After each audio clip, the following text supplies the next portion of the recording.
Jane Eyre by Charlotte Brontë. Chapter 1. There was no possibility of taking a walk that day.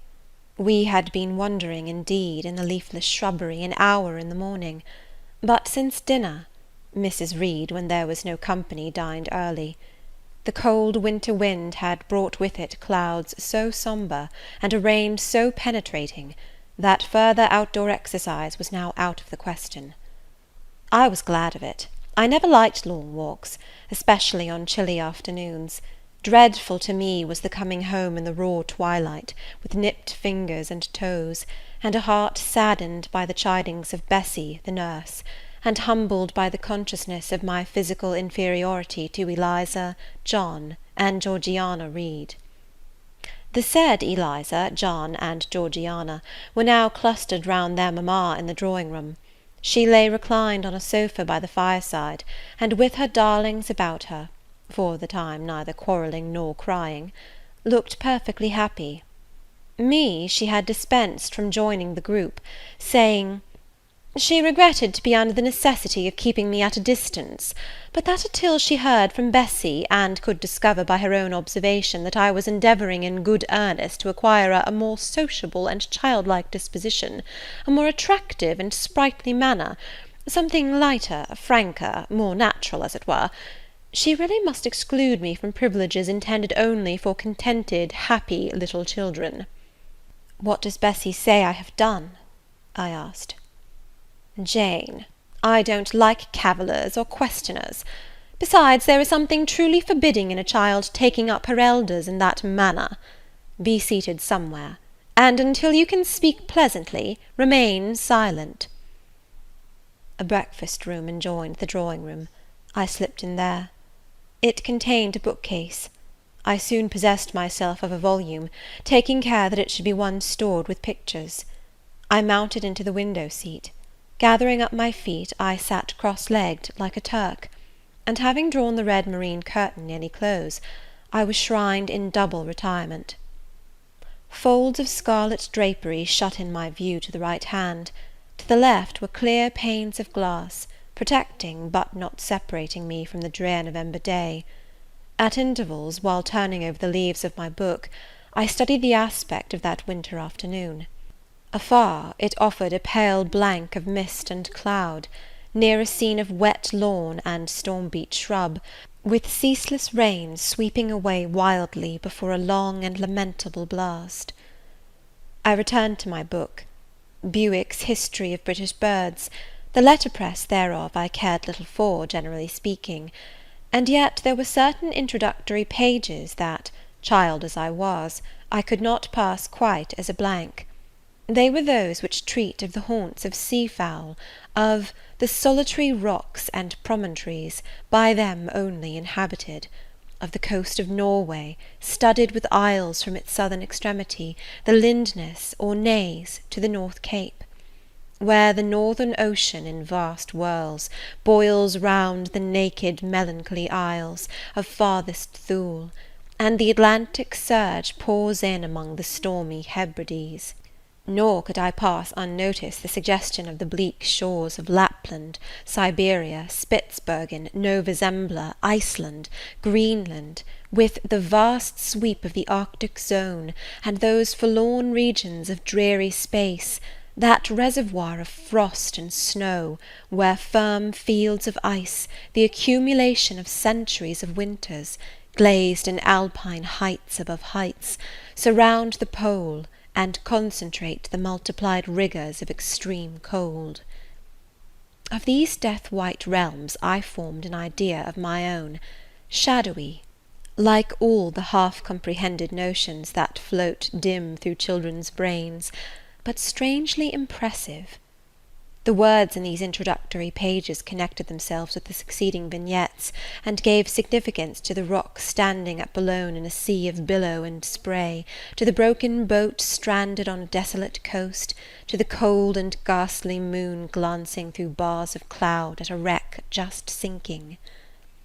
I cannot tell what sentiment haunted the quite solitary churchyard, with its inscribed headstone, its gate, its 2 trees, its low horizon, girdled by a broken wall, and its newly risen crescent attesting the hour of eventide. The two ships becalmed on a torpid sea I believed to be marine phantoms. The fiend pinning down the thief's pack behind him I passed over quickly. It was an object of terror.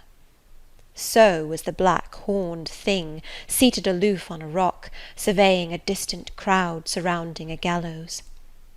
Each picture told a story, mysterious often to my undeveloped understanding and imperfect feelings, yet ever profoundly interesting. As interesting as the tales Bessie sometimes narrated on winter evenings when she chanced to be in a good humour, and when, having brought her ironing table to the nursery hearth, she allowed us to sit about it, and while she got up Mrs. Reed's lace frills and crimped her nightcap borders, fed our eager attention with passages of love and adventure taken from old fairy tales and other ballads. Or, as at a later period I discovered, from the pages of Pamela and Henry, Earl of Morland. With Buick on my knee, I was then happy at least in my way. I feared nothing but interruption, and that came too soon. The breakfast-room door opened. "Beau! Madam Mope!" cried the voice of John Reed. Then he paused. He found the room apparently empty. "Where the dickens is she?" he continued. "Lizzie! Georgie!" calling to his sisters.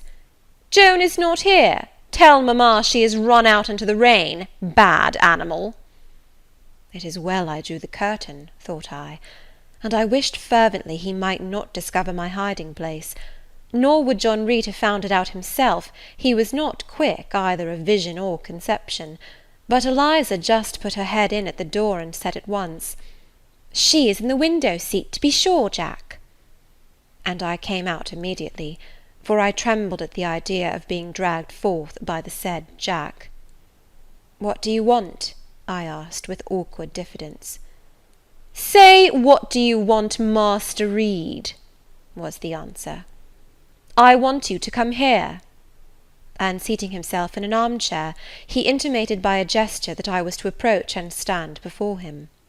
John Reed was a schoolboy of 14 years old, 4 years older than I, for I was but 10, large and stout for his age, with a dingy and unwholesome skin, thick lineaments in a spacious visage, heavy limbs, and large extremities.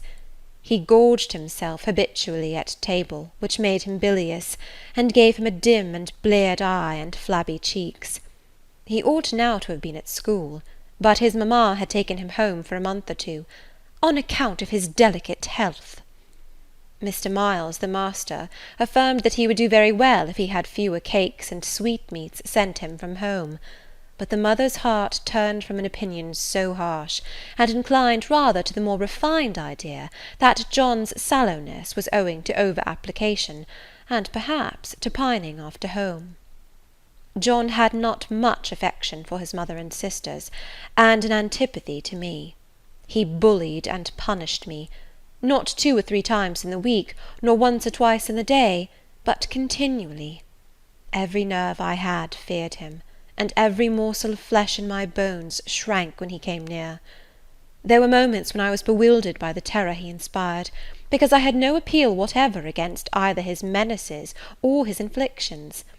The servants did not like to offend their young master by taking my part against him, and Mrs. Reed was blind and deaf on the subject.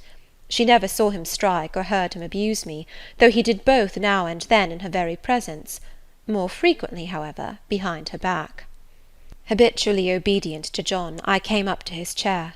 He spent some 3 minutes in thrusting out his tongue at me as far as he could without damaging the roots. I knew he would soon strike, and while dreading the blow, I mused on the disgusting and ugly appearance of him who would presently deal it. I wonder if he read that notion in my face, for all at once, without speaking, he struck suddenly and strongly. I tottered, and on regaining my equilibrium retired back a step or 2 from his chair.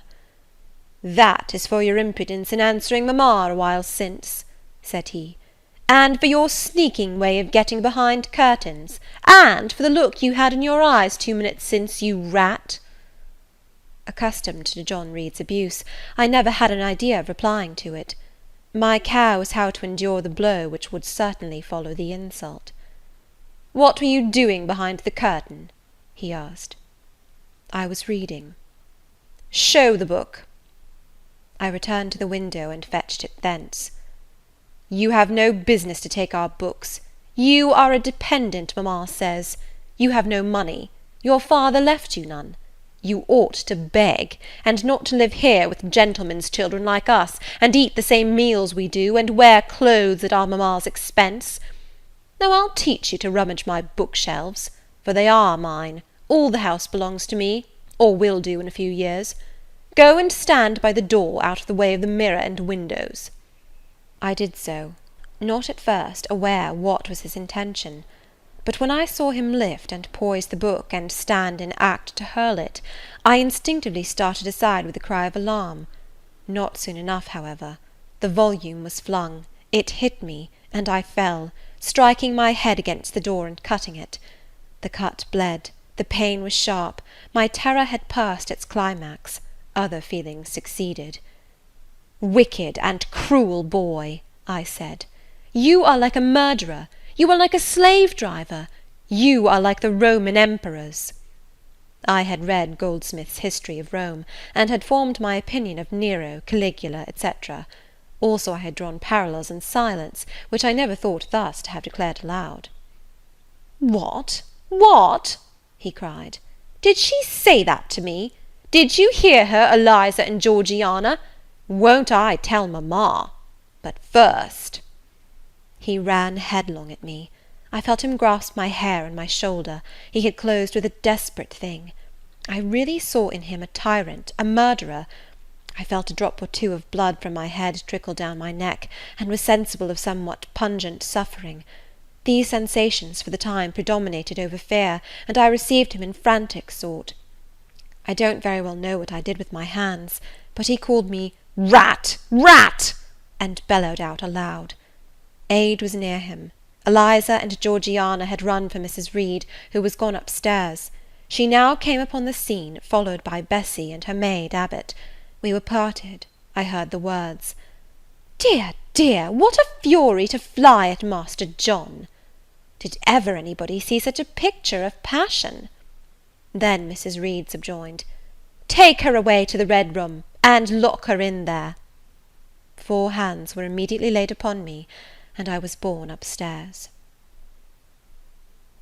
End of Chapter 1.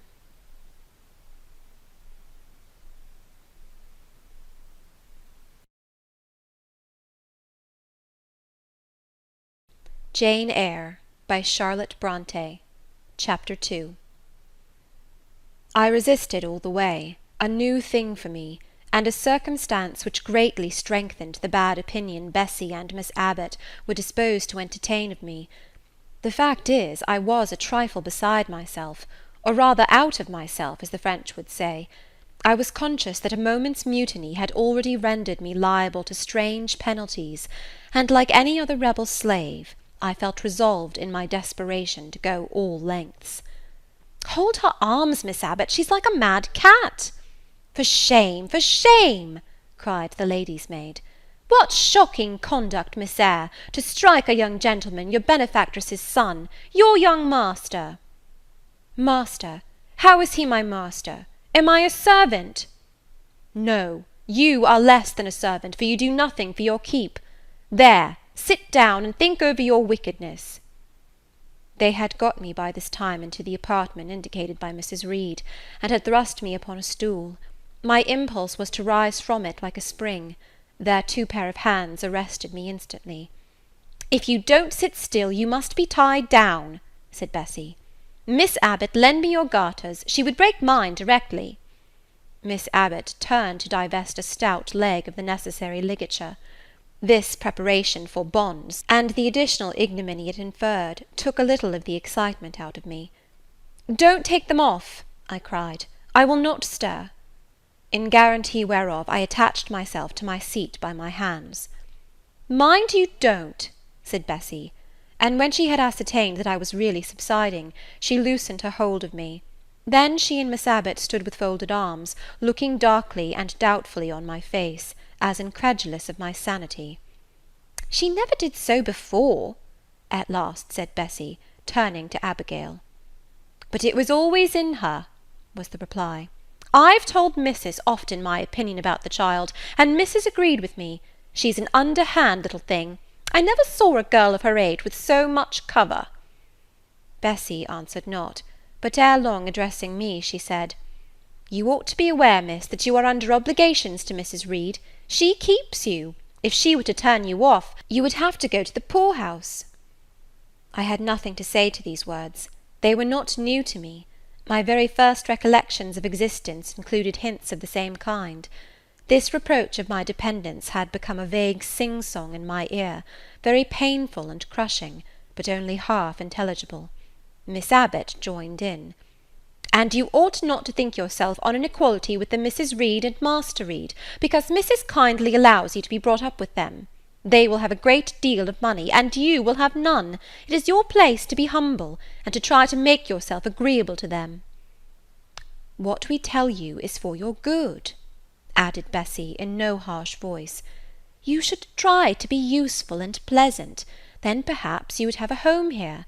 But if you become passionate and rude, Mrs. will send you away, I am sure." "Besides," said Miss Abbot, "God will punish her. He might strike her dead in the midst of her tantrums, and then where would she go? Come, Bessie, we will leave her. I wouldn't have her heart for anything. Say your prayers, Miss Eyre, when you are by yourself, for if you don't repent, something bad might be permitted to come down the chimney and fetch you away." They went, shutting the door, and locking it behind them. The Red Room was a square chamber, very seldom slept in, I might say never, indeed, unless when a chance influx of visitors at Gateshead Hall rendered it necessary to turn to account all the accommodation it contained. Yet it was one of the largest and stateliest chambers in the mansion.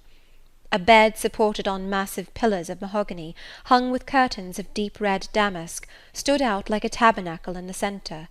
The two large windows, with their blinds always drawn down, were half shrouded in festoons and falls of similar drapery. The carpet was red. The table at the foot of the bed was covered with a crimson cloth. The walls were a soft fawn colour with a blush of pink in it. The wardrobe, the toilet table, the chairs were of darkly polished old mahogany. Out of these deep surrounding shades rose high, and glared white, the piled-up mattresses and pillows of the bed, spread with a snowy Marseille counterpane. Scarcely less prominent was an ample cushioned easy-chair near the head of the bed, also white, with a footstool before it, and looking, as I thought, like a pale throne. This room was chill, because it seldom had a fire. It was silent, because remote from the nursery and kitchen; solemn, because it was known to be so seldom entered. The housemaid alone came here on Saturdays, to wipe from the mirrors and the furniture a week's quiet dust, and Mrs. Reed herself, at far intervals, visited it to review the contents of a certain secret drawer in the wardrobe, where were stored divers parchments, her jewel casket, and a miniature of her deceased husband. And in those last words lies the secret of the Red Room, the spell which kept it so lonely in spite of its grandeur. Mr. Reed had been dead 9 years. It was in this chamber he breathed his last. Here he lay in state, hence his coffin was borne by the undertaker's men, and since that day a sense of dreary consecration had guarded it from frequent intrusion. My seat, to which Bessie and the bitter Miss Abbot had left me riveted, was a low ottoman near the marble chimney-piece. The bed rose before me. To my right hand there was the high dark wardrobe, with subdued broken reflections varying the gloss of its panels. To my left were muffled windows. A great looking-glass between them repeated the vacant majesty of the bed and room. I was not quite sure whether they had locked the door, and when I dared move I got up and went to see. Alas, yes, no jail was ever more secure. Returning, I had to cross before the looking-glass. My fascinated glance involuntarily explored the depth it revealed. All looked colder and darker in that visionary hollow than in reality. And the strange little figure there gazing at me, with a white face and arms specking the gloom, and glittering eyes of fear moving where all else was still, had the effect of a real spirit. I thought it like one of the tiny phantoms, half fairy, half imp, Bessie's evening stories represented as coming out of lone ferny dells and moors, and appearing before the eyes of belated travellers. I returned to my stool. Superstition was with me at that moment, but it was not yet her hour for complete victory. My blood was still warm, the mood of the revolted slave was still bracing me with its bitter vigour. I had to stem a rapid rush of retrospective thought before I quailed to the dismal present. All John Reed's violent tyrannies, all his sister's proud indifference, all his mother's aversion, all the servants' partiality, turned up in my disturbed mind like a dark deposit in a turbid well. Why was I always suffering, always browbeaten, always accused, for ever condemned? Why could I never please? Why was it useless to try to win any one's favour? Eliza, who was headstrong and selfish, was respected. Georgiana, who had a spoiled temper, a very acrid spite, a captious and insolent carriage, was universally indulged. Her beauty, her pink cheeks and golden curls, seemed to give delight to all who looked at her, and to purchase indemnity for every fault. John no one thwarted, much less punished, though he twisted the necks of the pigeons, killed the little pea-chicks, set the dogs at the sheep, stripped the hothouse vines of their fruit, and broke the buds off the choicest plants in the conservatory. He called his mother old girl, too, sometimes reviled her for her dark skin, similar to his own, bluntly disregarded her wishes, not unfrequently tore and spoiled her silk attire, and he was still her own darling. I dared commit no fault, I strove to fulfil every duty, and I was termed naughty and tiresome, sullen and sneaking, from morning to noon, and from noon to night. My head still ached and bled with the blow and fall I had received. No one had reproved John for wantonly striking me, and because I had turned against him to avert farther irrational violence, I was loaded with general opprobrium. Unjust, unjust, said my reason, forced by the agonizing stimulus into precocious though transitory power; and resolve, equally wrought up, instigated some strange expedient to achieve escape from insupportable oppression, as running away, or, if that could not be effected, never eating or drinking more, and letting myself die. What a consternation of soul was mine that dreary afternoon! How all my brain was in tumult, and all my heart in insurrection! Yet in what darkness, what dense ignorance, was the mental battle fought! I could not answer the ceaseless inward question, why I thus suffered, now at the distance of, I will not say how many years. I see it clearly. I was a discord in Gateshead Hall. I was like nobody there. I had nothing in harmony with Mrs. Reed or her children, or her chosen vassalage. If they did not love me, in fact, as little did I love them. They were not bound to regard with affection a thing that could not sympathize with one amongst them, a heterogeneous thing, opposed to them in temperament, in capacity, in propensities, a useless thing, incapable of serving their interest or adding to their pleasure, a noxious thing, cherishing the germs of indignation at their treatment, of contempt of their judgment. I know that had I been a sanguine, brilliant, careless, exacting, handsome, romping child, though equally dependent and friendless, Mrs. Reed would have endured my presence more complacently. Her children would have entertained for me more of the cordiality of fellow-feeling, the servants would have been less prone to make me the scapegoat of the nursery. Daylight began to forsake the Red Room. It was past 4 o'clock, and the beclouded afternoon was tending to drear twilight. I heard the rain still beating continuously on the staircase window, and the wind howling in the grove behind the hall. I grew by degrees cold as a stone, and then my courage sank. My habitual mood of humiliation, self-doubt, forlorn depression, fell damp on the embers of my decaying ire. All said I was wicked, and perhaps I might be so. What thought had I been but just conceiving of starving myself to death? That certainly was a crime, and was I fit to die? Or was the vault under the chancel of Gateshead Church an inviting bourne? In such vault, I had been told, did Mr. Reed lie buried, and, led by this thought to recall his idea, I dwelt on it with gathering dread. I could not remember him, but I knew that he was my own uncle, my mother's brother, that he had taken me when a parentless infant to his home, and that in his last moments he had required a promise of Mrs. Reed that she would rear and maintain me as one of her own children. Mrs. Reed probably considered she had kept this promise, and so she had, I dare say, as well as her nature would permit her. But how could she really like an interloper not of her race, and unconnected with her, after her husband's death, by any tie? It must have been most irksome to find herself bound by a hard-wrung pledge to stand in the stead of a parent to a strange child she could not love, and see an uncongenial alien permanently intruded on her own family group. A singular notion dawned upon me. I doubted not, never doubted, that if Mr. Reed had been alive he would have treated me kindly, and now, as I sat looking at the white bed and overshadowed walls, occasionally also turning a fascinated eye towards the dimly gleaming mirror, I began to recall what I had heard of dead men, troubled in their graves by the violation of their last wishes, revisiting the earth to punish the perjured and avenge the oppressed, and I thought Mr. Reed's spirit, harassed by the wrongs of his sister's child, might quit its abode, whether in the church vault or in the unknown world of the departed, and rise before me in this chamber. I wiped my tears and hushed my sobs, fearful lest any sign of violent grief might waken a preternatural voice to comfort me, or elicit from the gloom some haloed face, bending over me with strange pity. This idea, consolatory in theory, I felt would be terrible if realized. With all my might I endeavoured to stifle it, I endeavoured to be firm. Shaking my hair from my eyes, I lifted my head and tried to look boldly round the dark room. At this moment a light gleamed on the wall. Was it, I asked myself, a ray from the moon penetrating some aperture in the blind? No, moonlight was still, and this stirred.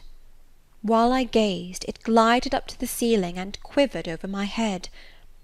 I can now conjecture readily that this streak of light was, in all likelihood, a gleam from a lantern carried by some one across the lawn. But then, prepared as my mind was for horror, shaken as my nerves were by agitation, I thought the swift darting beam was a herald of some coming vision from another world. My heart beat thick, my head grew hot, a sound filled my ears which I deemed the rushing of wings, something seemed near me, I was oppressed, suffocated, endurance broke down. I rushed to the door and shook the lock in desperate effort. Steps came running along the outer passage. The key turned. Bessie and Abbot entered. "Miss Eyre, are you ill?" said Bessie. "What a dreadful noise! It went quite through me," exclaimed Abbot. "Take me out! Let me go into the nursery!" was my cry. "What for? Are you hurt? Have you seen something?" again demanded Bessie. "Oh, I saw a light, and I thought a ghost would come." I had now got hold of Bessie's hand, and she did not snatch it from me. "She has screamed out on purpose," declared Abbot in some disgust. "And what a scream! If she had been in great pain, one would have excused it, but she only wanted to bring us all here. I know her naughty tricks." "What is all this?" demanded another voice peremptorily, and Mrs. Reed came along the corridor, her cap flying wide, her gown rustling stormily.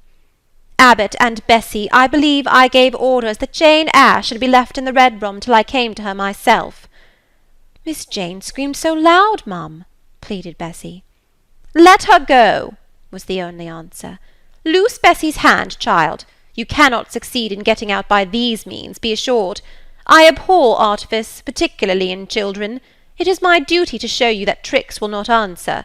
You will now stay here an hour longer, and it is only on condition of perfect submission and stillness that I shall liberate you then." "Oh, aunt, have pity! Forgive me! I cannot endure it! Let me be punished some other way! I shall be killed if—" "Silence! This violence is all most repulsive." And so, no doubt, she felt it. I was a precocious actress in her eyes. She sincerely looked on me as a compound of virulent passions, mean spirit, and dangerous duplicity. Bessie and Abbot having retreated, Mrs. Reed, impatient of my now frantic anguish and wild sobs, abruptly thrust me back and locked me in without further parley. I heard her sweeping away, and soon after she was gone, I suppose I had a species of fit. Unconsciousness closed the scene. End of Chapter 2.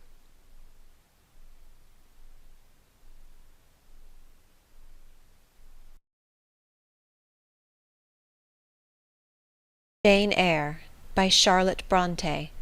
Chapter 3. The next thing I remember is waking up with a feeling as if I had had a frightful nightmare, and seeing before me a terrible red glare crossed with thick black bars. I heard voices, too, speaking with a hollow sound, and as if muffled by a rush of wind or water. Agitation, uncertainty, and an all-predominating sense of terror confused my faculties. Ere long I became aware that someone was handling me, lifting me up and supporting me in a sitting posture, and that more tenderly than I had ever been raised or upheld before. I rested my head against a pillow or an arm, and felt easy. In 5 minutes more the cloud of bewilderment dissolved. I knew quite well that I was in my own bed, and that the red glare was the nursery fire. It was night. A candle burnt on the table. Bessie stood at the bed-foot with a basin in her hand, and a gentleman sat in a chair near my pillow, leaning over me. I felt an inexpressible relief, a soothing conviction of protection and security, when I knew that there was a stranger in the room, an individual not belonging to Gateshead, and not related to Mrs. Reed. Turning from Bessie, though her presence was far less obnoxious to me than that of Abbot, for instance, would have been, I scrutinized the face of the gentleman. I knew him. It was Mr. Lloyd, an apothecary, sometimes called in by Mrs. Reed when the servants were ailing. For herself and the children she employed a physician. "Well, who am I?" he asked. I pronounced his name, offering him at the same time my hand. He took it, smiling and saying, "We shall do very well by and by." Then he laid me down, and addressing Bessie, charged her to be very careful that I was not disturbed during the night. Having given some further directions, and intimates that he should call again the next day, he departed, to my grief. I felt so sheltered and befriended while he sat in the chair near my pillow, and as he closed the door after him, all the room darkened, and my heart again sank. Inexpressible sadness weighed it down. "Do you feel as if you should sleep, miss?" asked Bessie, rather softly. Scarcely dared I answer her, for I feared the next sentence might be rough. "I will try." "Would you like to drink, or could you eat anything?"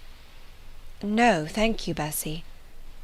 "Then I think I shall go to bed, for it is past 12 o'clock, but you may call me if you want anything in the night." Wonderful civility this! It emboldened me to ask a question. "Bessie, what is the matter with me? Am I ill?" "You fell sick, I suppose, in the Red Room with the crying. You'll be better soon, no doubt." Bessie went into the housemaid's apartment, which was near. I heard her say, "Sarah, come and sleep with me in the nursery. I daren't for my life be alone with that poor child to-night. She might die. It's such a strange thing she should have that fit. I wonder if she saw anything. Missus was rather too hard." Sarah came back with her. They both went to bed. They were whispering together for half an hour before they fell asleep. I caught scraps of their conversation, from which I was able only too distinctly to infer the main subject discussed. "Something passed her, all dressed in white, and vanished. A great black dog behind him. 3 loud raps on the chamber door. A light in the churchyard just over his grave," etc., etc. At last both slept. The fire and the candle went out. For me, the watches of that long night passed in ghastly wakefulness, strained by dread, such dread as children only can feel. No severe or prolonged bodily illness followed this incident of the Red Room. It only gave my nerves a shock, of which I feel the reverberation to this day. Yes, Mrs. Reed, to you I owe some fearful pangs of mental suffering, but I ought to forgive you, for you knew not what you did. while rending my heartstrings, you thought you were only uprooting my bad propensities. Next day by noon I was up and dressed, and sat wrapped in a shawl by the nursery hearth. I felt physically weak and broken down, but my worse ailment was an unutterable wretchedness of mind, a wretchedness which kept drawing from me silent tears. No sooner had I wiped one salt drop from my cheek than another followed. Yet, I thought, I ought to have been happy, for none of the Reeds were there. They were all gone out in the carriage with their mamma. Abbot, too, was sewing in another room, and Bessy, as she moved hither and thither, putting away toys and arranging drawers, addressed to me every now and then a word of unwonted kindness. This state of things should have been to me a paradise of peace, accustomed as I was to a life of ceaseless reprimand and thankless fagging. But in fact my racked nerves were now in such a state that no calm could soothe, and no pleasure excite them agreeably. Bessy had been down into the kitchen, and she brought up with her a tart on a certain brightly painted china plate, whose bird of paradise, nestling in a wreath of convolvuli and rosebuds, had been wont to stir in me a most enthusiastic sense of admiration, and which plate I had often petitioned to be allowed to take in my hand in order to examine it more closely, but had always hitherto been deemed unworthy of such a privilege. This precious vessel was now placed on my knee, and I was cordially invited to eat the circlet of delicate pastry upon it. Vain favour! Coming, like most other favours, long deferred, and often wished for, too late.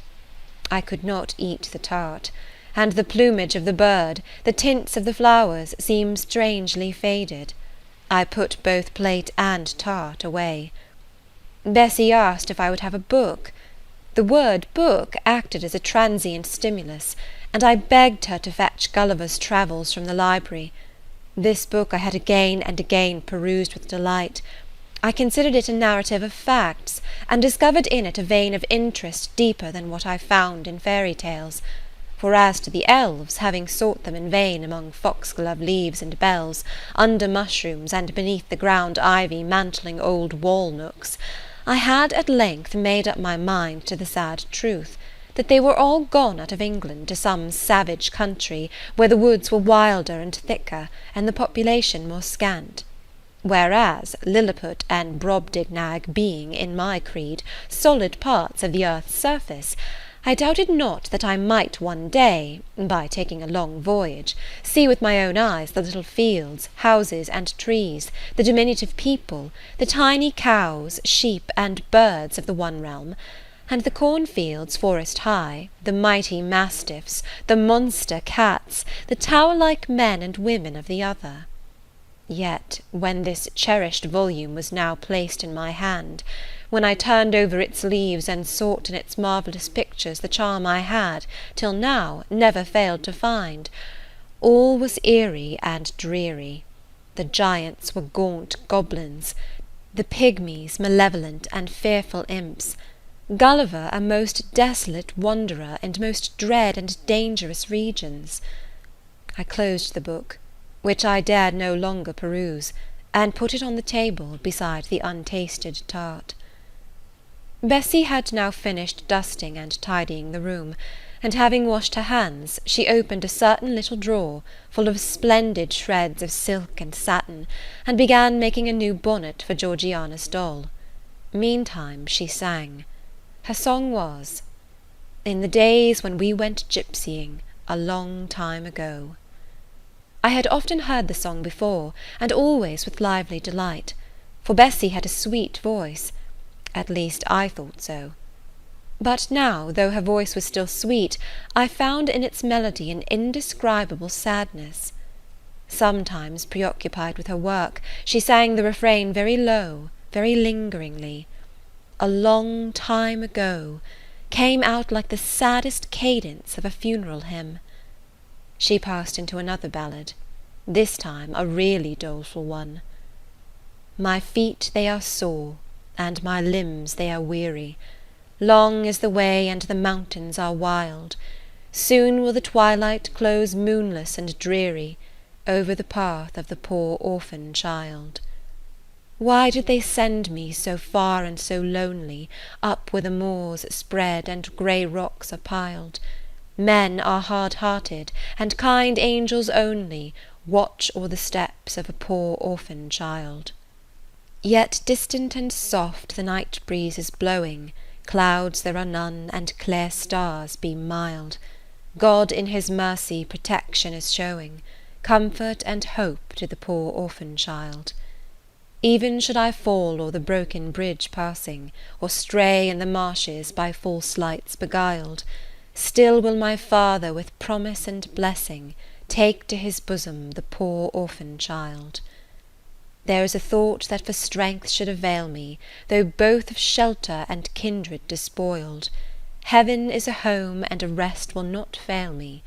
God is a friend to the poor orphan child. "Come, Miss Jane, don't cry," said Bessie as she finished. She might as well have said to the fire, "Don't burn," but how could she divine the morbid suffering to which I was a prey?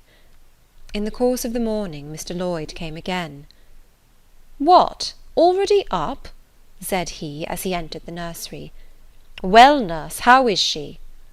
Bessie answered that I was doing very well. "Then she ought to look more cheerful. Come here, Miss Jane. Your name is Jane, is it not?" "Yes, sir, Jane Eyre." "Well, you have been crying, Miss Jane Eyre. Can you tell me what about? Have you any pain?" "No, sir." "Oh, I dare say she is crying because she could not go out with missus in the carriage," interposed Bessie. "Surely not. Why, she is too old for such pettishness." I thought so too, and my self-esteem being wounded by the false charge, I answered promptly, "I never cried for such a thing in my life. I hate going out in the carriage. I cry because I am miserable." "Oh, fie, miss," said Bessie. The good apothecary appeared a little puzzled. I was standing before him. He fixed his eyes on me very steadily. His eyes were small and grey, not very bright, but I dare say I should think them shrewd now. He had a hard-featured, yet good-natured looking face. Having considered me at leisure, he said, "What made you ill yesterday?" "She had a fall," said Bessie, again putting in her word. "Fall? Why, that is like a baby again. Can't she manage to walk at her age? She must be 8 or 9 years old." "I was knocked down," was the blunt explanation, jerked out of me by another pang of mortified pride. "But that did not make me ill," I added, while Mr. Lloyd helped himself to a pinch of snuff. As he was returning the books to his waistcoat pocket, a loud bell rang for the servants' dinner. He knew what it was. "That's for you, nurse," said he. "You can go down. I'll give Miss Jane a lecture till you come back." Bessie would rather have stayed, but she was obliged to go, because punctuality at meals was rigidly enforced at Gateshead Hall. "The fall did not make you ill. What did then?" pursued Mr. Lloyd when Bessie was gone. "I was shut up in a room where there is a ghost, till after dark." I saw Mr. Lloyd smile and frown at the same time. "Ghost? What, you are a baby after all. You are afraid of ghosts?" "Of Mr. Reed's ghost I am. He died in that room, and was laid out there. Neither Bessie nor any one else will go into it at night if they can help it, and it was cruel to shut me up alone without a candle. So cruel, I think I shall never forget it." "Nonsense! And is it that makes you so miserable? Are you afraid now in daylight?" "No, but night will come again before long, and besides, I am unhappy, very unhappy, for other things." "What other things? Can you tell me some of them?" How much I wished to reply fully to this question! How difficult it was to frame any answer! Children can feel, but they cannot analyse their feelings, and if the analysis is partially effected in thought, they know not how to express the result of the process in words. Fearful, however, of losing this first and only opportunity of relieving my grief by imparting it, I, after a disturbed pause, contrived to frame a meagre, though, as far as it went, true response. "For one thing, I have no father or mother, brothers or sisters." You have a kind aunt and cousins." Again I paused, then bunglingly announced, "But John Reed knocked me down, and my aunt shut me up in the Red Room." Mr. Lloyd second time produced his snuff-box. "Don't you think Gateshead Hall a very beautiful house?" asked he. "Are you not very thankful to have such a fine place to live at?" "It is not my house, sir, and Abbot says I have less right to be here than a servant." "Pooh! You can't be silly enough to wish to leave such a splendid place." "If I had anywhere else to go, I should be glad to leave it, but I can never get away from Gateshead till I am a woman." "Perhaps you may. Who knows? Have you any relations besides Mrs. Reed?" "I think not, sir." "None belonging to your father?" "I don't know. I asked Aunt Reed once, and she said possibly I might have some poor, low relations called Eyre, but she knew nothing about them."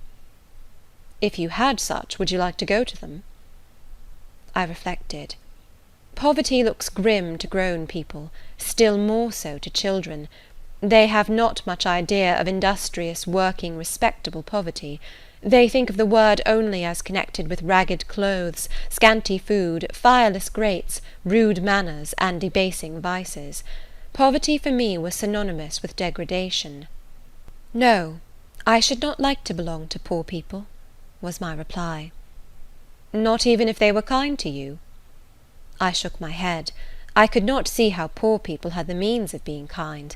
And then to learn to speak like them, to adopt their manners, to be uneducated, to grow up like one of the poor women I saw sometimes nursing their children or washing their clothes at the cottage doors of the village of Gateshead.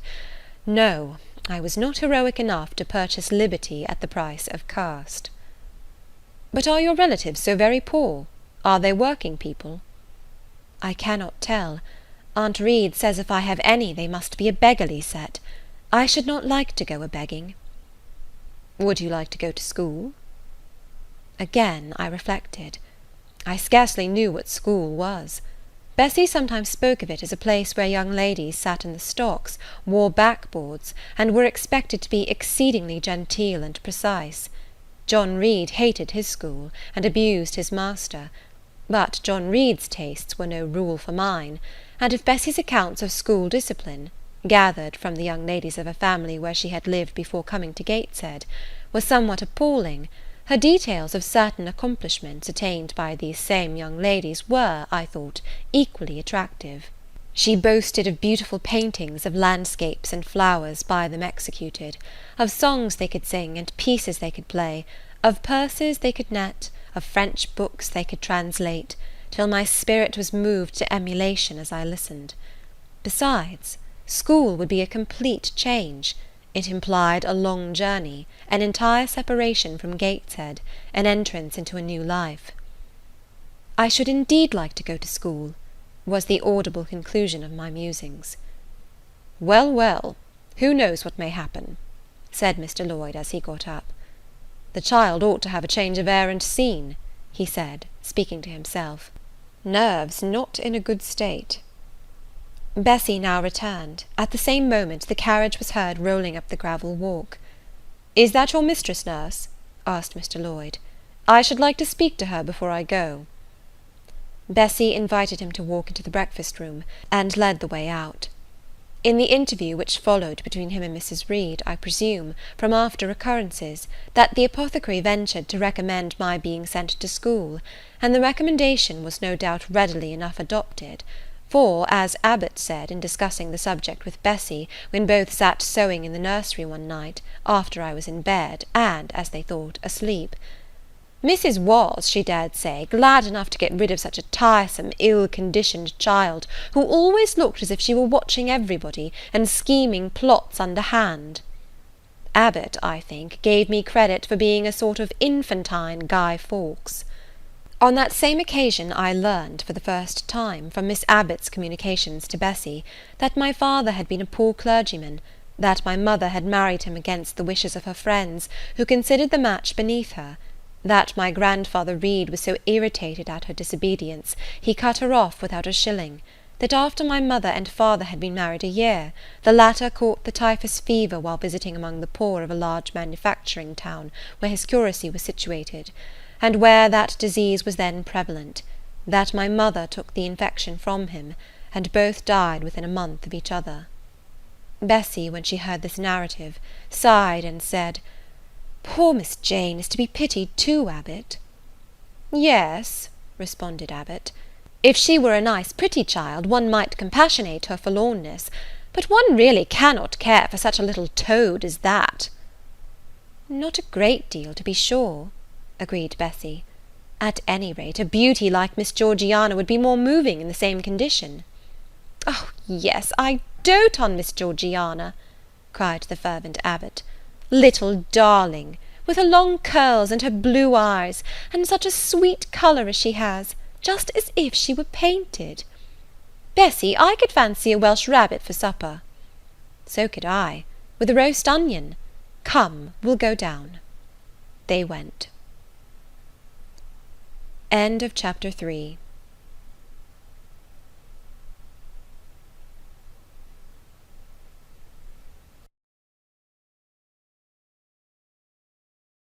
Jane Eyre, by Charlotte Brontë. Chapter 4. From my discourse with Mr. Lloyd, and from the above reported conference between Bessie and Abbot, I gathered enough of hope to suffice as a motive for wishing to get well. A change seemed near. I desired and waited it in silence. It tarried, however. Days and weeks passed. I had regained my normal state of health, but no new allusion was made to the subject over which I brooded. Mrs. Reed surveyed me at times with a severe eye, but seldom addressed me. Since my illness she had drawn a more marked line of separation than ever between me and her own children, appointing me a small closet to sleep in by myself, condemning me to take my meals alone, and pass all my time in the nursery, while my cousins were constantly in the drawing-room. Not a hint, however, did she drop about sending me to school. Still I felt an instinctive certainty that she would not long endure me under the same roof with her, for her glance, now more than ever, when turned on me, expressed an insuperable and rooted aversion. Eliza and Georgiana, evidently acting according to orders, spoke to me as little as possible. John thrust his tongue in his cheek whenever he saw me, and once attempted chastisement; but as I instantly turned against him, roused by the same sentiment of deep ire and desperate revolt which had stirred my corruption before, he thought it better to desist, and ran from me tittering execrations, and vowing I had burst his nose. I had, indeed, levelled at that prominent feature as hard a blow as my knuckles could inflict, and when I saw that either that or my look daunted him, I had the greatest inclination to follow up my advantage to purpose, but he was already with his mamma. I heard him in a blubbering tone commence the tale of how "that nasty Jane Eyre" had flown at him like a mad cat. He was stopped rather harshly. "Don't talk to me about her, John. I told you not to go near her. She is not worthy of notice. I do not choose that either you or your sisters should associate with her." Here, leaning over the banister, I cried out suddenly, and without at all deliberating on my words, "They are not fit to associate with me." Mrs. Reed was rather a stout woman, but on hearing this strange and audacious declaration, she ran nimbly up the stair, swept me like a whirlwind into the nursery, and crushing me down on the edge of my crib, dared me in an emphatic voice to rise from that place, or utter one syllable during the remainder of the day. "What would Uncle Reed say to you if he were alive?" was my scarcely voluntary demand. I say scarcely voluntary, for it seemed as if my tongue pronounced words without my will consenting to their utterance. Something spoke out of me over which I had no control. "What?" said Mrs. Reed under her breath. Her usually cold, composed grey eye became troubled with a look like fear. She took her hand from my arm, and gazed at me as if she really did not know whether I were child or fiend. I was now in for it. "My Uncle Reed is in heaven, and can see all you do and think, and so can papa and mamma. They know how you shut me up all day long, and how you wish me dead." Mrs. Reed soon rallied her spirits. She shook me most soundly, she boxed both my ears, and then left me without a word.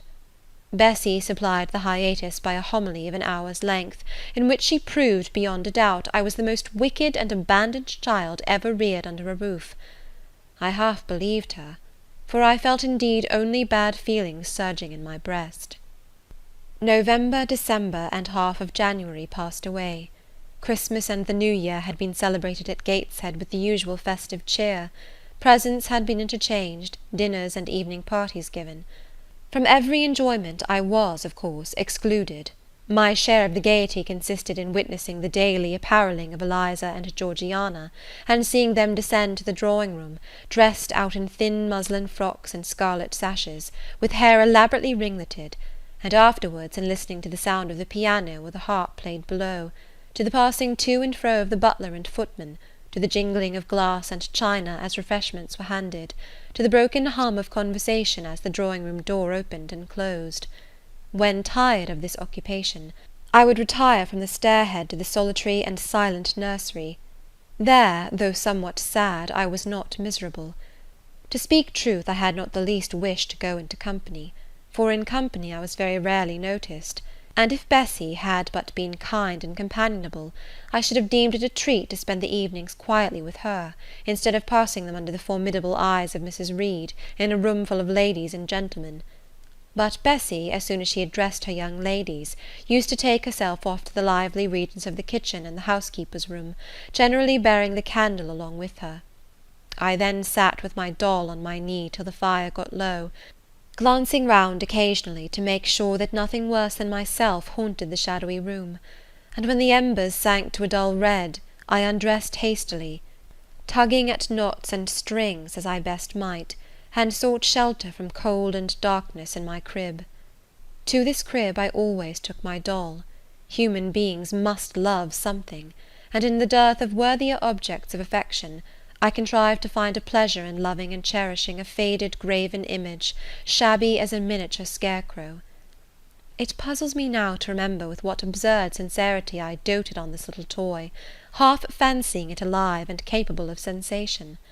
I could not sleep unless it was folded in my nightgown, and when it lay there safe and warm, I was comparatively happy, believing it to be happy likewise. Long did the hours seem while I waited the departure of the company, and listened for the sound of Bessie's step on the stairs.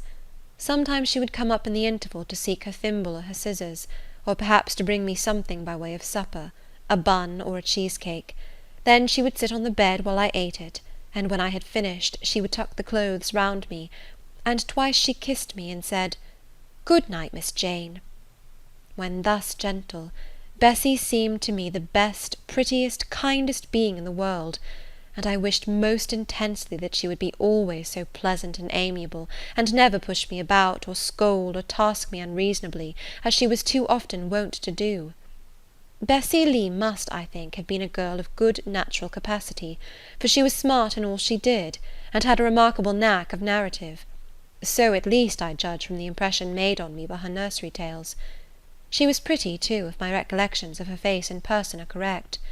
I remember her as a slim young woman, with black hair, dark eyes, very nice features, and good clear complexion; but she had a capricious and a hasty temper, and indifferent ideas of principle or justice. Still, such as she was, I preferred her to any one else at Gateshead Hall. It was the 15th of January, about 9 o'clock in the morning. Bessie was gone down to breakfast. My cousins had not yet been summoned to their mamma. Eliza was putting on her bonnet and warm garden coat to go and feed her poultry, an occupation of which she was fond, and not less so of selling the eggs to the housekeeper, and hoarding up the money she thus obtained. She had a turn for traffic, and a marked propensity for saving, shown not only in the vending of eggs and chickens, but also in driving hard bargains with the gardener about flower roots, seeds, and slips of plants, that functionary having orders from Mrs. Reed to buy of his young lady all the products of her parterre she wished to sell, and Eliza would have sold the hair off her head if she could have made a handsome profit thereby. As to her money, she first secreted it in odd corners, wrapping it in a rag or an old curl paper, but some of these hoards having been discovered by the housemaid, Eliza, fearful of one day losing her valued treasure, consented to entrust it to her mother at a usurious rate of interest, 50 or 60 per cent., which interest she exacted every quarter, keeping her accounts in a little book with anxious accuracy. Georgiana sat on a high stool, dressing her hair at the glass, and interweaving her curls with artificial flowers and faded feathers, of which she had found a store in a drawer in the attic. I was making my bed, having received strict orders from Bessie to get it arranged before she returned; for Bessie now frequently employed me as a sort of under-nursery maid, to tidy the room, dust the chairs, etc. Having spread the quilt and folded my night-dress, I went to the window-seat to put in order some picture-books and doll's-house furniture scattered there. An abrupt command from Georgiana to let her playthings alone, for the tiny chairs and mirrors, the fairy plates and cups were her property, stopped my proceedings; and then, for lack of other occupation, I fell to breathing on the frost flowers with which the window was fretted, and thus clearing a space in the glass through which I might look out on the grounds, where all was still and petrified under the influence of a hard frost. From this window were visible the porter's lodge and the carriage road, and just as I had dissolved so much of the silver-white foliage veiling the panes as left room to look out, I saw the gates thrown open and a carriage roll through. I watched it ascending the drive with indifference. Carriages often came to Gateshead, but none ever brought visitors in whom I was interested. It stopped in front of the house, the door-bell rang loudly, the newcomer was admitted. All this being nothing to me, my vacant attention soon found livelier attraction in the spectacle of a hungry little robin, which came and chirruped on the twigs of the leafless cherry-tree nailed against the wall near the casement. The remains of my breakfast of bread and milk stood on the table, and having crumbled a morsel of roll, I was tugging at the sash to put out the crumbs on the window-sill, when Bessie came running upstairs to the nursery. "Miss Jane, take off your pinafore. What are you doing there? Have you washed your hands and face this morning?" I gave another tug before I answered, for I wanted the bird to be secure of its bread. The sash yielded, I scattered the crumbs, some on the stone sill, some on the cherry-tree bough; then, closing the window, I replied, "No, Bessie, I have only just finished dusting." "Oh, troublesome, careless child!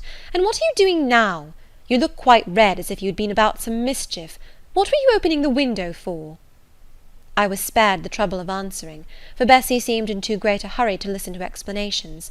She hauled me to the washstand, inflicted a merciless but happily brief scrub on my face and hands with soap, water, and a coarse towel, disciplined my head with a bristly brush, denuded me of my pinafore, and then hurrying me to the top of the stairs, bid me go down directly, as I was wanted in the breakfast-room.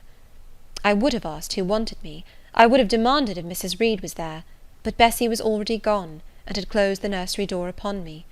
I slowly descended. For nearly 3 months I had never been called to Mrs. Reed's presence. Restricted so long to the nursery, the breakfast, dining, and drawing-rooms were become for me awful regions, on which it dismayed me to intrude. I now stood in the empty hall; before me was the breakfast-room door, and I stopped, intimidated and trembling. What a miserable little poltroon had fear, engendered of unjust punishment, made of me in those days! I feared to return to the nursery, and feared to go forward to the parlour. 10 minutes I stood in agitated hesitation. The vehement ringing of the breakfast-room bell decided me. I must enter. Who could want me? I asked inwardly, as with both hands I turned the stiff door-handle, which for a second or two resisted my efforts. What should I see besides Aunt Reed in this apartment? A man or a woman? The handle turned, the door unclosed, and passing through and curtsying low, I looked up at a black pillar. Such at least appeared to me at first sight the straight, narrow, sable-clad shape standing erect on the rug. The grim face at the top was like a carved mask, placed above the shaft by way of capital. Mrs. Reed occupied her usual seat by the fireside. She made a signal to me to approach. I did so, and she introduced me to the stony stranger with the words, "This is the little girl respecting whom I applied to you." He, for it was a man, turned his head slowly towards where I stood, and having examined me with the 2 inquisitive-looking grey eyes which twinkled under a pair of bushy brows, said solemnly, and in a bass voice, Her size is small. What is her age?" 10 years. "So much," was the doubtful answer, and he prolonged his scrutiny for some minutes. Presently he addressed me. "Your name, little girl?" "Jane Eyre, sir." In uttering these words I looked up. He seemed to me a tall gentleman, but then I was very little. His features were large, and they and all the lines of his frame were equally harsh and prim. "Well, Jane Eyre, and are you a good child?"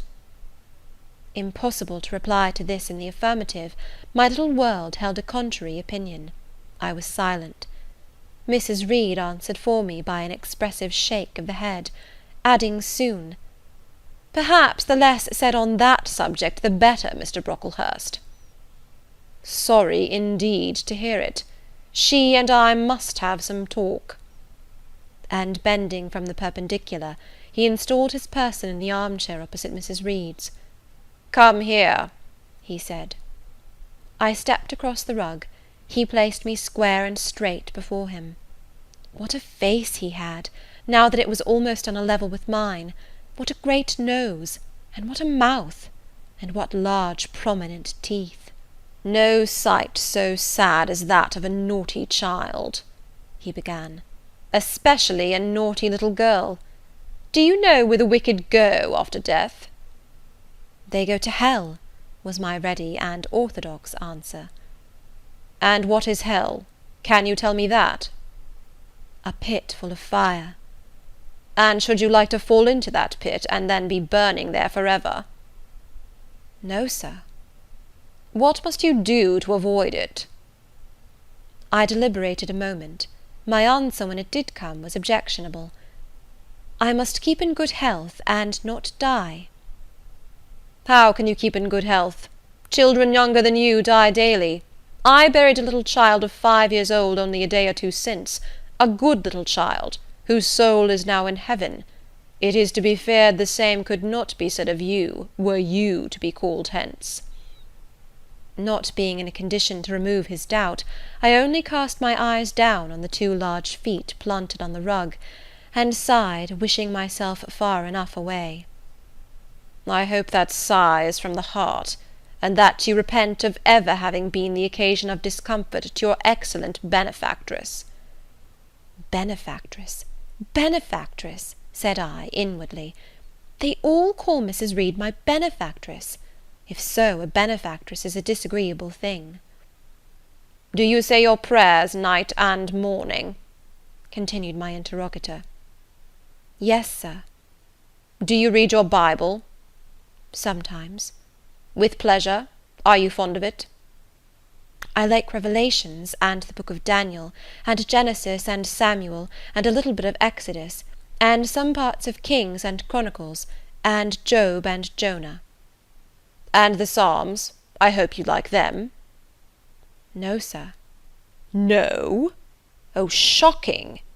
I have a little boy younger than you who knows 6 Psalms by heart, and when you ask him which he would rather have, a gingerbread nut to eat, or a verse of Psalm to learn, he says, 'Oh, the verse of a Psalm! Angels sing Psalms,' says he. 'I wish to be a little angel here below.' He then gets 2 nuts in recompense for his infant piety." "Psalms are not interesting," I remarked. "That proves you have a wicked heart, and you must pray to God to change it, to give you a new and clean one, to take away your heart of stone and give you a heart of flesh." I was about to propound a question, touching the manner in which that operation of changing my heart was to be performed, when Mrs. Reed interposed, telling me to sit down. She then proceeded to carry on the conversation herself. "Mr. Brocklehurst, I believe I intimated in the letter which I wrote to you 3 weeks ago, that this little girl has not quite the character and disposition I could wish. Should you admit her into Lowood School, I should be glad if the superintendent and teachers were requested to keep a strict eye on her, and above all to guard her against her worst fault, a tendency to deceit. I mention this in your hearing, Jane, that you may not attempt to impose on Mr. Brocklehurst." Well might I dread, well might I dislike Mrs. Reed. for it was her nature to wound me cruelly. Never was I happy in her presence. However carefully I obeyed, however strenuously I strove to please her, my efforts were still repulsed and repaid by such sentences as the above. Now, uttered before a stranger, the accusation cut me to the heart. I dimly perceived that she was already obliterating hope from the new phase of existence which she destined me to enter. I felt, though I could not have expressed the feeling, that she was sowing aversion and unkindness along my future path. I saw myself transformed under Mr. Brocklehurst's eye into an artful, noxious child, and what could I do to remedy the injury? Nothing, indeed, thought I, as I struggled to repress a sob, and hastily wiped away some tears, the impotent evidences of my anguish. "Deceit is, indeed, a sad fault in a child," said Mr. Brocklehurst.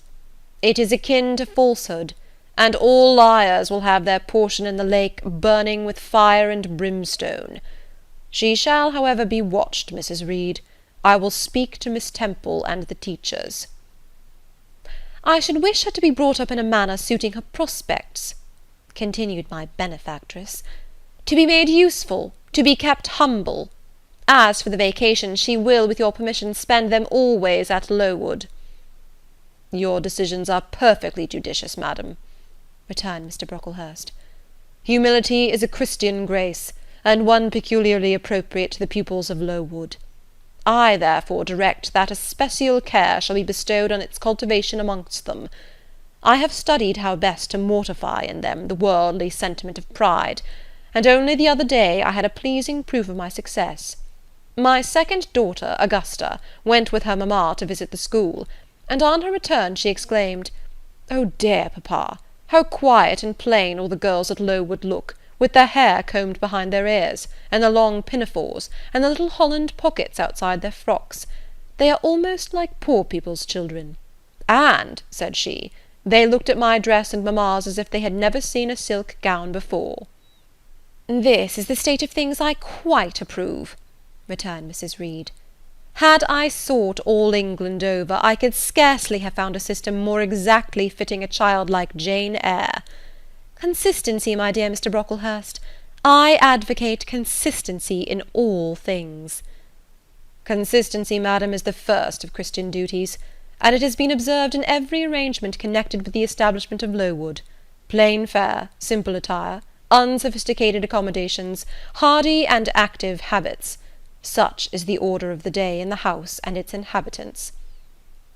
"Quite right, sir. I may then depend upon this child being received as a pupil at Lowood, and there being trained in conformity to her position and prospects?" "Madam, you may. She shall be placed in that nursery of chosen plants, and I trust she will show herself grateful for the inestimable privilege of her election." "I will send to them as soon as possible, Mr. Brocklehurst, for I assure you I feel anxious to be relieved of a responsibility that was becoming too irksome." No doubt, madam. And now I wish you good morning. I shall return to Brocklehurst Hall in the course of a week or two. My good friend, the Archdeacon, will not permit me to leave him sooner. I shall send Miss Temple notice that she is to expect a new girl, so that there will be no difficulty about receiving her. Good-bye." "Good-bye, Mr. Brocklehurst. Remember me to Mrs. and Miss Brocklehurst, and to Augusta and Theodore, and Master Broughton Brocklehurst." "I will, madam. Little girl, here is a book entitled The Child's Guide. Read it with prayer, especially that part containing an account of the awfully sudden death of Martha G., a naughty child addicted to falsehood and deceit." With these words, Mr. Brocklehurst put into my hand a thin pamphlet sewn in a cover, and having rung for his carriage, he departed. Mrs. Reed and I were left alone. Some minutes passed in silence. She was sewing. I was watching her. Mrs. Reed might be at that time some 6 or 7 and 30. She was a woman of robust frame, square-shouldered and strong-limbed, not tall, and though stout, not obese. She had a somewhat large face, the under-jaw being much developed and very solid. Her brow was low, her chin large and prominent, mouth and nose sufficiently regular. Under her light eyebrows glimmered an eye devoid of ruth. Her skin was dark and opaque, her hair nearly flaxen. Her constitution was sound as a bell. Illness never came near her. She was an exact, clever manager. Her household and tenantry were thoroughly under her control. Her children only at times defied her authority and laughed to scorn. She dressed well, and had a presence and port calculated to set off handsome attire. Sitting on a low stool a few yards from her armchair, I examined her figure, I perused her features. In my hand I held the tract containing the sudden death of the liar, to which narrative my attention had been pointed as to an appropriate warning. What had just passed, what Mrs. Reed had said concerning me to Mr. Brocklehurst, the whole tenor of their conversation, was recent, raw, and stinging in my mind. I had felt every word as acutely as I had heard it plainly, and a passion of resentment fermented now within me. Mrs. Reed looked up from her work. Her eye settled on mine, her fingers at the same time suspended their nimble movements. "Go out of the room. Return to the nursery," was her mandate. My look, or something else, must have struck her as offensive, for she spoke with extreme though suppressed irritation. I got up, I went to the door, I came back again, I walked to the window, across the room, then close up to her. Speak I must. I had been trodden on severely, and must turn. But how? What strength had I to dart retaliation at my antagonist? I gathered my energies, and launched them in this blunt sentence. I am not deceitful. If I were, I should say I loved you. But I declare I do not love you. I dislike you the worst of anybody in the world except John Reed. And this book about the liar you may give to your girl, Georgiana, for it is she who tells lies, and not I." Mrs. Reed's hands still lay on her work inactive. Her eye of ice continued to dwell freezingly on mine. "What more have you to say?" she asked, rather in the tone in which a person might address an opponent of adult age than such as ordinarily used to a child.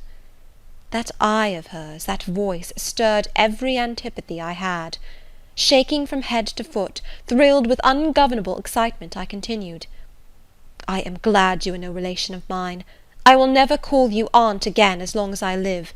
I will never come to see you when I am grown up, and if any one asks me how I liked you, and how you treated me, I will say the very thought of you makes me sick, and that you treated me with miserable cruelty." "How dare you affirm that, Jane Eyre?" "How dare I, Mrs. Reed? How dare I?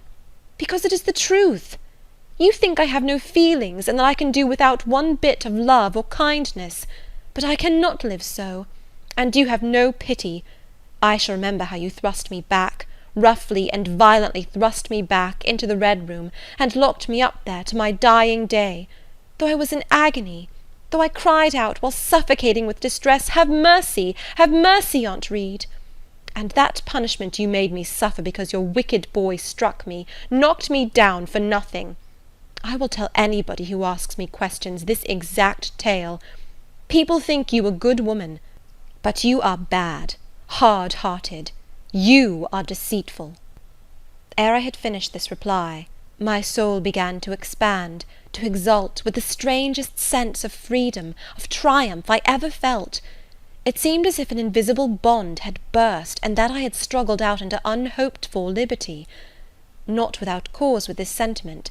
Mrs. Reed looked frightened. Her work had slipped from her knee. She was lifting up her hands, rocking herself to and fro, and even twisting her face as if she would cry. "Jane, you are under a mistake. What is the matter with you? Why do you tremble so violently? Would you like to drink some water?" "No, Mrs. Reed." "Is there anything else you wish for, Jane? I assure you I desire to be your friend." "Not you. You told Mr. Brocklehurst I had a bad character, a deceitful disposition, and I'll let everybody at Lowood know what you are, and what you have done." "Jane, you don't understand these things. Children must be corrected for their faults." "Deceit is not my fault," I cried out in a high, savage voice. "But you are passionate, Jane, that you must allow. And now return to the nursery, there's a dear, and lie down a little." "I am not your dear. I cannot lie down. Send me to school soon, Mrs. Reed, for I hate to live here."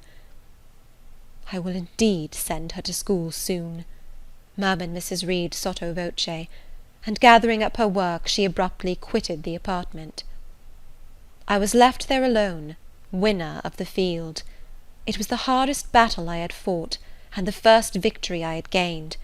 I stood a while on the rug where Mr. Brocklehurst had stood, and I enjoyed my conqueror's solitude. First I smiled to myself and felt elated, but this fierce pleasure subsided in me as fast as did the accelerated throb of my pulses. A child cannot quarrel with its elders as I had done, cannot give its furious feelings uncontrolled play as I had given mine, without experiencing afterwards the pang of remorse and the chill of reaction. A ridge of lighted heath, alive, glancing, devouring, would have been a meet emblem of my mind when I accused and menaced Mrs. Reed. The same ridge, black and blasted after the flames are dead, would have represented as meetly my subsequent condition, when half an hour's silence and reflection had shown me the madness of my conduct, and the dreariness of my hated and hating position. Something of vengeance I had tasted for the first time. As aromatic wine it seemed, on swallowing, warm and racy. Its after-flavour, metallic and corroding, gave me a sensation as if I had been poisoned. Willingly would I now have gone and asked Mrs. Reed's pardon, but I knew, partly from experience and partly from instinct, that was the way to make her repulse me with double scorn, thereby re-exciting every turbulent impulse of my nature.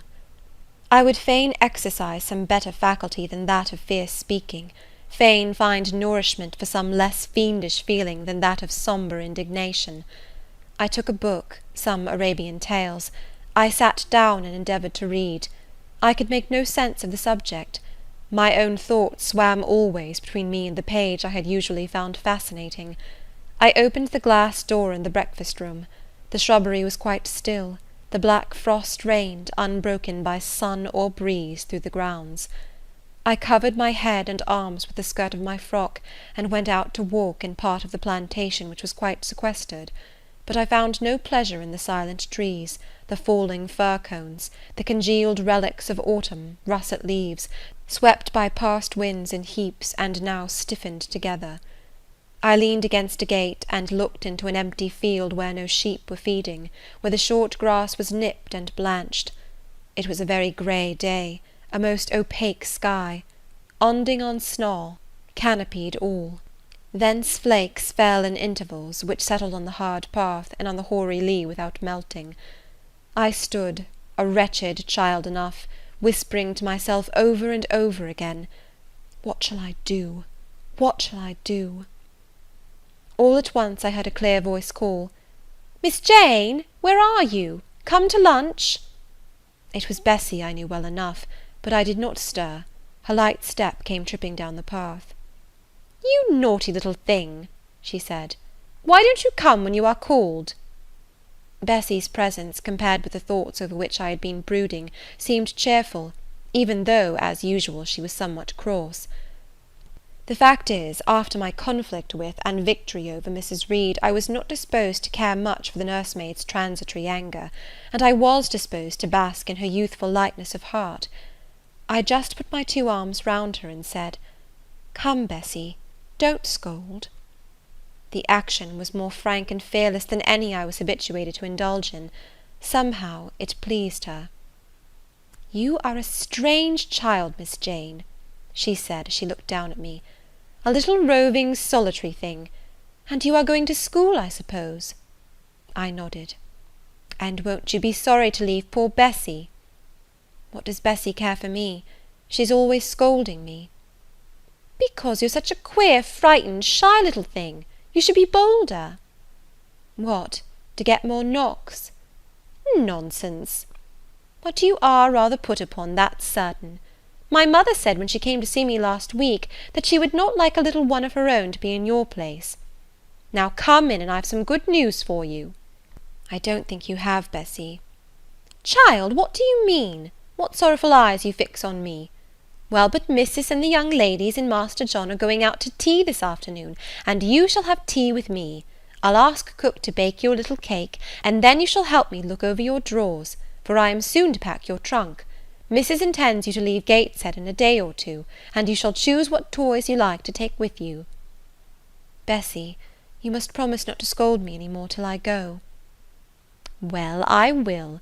But mind you are a very good little girl, and don't be afraid of me. Don't start when I chance to speak rather sharply. It's so provoking. I don't think I shall ever be afraid of you again, Bessie, because I have got used to you, and I shall soon have another set of people to dread. If you dread them, they'll dislike you. As you do, Bessie. I don't dislike you, miss. I believe I am fonder of you than of all the others. You don't show it. You sharp little thing! You've got quite a new way of talking. What makes you so venturesome and hardy? Why, I shall soon be away from you, and besides, I was going to say something about what had passed between me and Mrs. Reed, but on second thoughts I considered it better to remain silent on that head. And so you're glad to leave me? Not at all, Bessie. Indeed, just now I'm rather sorry. Just now, and rather! How coolly my little lady says it!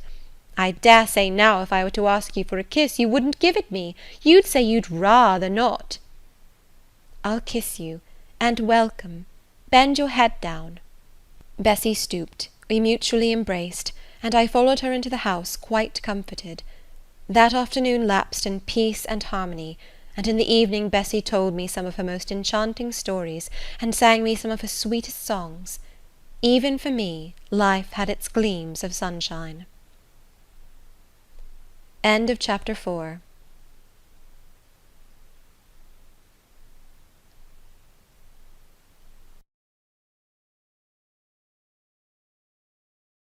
Jane Eyre by Charlotte Brontë. Chapter 5. 5 o'clock had hardly struck on the morning of the 19th of January, when Bessie brought a candle into my closet, and found me already up and nearly dressed. I had risen half an hour before her entrance, and had washed my face and put on my clothes by the light of a half-moon just setting, whose rays streamed through the narrow window near my crib. I was to leave Gateshead that day by a coach which passed the lodge gates at 6 a.m. Bessie was the only person yet risen. She had lit a fire in the nursery, where she now proceeded to make my breakfast.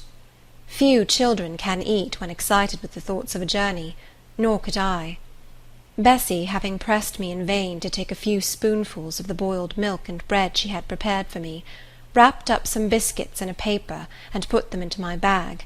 Then she helped me on with my pelisse and bonnet, and wrapping herself in a shawl, she and I left the nursery. As we passed Mrs. Reed's bedroom, she said, "Will you go in and bid Missus good-bye?" "No, Bessie. She came to my crib last night when you were gone down to supper, and said I need not disturb her in the morning, or my cousins either, and she told me to remember that she had always been my best friend, and to speak of her and be grateful to her accordingly." "What did you say, miss?" "Nothing. I covered my face with the bedclothes, and turned from her to the wall." "Oh, that was wrong, Miss Jane." "It was quite right, Bessie.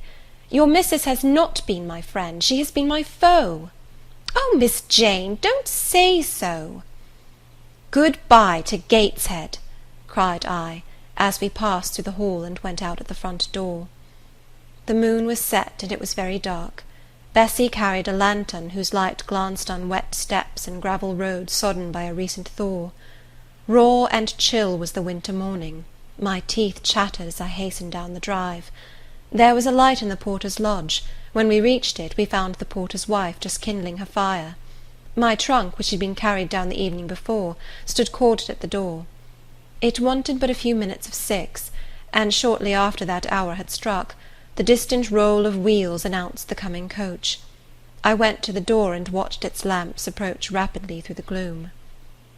"Is she going by herself?" asked the porter's wife. "Yes." "And how far is it?" 50 miles. "What a long way! I wonder Mrs. Reed is not afraid to trust her so far alone." The coach drew up. There it was at the gates, with its 4 horses and its top laden with passengers. The guard and coachman loudly urged haste. My trunk was hoisted up. I was taken from Bessie's neck, to which I clung with kisses. "Be sure and take good care of her," cried she to the guard, as he lifted me into the inside. "Aye, aye," was the answer. The door was slapped to. A voice exclaimed, "All right," and on we drove. Thus was I severed from Bessy and Gateshead, thus whirled away to unknown, and, as I then deemed, remote and mysterious regions. I remember but little of the journey.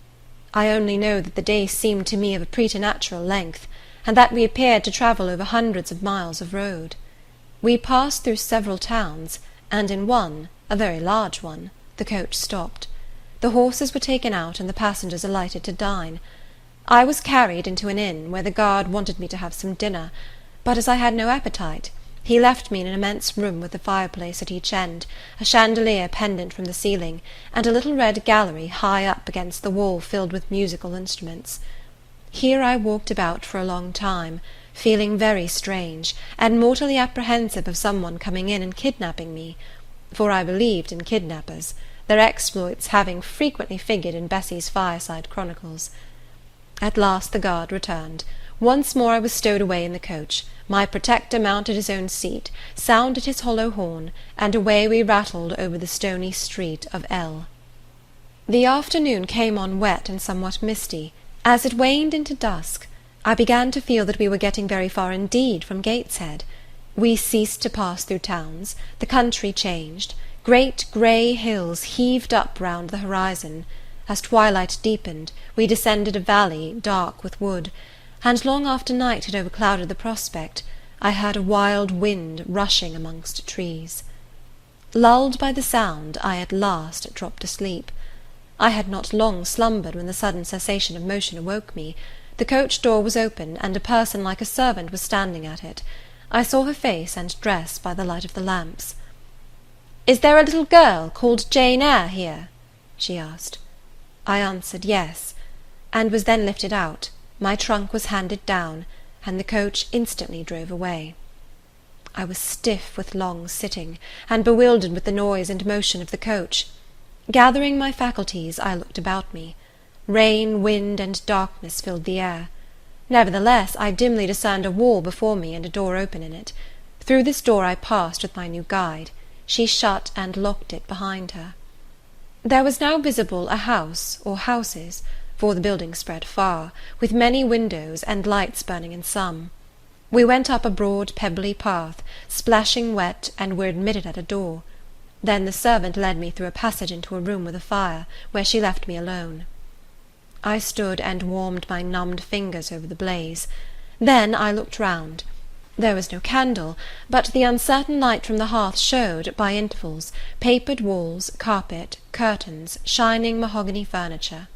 It was a parlour, not so spacious or splendid as the drawing-room at Gateshead, but comfortable enough.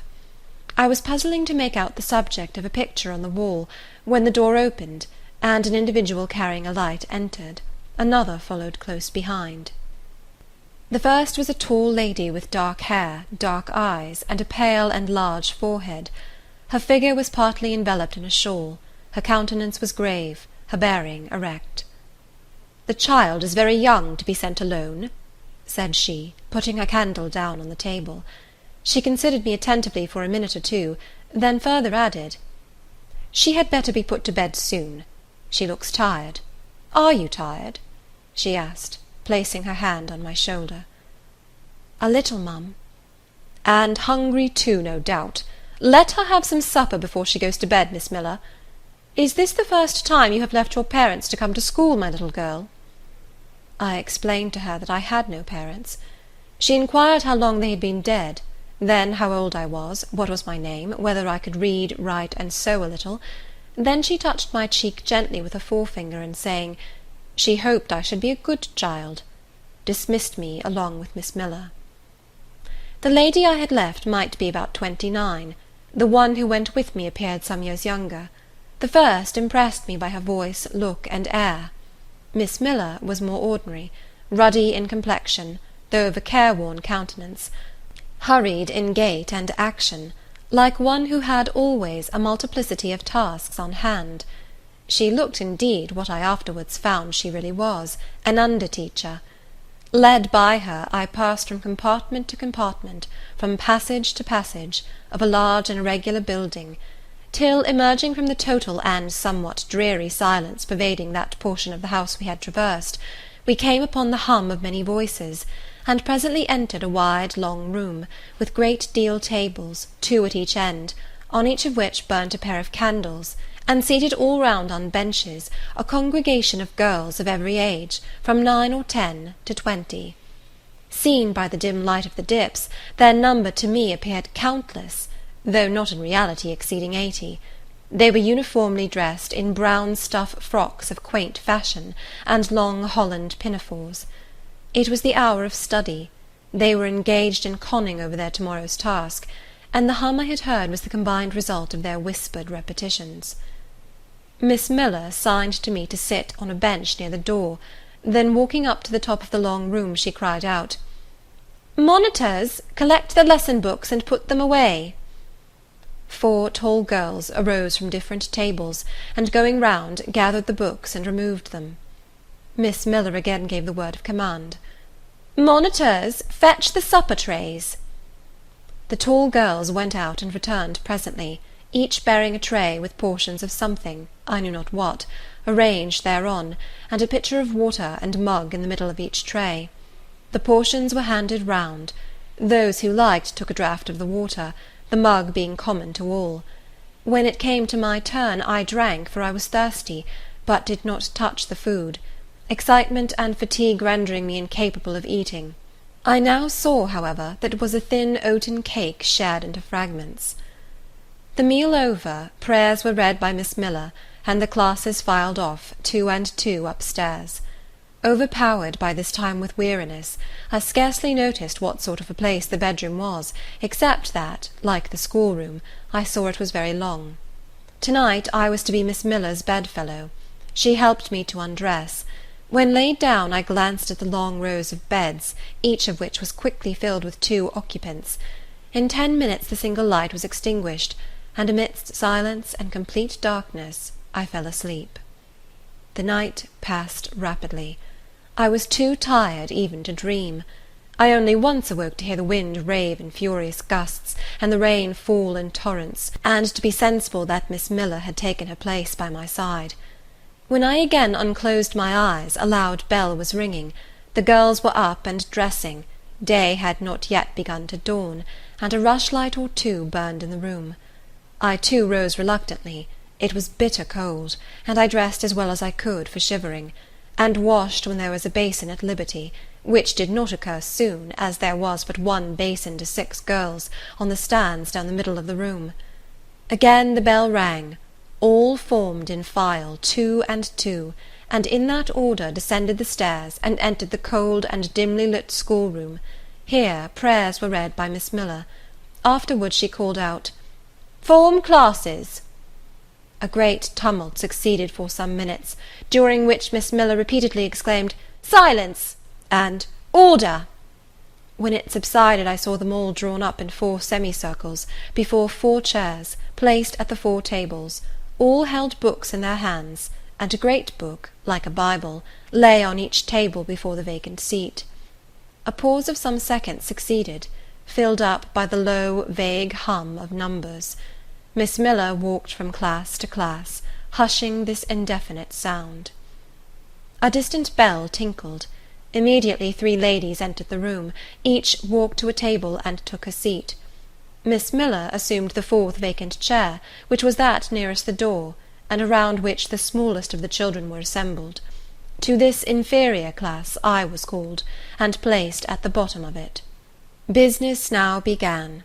The day's collect was repeated, then certain texts of Scripture were said, and to these succeeded a protracted reading of chapters in the Bible, which lasted an hour. By the time that exercise was terminated, day had fully dawned. The indefatigable bell now sounded for the 4th time. The classes were marshalled and marched into another room to breakfast. How glad I was to behold a prospect of getting something to eat!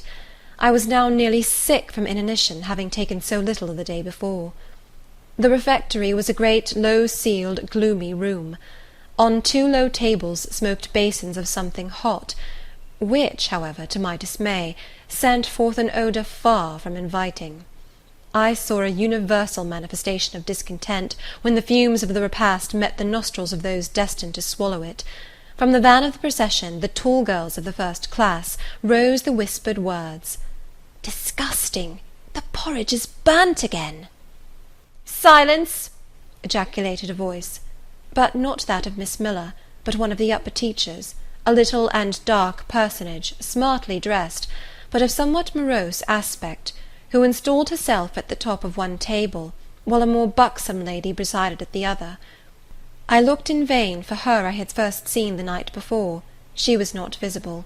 Miss Miller occupied the foot of the table where I sat, and a strange, foreign-looking, elderly lady, the French teacher, as I afterwards found, took the corresponding seat at the other board. A long grace was said, and a hymn sung. Then a servant brought in some tea for the teachers, and the meal began. Ravenous, and now very faint, I devoured a spoonful or two of my portion without thinking of its taste; but the first edge of hunger blunted, I perceived I had got in hand a nauseous mess. Burnt porridge is almost as bad as rotten potatoes. Famine itself soon sickens over it. The spoons were moved slowly.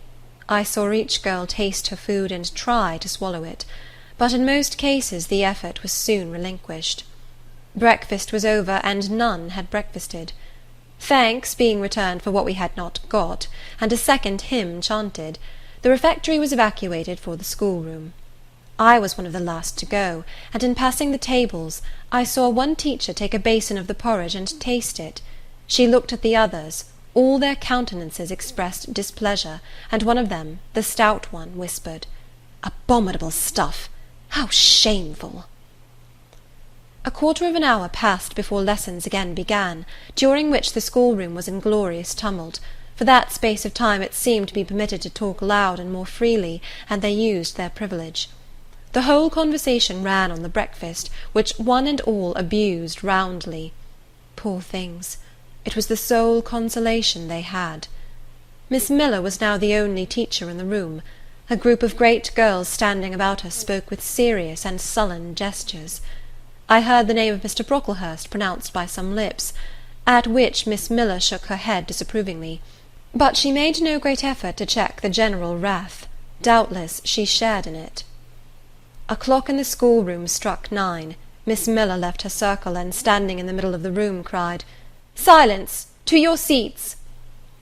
Discipline prevailed. In 5 minutes the confused throng was resolved into order, and comparative silence quelled the babbled clamour of tongues. The upper teachers now punctually resumed their posts, but still all seemed to wait. Ranged on benches down the sides of the room, the 80 girls sat motionless and erect. A quaint assemblage they appeared, all with plain locks combed from their faces, not a curl visible, in brown dresses, made high and surrounded by a narrow tucker about the throat, with little pockets of holland, shaped something like a Highlander's purse, tied in front of their frocks, and destined to serve the purpose of a work-bag. All, too, wearing woollen stockings and country-made shoes, fastened with brass buckles. About 20 of those clad in this costume were full-grown girls, or rather young women. It suited them ill, and gave an air of oddity even to the prettiest. I was still looking at them, and also at intervals examining the teachers, none of whom precisely pleased me, for the stout one was a little coarse, the dark one not a little fierce, the foreigner harsh and grotesque, and Miss Miller, poor thing, looked purple, weather-beaten, and overworked. When, as my eye wandered from face to face, the whole school rose simultaneously, as if moved by a common spring. What was the matter? I had heard no order given. I was puzzled. Ere I had gathered my wits, the classes were again seated, but as all eyes were now turned to one point, mine followed the general direction, and encountered the personage who had received me last night. She stood at the bottom of the long room, on the hearth, for there was a fire at each end. She surveyed the 2 rows of girls silently and gravely. Miss Miller, approaching, seemed to ask her a question, and having received her answer, went back to her place, and said aloud, "Monitor of the first class, fetch the globes." While the direction was being executed, the lady consulted moved slowly up the room. I suppose I have a considerable organ of veneration, for I retain yet the sense of admiring awe with which my eyes traced her steps. Seen now in broad daylight, she looked tall, fair, and shapely, brown eyes with benignant light in their irids, and a fine pencilling of long lashes round relieved the whiteness of her large front. On each of her temples her hair, of a very dark brown, was clustered in round curls, according to the fashion of those times, when neither smooth bands nor long ringlets were in vogue. Her dress, also in the mode of the day, was of purple cloth, relieved by a sort of Spanish trimming of a black velvet. A gold watches were not so common then as now, shone at her girdle. Let the reader add, to complete the picture, refined features, a complexion, if pale, clear, and a stately air and carriage, and he will have, at least, as clearly as words can give it, a correct idea of the exterior of Miss Temple, Maria Temple, as I afterwards saw the name written in a prayer book entrusted to me to carry to church. The superintendent of Lowood, for such was this lady, having taken her seat before a pair of globes placed on one of the tables, summoned the first class round her, and commenced giving a lesson on geography. The lower classes were called by the teachers. Repetitions in history, grammar, etc., went on for an hour. Writing and arithmetic succeeded, and music lessons were given by Miss Temple to some of the elder girls. The duration of each lesson was measured by the clock, which at last struck 12. The superintendent rose. "I have a word to address to the pupils," said she. The tumult of cessation from lessons was already breaking forth, but it sank at her voice. She went on. "You had this morning a breakfast which you could not eat. You must be hungry. I have ordered that a lunch of bread and cheese shall be served to all." The teachers looked at her with a sort of surprise. "It is to be done on my responsibility," she added, in an explanatory tone to them, and immediately afterwards left the room. The bread and cheese was presently brought in and distributed, to the high delight and refreshment of the whole school. The order was now given, "To the garden." Each put on a coarse straw bonnet, with strings of coloured calico and a cloak of grey frieze. I was similarly equipped, and following the stream, I made my way into the open air. The garden was a wide enclosure, surrounded with walls so high as to exclude every glimpse of prospect. A covered veranda ran down one side, and broad walks bordered a middle space divided into scores of little beds. These beds were assigned as gardens for the pupils to cultivate, and each bed had an owner. When full of flowers they would doubtless look pretty, but now, at the latter end of January, all was wintry blight and brown decay. I shuddered as I stood and looked round me. It was an inclement day for outdoor exercise, not positively rainy, but darkened by a drizzling yellow fog. All underfoot was still soaking wet with the floods of yesterday.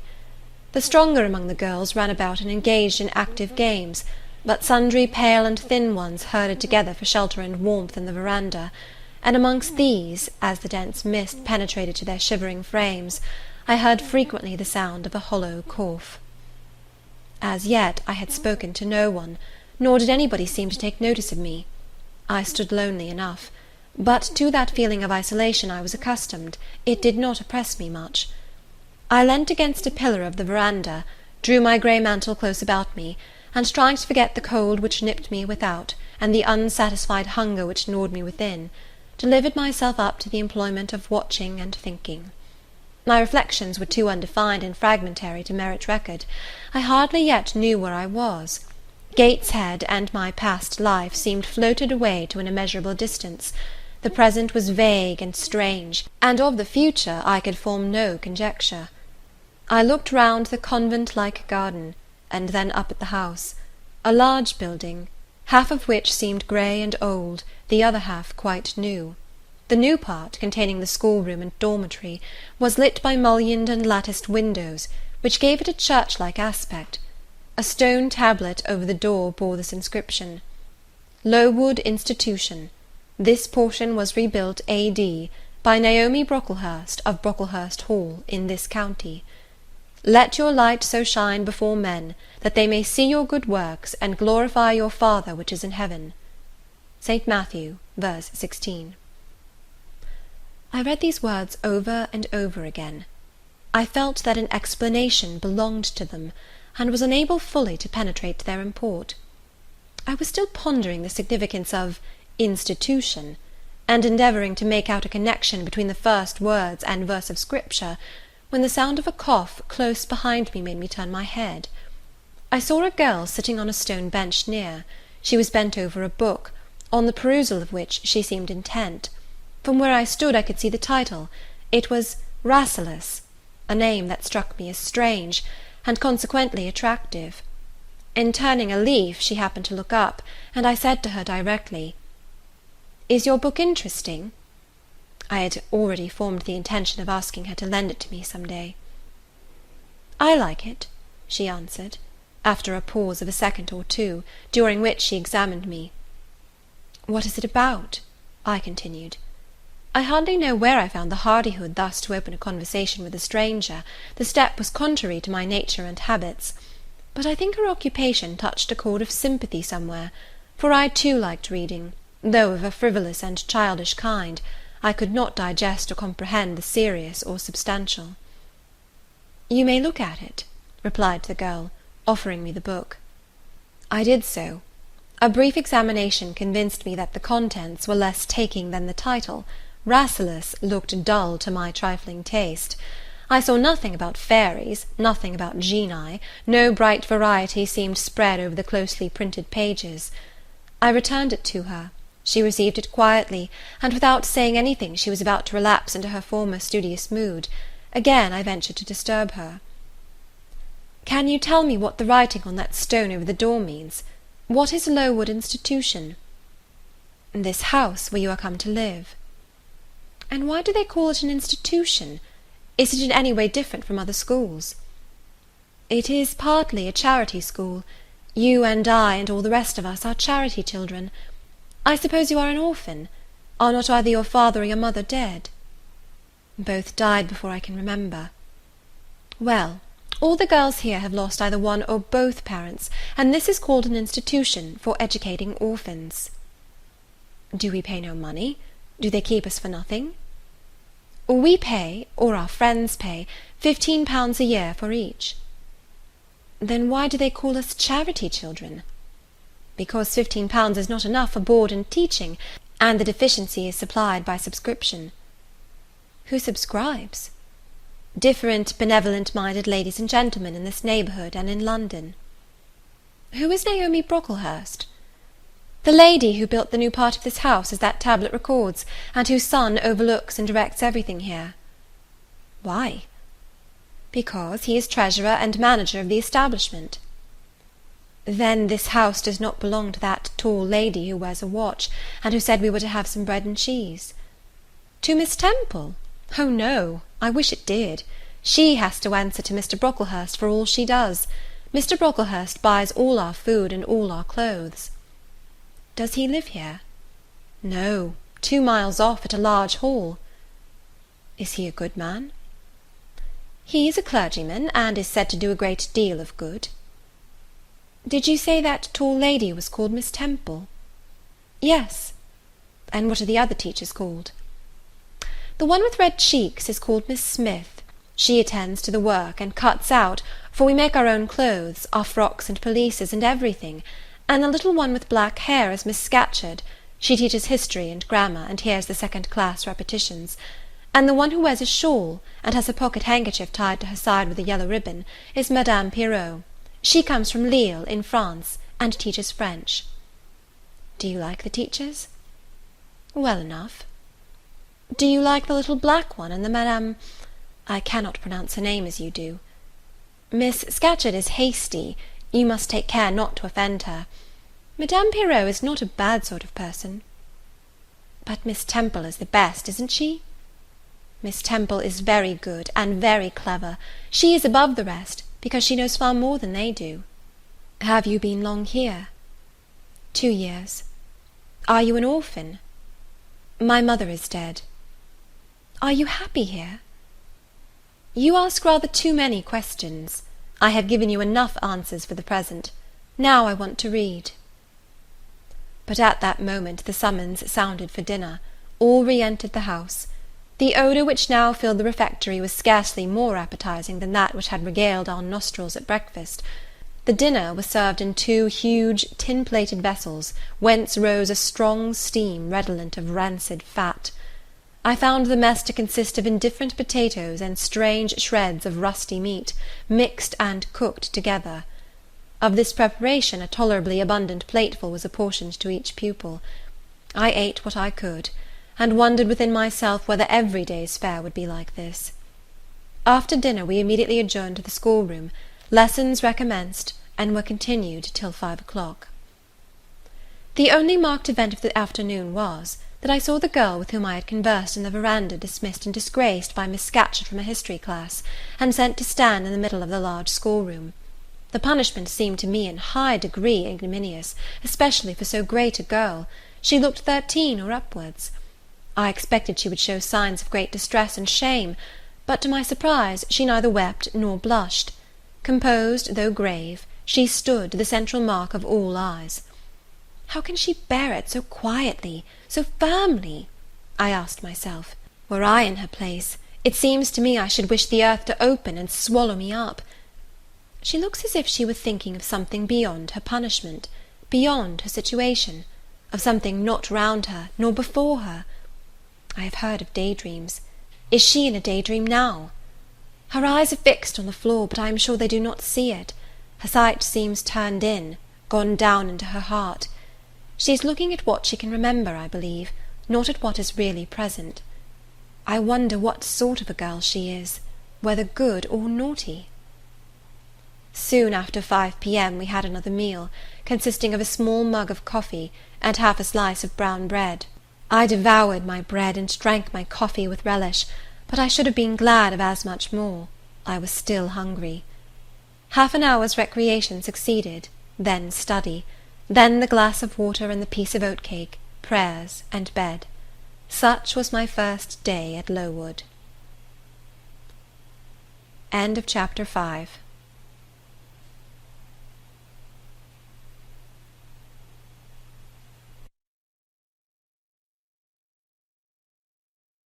Jane Eyre, by Charlotte Brontë. Chapter 6. The next day commenced as before, getting up and dressing by rushlight, but this morning we were obliged to dispense with the ceremony of washing. The water in the pitchers was frozen. A change had taken place in the weather the preceding evening, and a keen north-east wind, whistling through the crevices of our bedroom windows all night long, had made us shiver in our beds, and turned the contents of the ewers to ice. Before the long hour and a half of prayers and Bible reading was over, I felt ready to perish with cold. Breakfast time came at last, and this morning the porridge was not burnt. The quality was eatable, the quantity small. How small my portion seemed! I wished it had been doubled. In the course of the day I was enrolled a member of the 4th class, and regular tasks and occupations were assigned me. Hitherto I had only been a spectator of the proceedings at Lowood. I was now to become an actor therein. At first, being little accustomed to learn by heart, the lessons appeared to me both long and difficult. The frequent change from task to task, too, bewildered me, and I was glad when, about 3 o'clock in the afternoon, Miss Smith put into my hands a border of muslin 2 yards long, together with needle, thimble, etc., and sent me to sit in a quiet corner of the schoolroom, with directions to hem the same. At that hour most of the others were sewing likewise, but one class still stood round Miss Scatcherd's chair reading, and as all was quiet, the subject of their lessons could be heard, together with the manner in which each girl acquitted herself, and the animadversions or commendations of Miss Scatcherd on the performance. It was English history. Among the readers I observed my acquaintance of the veranda. At the commencement of the lesson, her place had been at the top of the class, but for some error of pronunciation, or some inattention to stops, she was suddenly sent to the very bottom. Even in that obscure position, Miss Scatcherd continued to make her an object of constant notice. She was continually addressing to her such phrases as the following: "Burns," such it seems was her name. The girls here were all called by their surnames, as boys are elsewhere. "Burns, you are standing on the side of your shoe. Turn your toes out immediately." "Burns, you poke your chin most unpleasantly. Draw it in." "Burns, I insist on your holding your head up. I will not have you before me in that attitude," etc., etc. A chapter having been read through twice, the books were closed and the girls examined. The lesson had comprised part of the reign of Charles I, and there were sundry questions about tonnage and poundage and ship money, which most of them appeared unable to answer. Still, every little difficulty was solved instantly when it reached Burns. Her memory seemed to have retained the substance of the whole lesson, and she was ready with answers on every point. I kept expecting that Miss Scatcherd would praise her attention, but instead of that she suddenly cried out, "You dirty, disagreeable girl! You have never cleaned your nails this morning." Burns made no answer. I wondered at her silence. Why, thought I, does she not explain that she could neither clean her nails nor wash her face, as the water was frozen? My attention was now called off by Miss Smith desiring me to hold a skein of thread while she was winding it. She talked to me from time to time, asking whether I had ever been at school before, whether I could mark, stitch, knit, etc. Till she dismissed me, I could not pursue my observations on Miss Scatcherd's movements. When I returned to my seat, that lady was just delivering an order of which I did not catch the import, but Burns immediately left the class, and going into the small inner room where the books were kept, returned in half a minute, carrying in her hand a bundle of twigs tied together at one end. This ominous tool she presented to Miss Scatcherd with a respectful courtesy. Then she quietly, and without being told, unloosed her pinafore, and the teacher instantly and sharply inflicted on her neck a dozen strokes with a bunch of twigs. Not a tear rose to Burns's eye, and while I paused from my sewing, because my fingers quivered at this spectacle with a sentiment of unavailing and impotent anger, not a feature of her pensive face altered its ordinary expression. "Hardened girl!" exclaimed Miss Scatcherd. "Nothing can correct you of your slatternly habits. Carry the rod away." Burns obeyed. I looked at her narrowly as she emerged from the book-closet. She was just putting back her handkerchief into her pocket, and the trace of a tear glistened on her thin cheek. The play hour in the evening I thought the pleasantest fraction of the day at Lowood. The bit of bread, the draught of coffee swallowed at 5 o'clock had revived vitality, if it had not satisfied hunger. The long restraint of the day was slackened. The schoolroom felt warmer than in the morning, its fires being allowed to burn a little more brightly, to supply, in some measure, the place of candles not yet introduced. The ruddy gloaming, the licensed uproar, the confusion of many voices gave one a welcome sense of liberty. On the evening of the day on which I had seen Miss Scatcherd flog her pupil, Burns, I wandered as usual among the forms and tables and laughing groups without a companion, yet not feeling lonely. When I passed the windows, I now and then lifted a blind and looked out. It snowed fast. A drift was already forming against the lower panes. Putting my ear close to the window, I could distinguish from the gleeful tumult within the disconsolate moan of the wind outside. Probably, if I had lately left a good home and kind parents, this would have been the hour when I should have most keenly regretted the separation. That wind would then have saddened my heart. This obscure chaos would have disturbed my peace. As it was, I derived from both a strange excitement, and reckless and feverish I wished the wind to howl more wildly, the gloom to deepen to darkness, and the confusion to rise to clamour.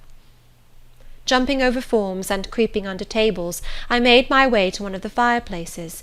There, kneeling by the high wire fender, I found Burns, absorbed, silent, abstracted from all round her by the companionship of a book, which she read by the dim glare of the embers. "Is it still Rasselas?" I asked, coming behind her. "Yes," she said, "and I have just finished it." And in 5 minutes more she shut it up. I was glad of this. Now, thought I can perhaps get her to talk. I sat down by her on the floor. "What is your name besides Burns?" "Helen." "Do you come a long way from here?" "I come from a place farther north, quite on the borders of Scotland." "Will you ever go back?" "I hope so, but nobody can be sure of the future." "You must wish to leave Lowood." "No, why should I? I was sent to Lowood to get an education, and it would be of no use going away until I have attained that object." "But that teacher, Miss Scatcherd, is so cruel to you." "Cruel? Not at all. She is severe. She dislikes my faults." "And if I were in your place, I should dislike her. I should resist her. If she struck me with that rod, I should get it from her hand. I should break it under her nose." "Probably you would do nothing of the sort. But if you did, Mr. Brocklehurst would expel you from the school. That would be a great grief to your relations.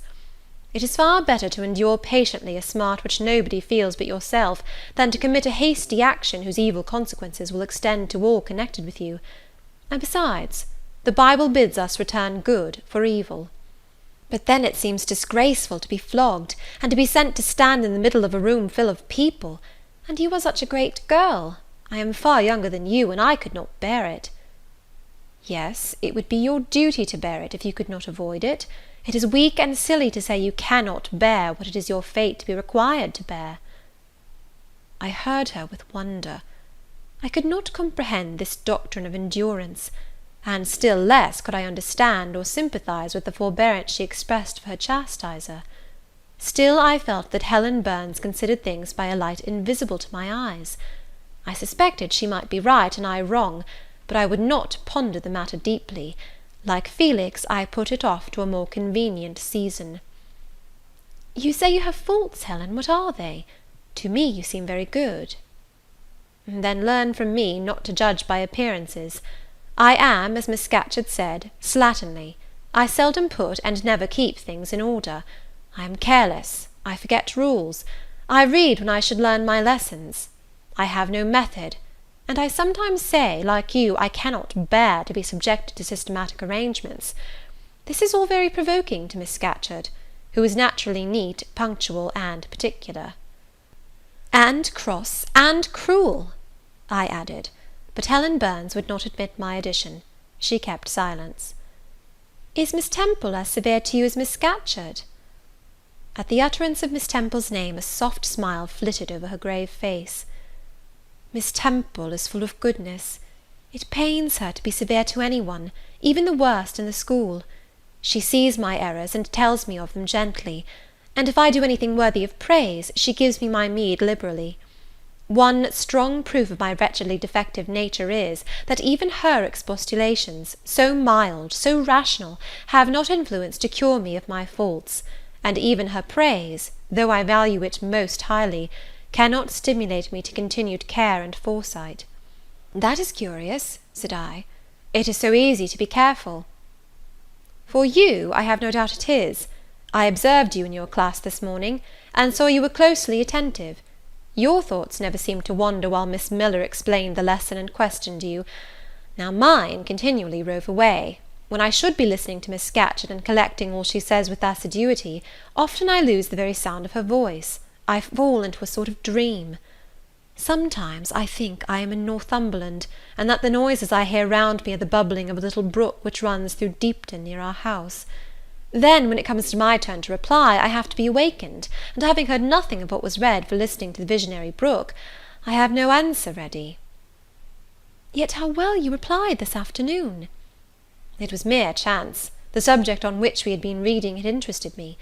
This afternoon, instead of dreaming of Deepton, I was wondering how a man who wished to do right could act so unjustly and unwisely as Charles I sometimes did, and I thought what a pity it was that, with his integrity and conscientiousness, he could see no farther than the prerogatives of the crown. If he had but been able to look to a distance, and see how what they call the spirit of the age was tending. Still, I like Charles. I respect him. I pity him, poor murdered king. Yes, his enemies were the worst. They shed blood they had no right to shed. How dared they kill him?" Helen was talking to herself now. She had forgotten I could not very well understand her, that I was ignorant, or nearly so, of the subject she discussed. I recalled her to my level. "And when Miss Temple teaches you, do your thoughts wander then?" "No, certainly not often. Because Miss Temple has generally something to say which is newer than my own reflections, her language is singularly agreeable to me, and the information she communicates is often just what I wish to gain." "Well, then, with Miss Temple you are good." "Yes, in a passive way. I make no effort. I follow as inclination guides me. There is no merit in such goodness." "A great deal. You are good to those who are good to you. It is all I ever desire to be. If people were always kind and obedient to those who were cruel and unjust, the wicked people would have it all their own way. They would never feel afraid, and so they would never alter, but would grow worse and worse. When we are struck at without a reason, we should strike back again very hard. I am sure we should, so hard as to teach the person who struck us never to do it again. You will change your mind, I hope, when you grow older. As yet you are but a little untaught girl. But I feel this, Helen. I must dislike those who, whatever I do to please them, persist in disliking me. I must resist those who punish me unjustly. It is as natural as that I should love those who show me affection, or submit to punishment when I feel it is deserved. Heathens and savage tribes hold that doctrine, but Christians and civilized nations disown it. How? I don't understand. It is not violence that best overcomes hate, nor vengeance that most certainly heals injury. What then? Read the New Testament, and observe what Christ says, and how he acts. Make his word your rule, and his conduct your example. What does he say? Love your enemies, bless them that curse you, do good to them that hate you and despitefully use you. Then I should love Mrs. Reed, which I cannot do. I should bless her son John, which is impossible. In her turn, Helen Burns asked me to explain, and I proceeded forthwith to pour out in my own way the tale of my sufferings and resentments. Bitter and truculent when excited, I spoke as I felt, without reserve or softening. Helen heard me patiently to the end. I expected she would then make a remark, but she said nothing. Well, I asked impatiently, is not Mrs. Reed a hard-hearted, bad woman? She has been unkind to you, no doubt, because, you see, she dislikes your cast of character, as Miss Scatcherd does mine. But how minutely you remember all she has done and said to you! What a singularly deep impression her injustice seems to have made on your heart!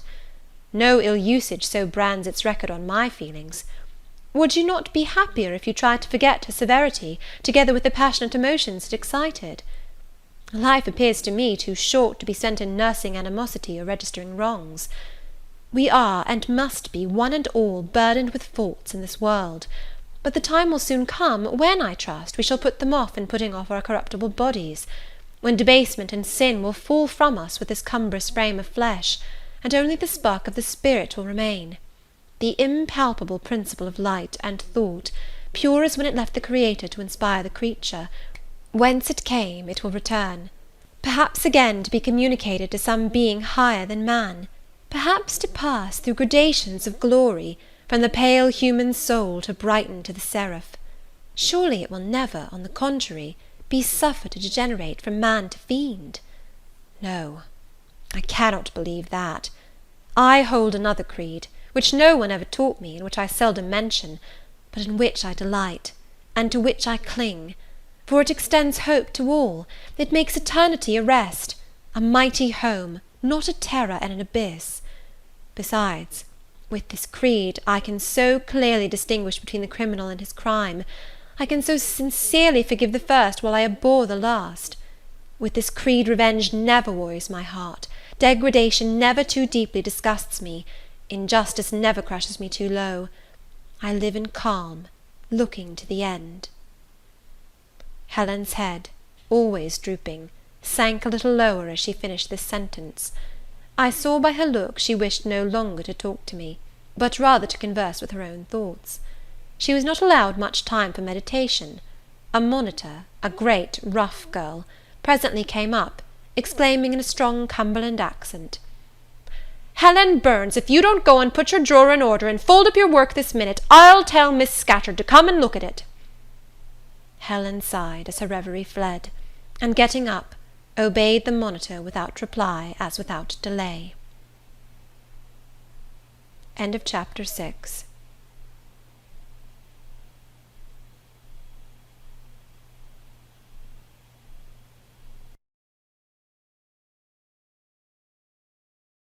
Jane Eyre by Charlotte Brontë. Chapter 7. My first quarter at Lowood seemed an age, and not the golden age either. It comprised an irksome struggle with difficulties in habituating myself to new rules and unwonted tasks. The fear of failure in these points harassed me worse than the physical hardships of my lot, though these were no trifles. During January, February, and part of March, the deep snows, and after their melting, the almost impassable roads, prevented our stirring beyond the garden walls, except to go to church; but within these limits we had to pass an hour every day in the open air. Our clothing was insufficient to protect us from the severe cold. We had no boots, the snow got into our shoes and melted there. Our ungloved hands became numbed and covered with chilblains, as were our feet. I remember well the distracting irritation I endured from this cause every evening, when my feet inflamed, and the torture of thrusting the swelled, raw, and stiff toes into my shoes in the morning. Then the scanty supply of food was distressing. With the keen appetites of growing children, we had scarcely sufficient to keep alive a delicate invalid. From this deficiency of nourishment resulted an abuse, which pressed hardly on the younger pupils. Whenever the famished great girls had an opportunity, they would coax or menace the little ones out of their portion. Many a time I have shared between two claimants the precious morsel of brown bread distributed at tea-time, and after relinquishing to a third half the contents of my mug of coffee, I have swallowed the remainder with an accompaniment of secret tears, forced from me by the exigency of hunger. Sundays were dreary days in that wintry season. We had to walk 2 miles to Brocklebridge Church, where our patron officiated. We set out cold, we arrived at church colder. During the morning service we became almost paralyzed. It was too far to return to dinner, and an allowance of cold meat and bread, in the same penurious proportion observed in our ordinary meals, was served round between the services. At the close of the afternoon service we returned by an exposed and hilly road, where the bitter winter wind, blowing over a range of snowy summits to the north, almost flayed the skin from our faces. I can remember Miss Temple walking lightly and rapidly along our drooping line, her plaid cloak, which the frosty wind fluttered, gathered close about her, and encouraging us by precept and example to keep up our spirits and march forward, as she said, like stalwart soldiers. The other teachers, poor things, were generally themselves too much dejected to attempt the task of cheering others. How we longed for the light and heat of a blazing fire when we got back! But to the little ones at least this was denied. Each hearth in the schoolroom was immediately surrounded by a double row of great girls, and behind them the younger children crouched in groups, wrapping their starved arms in their pinafores. A little solace came at tea-time in the shape of a double ration of bread, a whole instead of a half slice, with the delicious addition of a thin scrape of butter. It was the hebdomadal treat to which we all looked forward from Sabbath to Sabbath. I generally contrived to reserve a moiety of this bounteous repast for myself, but the remainder I was invariably obliged to part with. The Sunday evening was spent in repeating by heart the church catechism, and the 5th, 6th, and 7th chapters of St. Matthew, and in listening to a long sermon read by Miss Miller, whose irrepressible yawns attested her weariness. A frequent interlude of these performances was the enactment of the part of Eutychus by some half-dozen of little girls, who, overpowered with sleep, would fall down, if not out of the 3rd loft, yet off the 4th form, and be taken up half dead. The remedy was to thrust them forward into the centre of the schoolroom, and oblige them to stand there till the sermon was finished. Sometimes their feet failed them, and they sank together in a heap. They were then propped up with the monitor's high stools. I have not yet alluded to the visits of Mr. Brocklehurst, and indeed that gentleman was from home during the great part of the first month after my arrival, perhaps prolonging his stay with his friend the Archdeacon. His absence was a relief to me. I need not say that I had my own reasons for dreading his coming, but come he did at last. One afternoon, I had then been 3 weeks at Lowood, as I was sitting with a slate in my hand, puzzling over a sum in long division, my eyes, raised in abstraction to the window, caught sight of a figure just passing. I recognized almost instinctively that gaunt outline, and when, 2 minutes after, all the school, teachers included, rose en masse, it was not necessary for me to look up in order to ascertain whose entrance they thus greeted.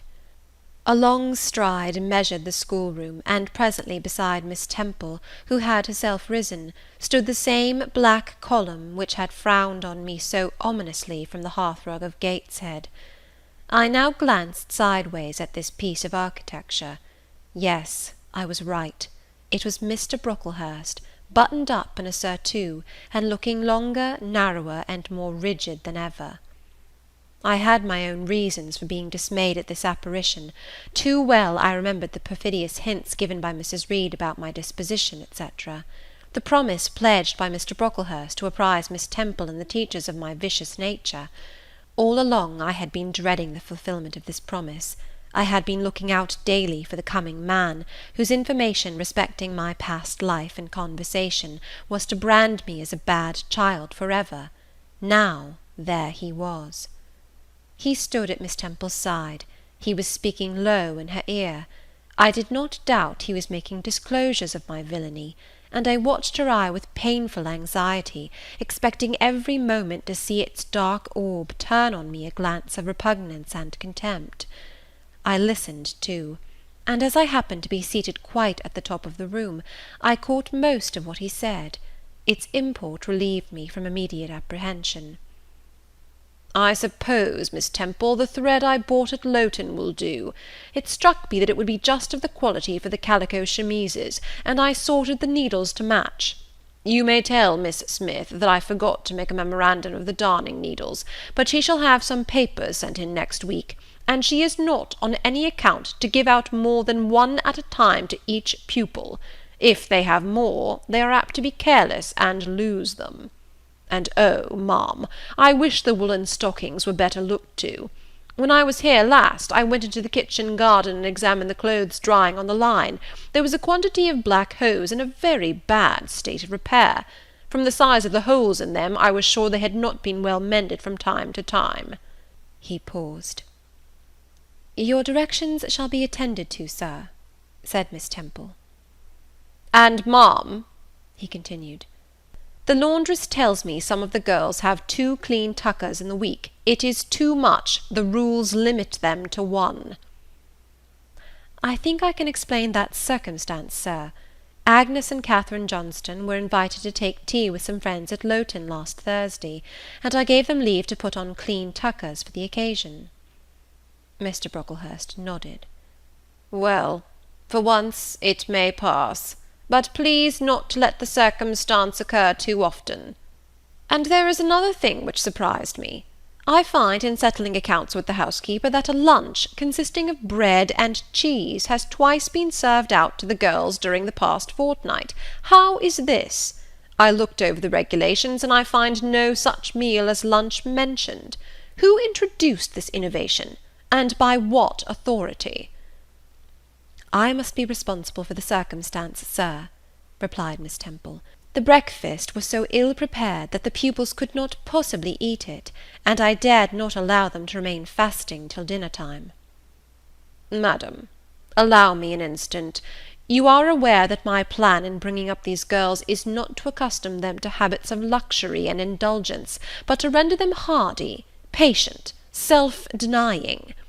Should any little accidental disappointment of the appetite occur, such as the spoiling of a meal, the under or the overdressing of a dish, the incident ought not to be neutralized by replacing with something more delicate the comfort lost, thus pampering the body, and obviating the aim of this institution.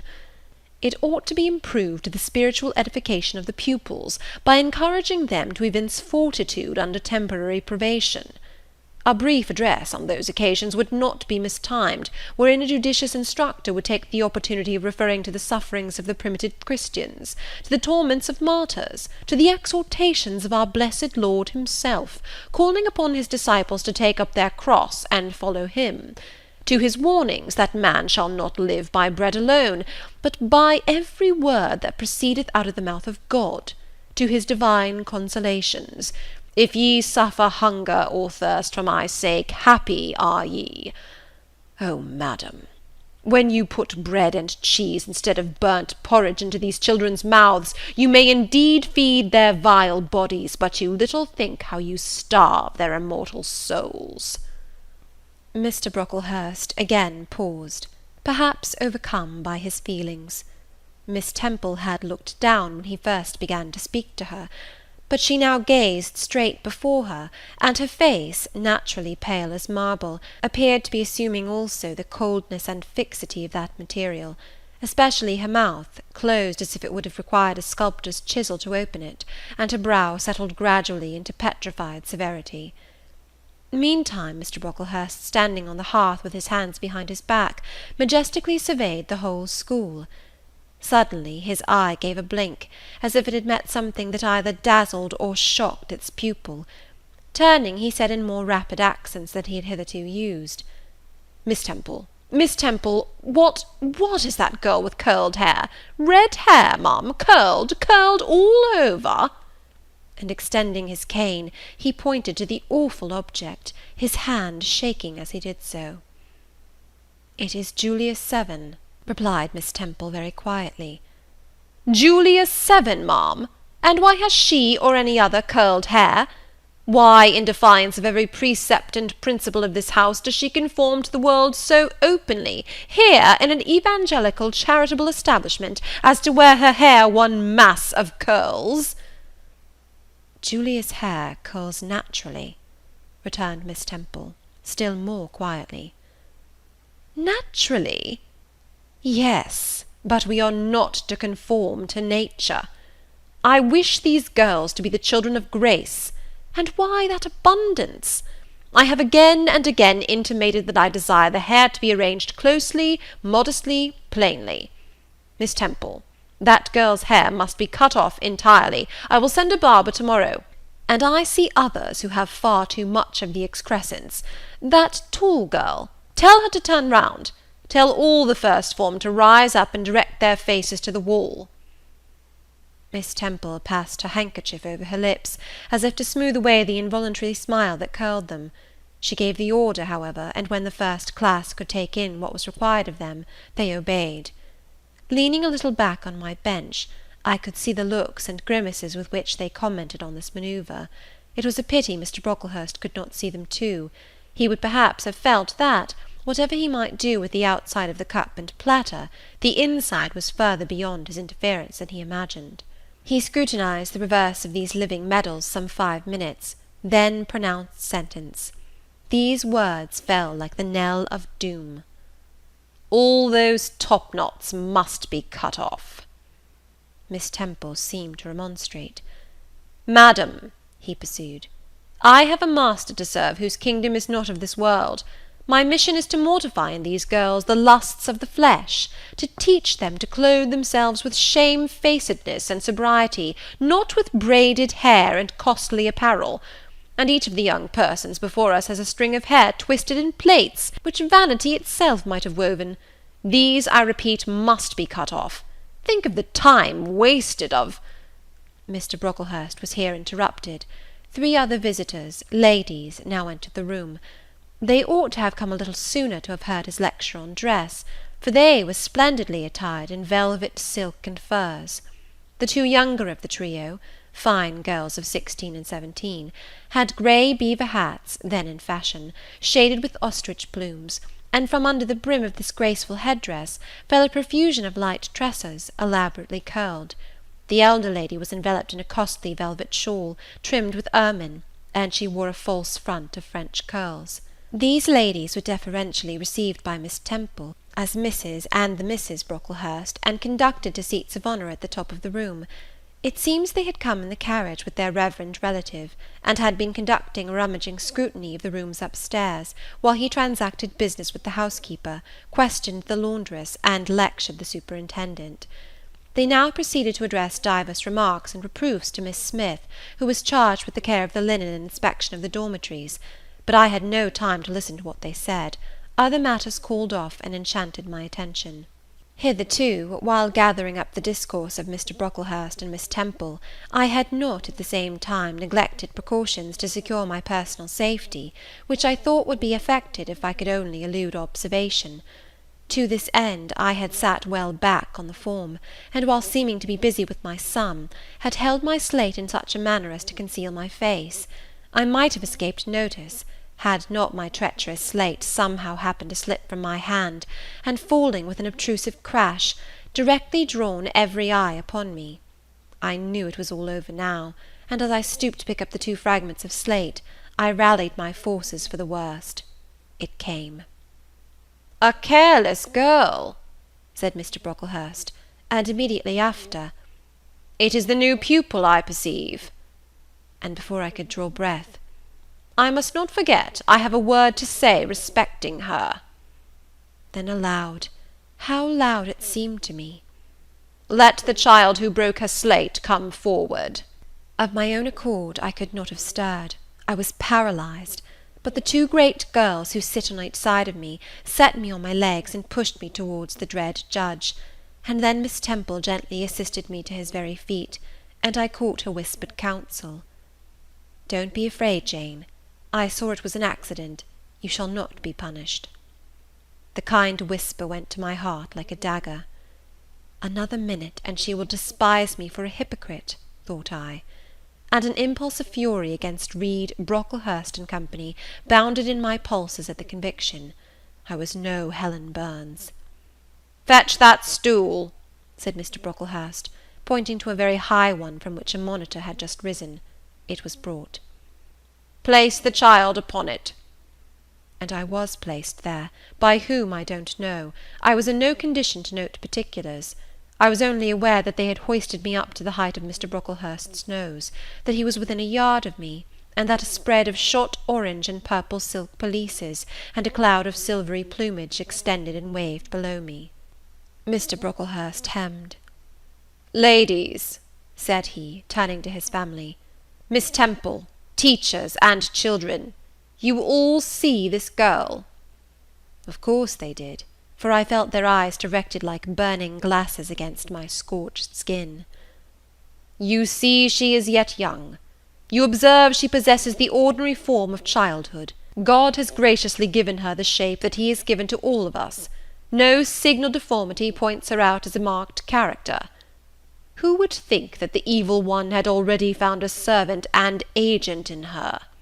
Yet such, I grieve to say, is the case." A pause, in which I began to steady the palsy of my nerves, and to feel that the Rubicon was passed, and that the trial no longer to be shirked must be firmly sustained.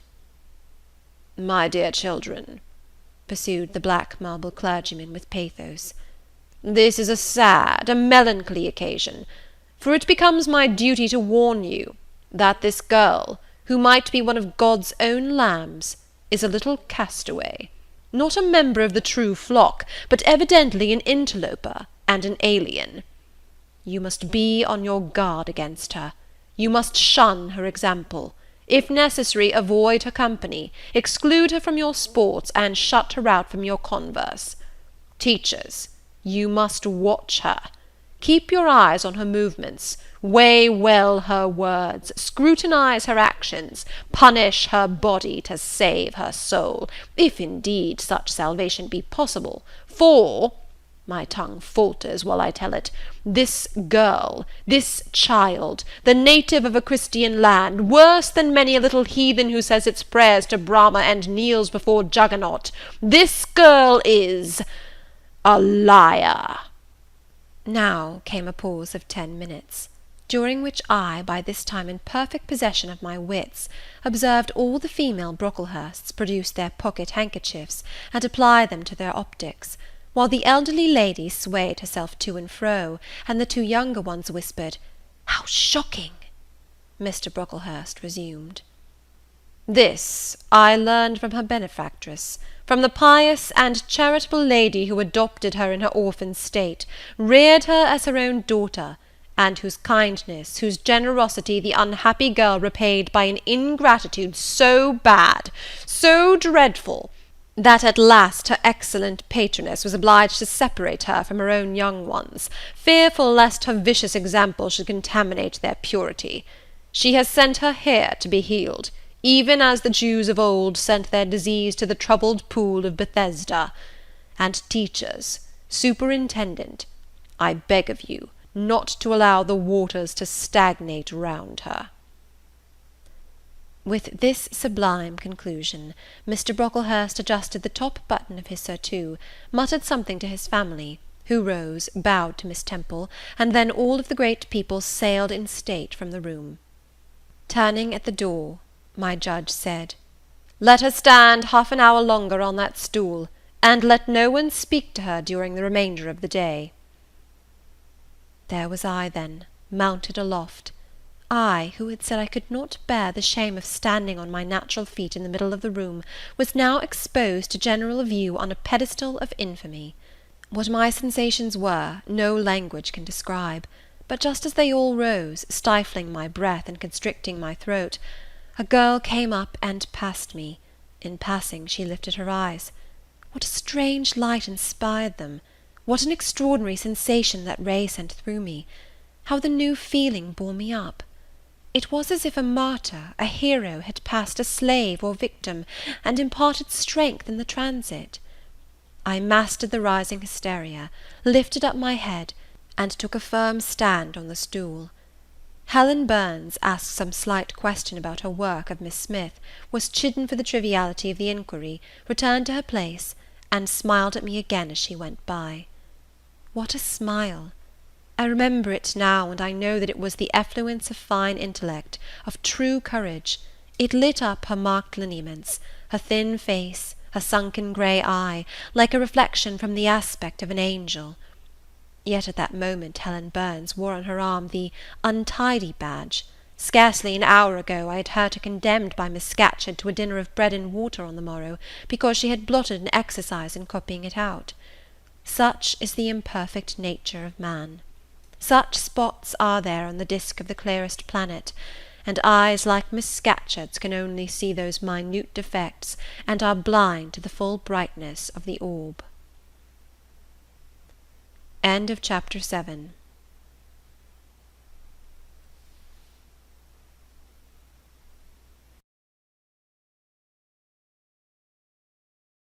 Jane Eyre by Charlotte Brontë.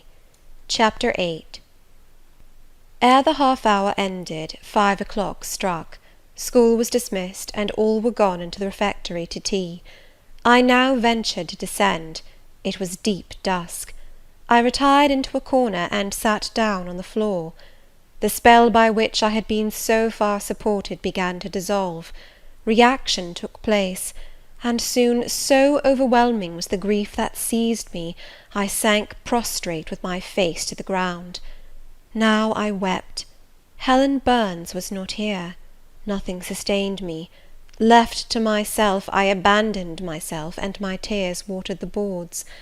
I had meant to be so good, and to do so much at Lowood, to make so many friends, to earn respect and win affection.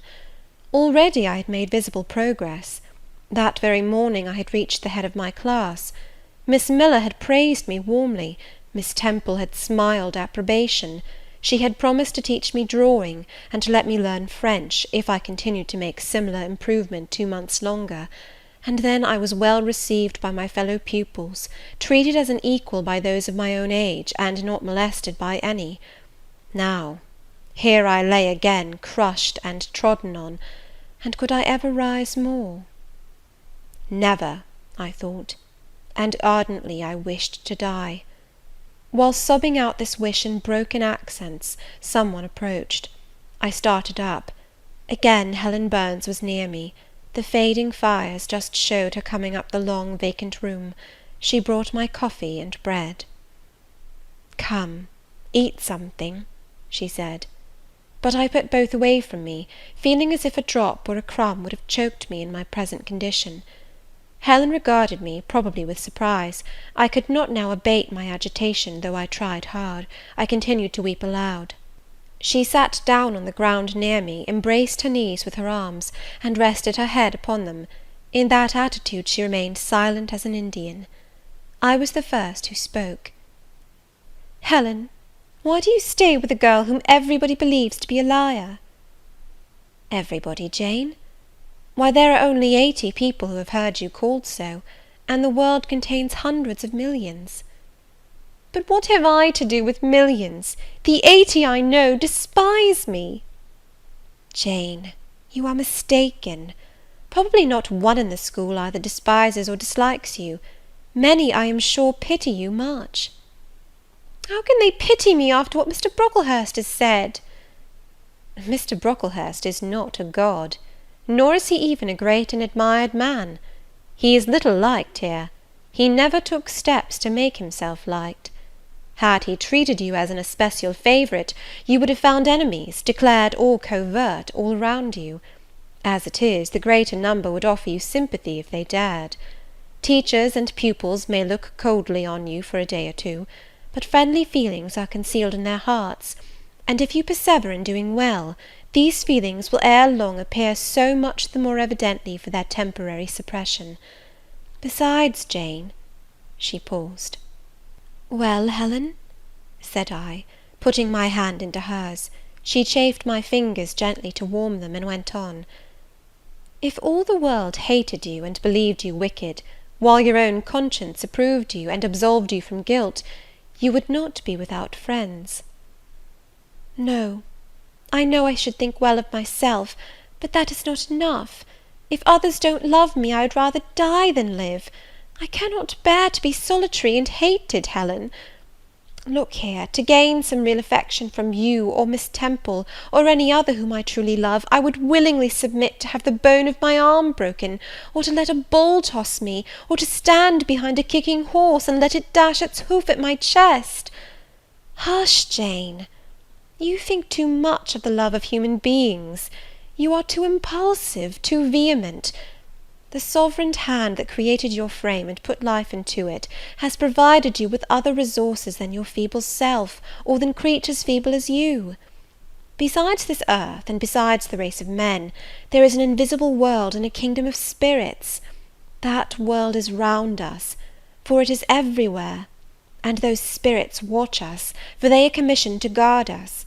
And if we were dying in pain and shame, if scorn smote us on all sides, and hatred crushed us, angels see our tortures, recognise our innocence, if innocent we be, as I know you are of this charge, which Mr. Brocklehurst has weakly and pompously repeated at second hand from Mrs. Reed. For I read a sincere nature in your ardent eyes, and on your clear front. And God waits only the separation of spirit from flesh to crown us with a full reward.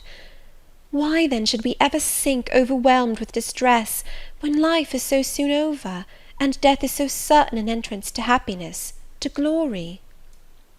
I was silent. Helen had calmed me, but in the tranquillity she imparted there was an alloy of inexpressible sadness. I felt the impression of woe as she spoke, but I could not tell whence it came; and when, having done speaking, she breathed a little fast, and coughed a short cough, I momentarily forgot my own sorrows to yield to a vague concern for her. Resting my head on Helen's shoulder, I put my arms round her waist. She drew me to her, and we reposed in silence. We had not sat long thus, when another person came in. Some heavy clouds, swept from the sky by a rising wind, had left the moon bare, and her light, streaming in through a window near, shone full both on us and on the approaching figure, which we at once recognized as Miss Temple. "I came on purpose to find you, Jane Eyre," said she. "I want you in my room, and as Helen Burns is with you, she may come too." We went, following the superintendent's guidance. We had to thread some intricate passages, and mount a staircase before we reached her apartment. It contained a good fire, and looked cheerful. Miss Temple told Helen Burns to be seated in a low arm-chair on one side of the hearth, and herself taking another, she called me to her side. "Is it all over?" she asked, looking down at my face. "Have you cried your grief away?" "I'm afraid I never shall do that." "Why?" "Because I have been wrongly accused, and you, Ma'am, and everybody else, will now think me wicked." "We shall think you what you prove yourself to be, my child. Continue to act as a good girl, and you will satisfy us."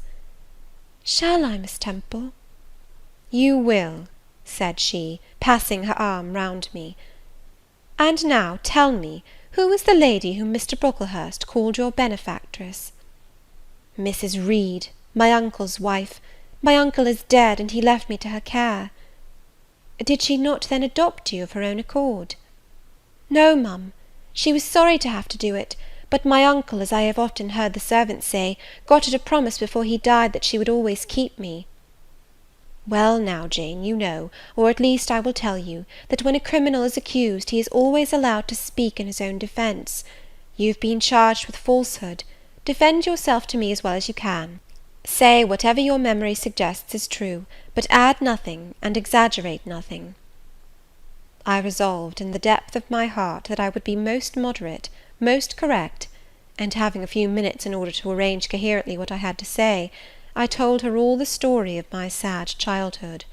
Exhausted by emotion, my language was more subdued than it generally was when it developed that sad theme, and mindful of Helen's warnings against the indulgence of resentment, I infused into the narrative far less of gall and wormwood than ordinary. Thus restrained and simplified, it sounded more credible. I felt as I went on that Miss Temple fully believed me. In the course of the tale I had mentioned Mr. Lloyd as having come to see me after the fit.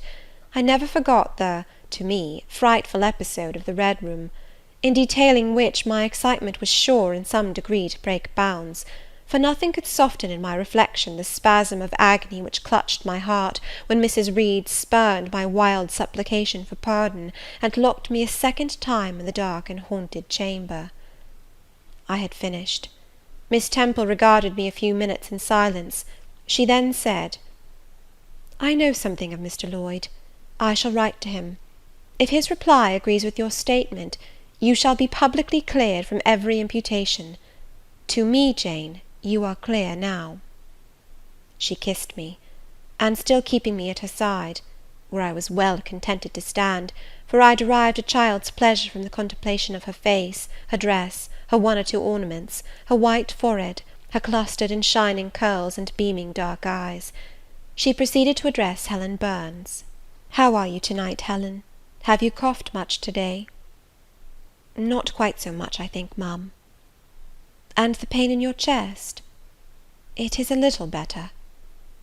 Miss Temple got up, took her hand, and examined her pulse. Then she returned to her own seat. As she resumed it, I heard her sigh low. She was pensive a few minutes, then rousing herself, she said cheerfully, "But you two are my visitors to-night. I must treat you as such." She rang her bell. "Barbara," she said to the servant who answered it, "I have not yet had tea. Bring the tray, and place cups for these two young ladies." And a tray was soon brought. How pretty, to my eyes, did the china cups and bright teapot look, placed on the little round table near the fire! How fragrant was the steam of the beverage, and the scent of the toast! Of which, however, I, to my dismay, for I was beginning to be hungry, discerned only a very small portion. Miss Temple discerned it too.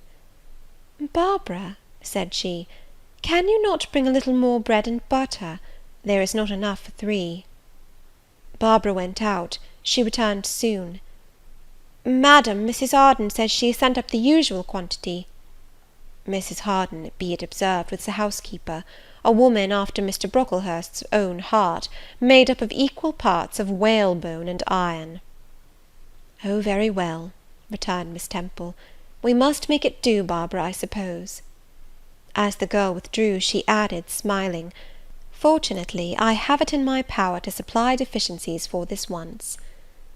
Having invited Helen and me to approach the table, and placed before each of us a cup of tea with one delicious but thin morsel of toast, she got up, unlocked a drawer, and taking from it a parcel wrapped in paper, disclosed presently to our eyes a good-sized seed cake. "I meant to give each of you some of this to take with you," said she, "but as there is so little toast, you must have it now." And she proceeded to cut slices with a generous hand. We feasted that evening as on nectar and ambrosia, and not the least delight of the entertainment was the smile of gratification with which our hostess regarded us, as we satisfied our famished appetites on the delicate fare she liberally supplied. Tea over and the tray removed, she again summoned us to the fire. We sat one on each side of her, and now a conversation followed between her and Helen, which it was indeed a privilege to be admitted to hear. Miss Temple had always something of serenity in her air, of state in her mien, of refined propriety in her language, which precluded deviation into the ardent, the excited, the eager; something which chastened the pleasure of those who looked on her and listened to her, by a controlling sense of awe, and such was my feeling now; but as to Helen Burns, I was struck with wonder. The refreshing meal, the brilliant fire, the presence and kindness of her beloved instructress, or perhaps, more than all these, something in her own unique mind, had roused her powers within her. They woke, they kindled.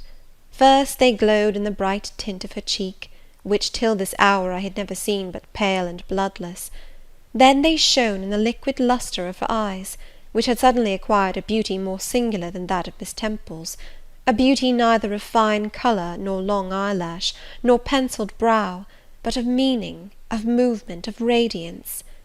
Then her soul sat on her lips, and language flowed, from what source I cannot tell.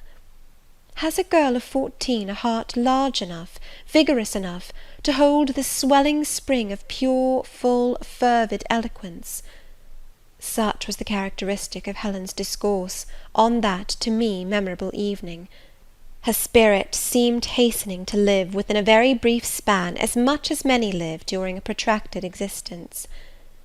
They conversed of things I had never heard of nations and times past, of countries far away, of secrets of nature discovered or guessed at. They spoke of books, how many they had read, what stores of knowledge they possessed. Then they seemed so familiar with French names and French authors; but my amazement reached its climax when Miss Temple asked Helen if she sometimes snatched a moment to recall the Latin her father had taught her, and, taking a book from a shelf, bade her read and construe a page of Virgil; and Helen obeyed, my organ of veneration expanding at every sounding line. She had scarcely finished ere the bell announced bedtime.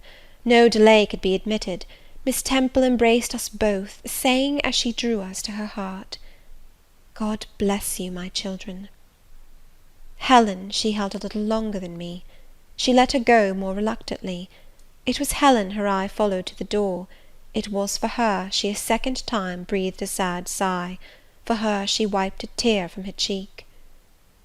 On reaching the bedroom, we heard the voice of Miss Scatcherd. She was examining drawers. She had just pulled out Helen Burns, and when we entered, Helen was greeted with a sharp reprimand, and told that to-morrow she should have half a dozen of untidily folded articles pinned to her shoulder. "My things were indeed in shameful disorder," murmured Helen to me in a low voice. "I intended to have arranged them, but I forgot." Next morning Miss Scatcherd wrote in conspicuous characters on a piece of pasteboard the word "Slattern," and bound it like a phylactery around Helen's large, mild, intelligent, and benign-looking forehead.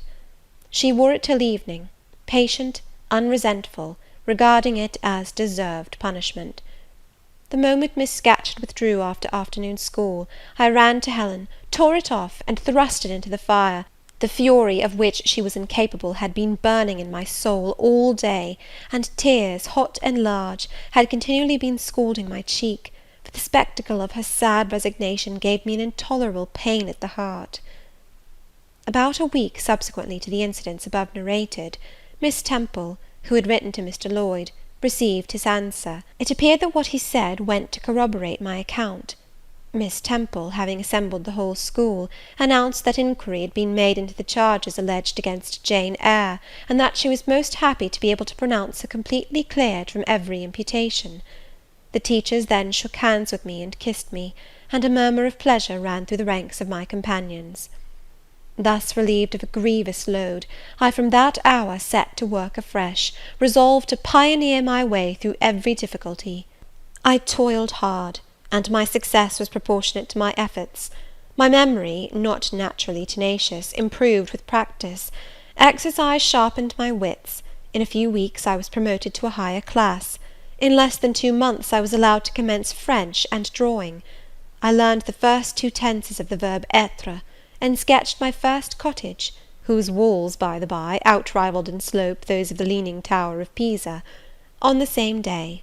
That night, on going to bed, I forgot to prepare in imagination the Barmecide supper of hot roast potatoes, or white bread and new milk, with which I was wont to amuse my inward cravings. I feasted instead on the spectacle of ideal drawings which I saw in the dark, all the work of my own hands, freely pencilled houses and trees, picturesque rocks and ruins, Cuyp-like groups of cattle, sweet paintings of butterflies hovering over unblown roses, of birds picking at ripe cherries, of wrens' nests enclosing pearl-like eggs, wreathed about with young ivy sprays. I examined, too, in thought, the possibility of my ever being able to translate currently a certain little French story which Madame Pirot had that day shown me, nor was that problem solved to my satisfaction ere I fell sweetly asleep. Well has Solomon said, better is a dinner of herbs where love is, than a stalled ox and hatred therewith. I would not now have exchanged Lowood with all its privations for Gateshead and its daily luxuries. End of Chapter 8.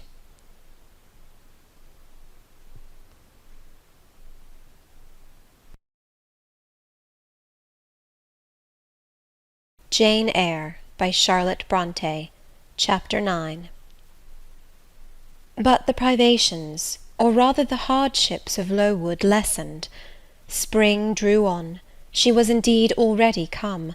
The frosts of winter had ceased. Its snows were melted, its cutting winds ameliorated.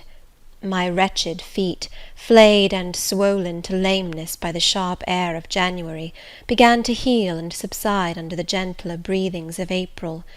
The nights and mornings no longer by their Canadian temperature froze the very blood in our veins. We could now endure the play hour passed in the garden.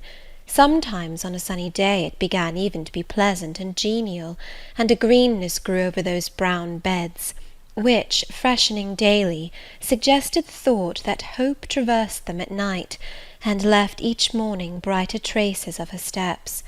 Flowers peeped out amongst the leaves, snowdrops, crocuses, purple auriculas, and golden-eyed pansies. On Thursday afternoons, half-holidays, we now took walks, and found still sweeter flowers opening by the wayside, under the hedges. I discovered, too, that a great pleasure, an enjoyment which the horizon only bounded, lay all outside the high and spike-guarded walls of our garden. This pleasure consisted in prospect of noble summits girdling a great hill-hollow, rich in verdure and shadow, in a bright beck, full of dark stones and sparkling eddies. How different had this scene looked when I viewed it laid out beneath the iron sky of winter, stiffened in frost, shrouded with snow! When mists as chill as death wandered to the impulse of east winds along those purple peaks, and rolled down Ing and Holm till they blended with the frozen fog of the beck. The beck itself was then a torrent, turbid and curbless. It tore asunder the wood, and sent a raving sound through the air, often thickened with wild rain or whirling sleet; and of the forest on its banks, that showed only ranks of skeletons. April advanced to May. A bright, serene May it was. Days of blue sky, placid sunshine, and soft western or southern gales filled up its duration. And now vegetation matured with vigour. Lowood shook loose its tresses, it became all green, all flowery. Its great elm, ash, and oak skeletons were restored to majestic life. Woodland plants sprang up profusely in its recesses. Unnumbered varieties of moss filled its hollows, and it made a strange ground sunshine out of the wealth of its wild primrose plants. I have seen their pale gold gleam in overshadowed spots, like scatterings of the sweetest lustre. All this I enjoyed often and fully, free, unwatched, and almost alone. For this unwonted liberty and pleasure there was a cause, to which it now becomes my task to advert. Have I not described a pleasant site for a dwelling, when I speak of it as bosomed in hill and wood, and rising from the verge of a stream? Assuredly pleasant enough, but whether healthy or not is another question. That forest dell, where Lowood lay, was the cradle of fog, and fog-bred pestilence, which, quickening with the quickening spring, crept into the orphan asylum, breathed typhus through its crowded schoolroom and dormitory, and ere May arrived, transformed the seminary into a hospital. Semi-starvation and neglected colds had predisposed most of the pupils to receive infection. 45 out of the 80 girls lay ill at one time. Classes were broken up, rules relaxed. The few who continued well were allowed almost unlimited license, because the medical attendant insisted on the necessity of frequent exercise to keep them in health, and had it been otherwise, no one had leisure to watch or restrain them. Miss Temple's whole attention was absorbed by the patients. She lived in the sick-room, never quitting it except to snatch a few hours' rest at night. The teachers were fully occupied with packing up and making other necessary preparations for the departure of those girls who were fortunate enough to have friends and relations able and willing to remove them from the seat of contagion. Many, already smitten, went home only to die. Some died at the school, and were buried quietly and quickly, the nature of the malady forbidding delay. While disease had thus become an inhabitant of Lowood, and death its frequent visitor, while there was gloom and fear within its walls, while its rooms and passages steamed with hospital smells, the drug and the pastille striving vainly to overcome the effluvia of mortality, that bright May shone unclouded over the bold hills and beautiful woodland out of doors. Its garden, too, glowed with flowers. Hollyhocks had sprung up tall as trees, lilies had opened, tulips and roses were in bloom, the borders of the little beds were gay with pink thrift and crimson double daisies, the sweetbriars gave out, morning and evening, their scent of spice and apples, and these fragrant treasures were all useless for most of the inmates of Lowood, except to furnish now and then a handful of herbs and blossoms to put in a coffin. But I, and the rest who continued well, enjoyed fully the beauties of the scene and season. They let us ramble in the wood, like gypsies, from morning till night. We did what we liked, went where we liked. We lived better, too. Mr. Brocklehurst and his family never came near Lowood now. Household matters were not scrutinized into. The cross housekeeper was gone, driven away by the fear of infection. Her successor, who had been matron at the Lowton dispensary, unused to the ways of her new abode, provided with comparative liberality. Besides, there were fewer to feed. The sick could eat little. Our breakfast basins were better filled. When there was no time to prepare a regular dinner, which happened often, she would give us a large piece of cold pie, or a thick slice of bread and cheese, and this we carried away with us to the wood, where we each chose the spot we liked best, and dined sumptuously.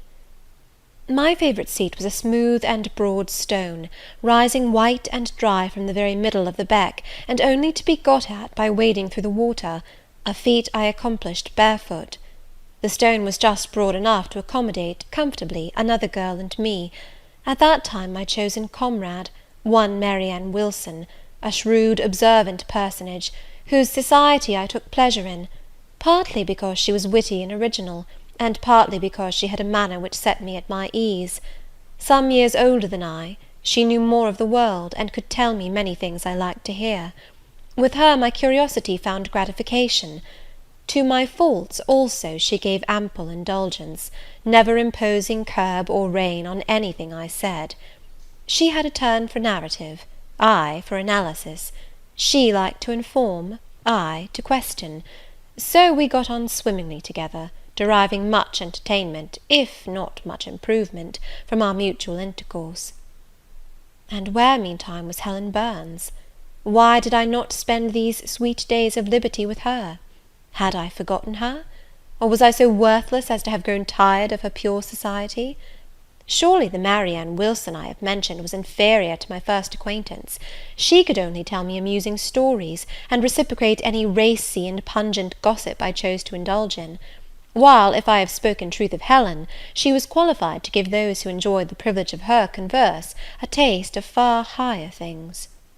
True, reader, and I knew and felt this; and though I am a defective being, with many faults and few redeeming points, yet I never tired of Helen Burns, nor ever ceased to cherish for her a sentiment of attachment as strong, tender, and respectful as any that ever animated my heart.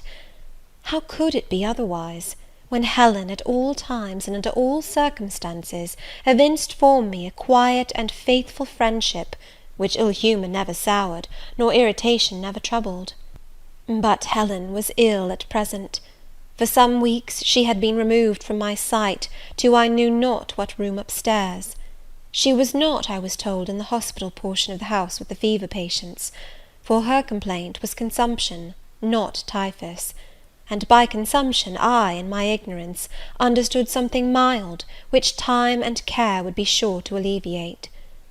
I was confirmed in this idea by the fact of her once or twice coming down stairs on very warm sunny afternoons, and being taken by Miss Temple into the garden; but on these occasions I was not allowed to go and speak to her. I only saw her from the schoolroom window, and then not distinctly, for she was much wrapped up, and sat at a distance under the veranda. One evening, in the beginning of June, I had stayed out very late with Marianne in the wood. We had, as usual, separated ourselves from the others, and had wandered far; so far that we lost our way, and had to ask it at a lonely cottage, where a man and woman lived, who looked after a herd of half-wild swine that fed on the mast in the wood. When we got back, it was after moonrise. A pony, which we knew to be the surgeon's, was standing at the garden door. Marianne remarked that she supposed some one must be very ill, as Mr. Bates had been sent for at that time of the evening.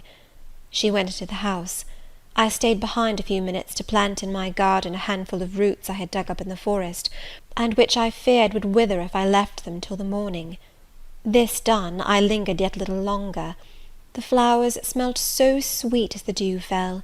It was such a pleasant evening, so serene, so warm. The still glowing west promised so fairly another fine day on the morrow.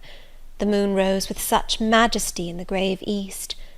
I was noting these things and enjoying them as a child might, when it entered my mind as it had never done before. How sad to be lying now on a sick bed, and to be in danger of dying! This world is pleasant; it would be dreary to be called from it, and to have to go who knows where. And then my mind made its first earnest effort to comprehend what had been infused into it concerning heaven and hell, and for the first time it recoiled, baffled; and for the first time, glancing behind, on each side, and before it, it saw all round an unfathomed gulf.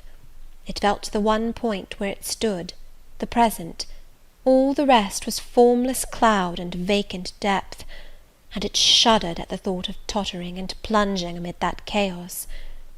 While pondering this new idea, I heard the front door open. Mr. Bates came out, and with him was a nurse.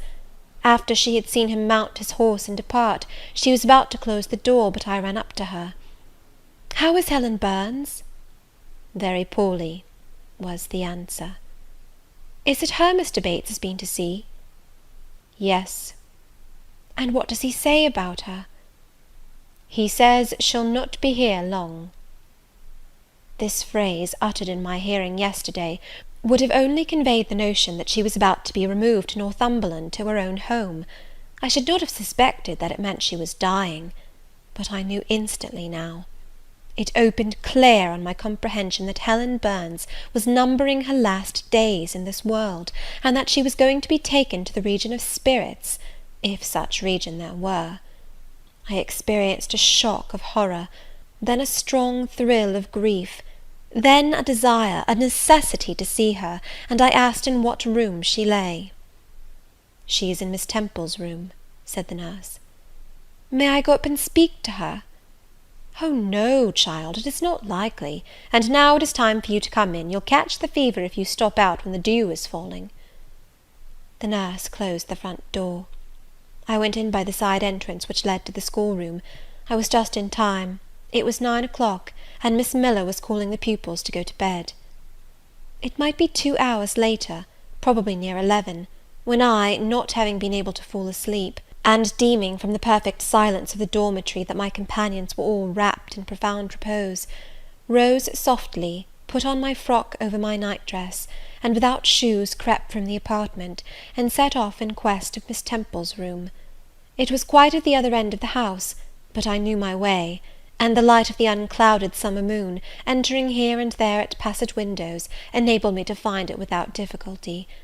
An odour of camphor and burnt vinegar warned me when I came near the fever room, and I passed its door quickly, fearful lest the nurse who sat up all night should hear me. I dreaded being discovered and sent back, for I must see Helen, I must embrace her before she died, I must give her one last kiss, exchange with her one last word. Having descended a staircase, traversed a portion of the house below, and succeeded in opening and shutting without noise 2 doors, I reached another flight of steps. These I mounted, and then, just opposite to me, was Miss Temple's room. A light shone through the keyhole and from under the door. A profound stillness pervaded the vicinity. Coming near, I found the door slightly ajar, probably to admit some fresh air into the close abode of sickness. Indisposed to hesitate, and full of impatient impulses, soul and senses quivering with keen throes, I put it back and looked in. My eyes sought Helen, and feared to find death. Close by Miss Temple's bed, and half covered with its white curtains, there stood a little crib. I saw the outline of a form under the clothes, but the face was hid by the hangings. The nurse I had spoken to in the garden sat in an easy-chair asleep. An unsnuffed candle burnt dimly on the table. Miss Temple was not to be seen. I knew afterwards that she had been called to a delirious patient in the fever room. I advanced, then paused by the crib's side. My hand was on the curtain, but I preferred speaking before I withdrew it. I still recoiled at the dread of seeing a corpse. "Helen," I whispered softly, "are you awake?" She stirred herself, put back the curtain, and I saw her face, pale, wasted, but quite composed. She looked so little changed that my fear was instantly dissipated. "Can it be you, Jane?" she asked, in her own gentle voice. "Oh," I thought, "she is not going to die. They are mistaken. She could not speak and look so calmly if she were." I got under her crib and kissed her. Her forehead was cold, and her cheek both cold and thin, and so were her hand and wrist, but she smiled as of old. "Why are you come here, Jane? It is past 11 o'clock. I heard it strike some minutes since." "I came to see you, Helen. I heard you were very ill, and I could not sleep till I had spoken to you." "You came to bid me good-bye, then. You are just in time, probably." "Are you going somewhere, Helen? Are you going home?" "Yes, to my long home, my last home." "No, no, Helen!" I stopped, distressed. While I tried to devour my tears, a fit of coughing seized Helen. It did not, however, wake the nurse. When it was over, she lay some minutes exhausted. Then she whispered, "Jane, your little feet are bare. Lie down and cover yourself with my quilt." I did so. She put her arm over me, and I nestled close to her. After a long silence, she resumed, still whispering, "I am very happy, Jane, and when you hear that I am dead, you must be sure and not grieve. There is nothing to grieve about. We all must die one day, and the illness which is removing me is not painful. It is gentle and gradual. My mind is at rest. I leave no one to regret me much. I have only a father, and he is lately married and will not miss me. By dying young I shall escape great sufferings. I had not qualities or talents to make my way very well in the world. I should have been continually at fault. But where are you going to, Helen? Can you see? Do you know?" "I believe. I have faith. I am going to God." "Where is God? What is God?" "My Maker and yours, who will never destroy what he created. I rely implicitly on his power, and confide wholly in his goodness. I count the hours till that eventful one arrives which shall restore me to him, reveal him to me. You are sure, then, Helen, that there is such a place as heaven, and that our souls can get to it when we die? I am sure there is a future state. I believe God is good. I can resign my immortal part to him without any misgiving. God is my Father, God is my friend. I love him, I believe he loves me. And shall I see you again, Helen, when I die? You will come to the same region of happiness, be received by the same mighty universal parent, no doubt, dear Jane. Again I questioned, but this time only in thought. Where is that region? Does it exist? And I clasped my arms closer round Helen.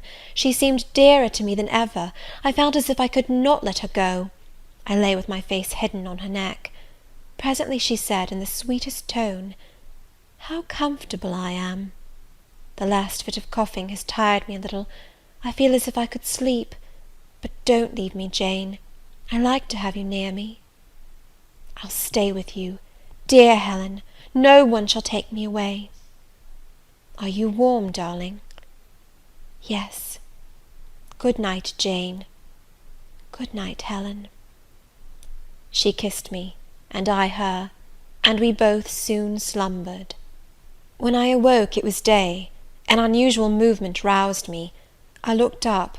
I was in somebody's arms. The nurse held me. She was carrying me through the passage back to the dormitory. I was not reprimanded for leaving my bed. People had something else to think about. No explanation was afforded then to my many questions. But a day or two afterwards I learned that Miss Temple, on returning to her own room at dawn, had found me laid in the little crib, my face against Helen Burns's shoulder, my arms round her neck. I was asleep, and Helen was dead. Her grave is in Brocklebridge churchyard. For 15 years after her death it was only covered by a grassy mound, but now a grey marble tablet marks the spot, inscribed with her name and the word Resurgam. End of chapter 9.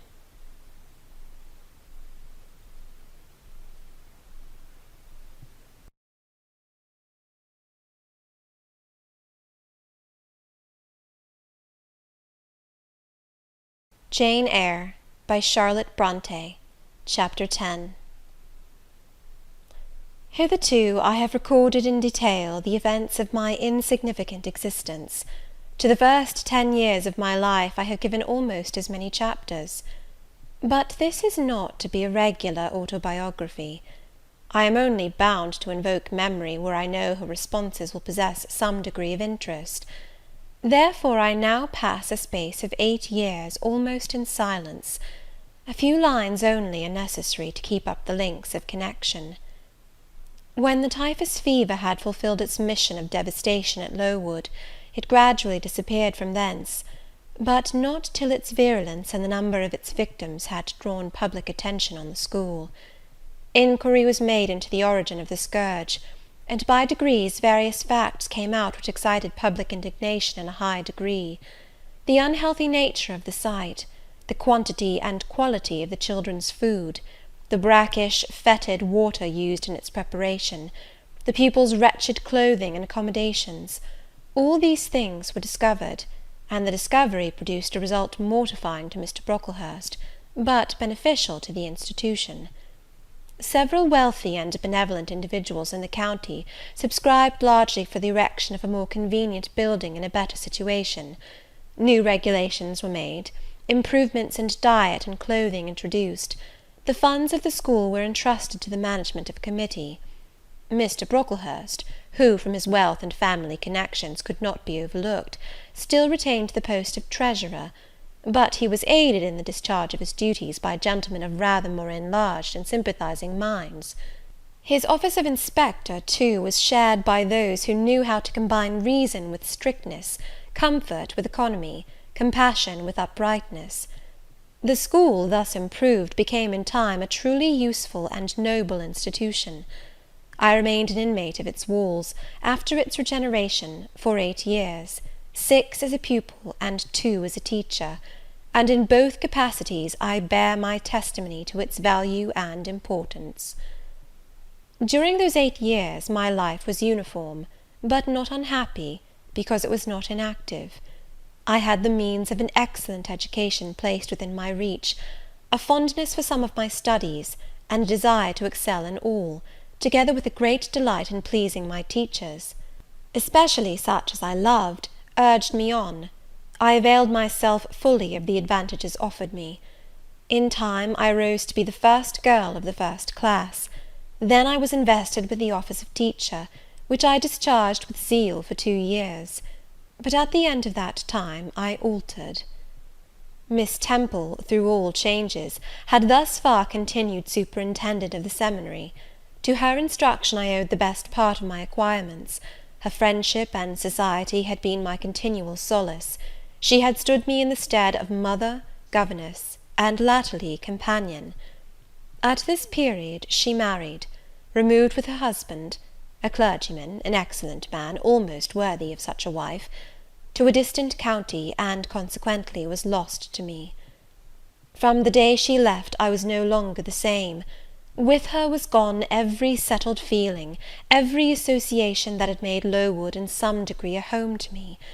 I had imbibed from her something of her nature and much of her habits. More harmonious thoughts, what seemed better regulated feelings, had become the inmates of my mind. I had given an allegiance to duty and order. I was quiet, I believed I was content. To the eyes of others, usually even to my own, I appeared a disciplined and subdued character. But destiny, in the shape of the Reverend Mr. Nasmyth, came between me and Miss Temple. I saw her in her travelling dress step into a post chaise, shortly after the marriage ceremony. I watched the chaise mount the hill and disappear beyond its brow, and then retired to my own room, and there spent in solitude the greatest part of the half-holiday granted in honour of the occasion. I walked about the chamber most of the time. I imagined myself only to be regretting my loss, and thinking how to repair it; but when my reflections were concluded, and I looked up and found that the afternoon was gone, and evening far advanced, another discovery dawned on me, namely, that in the interval I had undergone a transforming process, that my mind had put off all it had borrowed of Miss Temple, or rather that she had taken with her the serene atmosphere I had been breathing in her vicinity, and that now I was left in my natural element, and beginning to feel the stirring of old emotions. It did not seem as if a prop were withdrawn, but rather as if a motive were gone. It was not the power to be tranquil which had failed me, but the reason for tranquillity was no more. My world had for some years been in Lowood. My experience had been of its rules and systems. Now I remembered that the real world was wide, and that a varied field of hopes and fears, of sensations and excitements, awaited those who had courage to go forth into its expanse, to seek real knowledge of life amidst its perils. I went to my window, opened it, and looked out. There were the 2 wings of the building, there was the garden, there were the skirts of Lowood, there was the hilly horizon. My eye passed all other objects to rest on those most remote, the blue peaks. It was those I longed to surmount. All within their boundary of rock and heath seemed prison ground, exile limits. I traced the white road, winding round the base of one mountain, and vanishing in a gorge between 2. How I longed to follow it farther! I recalled the time when I had travelled that very road in a coach. I remembered descending that hill at twilight. An age seemed to have elapsed since the day which brought me first to Lowood, and I had never quitted it since. My vacations had been all spent at school. Mrs. Reed had never sent for me to Gateshead. Neither she nor any of her family had ever been to visit me. I had had no communication by letter or message with the outer world. School rules, school duties, school habits and notions, and voices and faces and phrases and costumes, and preferences and antipathies, such was what I knew of existence. And now I felt that it was not enough. I tired of the routine of 8 years in one afternoon. I desired liberty. For liberty I gasped, for liberty I uttered a prayer. It seemed scattered on the wind, then faintly blowing. I abandoned it and framed a humbler supplication, for change, stimulus. That petition, too, seemed swept off into vague space. Then, cried I, half desperate, grant me at least a new servitude. Here a bell ringing the hour of supper called me downstairs. I was not free to resume the interrupted chain of my reflections till bedtime.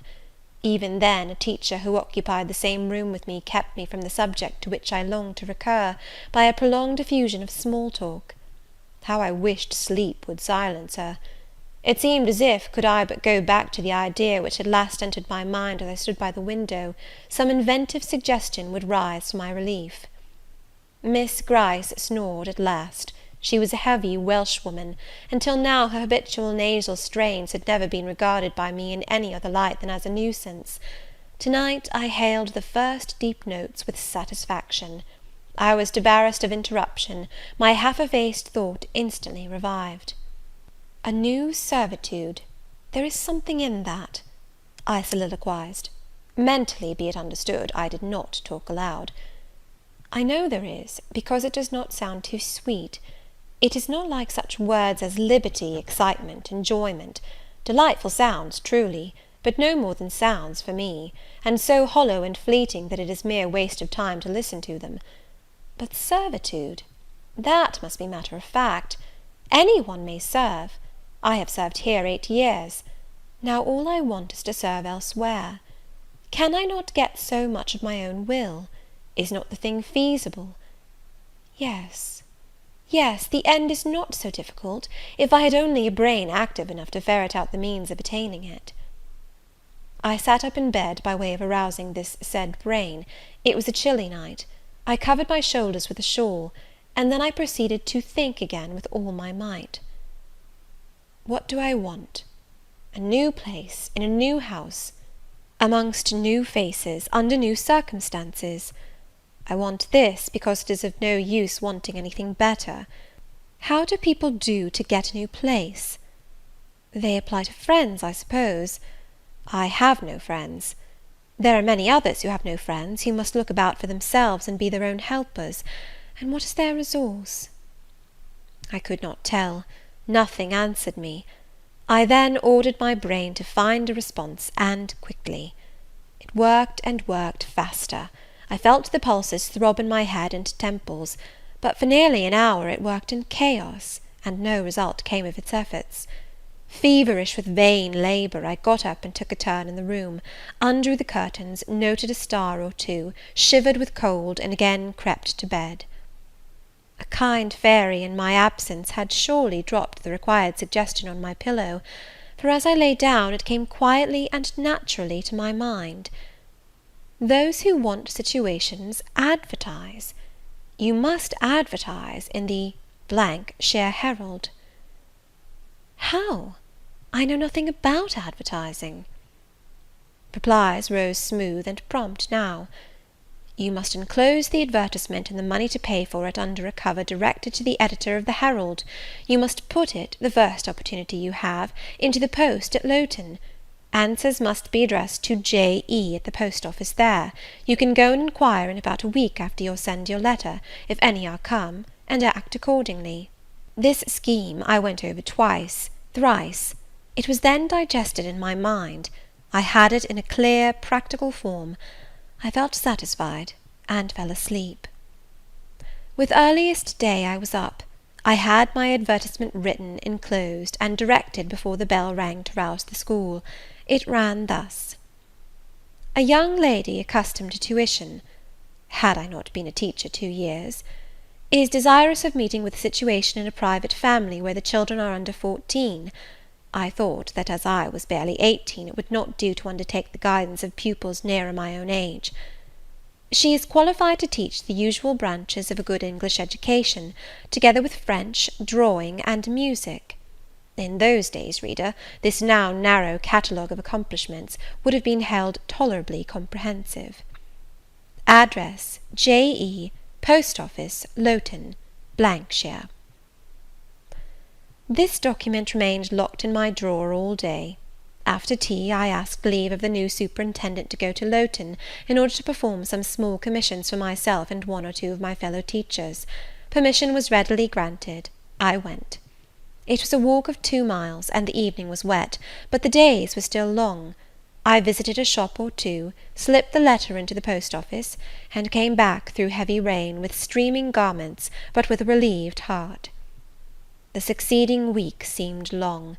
It came to an end at last, however, like all sublunary things, and once more, towards the close of a pleasant autumn day, I found myself afoot on the road to Lowton. A picturesque track it was, by the way, lying along the side of the beck and through the sweetest curves of the dale. But that day I thought more of the letters that might or might not be awaiting me at the little burgh whither I was bound, than of the charms of lea and water. My ostensible errand on this occasion was to get measured for a pair of shoes, so I discharged that business first, and when it was done, I stepped across the clean and quiet little street from the shoemaker's to the post office.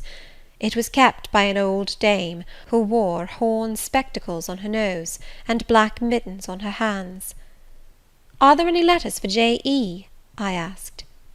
She peered at me over her spectacles, and then she opened a drawer and fumbled among its contents for a long time, so long that my hopes began to falter. At last, having held a document before her glasses for nearly 5 minutes, she presented it across the counter, accompanying the act by another inquisitive and mistrustful glance. It was for J.E. "Is there only one?" I demanded. "There are no more," said she, and I put it in my pocket, and turned my face homeward. I could not open it then. Rules obliged me to be back by 8, and it was already 7:30. Various duties awaited me on my arrival. I had to sit with the girls during their hour of study, then it was my turn to read prayers, to see them to bed. Afterwards I supped with the other teachers. Even when we finally retired for the night, the inevitable Miss Gryce was still my companion. We had only a short end of a candle in our candlestick, and I dreaded lest she should talk till it was all burnt out. Fortunately, however, the heavy supper she had eaten produced a soporific effect. She was already snoring before I had finished undressing. There still remained an inch of candle. I now took out my letter. The seal was an initial F. I broke it. The contents were brief. "If J.E., who advertised in the shire Herald of last Thursday, possesses the acquirements mentioned, and if she is in a position to give satisfactory references as to character and competency, a situation can be offered her where there is but one pupil, a little girl, under 10 years of age, and where the salary is £30 per annum. J.E. is requested to send references, name, address, and all particulars to the direction Mrs. Fairfax, Thornfield, near Millcote, shire." I examined the document long. The writing was old-fashioned, and rather uncertain, like that of an elderly lady. This circumstance was satisfactory. A private fear had haunted me, that in thus acting for myself and by my own guidance, I ran the risk of getting into some scrape, and above all things, I wished the result of my endeavours to be respectable, proper, en règle. I now felt that an elderly lady was no bad ingredient in the business I had on hand. Mrs. Fairfax. I saw her in a black gown and widow's cap, frigid perhaps, but not uncivil, a model of elderly English respectability. Thornfield, that doubtless was the name of her house, a neat, orderly spot, I was sure, though I failed in my efforts to conceive a correct plan of the premises. Millcote, shire. I brushed up my recollections of the map of England. Yes, I saw it, both the shire and the town. Shire was 70 miles nearer London than the remote county where I now resided. That was a recommendation to me. I longed to go where there was life and movement. Millcote was a large manufacturing town on the banks of the Eyre. A busy place enough, doubtless, so much the better. It would be a complete change, at least. Not that my fancy was much captivated by the idea of long chimneys and clouds of smoke. But, I argued, Thornfield will probably be a good way from the town. Here the socket of the candle dropped, and the wick went out. Next day new steps were to be taken. My plans could no longer be confined to my own breast. I must impart them in order to achieve their success. Having sought and obtained an audience of the superintendent during the noontide recreation, I told her I had a prospect of getting a new situation, where the salary would be double what I now received, for at Lowood I only got £15 per annum, and requested she would break the matter for me to Mr. Brocklehurst, or some of the committee, and ascertain whether they would permit me to mention them as references. She obligingly consented to act as mediatrix in the matter. The next day she laid the affair before Mr. Brocklehurst, who said that Mrs. Reed must be written to, as she was my natural guardian. A note was accordingly addressed to the lady, who returned for answer that I might do as I pleased, she had long relinquished all interference in my affairs. This note went the round of the committee, and at last, after what appeared to me most tedious delay, formal leave was given me to better my condition if I could, and an assurance added, that as I had always conducted myself well, both as teacher and pupil, at Lowood, a testimonial of character and capacity, signed by the inspectors of that institution, should forthwith be furnished me. This testimonial I accordingly received in about a month, forwarded a copy of it to Mrs. Fairfax, got that lady's reply, stating that she was satisfied, and fixing that day fortnight as the period for my assuming the post of governess in her house. I now busied myself in preparations. The fortnight passed rapidly. I had not a very large wardrobe, though it was adequate to my wants, and the last day sufficed to pack my trunk, the same I had brought with me 8 years ago from Gateshead. The box was corded, the card nailed on. In half an hour the carrier was to call for it to take it to Lowton, whither I myself was to repair at an early hour the next morning to meet the coach. I had brushed my black stuff travelling dress, prepared my bonnet, gloves, and muff, sought in all my drawers to see that no article was left behind, and now, having nothing more to do, I sat down and tried to rest. I could not. Though I had been on foot all day, I could not now repose an instant. I was much too excited. A phase of my life was closing to-night, a new one opening to-morrow. Impossible to slumber in the interval. I must watch feverishly while the change was being accomplished. "Miss," said a servant who met me in the lobby, where I was wandering like a troubled spirit, "a person below wishes to see you." The carrier, no doubt, I thought, and ran downstairs without inquiry. I was passing the back parlour or teacher's sitting room, the door of which was half open, to go to the kitchen, when some one ran out. "It's her, I'm sure! I could have told her anywhere!" cried the individual who stopped my progress and took my hand. I looked. I saw a woman attired like a well-dressed servant, matronly, yet still young, very good-looking, with black hair and eyes, and lively complexion. "Well, who is it?" she asked, in a voice and with a smile I half recognized. "You've not quite forgotten me, I think, Miss Jane." In another second I was embracing and kissing her rapturously. "Bessy! Bessy! Bessy!" That was all I said, whereat she half laughed, half cried, and we both went into the parlour. By the fire stood a little fellow of 3 years old, in plaid frock and trousers. "That is my little boy," said Bessy directly. "Then you are married, Bessy?" "Yes, nearly 5 years since, to Robert Levin, the coachman, and I have a little girl besides Bobby there, that I've christened Jane." "And you don't live at Gateshead?" "I live at the lodge. The old porter has left." "Well, and how do they all get on? Tell me everything about them, Bessy. But sit down first, and, Bobby, come and sit at my knee, will you?" But Bobby preferred sidling over to his mother. "You're not grown so very tall, Miss Jane, nor so very stout," continued Mrs. Levin. "I dare say they've not kept you too well at school. Miss Reed is the head and shoulders taller than you are, and Miss Georgiana would make 2 of you in breadth." "Georgiana is handsome, I suppose, Bessy?" "Very. She went up to London last winter with her mamma, and there everybody admired her, and a young lord fell in love with her, but his relations were against the match, and what do you think? He and Miss Georgiana made it up to run away, but they were found out and stopped. It was Miss Reed that found them out. I believe she was envious, and now she and her sister lead a cat and dog life together. They are always quarrelling." "Well, and what of John Reed?" "Oh, He is not doing so well as his mamma could wish. He went to college, and he got plucked, I think they call it, and then his uncles wanted him to be a barrister and study the law, but he is such a dissipated young man, they will never make much of him, I think. What does he look like? He is very tall. Some people call him a fine-looking young man, but he has such thick lips. And Mrs. Reed? Mrs. looks stout and well enough in the face, but I think she's not quite easy in her mind. Mr. John's conduct does not please her. He spends a great deal of money. Did she send you here, Bessie?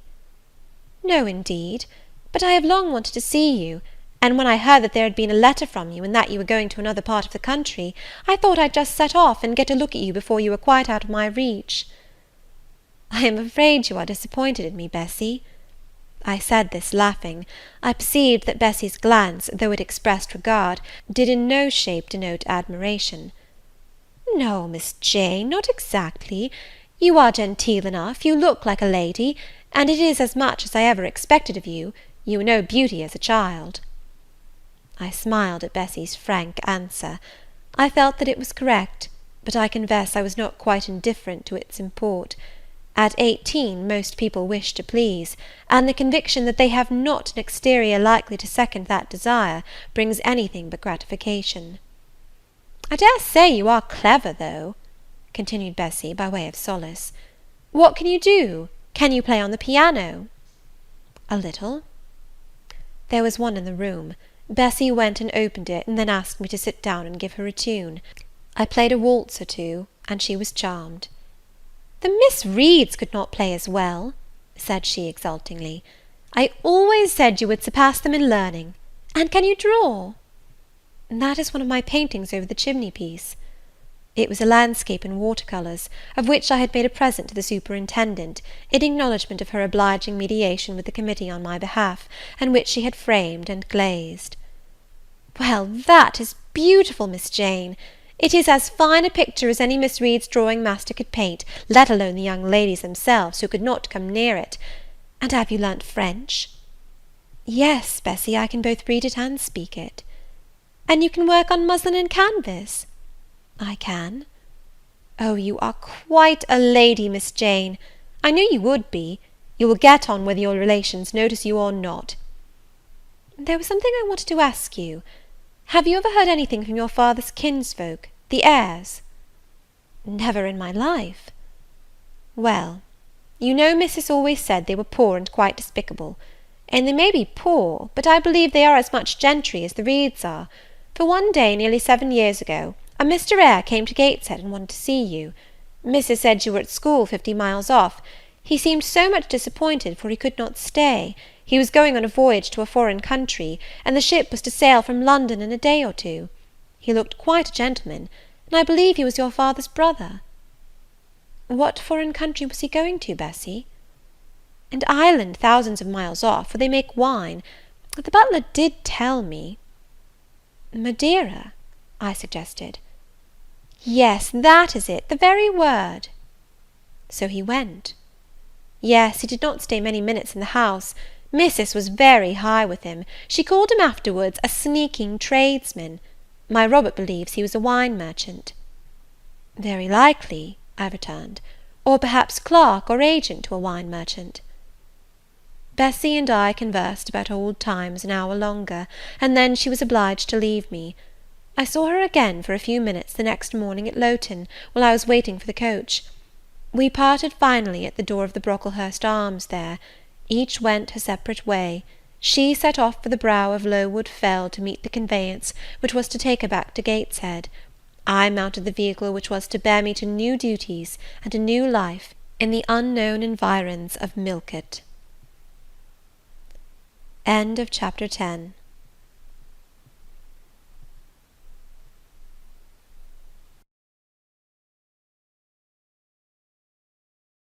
Jane Eyre by Charlotte Brontë. Chapter 11. A new chapter in a novel is something like a new scene in a play, and when I draw up the curtain this time, reader, you must fancy you see a room in the George Inn at Millcote, with such large figured papering on the walls as inn-rooms have, such a carpet, such furniture, such ornaments on the mantelpiece, such prints, including a portrait of George III, and another of the Prince of Wales, and a representation of the death of Wolfe. All this is visible to you by the light of an oil lamp hanging from the ceiling, and by that of an excellent fire, near which I sit in my cloak and bonnet. My muff and umbrella lie on the table, and I am warming away the numbness and chill contracted by 16 hours' exposure to the rawness of an October day. I left Lowton at 4 o'clock a.m., and the Millcote town clock is now just striking 8. Reader, though I look comfortably accommodated, I am not very tranquil in my mind. I thought when the coach stopped here, there would be some one to meet me. I looked anxiously round as I descended the wooden steps the boots placed for my convenience, expecting to hear my name pronounced, and to see some description of carriage waiting to convey me to Thornfield. Nothing of the sort was visible, and when I asked a waiter if any one had been to inquire after a Miss Eyre, I was answered in the negative, so I had no resource but to request to be shown into a private room, and here I am waiting, while all sorts of doubts and fears are troubling my thoughts. It is a very strange sensation to inexperienced youth to feel itself quite alone in the world, cut adrift from every connection, uncertain whether the port to which it is bound can be reached, and prevented by many impediments from returning to that it has quitted. The charm of adventure sweetens that sensation, the glow of pride warms it, but then the throb of fear disturbs it, and fear with me became predominant when half an hour elapsed and I was still alone. I bethought myself to ring the bell. "Is there a place in this neighbourhood called Thornfield?" I asked of the waiter who answered the summons. "Thornfield? I don't know, mum. I'll inquire at the bar." He vanished, but reappeared instantly. "Is your name Eyre, miss?" "Yes." "Person here waiting for you." I jumped up, took my muff and umbrella, and hastened into the inn passage.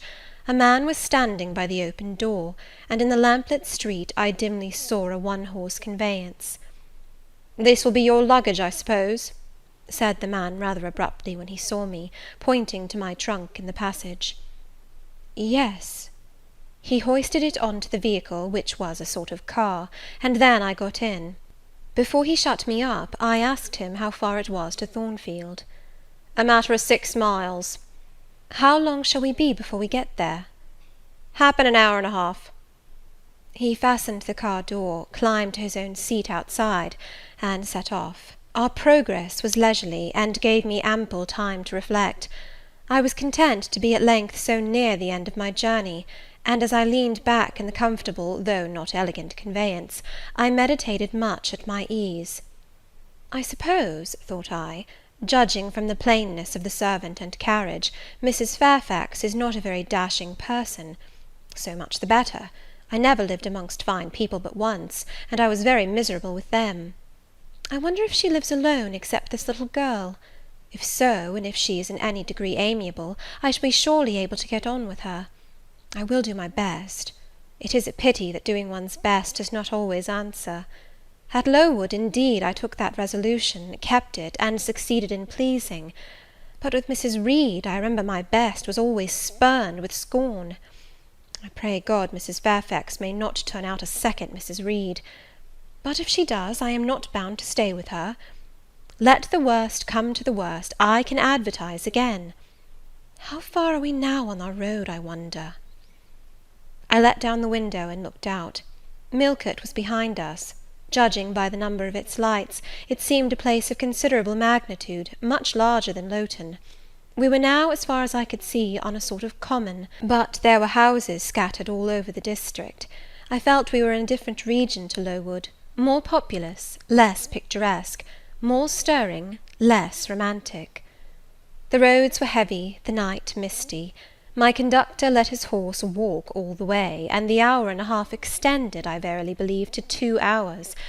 At last he turned in his seat and said, "You're known so far for Thornfield now." Again I looked out. We were passing a church. I saw its low, broad tower against the sky, and its bell was tolling a quarter. I saw a narrow galaxy of lights, too, on a hillside, marking a village or hamlet. About 10 minutes after, the driver got down and opened a pair of gates, We passed through, and they clashed to behind us. We now slowly ascended a drive, and came upon the long front of a house. Candlelight gleamed from one curtained bow window, all the rest were dark. The car stopped at the front door. It was opened by a maidservant. I alighted and went in. "Will you walk this way, ma'am?" said the girl, and I followed her across a square hall with high doors all round. She ushered me into a room whose double illumination of fire and candle at first dazzled me, contrasting as it did with the darkness to which my eyes had been for 2 hours inured. When I could see, however, a cosy and agreeable picture presented itself to my view. A snug small room, a round table by a cheerful fire, an arm-chair high-backed and old-fashioned, wherein sat the neatest imaginable little elderly lady, in widow's cap, black silk gown, and snowy muslin apron, exactly like what I had fancied Mrs. Fairfax, only less stately and milder looking. She was occupied in knitting. A large cat sat demurely at her feet. Nothing, in short, was wanting to complete the beau ideal of domestic comfort. A more reassuring introduction for a new governess could scarcely be conceived. There was no grandeur to overwhelm, no stateliness to embarrass, and then, as I entered, the old lady got up, and promptly and kindly came forward to meet me. "How do you do, my dear? I'm afraid you have had a tedious ride. John drives so slowly. You must be cold. Come to the fire." "Mrs. Fairfax, I suppose?" said I. "Yes, you are right. Do sit down." She conducted me to her own chair, and then began to remove my shawl and untie my bonnet strings. I begged she would not give herself so much trouble. "Oh, it is no trouble. I dare say your own hands are almost numbed with cold. Leah, make a little hot negus and cut a sandwich or two. Here are the keys of the store-room." And she produced from her pocket a most housewifely bunch of keys, and delivered them to the servant. "Now then, draw nearer to the fire," she continued. "You've brought your luggage with you, haven't you, my dear?" "Yes, ma'am." "I'll see it carried into your room," she said, and bustled out. She treats me like a visitor, thought I. I little expected such a reception. I anticipated only coldness and stiffness. This is not like what I have heard of the treatment of governesses, but I must not exult too soon. She returned, with her own hands cleared her knitting apparatus and a book or two from the table, to make room for the tray which Leah now brought, and then herself handed me the refreshments. I felt rather confused at being the object of more attention than I had ever before received, and that, too, shown by my employer and superior. But as she did not seem herself to consider she was doing anything out of her place, I thought it better to take her civilities quietly. "Shall I have the pleasure of seeing Miss Fairfax to-night?" I asked, when I had partaken of what she offered me. "What did you say, my dear? I am a little deaf," returned the good lady, approaching her ear to my mouth. I repeated the question more distinctly. "Miss Fairfax? Oh, you mean Miss Varenne. Varenne is the name of your future pupil." "Indeed? Then she is not your daughter?" "No, I have no family." I should have followed up my first inquiry by asking in what way Miss Varens was connected with her, but I recollected it was not polite to ask too many questions. Besides, I was sure to hear in time. "I am so glad," she continued, as she sat down opposite to me, and took the cat on her knee, "I am so glad you are come. It will be quite pleasant living here now with a companion. To be sure it is pleasant at any time, for Thornfield is a fine old hall, rather neglected of late years, perhaps, but still it is a respectable place. Yet, you know, in winter time one feels dreary quite alone in the best quarters.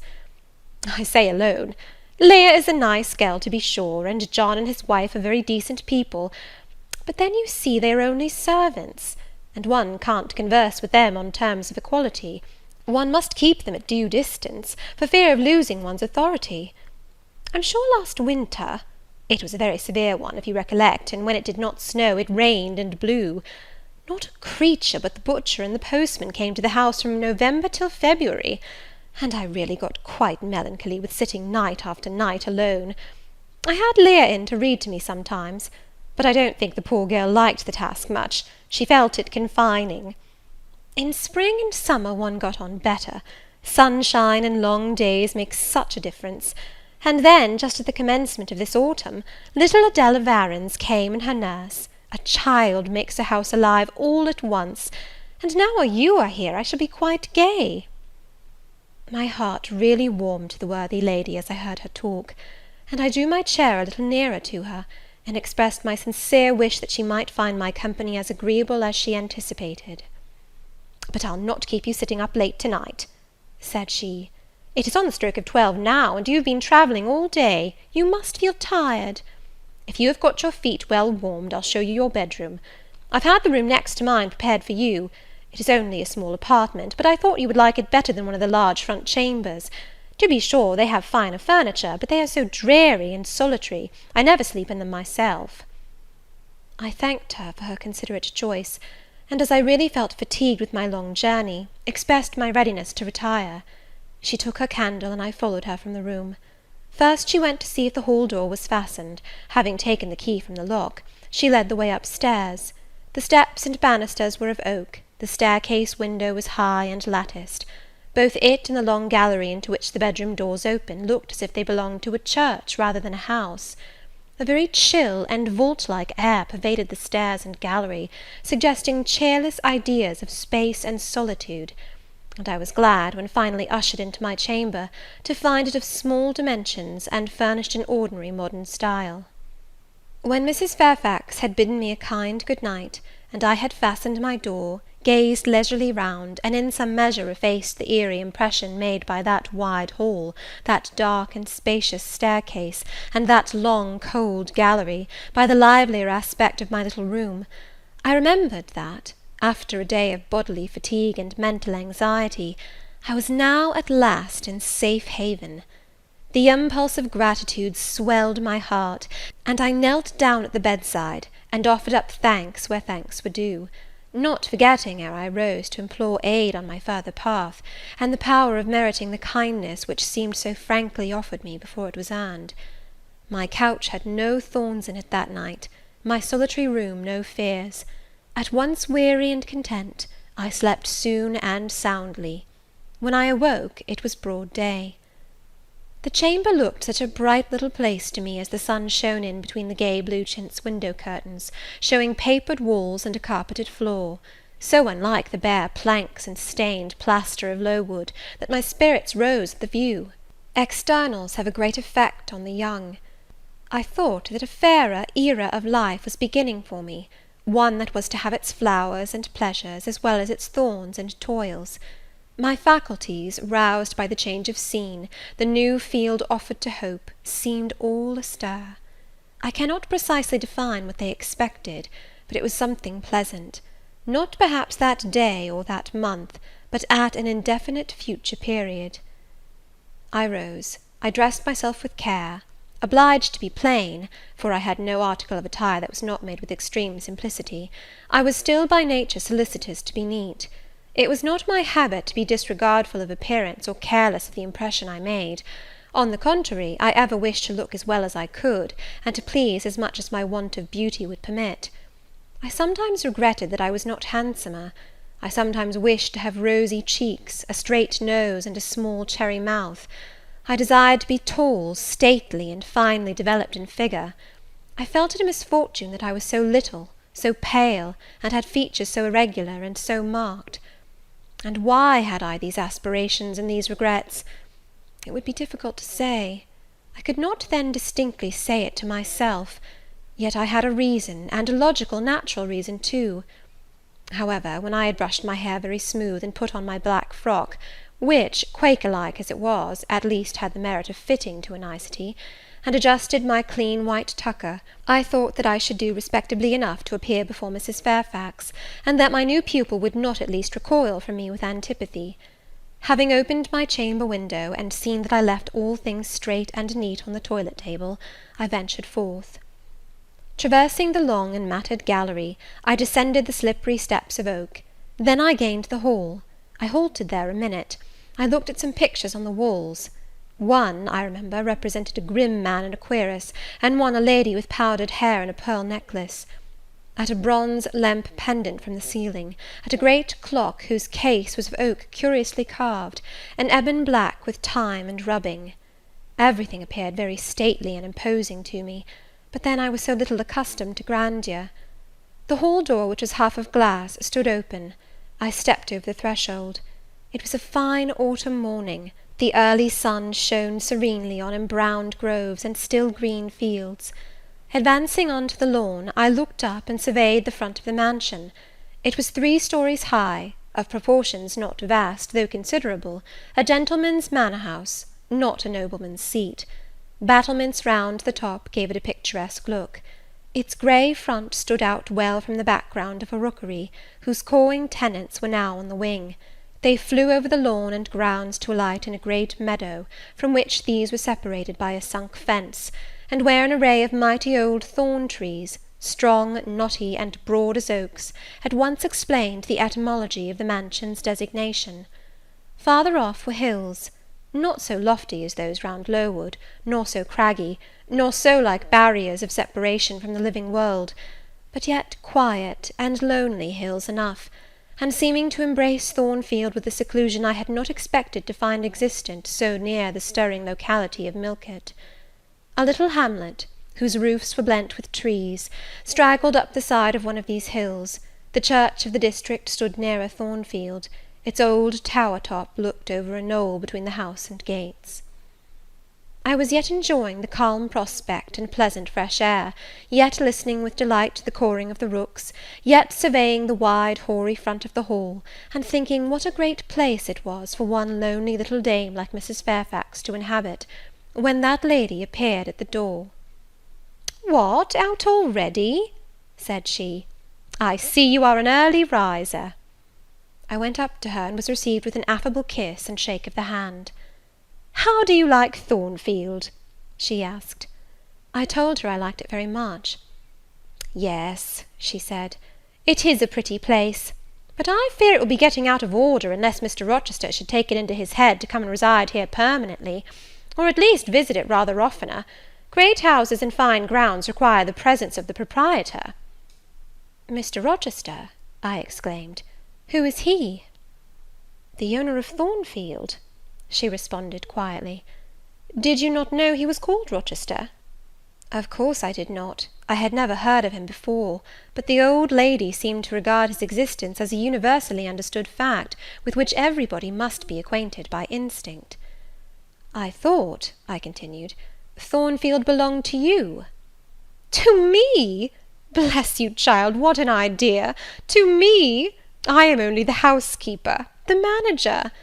To be sure, I am distantly related to the Rochesters by the mother's side, or at least my husband was. He was a clergyman, incumbent of Hay, that little village yonder on the hill, and that church near the gates was his. The present Mr. Rochester's mother was a Fairfax, and second cousin to my husband. But I never presume on the connection. In fact, it is nothing to me. I consider myself quite in the light of an ordinary housekeeper. My employer is always civil, and I expect nothing more." "And the little girl, my pupil?" "She is Mr. Rochester's ward. He commissioned me to find a governess for her. He intended to have her brought up in Blankshire, I believe. Here she comes, with her bonne, as she calls her nurse." The enigma then was explained. This affable and kind little widow was no great dame, but a dependent like myself. I did not like her the worse for that. On the contrary, I felt better pleased than ever.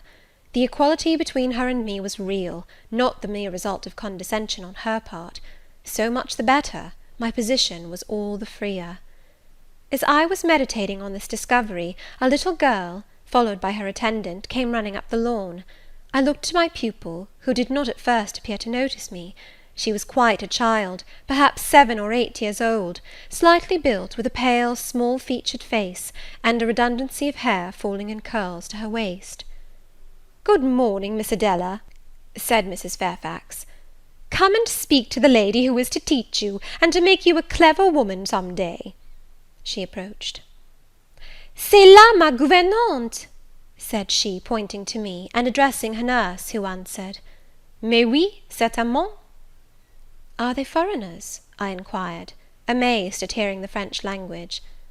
The nurse is a foreigner, and Adela was born on the continent, and I believe never left it until within 6 months ago. When she first came here she could speak no English. Now she can make shift to talk it a little. I don't understand her, she mixes it so with French, but you will make out her meaning very well, I dare say." Fortunately, I had had the advantage of being taught French by a French lady, and as I had always made a point of conversing with Madame Pirot as often as I could, and had, besides, during the last 7 years, learnt a portion of French by heart daily, applying myself to take pains with my accent, and imitating as closely as possible the pronunciation of my teacher, I had acquired a certain degree of readiness and correctness in the language, and was not likely to be much at a loss with Mademoiselle Adela. She came and shook hands with me when she heard that I was her governess, and as I led her into breakfast, I addressed some phrases to her in her own tongue. She replied briefly at first, but after we were seated at the table, and she had examined me some 10 minutes with her large hazel eyes, she suddenly commenced chattering fluently. "Ah," cried she in French, "you speak my language as well as Mr. Rochester does. I can talk to you as I can to him, and so can Sophie. She will be glad. Nobody here understands her. Madame Fairfax is all English. Sophie is my nurse. She came with me over the sea in a great ship with a chimney that smoked. How it did smoke! And I was sick, and so was Sophie, and so was Mr. Rochester. Mr. Rochester lay down on a sofa in a pretty room called the salon, and Sophie and I had little beds in another place. I nearly fell out of mine, it was like a shelf, and Mademoiselle, what is your name?" "Eyre, Jane Eyre." "Eyre? Bah, I cannot say it.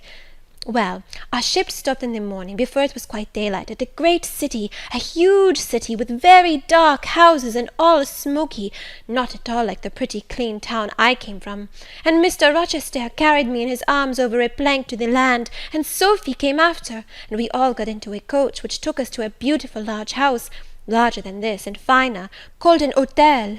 We stayed there nearly a week. I and Sophie used to walk every day in a great green place full of trees, called the park, and there were many children there besides me, and a pond with beautiful birds in it that I fed with crumbs." "Can you understand her when she runs on so fast?" asked Mrs. Fairfax.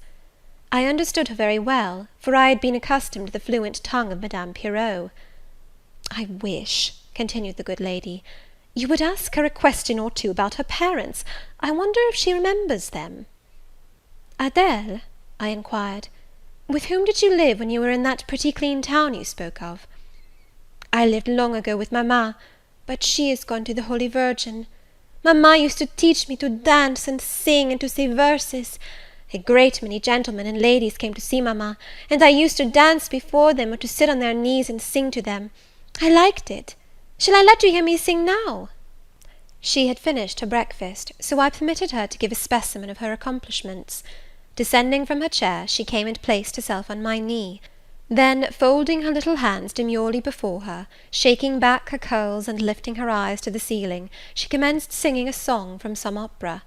It was the strain of a forsaken lady, who, after bewailing the perfidy of her lover, calls pride to her aid, desires her attendant to deck her in her brightest jewels and richest robes, and resolves to meet the false one that night at a ball, and prove to him, by the gaiety of her demeanour, how little his desertion has affected her. The subject seems strangely chosen for an infant singer, but I suppose the point of the exhibition lay in hearing the notes of love and jealousy warbled with the lisp of childhood, and in very bad taste that point was. At least I thought so. Adele sang the canzonette tunefully enough, and with the naivete of her age. This achieved, she jumped from my knee, and said, "Now, mademoiselle, I will repeat you some poetry." Assuming an attitude, she began La Ligue des Rats, Fable de La Fontaine. She then declaimed the little piece with an attention to punctuation and emphasis, a flexibility of voice, and an appropriateness of gesture, very unusual indeed at her age, and which proved she had been very carefully trained. "Was it your mamma who taught you that piece?" I asked. "Yes, and she just used to say it in this way: Qu'avez-vous donc? Lui dit un de ces rats, parlez! She made me lift my hand so, to remind me to raise my voice at the question. Now shall I dance for you?" "No, that will do. But after your mamma went to the Holy Virgin, as you say, with whom did you live then?" "With Madame Frederic and her husband. She took care of me, but she is nothing related to me. I think she is poor, for she had not so fine a house as mamma. I was not long there. Mr. Rochester asked me if I would like to go and live with him in England, and I said yes, for I knew Mr. Rochester before I knew Madame Frederic, and he was always kind to me, and gave me pretty dresses and toys. But you see, he has not kept his word, for he has brought me to England, and now he is gone back again himself, and I never see him." After breakfast, Adele and I withdrew to the library, which room, it appears, Mr. Rochester had directed should be used as the schoolroom. Most of the books were locked up behind glass doors, but there was one bookcase left open, containing everything that could be needed in the way of elementary works, and several volumes of light literature, poetry, biography, travels, a few romances, etc. I suppose he had considered that these were all the governess would require for her private perusal, and indeed they contented me amply for the present. Compared with the scanty pickings I had now and then been able to glean at Lowood, they seemed to offer an abundant harvest of entertainment and information. In this room, too, there was a cabinet piano, quite new and of superior tone, also an easel for painting, and a pair of globes. I found my pupil sufficiently docile, though disinclined to apply. She had not been used to regular occupation of any kind. I felt it would be injudicious to confine her too much at first; so, when I had talked to her a great deal, and got her to learn a little, and when the morning had advanced to noon, I allowed her to return to her nurse. I then proposed to occupy myself till dinner time in drawing some little sketches for her use. As I was going up stairs to fetch my portfolio and pencils, Mrs. Fairfax called to me. "Your morning school hours are over now, I suppose?" said she. She was in a room the folding doors of which stood open. I went in when she addressed me. It was a large, stately apartment, with purple chairs and curtains, a Turkey carpet, walnut-panelled walls, one vast window rich in slanted glass, and a lofty ceiling nobly moulded. Mrs. Fairfax was dusting some vases of fine purple spar, which stood on a sideboard. "What a beautiful room!" I exclaimed as I looked round, for I had never seen before any half so imposing. "Yes, this is the dining-room. I have just opened the window to let in a little air and sunshine, for everything gets so damp in apartments that are seldom inhabited. The drawing-room yonder feels like a vault." She pointed to a wide arch corresponding to the window, and hung like it with Tyrian-dyed curtain, now looped up. Mounting to it by two broad steps, and looking through, I thought I caught a glimpse of a fairy place, so bright to my novice eyes appeared the view beyond. Yet it was merely a very pretty drawing-room, and within it a boudoir, both spread with white carpets, on which seemed laid brilliant garlands of flowers, both sealed with snowy mouldings of white grapes and vine leaves, beneath which glowed in rich contrast crimson couches and ottomans, while the ornaments on the pale Parian mantelpiece were of sparkling Bohemian glass, ruby red, and between the windows large mirrors repeated the general blending of snow and fire. "In what order you keep these rooms, Mrs. Fairfax," said I. "No dust, no canvas coverings.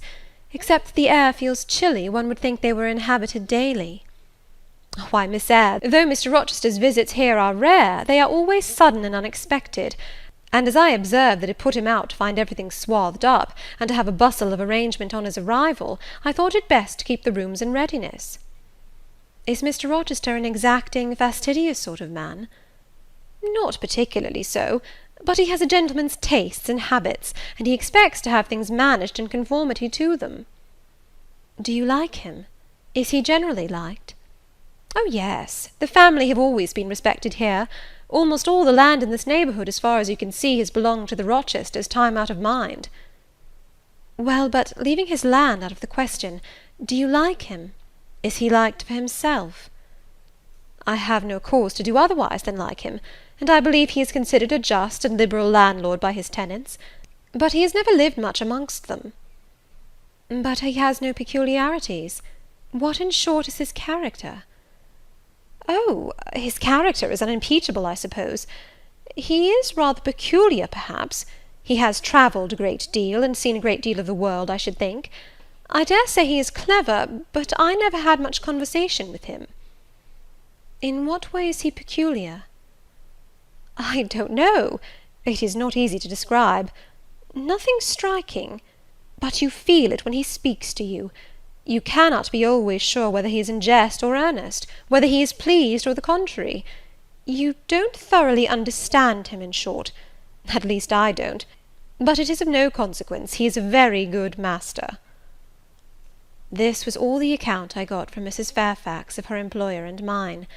There are people who seem to have no notion of sketching a character, or observing and describing salient points, either in persons or things. The good lady evidently belonged to this class. My queries puzzled, but did not draw her out. Mr. Rochester was Mr. Rochester in her eyes, a gentleman, a landed proprietor, nothing more. She inquired and searched no further, and evidently wondered at my wish to gain a more definite notion of his identity. When we left the dining-room, she proposed to show me over the rest of the house, and I followed her upstairs and downstairs, admiring as I went, for all was well arranged and handsome. The large front chambers I thought especially grand, and some of the third-story rooms, though dark and low, were interesting from their air of antiquity.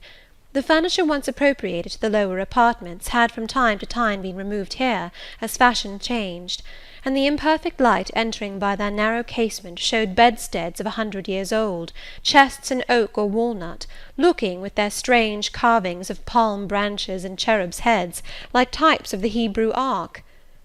Rows of venerable chairs, high-backed and narrow, stools still more antiquated, on whose cushioned tops were yet apparent traces of half-effaced embroideries, wrought by fingers that for 2 generations had been coffin dust. All these relics gave to the third story of Thornfield Hall the aspect of a home of the past, a shrine of memory.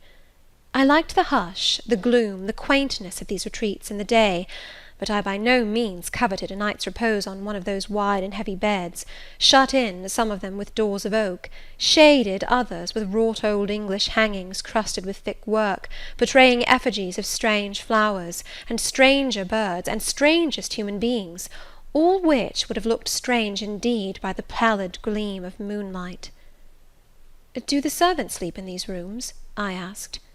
"No, they occupy a range of smaller apartments to the back. No one ever sleeps here. One would almost say that, if there were a ghost at Thornfield Hall, this would be its haunt." "So I think. You have no ghost, then?" "None that I ever heard of," returned Mrs. Fairfax, smiling. "Nor any traditions of one? No legends or ghost stories?" "I believe not. And yet it is said the Rochesters have been rather a violent than a quiet race in their time. Perhaps, though, that is the reason they rest tranquilly in their graves now." "Yes, after life's fitful fever they sleep well," I muttered. "Where are you going now, Mrs. Fairfax?" For she was moving away. "On to the Leads. Will you come and see the view from thence?" I followed still, up a very narrow staircase to the attics, and thence by a ladder and through a trap-door to the roof of the hall. I was now on a level with the crow colony, and could see into their nests. Leaning over the battlements and looking far down, I surveyed the grounds laid out like a map, the bright and velvet lawn closely girdling the grey base of the mansion, the field, wide as a park, dotted with its ancient timber, the wood, dun and sere, divided by a path visibly overgrown, greener with moss than the trees were with foliage, the church at the gates, the road, the tranquil hills, all reposing in the autumn day's sun, the horizon bounded by a propitious sky, azure, marbled with pearly white. No feature in the scene was extraordinary, but all was pleasing. When I turned from it and repassed the trap-door, I could scarcely see my way down the ladder. The attic seemed black as a vault compared with that arch of blue air to which I had been looking up, and to that sunlit scene of grove, pasture, and green hill, of which the hall was the centre, and over which I had been gazing with delight. Mrs. Fairfax stayed behind a moment to fasten the trap-door. I, by drift of groping, found the outlet from the attic, and proceeded to descend the narrow garret staircase. I lingered in the long passage to which this led, separating the front and back rooms of the third story, narrow, low, and dim, with only one little window at the far end, and looking, with its 2 rows of small black doors, all shut, like a corridor in some Bluebeard's castle. While I paced softly on, the last sound I expected to hear in so still a region, a laugh, struck my ear. It was a curious laugh, distinct, formal, mirthless. I stopped. The sound ceased, only for an instant, It began again, louder; for at first, though distinct, it was very low. It passed off in a clamorous peal that seemed to wake an echo in every lonely chamber, though it originated but in one, and I could have pointed out the door from which the accents issued. "Mrs. Fairfax," I called out, for now I heard her descending the great stairs, "did you hear that loud laugh? Who is it?" "Some of the servants, very likely," she answered. "Perhaps Grace Poole." "Did you hear it?" I again inquired. "Yes, plainly. I often hear her. She sews in one of these rooms. Sometimes Leah is with her. They are frequently noisy together." The laugh was repeated in its low syllabic tone, and terminated in an odd murmur. "Grace!" exclaimed Mrs. Fairfax. I really did not expect any Grace to answer, for though the laugh was as tragic, as preternatural a laugh as any I have heard, and, but that it was high noon, and that no circumstance of ghostliness accompanied the curious cachinnation, but that neither scene nor season favoured fear, I should have been superstitiously afraid. However, the event showed me I was a fool for entertaining a sense even of surprise. The door nearest me opened, and a servant came out, a woman of between 30 and 40, a set, square-made figure, red-haired, and with a hard, plain face. Any apparition less romantic or less ghostly could scarcely be conceived. "Too much noise, Grace," said Mrs. Fairfax. "Remember directions." Grace curtsied silently and went in. "She is a person we have to sew and assist Leah in her housemaid's work," continued the widow. "Not altogether unobjectionable in some points, but she does well enough. By the by, how have you got on with your new pupil this morning?" The conversation, thus turned on Adele, continued till we reached the light and cheerful region below. Adele came running to meet us in the hall, exclaiming, "Mesdames, vous êtes servies!" adding, "J'ai bien faim, moi!" We found dinner ready, and waiting for us in Mrs. Fairfax's room. End of Chapter 11.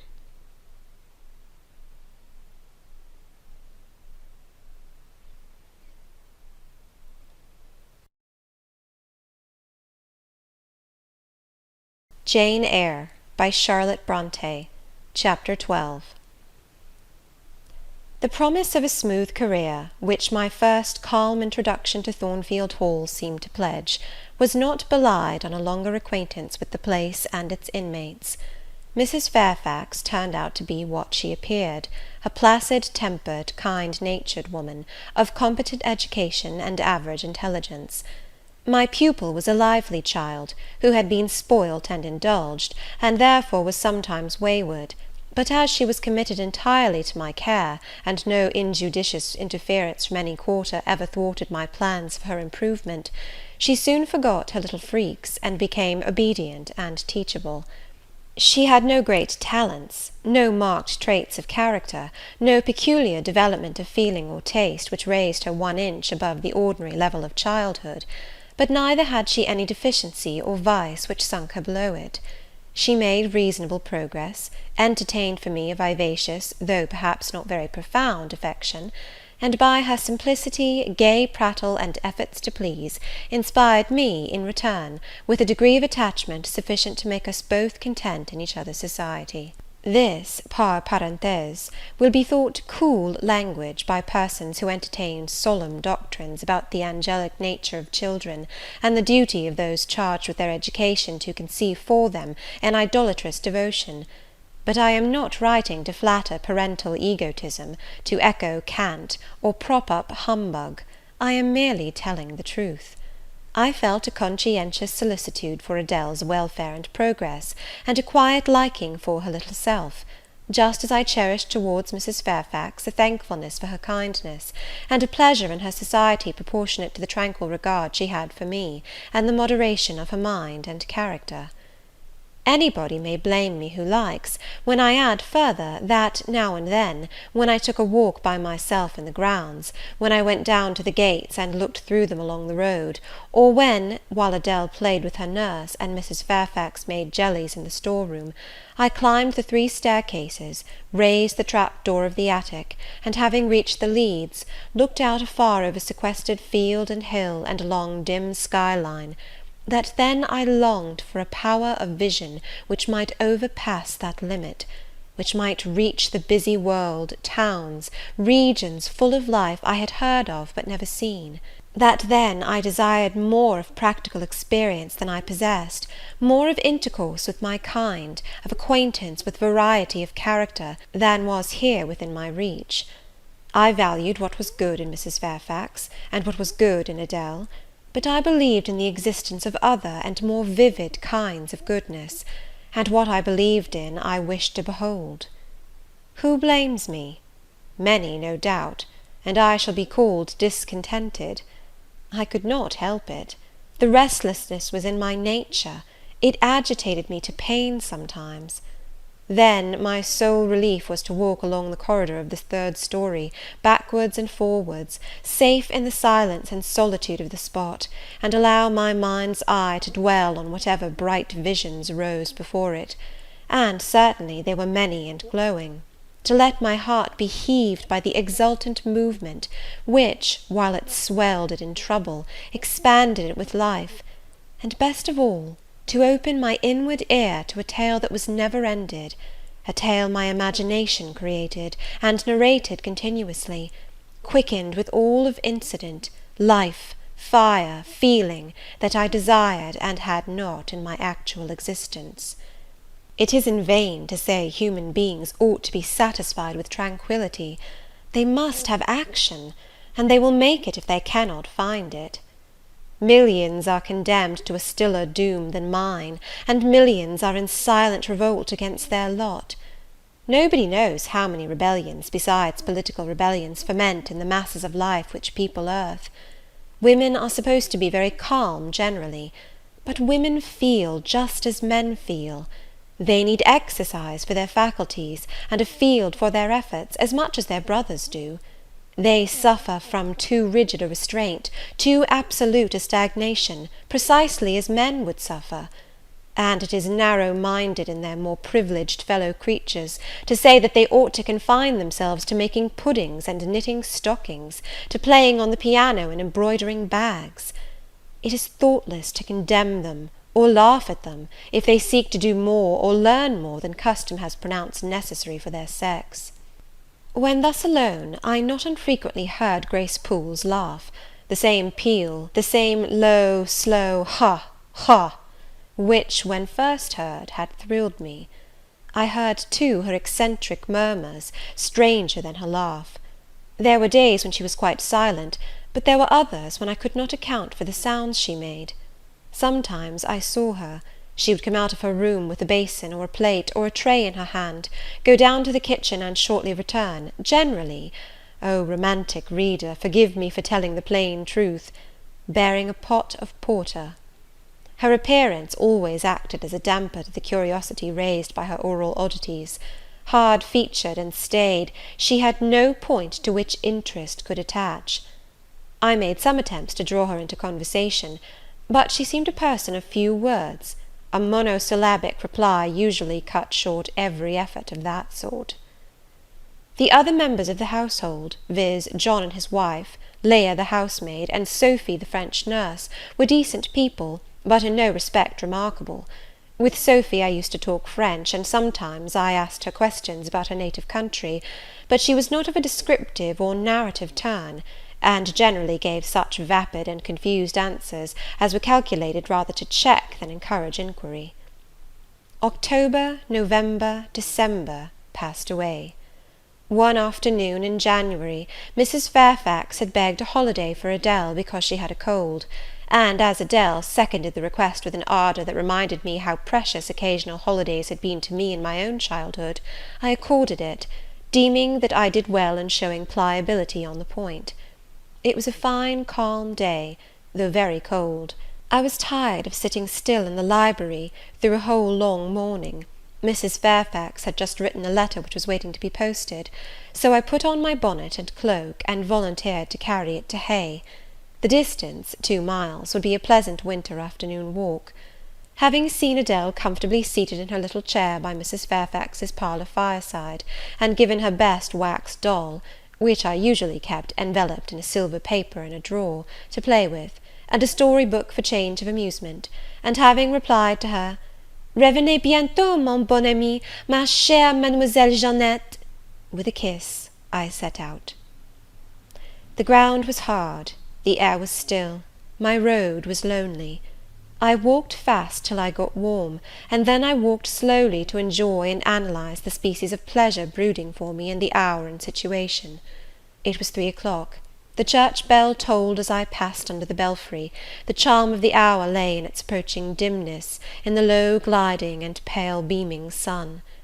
I was a mile from Thornfield, in a lane noted for wild roses in summer, for nuts and blackberries in autumn, and even now possessing a few coral treasures and hips and haws, but whose best winter delight lay in its utter solitude and leafless repose. If a breath of air stirred, it made no sound here, for there was not a holly, not an evergreen to rustle, and the stripped hawthorn and hazel bushes were as still as the white, worn stones which causewayed the middle of the path.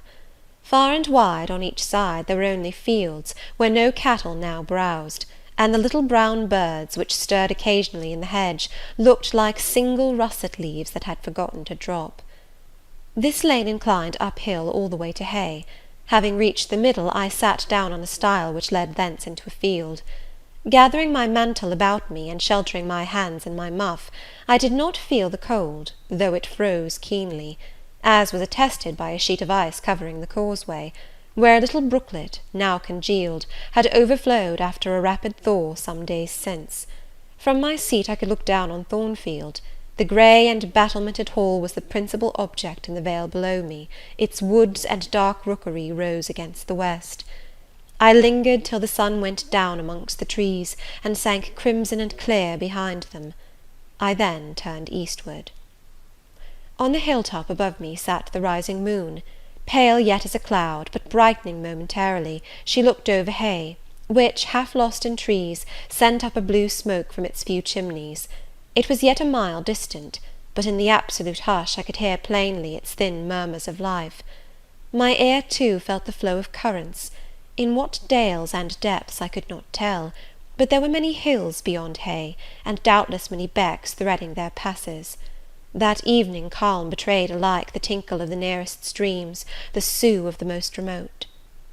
A rude noise broke on these fine ripplings and whisperings, at once so far away and so clear.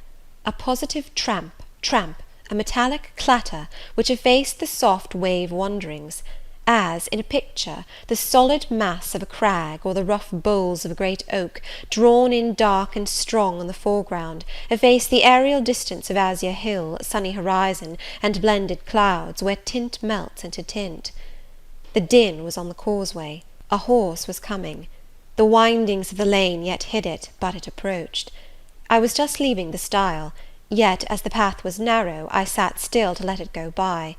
In those days I was young, and all sorts of fancies, bright and dark, tenanted my mind.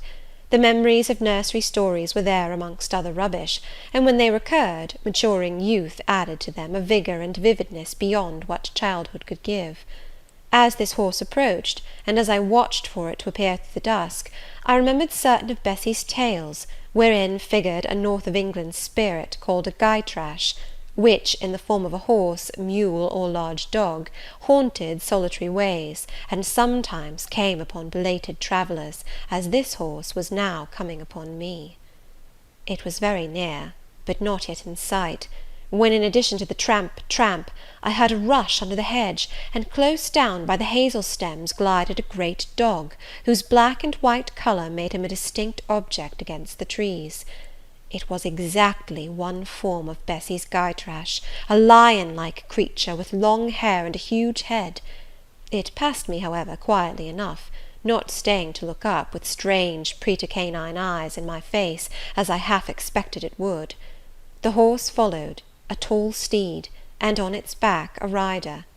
The man, the human being, broke the spell at once. Nothing ever rode the Gytrash. It was always alone, and goblins, to my notions, though they might tenant the dumb carcasses of beasts, could scarce covet shelter in the commonplace human form. No Gytrash was this, only a traveller taking the short cut to Milket. He passed, and I went on.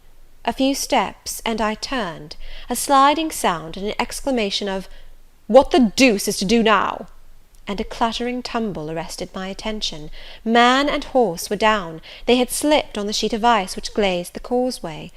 The dog came bounding back, and seeing his master in a predicament, and hearing the horse groan, barked till the evening hills echoed the sound, which was deep in proportion to his magnitude.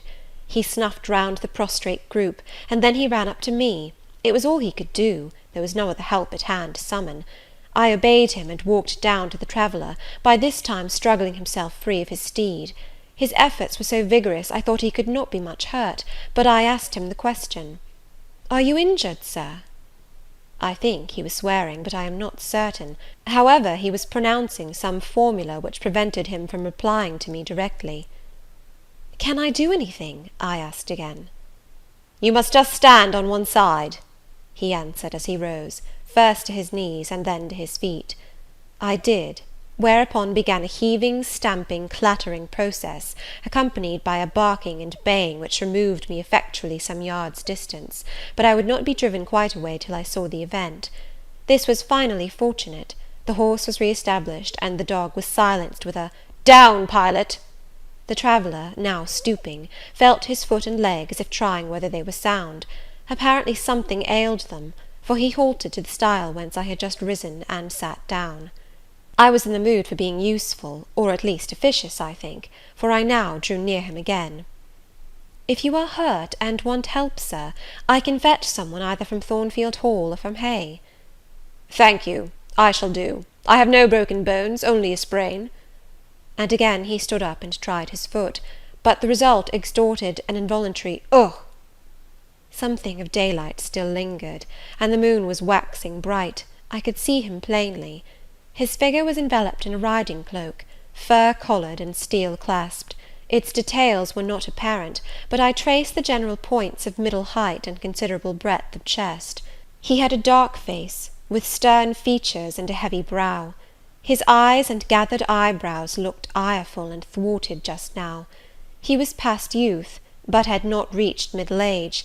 Perhaps he might be 35. I felt no fear of him, and but little shyness. Had he been a handsome, heroic-looking young gentleman, I should not have dared to stand thus questioning him against his will, and offering my services unasked. I had hardly ever seen a handsome youth, never in my life spoken to one. I had a theoretical reverence and homage for beauty, elegance, gallantry, fascination; but had I met those qualities incarnate in masculine shape, I should have known instinctively that they neither had nor could have sympathy with anything in me, and should have shunned them as one would fire, lightning, or anything else that is bright but antipathetic. If even the stranger had smiled and been good-humoured to me when I addressed him, if he had put off my offer with assistance gaily and with thanks, I should have gone on my way and not felt any vocation to renew inquiries; but the frown, the roughness of the traveller set me at my ease. I retained my station when he waved me to go, and announced, "I cannot think of leaving you, sir, at so late an hour, in this solitary lane, till I see you are fit to mount your horse." He looked at me when I said this. He had hardly turned his eyes in my direction before. "I should think you ought to be at home yourself," said he, "if you have a home in this neighbourhood. Where do you come from?" "From just below, and I am not at all afraid of being out late when it is moonlight. I will run over to Hay for you with pleasure, if you wish it. Indeed, I am going there to post a letter." "You live just below? Do you mean at that house with the battlements?" pointing to Thornfield Hall, on which the moon cast a hoary gleam, bringing it out distinct and pale from the woods, that, by contrast with the western sky, now seemed one mass of shadow. "Yes, sir." "Whose house is it?" "Mr. Rochester's." "Do you know Mr. Rochester?" "No, I have never seen him." He is not resident, then? No.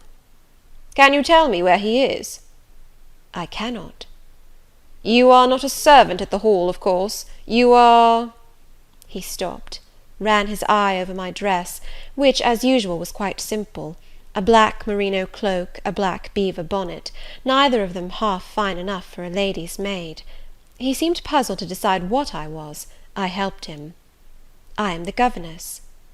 Ah, the governess, he repeated. Deuce take me if I had not forgotten. The governess! And again my raiment underwent scrutiny. In 2 minutes he rose from the stile. His face expressed pain when he tried to move.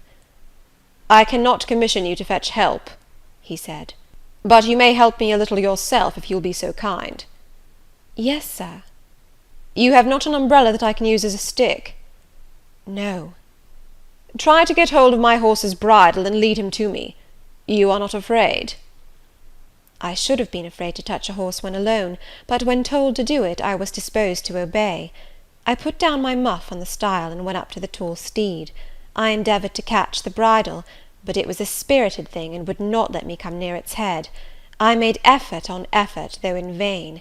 Meantime I was mortally afraid of its trampling forefeet. The traveller waited and watched for some time, and at last he laughed. I see, he said. The mountain will never be brought to Mahomet, so all you can do is to aid Mahomet to go to the mountain. I must beg of you to come here. I came. Excuse me, he continued. Necessity compels me to make you useful. He laid a heavy hand on my shoulder, and leaning on me with some stress, limped to his horse. Having once caught the bridle, he mastered it directly, and sprang to his saddle, grimacing grimly as he made the effort, for it wrenched his sprain. Now, said he, releasing his under lip from a hard bite, just hand me my whip. It lies there under the hedge. I sought it, and found it. Thank you. Now make haste with a letter to Hay, and return as fast as you can. A touch of a spurred heel made his horse first start and rear, and then bound away. The dog rushed in his traces. All three vanished. Like heath that in the wilderness the wild wind whirls away. I took up my muff and walked on. The incident had occurred and was gone for me. It was an incident of no moment, no romance, no interest in a sense, yet it marked with change one single hour of a monotonous life. My help had been needed and claimed. I had given it. I was pleased to have done something. Trivial, transitory though the deed was, it was yet an active thing, and I was weary of an existence all passive. The new face, too, was like a new picture introduced to the gallery of memory, and it was dissimilar to all the others hanging there, firstly, because it was masculine, and secondly, because it was dark, strong, and stern. I had it still before me when I entered Hay, and slipped the letter into the post-office. I saw it as I walked fast downhill all the way home. When I came to the stile, I stopped a minute, looked round, and listened, with an idea that a horse's hoofs might ring on the causeway again, and that a rider in a cloak, and a guy-trash like Newfoundland dog might be again apparent. I saw only the hedge and a pollard willow before me, rising up still and straight to meet the moonbeams. I heard only the faintest waft of wind roaming fitful among the trees round Thornfield a mile distant, and when I glanced down in the direction of the murmur, my eye, traversing the hall front, caught a light kindling in a window. It reminded me that I was late, and I hurried on. I did not like re-entering Thornfield.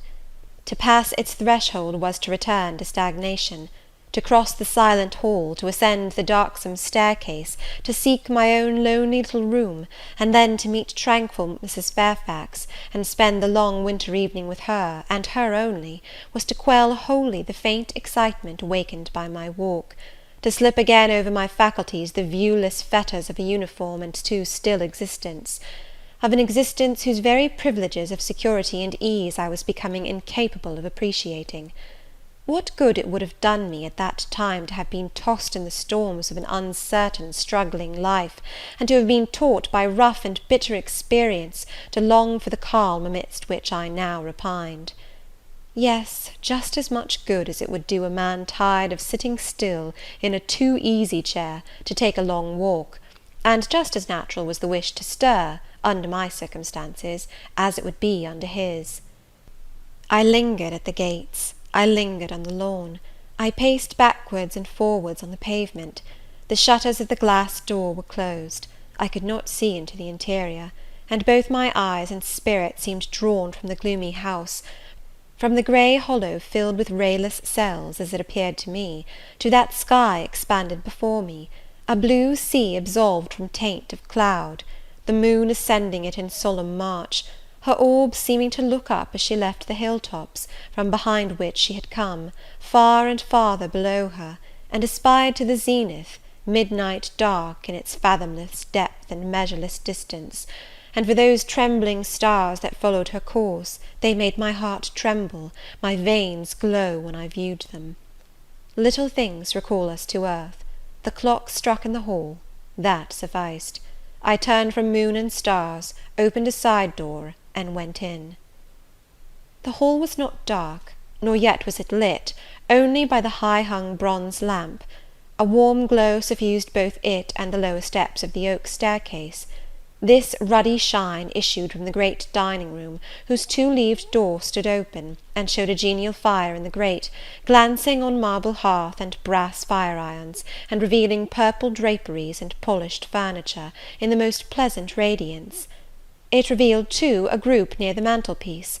I had scarcely caught it, and scarcely become aware of a cheerful mingling of voices, amongst which I seemed to distinguish the tones of Adele, when the door closed. I hastened to Mrs. Fairfax's room. There was a fire there too, but no candle, and no Mrs. Fairfax.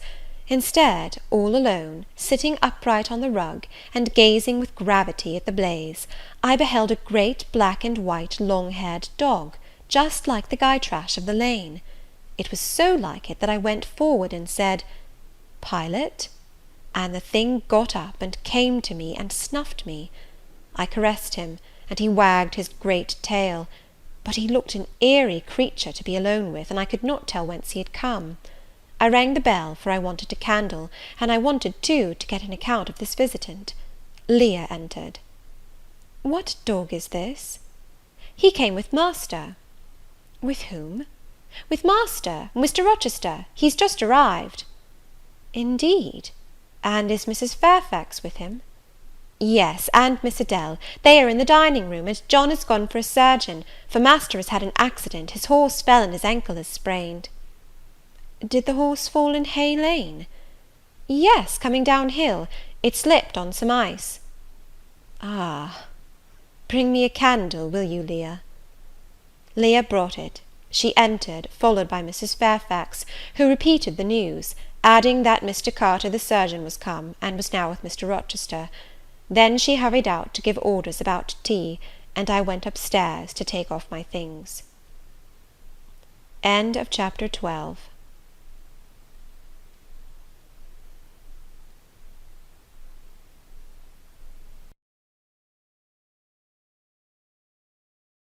Jane Eyre, by Charlotte Brontë. Chapter 13. Mr. Rochester, it seems, by the surgeon's orders, went to bed early that night, nor did he rise soon next morning. When he did come down, it was to attend to business. His agent and some of his tenants were arrived, and waiting to speak with him.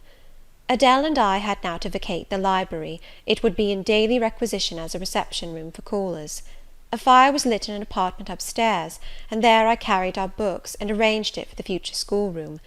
I discerned in the course of the morning that Thornfield Hall was a changed place. No longer silent as a church, it echoed every hour or two to a knock at the door, or a clang of the bell. Steps, too, often traversed the hall, and new voices spoke in different keys below. A rill from the outer world was flowing through it. It had a master. For my part, I liked it better. Adele was not easy to teach that day. She could not apply. She kept running to the door and looking over the banisters to see if she could get a glimpse of Mr. Rochester. Then she coined pretexts to go downstairs, in order, as I shrewdly suspected, to visit the library, where I knew she was not wanted.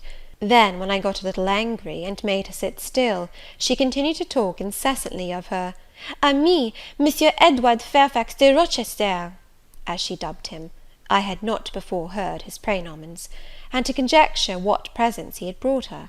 for it appears he had intimated the night before, that when his luggage came from Millcote, there would be found amongst it a little box in whose contents she had an interest.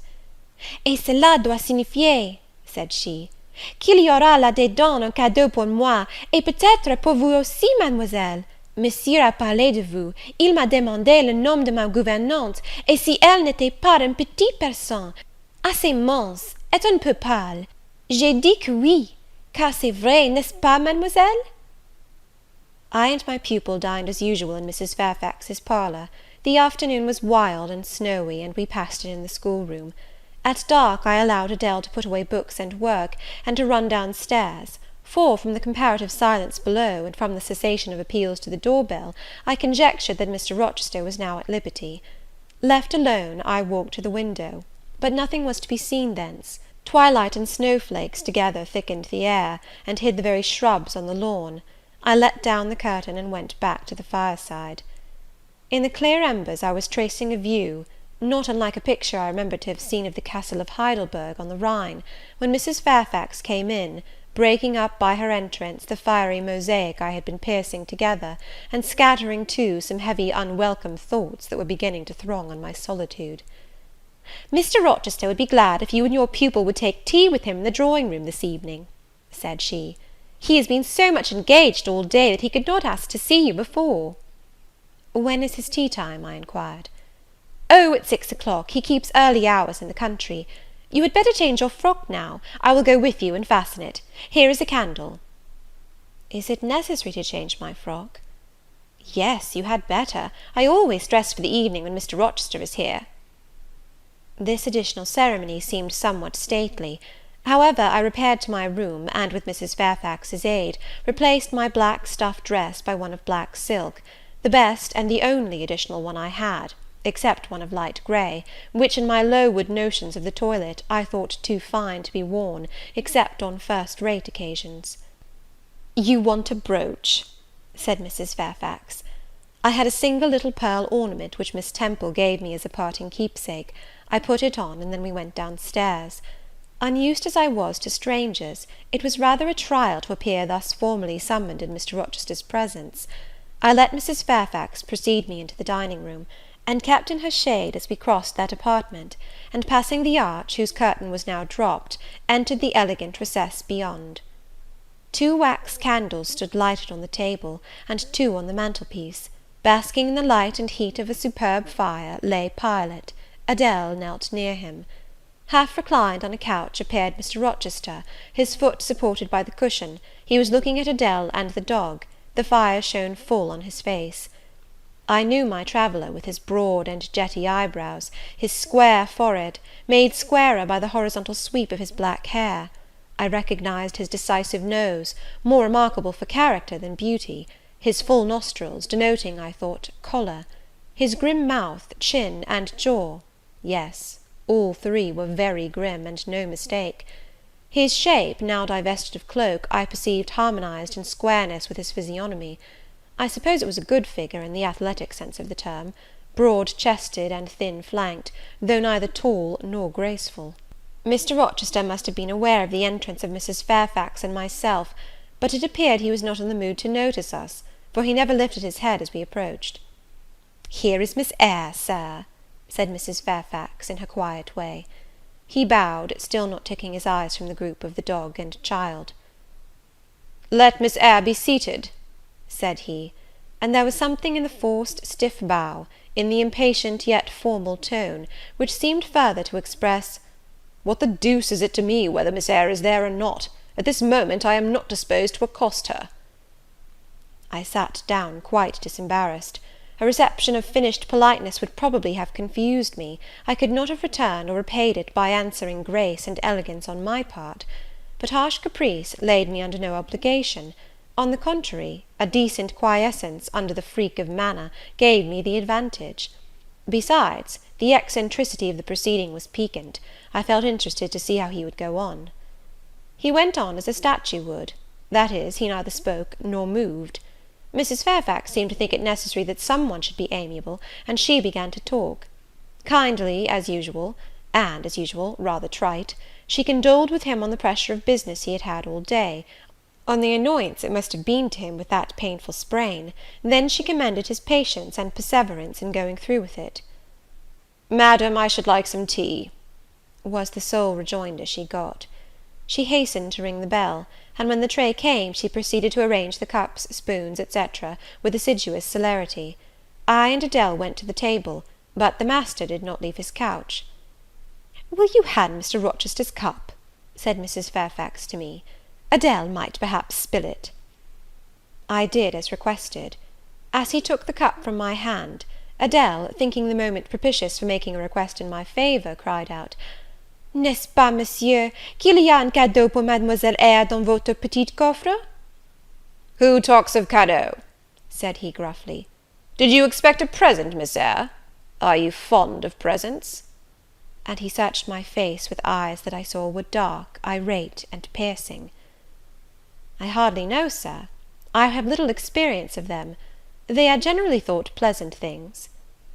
"Generally thought? But what do you think?" "I should be obliged to take time, sir, before I could give you an answer worthy of your acceptance. A present has many faces to it, has it not? And one should consider all before pronouncing an opinion as to its nature."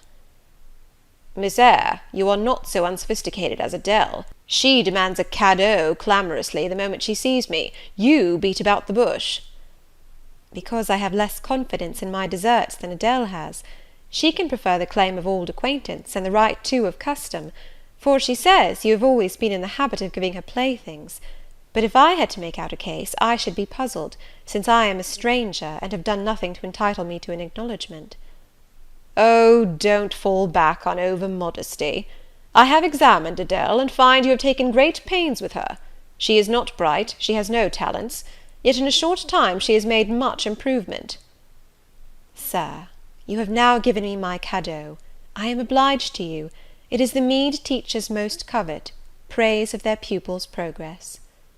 "Humph," said Mr. Rochester, and he took his tea in silence.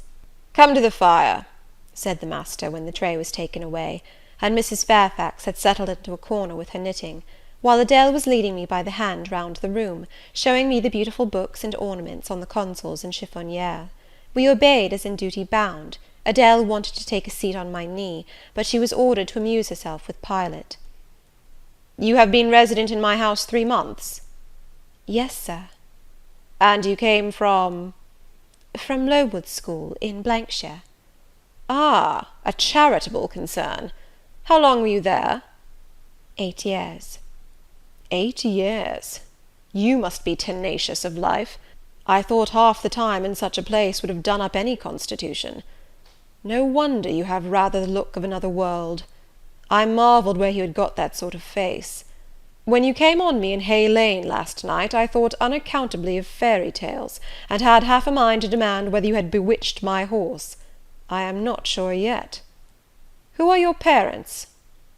"I have none." "Nor ever had, I suppose.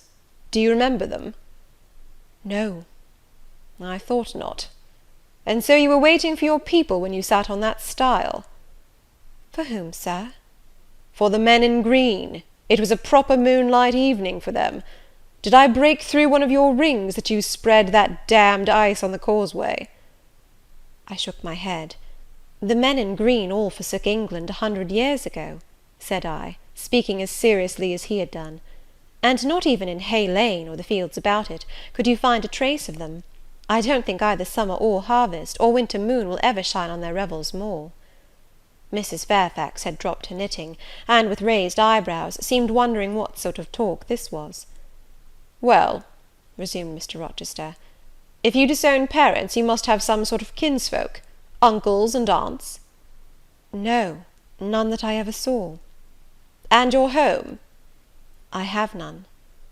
"Where do your brothers and sisters live?" "I have no brothers or sisters." "Who recommended you to come here?" "I advertised, and Mrs. Fairfax answered my advertisement." "Yes," said the good lady, who now knew what ground we were upon, "and I am daily thankful for the choice Providence led me to make. Miss Eyre has been an invaluable companion to me, and a kind and careful teacher to Adele."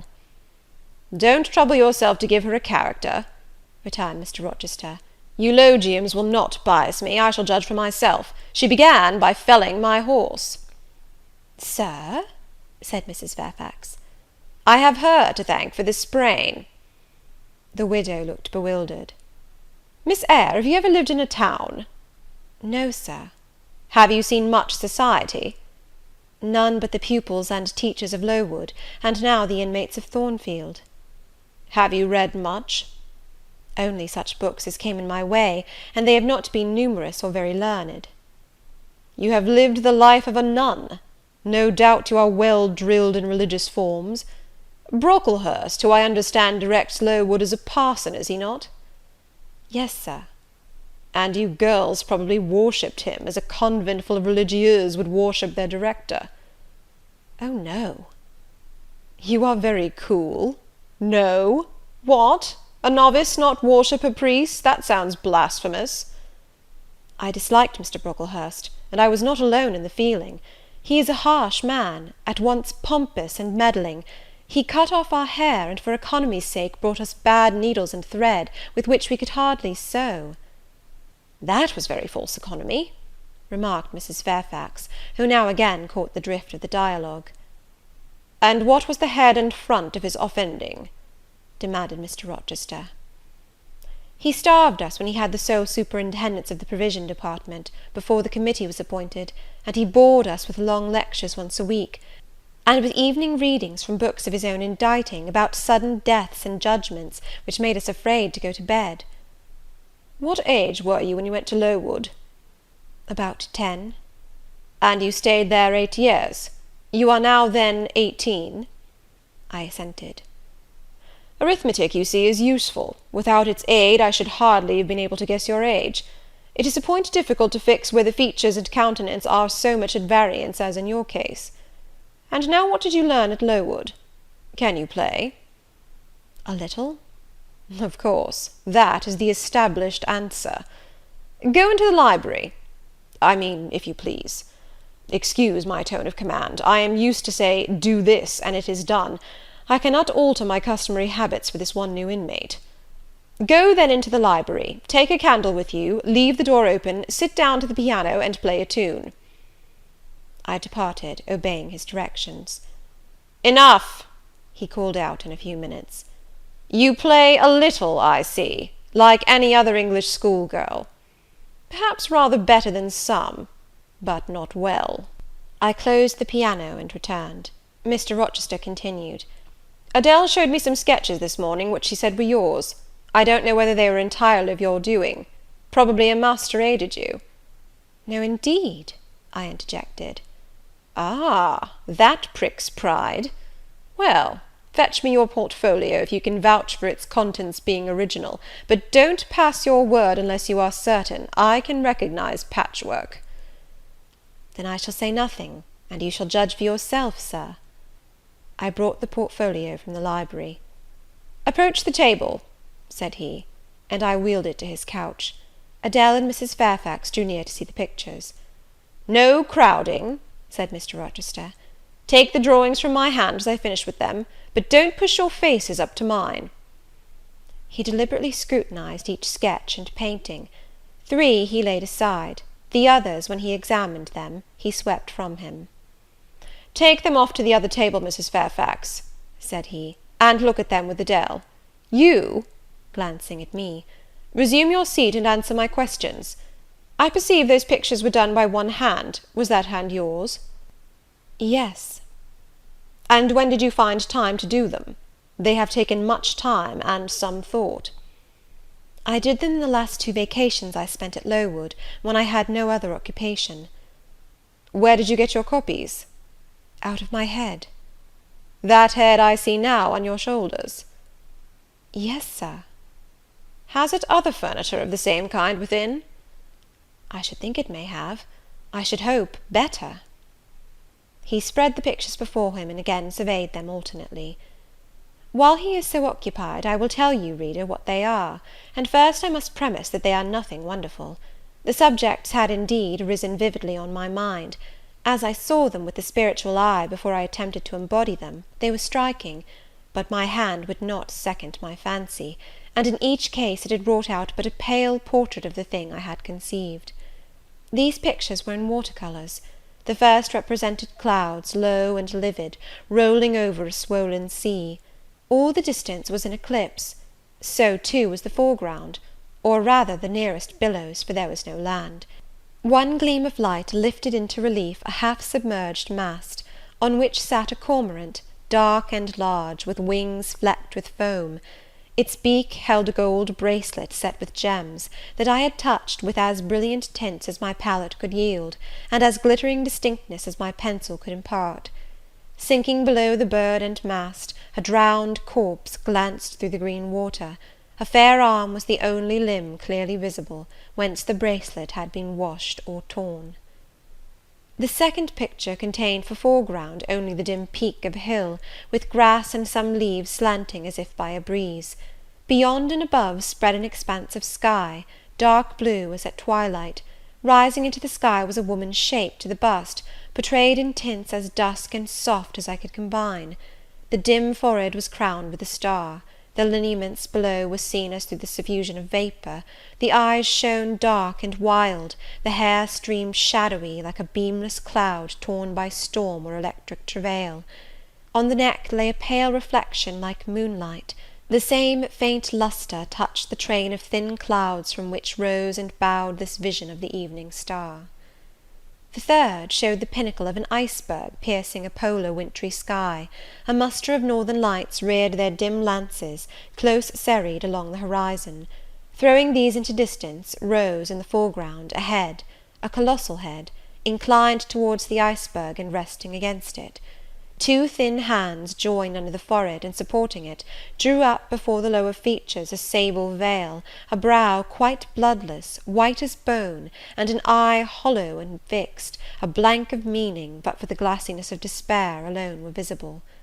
Above the temples, amidst wreathed turban folds of black drapery, vague in its character and consistency as cloud, gleamed a ring of white flame, gemmed with sparkles of a more lurid tinge. This pale crescent was the likeness of a kingly crown. What it diademed was the shape which shape had none. "Were you happy when you painted these pictures?" asked Mr. Rochester presently. "I was absorbed, sir. Yes, and I was happy. To paint them, in short, was to enjoy one of the keenest pleasures I have ever known." "That is not saying much. Your pleasures, by your own account, have been few. But I dare say you did exist in a kind of artist's dreamland while you blent and arranged these strange tints. Did you sit at them long each day?" "I had nothing else to do, because it was the vacation, and I sat at them from morning till noon, and from noon till night. The length of the midsummer days favoured my inclination to apply." "And you felt self-satisfied with the result of your ardent labours?" "Far from it. I was tormented by the contrast between my idea and my handiwork. In each case I had imagined something which I was quite powerless to realize." "Not quite. You have secured the shadow of your thought, but no more, probably. You had not enough of the artist's skill and science to give it full being. Yet the drawings are, for a schoolgirl, peculiar. As to the thoughts, they are elfish. These eyes in the evening star you must have seen in a dream. How could you make them look so clear, and yet not at all brilliant? For the planet above quells their rays. And what meaning is that in their solemn depth? And who taught you to paint wind? There is a high gale in that sky, and on this hill-top. Where did you see Latmos? For that is Latmos. There, put the drawings away." I had scarce tied the strings of the portfolio, when, looking at his watch, he said abruptly, "It is 9 o'clock. What are you about, Miss Eyre, to let Adele sit up so long? Take her to bed." Adele went to kiss him before quitting the room. He endured the caress, but scarcely seemed to relish it more than Pilot would have done, nor so much. "I wish you all good night now," said he, making a movement of the hand towards the door, in token that he was tired of our company, and wished to dismiss us.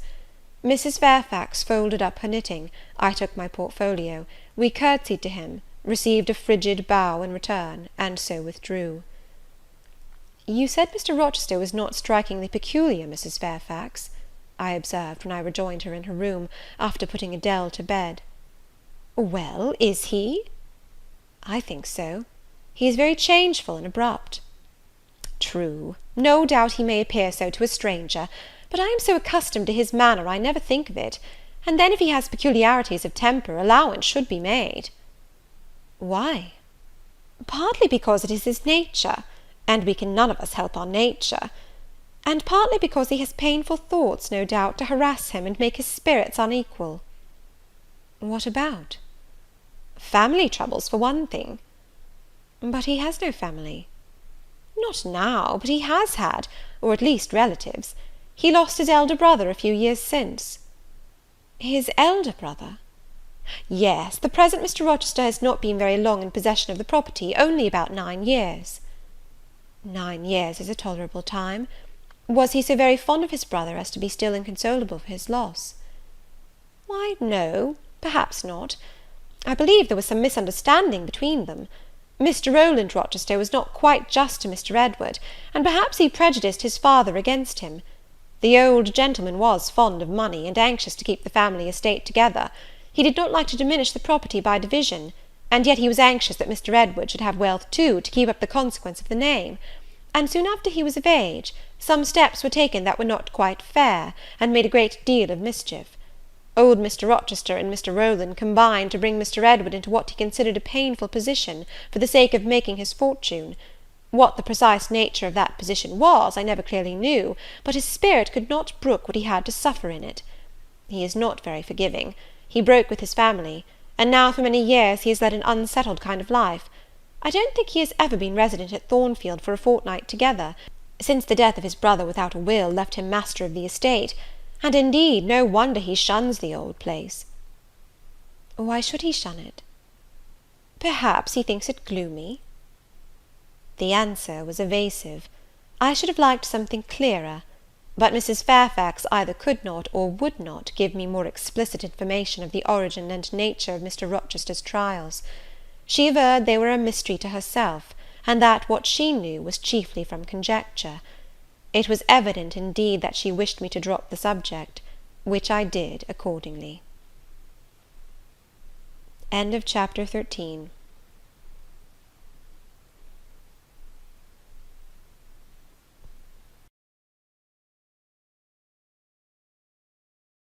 Jane Eyre, by Charlotte Brontë. Chapter 14. For several subsequent days I saw little of Mr. Rochester. In the mornings he seemed much engaged with business, and in the afternoon gentlemen from Millcote or the neighbourhood called, and sometimes stayed to dine with him. When his sprain was well enough to admit of horse exercise, he rode out a good deal, probably to return these visits, as he generally did not come back till late at night. During this interval, even Adele was seldom sent for to his presence, and all my acquaintance with him was confined to an occasional rencontre in the hall, on the stairs, or in the gallery, when he would sometimes pass me haughtily and coldly, just acknowledging my presence by a distant nod or a cool glance, and sometimes bow and smile with gentlemanlike affability. His changes of mood did not offend me, because I saw that I had nothing to do with their alternation. The ebb and flow depended on causes quite disconnected with me. One day he had had company to dinner, and had sent for my portfolio, in order, doubtless, to exhibit its contents. The gentleman went away early, to attend a public meeting at Millcote, as Mrs. Fairfax informed me; but the night being wet and inclement, Mr. Rochester did not accompany them. Soon after they were gone, he rang the bell. A message came that I and Adele were to go down stairs. I brushed Adele's hair and made her neat, and having ascertained that I was myself in my usual Quaker trim, where there was nothing to retouch, all being too close and plain, braided locks included, to admit of disarrangement, we descended. Adele wondering whether the petit coffre was at length come, for, owing to some mistake, its arrival had hitherto been delayed. She was gratified. There it stood, a little carton, on the table when we entered the dining room. She appeared to know it by instinct. "Ma boîte! Ma boîte!" exclaimed she, running towards it. Yes, there is your boîte at last. Take it into a corner, you genuine daughter of Paris, and amuse yourself with disemboweling it," said the deep and rather sarcastic voice of Mr. Rochester, proceeding from the depths of an immense easy-chair at the fireside. "And mind," he continued, "don't bother me with any details of the anatomical process, or any notice of the condition of the entrails. Let your operation be conducted in silence. Tiens-toi tranquille, enfant, comprends-tu?" Adele seemed scarcely to need the warning. She had already retired to a sofa with her treasure, and was busy untying the cord which secured the lid. Having removed this impediment, and lifted certain silvery envelopes of tissue paper, she merely exclaimed, "Oh ciel, que c'est beau!" and then remained absorbed in ecstatic contemplation. "Is Miss Eyre there?" now demanded the master, half rising from his seat to look round to the door, near which I still stood. "Ah, well, come forward. Be seated here." He drew a chair near his own. "I am not fond of the prattle of children," he continued. "For, old bachelor as I am, I have no pleasant associations connected with their lisp. It would be intolerable to me to pass a whole evening tête-à-tête with a brat. Don't draw that chair farther off, Miss Eyre. Sit down exactly where I placed it, if you please, that is. Confound these civilities, I continually forget them. Nor do I particularly affect simple-minded old ladies. By the by, I must have mine in mind. It won't do to neglect her. She is a Fairfax, or wed to one, and blood is said to be thicker than water." He rang, and dispatched an invitation to Mrs. Fairfax, who soon arrived, knitting basket in hand. "Good evening, madam. I sent to you for a charitable purpose. I have forbidden Adele to talk to me about her presents, and she is bursting with repletion. Have the goodness to serve her as an auditress and interlocutrice. It will be one of the most benevolent acts you ever performed." Adele, indeed, no sooner saw Mrs. Fairfax than she summoned her to her sofa, and there quickly filled her lap with the porcelain, the ivory, the waxen contents of her boîte, pouring out, meantime, explanations and raptures in such broken English as she was mistress of. "Now I have performed the part of a good host," pursued Mr. Rochester. "Put my guests into the way of amusing each other, I ought to be at liberty to attend to my own pleasure. Miss Eyre, draw your chair still a little farther forward. You are yet too far back. I cannot see you without disturbing my position in this comfortable chair, which I have no mind to do." I did as I was bid, though I would much rather have remained somewhat in the shade; but Mr. Rochester had such a direct way of giving orders, it seemed a matter of course to obey him promptly. We were, as I have said, in the dining-room. The lustre, which had been lit for dinner, filled the room with a festal breadth of light. The large fire was all red and clear. The purple curtains hung rich and ample before the lofty window and loftier arch. Everything was still, save the subdued chat of Adele, she dared not speak loud, and filling up each pause, the beating of winter rain against the panes. Mr. Rochester, as he sat in his damask-covered chair, looked different to what I had seen him look before, not quite so stern, much less gloomy. There was a smile on his lips, and his eyes sparkled, whether with wine or not I am not sure, but I think it very probable. He was, in short, in his after-dinner mood, more expanded and genial, and also more self-indulgent than the frigid and rigid temper of the morning. Still he looked preciously grim, cushioning his massive head against the swelling back of his chair, and receiving the light of the fire on his granite-hewn features, and in his great dark eyes. For he had great dark eyes, and very fine eyes too, not without a certain change in their depth sometimes, which, if it was not softness, reminded you, at least, of that feeling. He had been looking 2 minutes at the fire, and I had been looking the same length of time at him, when, turning suddenly, he caught my gaze fastened on his physiognomy. "You examine me, Miss Eyre," said he. "Do you think me handsome?" I should, if I had deliberated, have replied to this question by something conventionally vague and polite; but the answer somehow slipped from my tongue before I was aware. "No, sir." "Ah? By my word, there is something singular about you," said he. "You have the air of a little Nonette, quaint, quiet, grave, and simple, as you sit with your hands before you, and your eyes generally bent on the carpet, except, by the by, when they are directed piercingly to my face, as just now, for instance. And when one asks you a question, or makes a remark to which you are obliged to reply, you rap out a round rejoinder, which, if not blunt, is at least brusque. What do you mean by it?" "Sir, I was too plain. I beg your pardon. I ought to have replied that it was not easy to give an impromptu answer to a question about appearances, that tastes mostly differ, and that beauty is of little consequence, or something of that sort." "You ought to have replied no such thing. Beauty of little consequence, indeed! And so, under pretence of softening the previous outrage, of stroking and soothing me into placidity, you stick a sly penknife under my ear. Go on. What fault do you find with me, pray? I suppose I have all my limbs and all my features like any other man?" "Mr. Rochester, allow me to disown my first answer.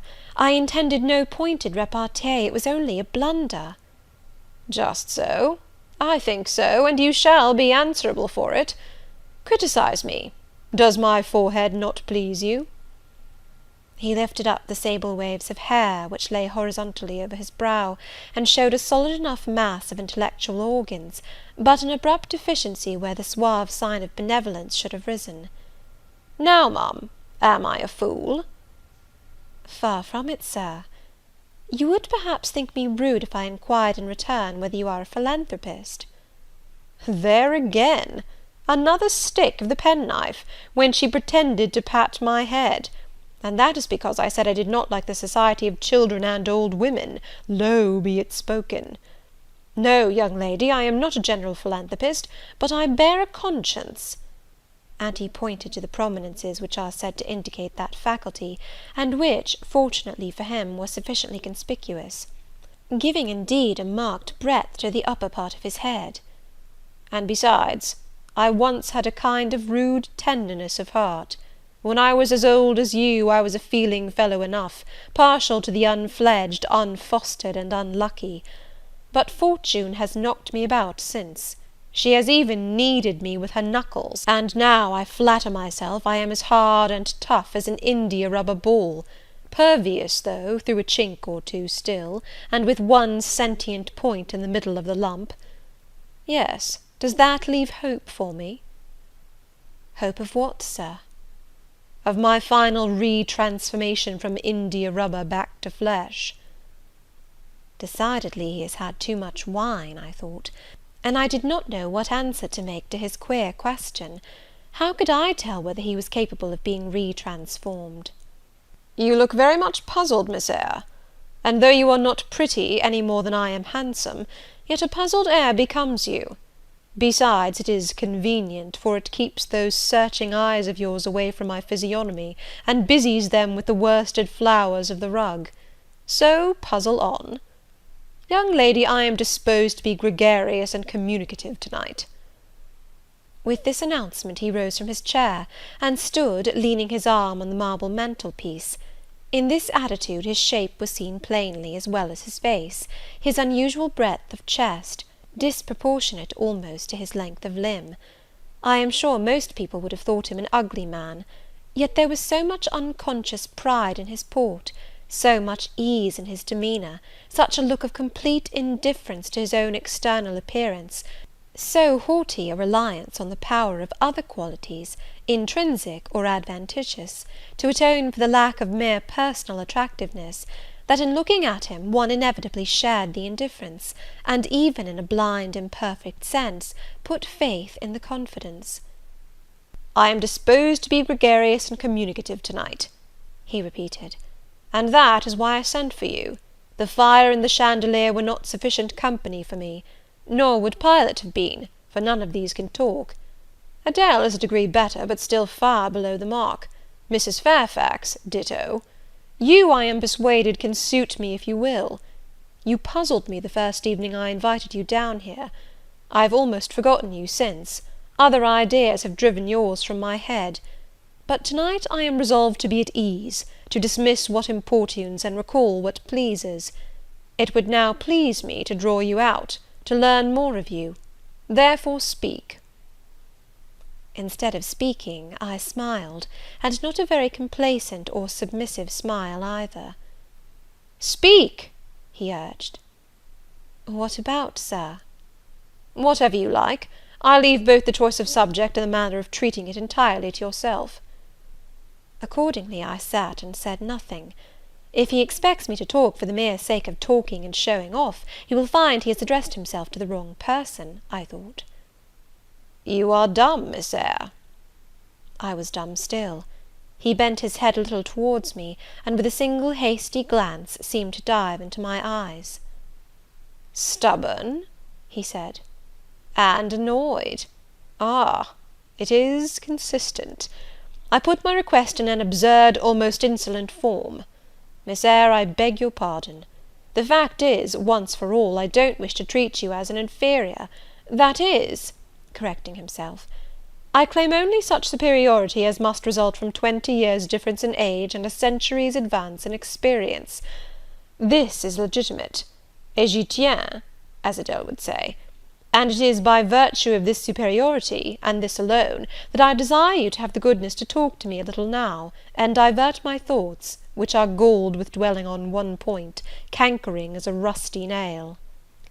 He had deigned an explanation, almost an apology, and I did not feel insensible to his condescension, and would not seem so. "I am willing to amuse you if I can, Sir, quite willing, but I cannot introduce a topic, because how do I know what will interest you? Ask me questions, and I will do my best to answer them." "Then, in the first place, do you agree with me that I have a right to be a little masterful, abrupt, perhaps exacting sometimes, on the grounds I stated, namely, that I am old enough to be your father, and that I have battled through a varied experience with many men of many nations, and roamed over half the globe, while you have lived quietly with one settled people in one house?" "Do as you please, Sir." "That is no answer. Or rather it is very irritating, because a very evasive one. Reply clearly." "I don't think, Sir, you have a right to command me, merely because you are older than I, or because you have seen more of the world than I have. Your claim to superiority depends on the use you have made of your time and experience." "Promptly spoken. But I won't allow that, seeing it would never suit my case, as I have made an indifferent, not to say a bad, use of both advantages. Leaving superiority out of the question, then, you must still agree to receive my orders now and then, without being piqued or hurt by the tone of command. Will you?" I smiled. I thought to myself, Mr. Rochester is peculiar. He seems to forget that he pays me £30 per annum for receiving his orders. "The smile is very well," said he, catching instantly the passing expression, "but speak too." "I was thinking, Sir, that very few masters would trouble themselves to inquire whether or not their paid subordinates were piqued and hurt by their orders." "Paid subordinates? What, you are my paid subordinate, are you? Oh yes, I had forgotten the salary. Well, then, on that mercenary ground, will you agree to let me hector a little?" "No, Sir, not on that ground, but on the ground that you did forget it, and that you care whether or not a dependent is comfortable in his dependency, I agree heartily." "And will you consent to dispense with a great many conventional forms and phrases, without thinking that the omission arises from insolence?" "I am sure, Sir, I should never mistake informality for insolence. One I rather like, the other nothing free-born would submit to, even for a salary." "Humbug! Most things free-born will submit to anything for a salary. Therefore keep to yourself, and don't venture on generalities of which you are intensely ignorant. However, I mentally shake hands with you for your answer, despite its inaccuracy, and as much for the manner in which it was said as for the substance of the speech. The manner was frank and sincere. One does not often see such a manner.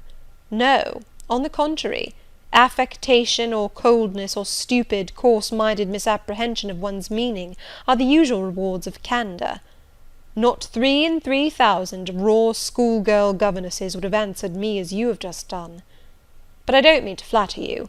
If you are cast in a different mould to the majority, it is no merit of yours. Nature did it. And then, after all, I go too fast in my conclusions. For what I yet know, you may be no better than the rest. You may have intolerable defects to counterbalance your few good points. And so may you, I thought. My eye met his as the idea crossed my mind. He seemed to read the glance, answering as if its import had been spoken as well as imagined.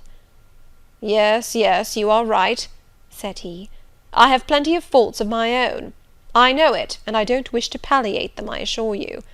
God wot, I need not be too severe about others. I have a past experience, a series of deeds, a colour of life to contemplate within my own breast, which I might well call my sneers and censures from my neighbours to myself. I started, or rather, for like other defaulters, I like to lay half the blame on ill fortune and adverse circumstances, was thrust on to a wrong tack at the age of 21, and have never recovered the right course since. But I might have been very different. I might have been as good as you, wiser, almost as stainless. I envy you your peace of mind, your clean conscience, your unpolluted memory. Little girl, a memory without blot or contamination must be an exquisite treasure, an inexhaustible source of pure refreshment, is it not? How was your memory when you were 18, sir? All right, then. Limpid, salubrious.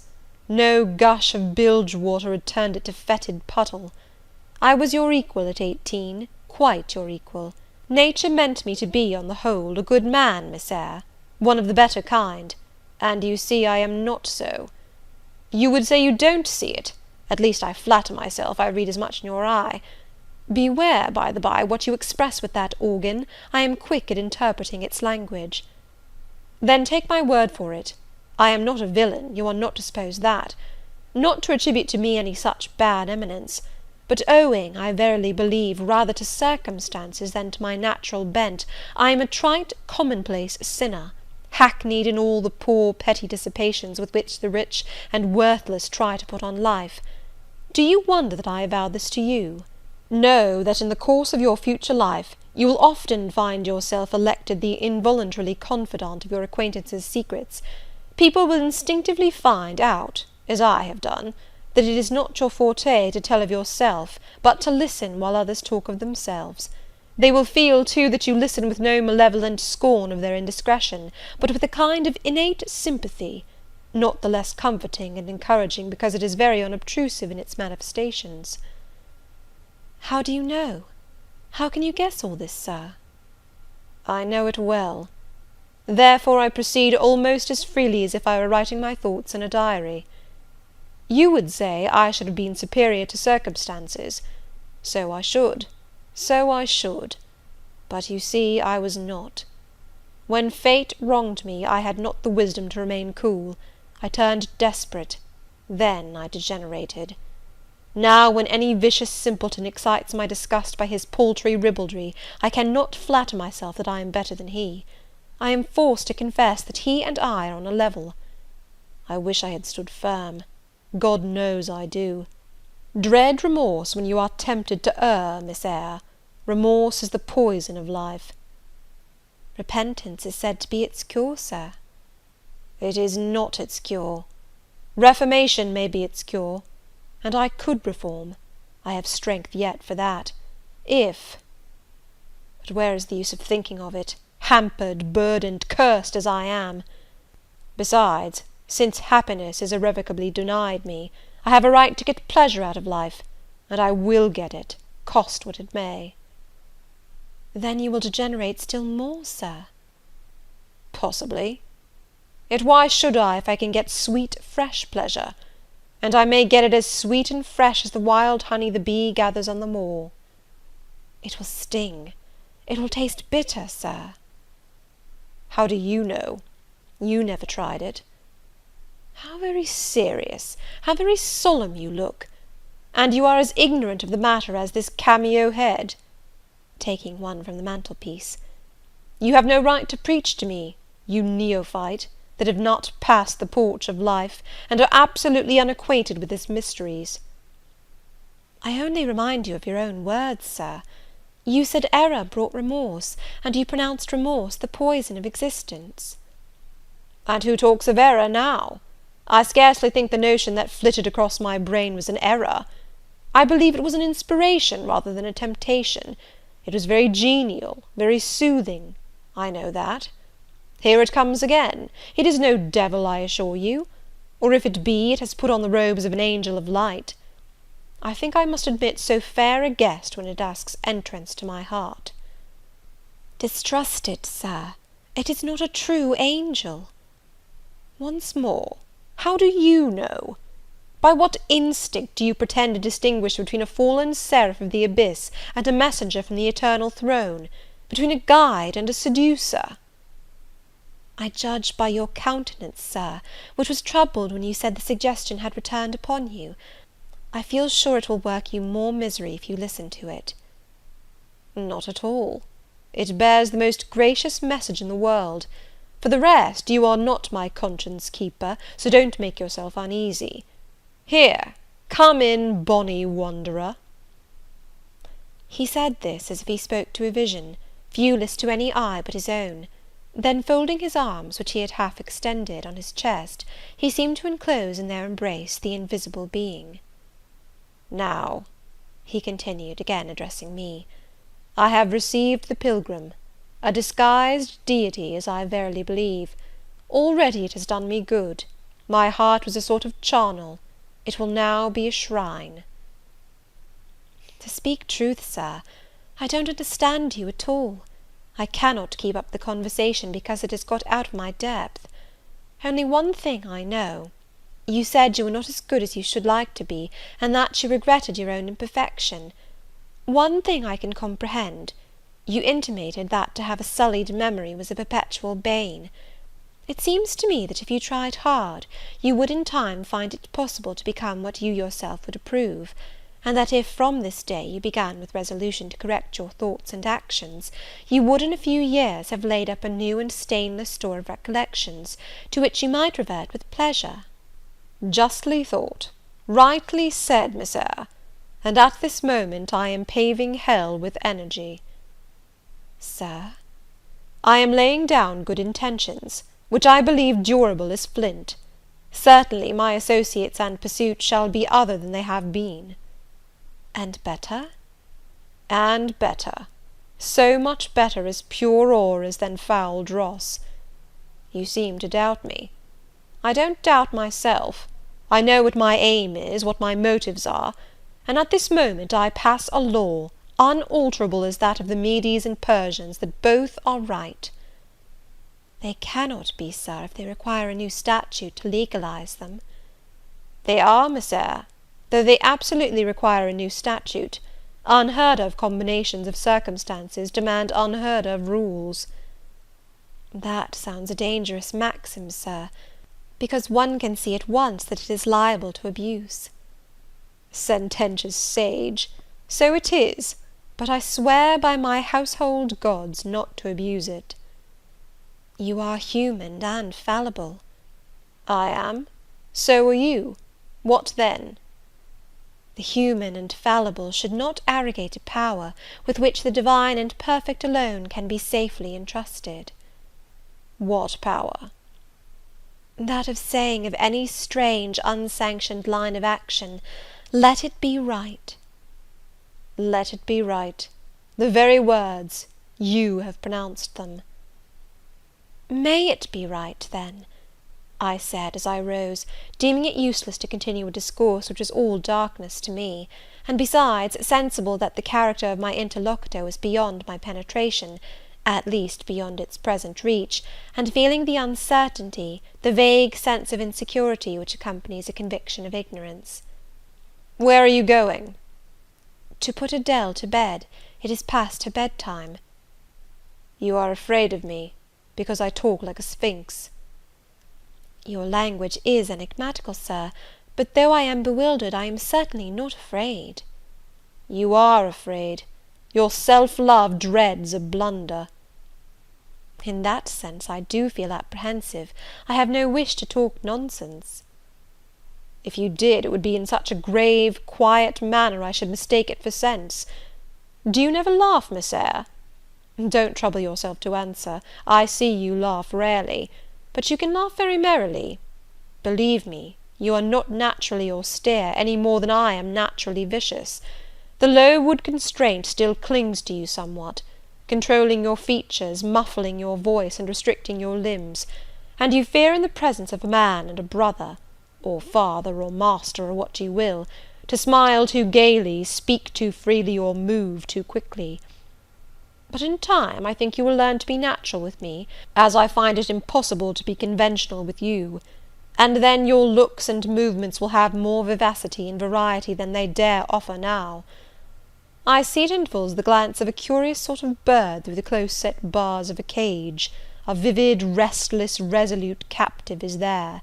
Were it but free, it would soar cloud high.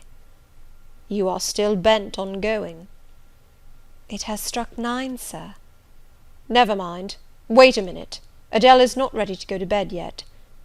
My position, Miss Eyre, with my back to the fire and my face to the room, favours observation. While talking to you, I have also occasionally watched Adele. I have my own reasons for thinking her a curious study, reasons that I may, nay, that I shall impart to you some day.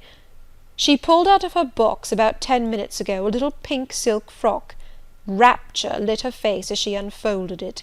Coquetry runs in her blood, blends with her brains, and seasons the marrow of her bones. "Il faut que je sais!" cried she, et à l'instant même she rushed out of the room. She is now with Sophy, undergoing a robing process. In a few minutes she will re-enter, and I know what I shall see. A miniature of Céline Varenne as she used to appear on the boards at the rising of... but never mind that.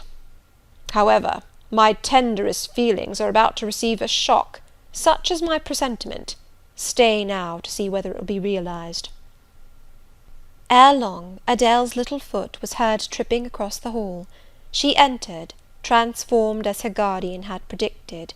A dress of rose-coloured satin, very short, and as full in the skirt as it could be gathered, replaced the brown frock she had previously worn. A wreath of rosebuds circled her forehead. Her feet were dressed in silk stockings and small white satin sandals. "Est-ce que ma robe va bien?" cried she, bounding forwards. "Et mes souliers, et mes bras! Tenez, je crois que je vais danser!" And spreading out her dress, she chassed across the room, till, having reached Mr. Rochester, she wheeled lightly round before him on tiptoe, then dropped on one knee at his feet, exclaiming, "Monsieur, je vous remercie 1000 fois de votre bonté." Then rising, she added, "C'est comme cela que maman faisait, n'est-ce pas, monsieur?" "Precisely," was the answer. "And comme cela she charmed my English gold out of my British breeches pocket. I have been green too, Miss Eyre. Ay, grass green. Not a more vernal tint freshens you now than once freshened me.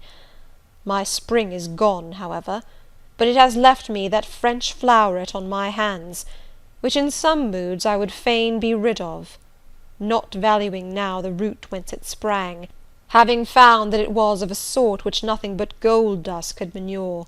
I have but half a liking to the blossom, especially when it looks so artificial as just now.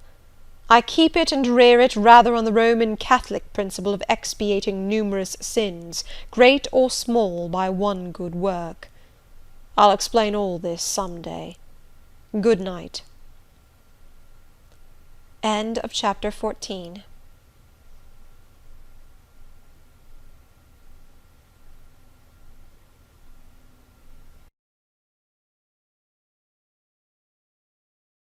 Jane Eyre by Charlotte Brontë. Chapter 15. Mr. Rochester did, on a future occasion, explain it. It was one afternoon, when he chanced to meet me and Adele in the grounds, and while she played with Pilot and her shuttlecock, he asked me to walk up and down a long beech avenue within sight of her. He then said that she was the daughter of a French opera dancer, Céline Varenne, towards whom he had once cherished what he called a grande passion. This passion Céline had professed to return with even superior ardour. He thought himself her idol, ugly as he was. He believed, as he said, that she preferred his taille d'athlète to the elegance of the Apollo Belvedere. And so, Miss Eyre, so much was I flattered by this preference of the Gallic sylph for her British gnome, that I installed her in hotel. I gave her a complete establishment of servants, a carriage, cashmeres, diamonds, dentelle, etc. In short, I began the process of ruining myself in the received style, like any other spoony. I had not, it seemed, the originality to chalk out a new road to shame and destruction, but trode the old track with stupid exactness not to deviate an inch from the beaten centre. I had, as I deserved to have, the fate of all other spoonies. Happening to call one evening when Céline did not expect me, I found her out; but it was a warm night, and I was tired with strolling through Paris, so I sat down in her boudoir, happy to breathe the air consecrated so lately by her presence. No, I exaggerate. I never thought that there was any consecrating virtue about her. It was rather a sort of pastille perfume she had left, a scent of musk and amber than an odour of sanctity. I was just beginning to stifle with the fumes of conservatory flowers and sprinkled essences, when I bethought myself to open the window and step out on to the balcony. It was moonlight and gaslight besides, and very still and serene. The balcony was furnished with a chair or two. I sat down and took out a cigar. I will take one now, if you will excuse me.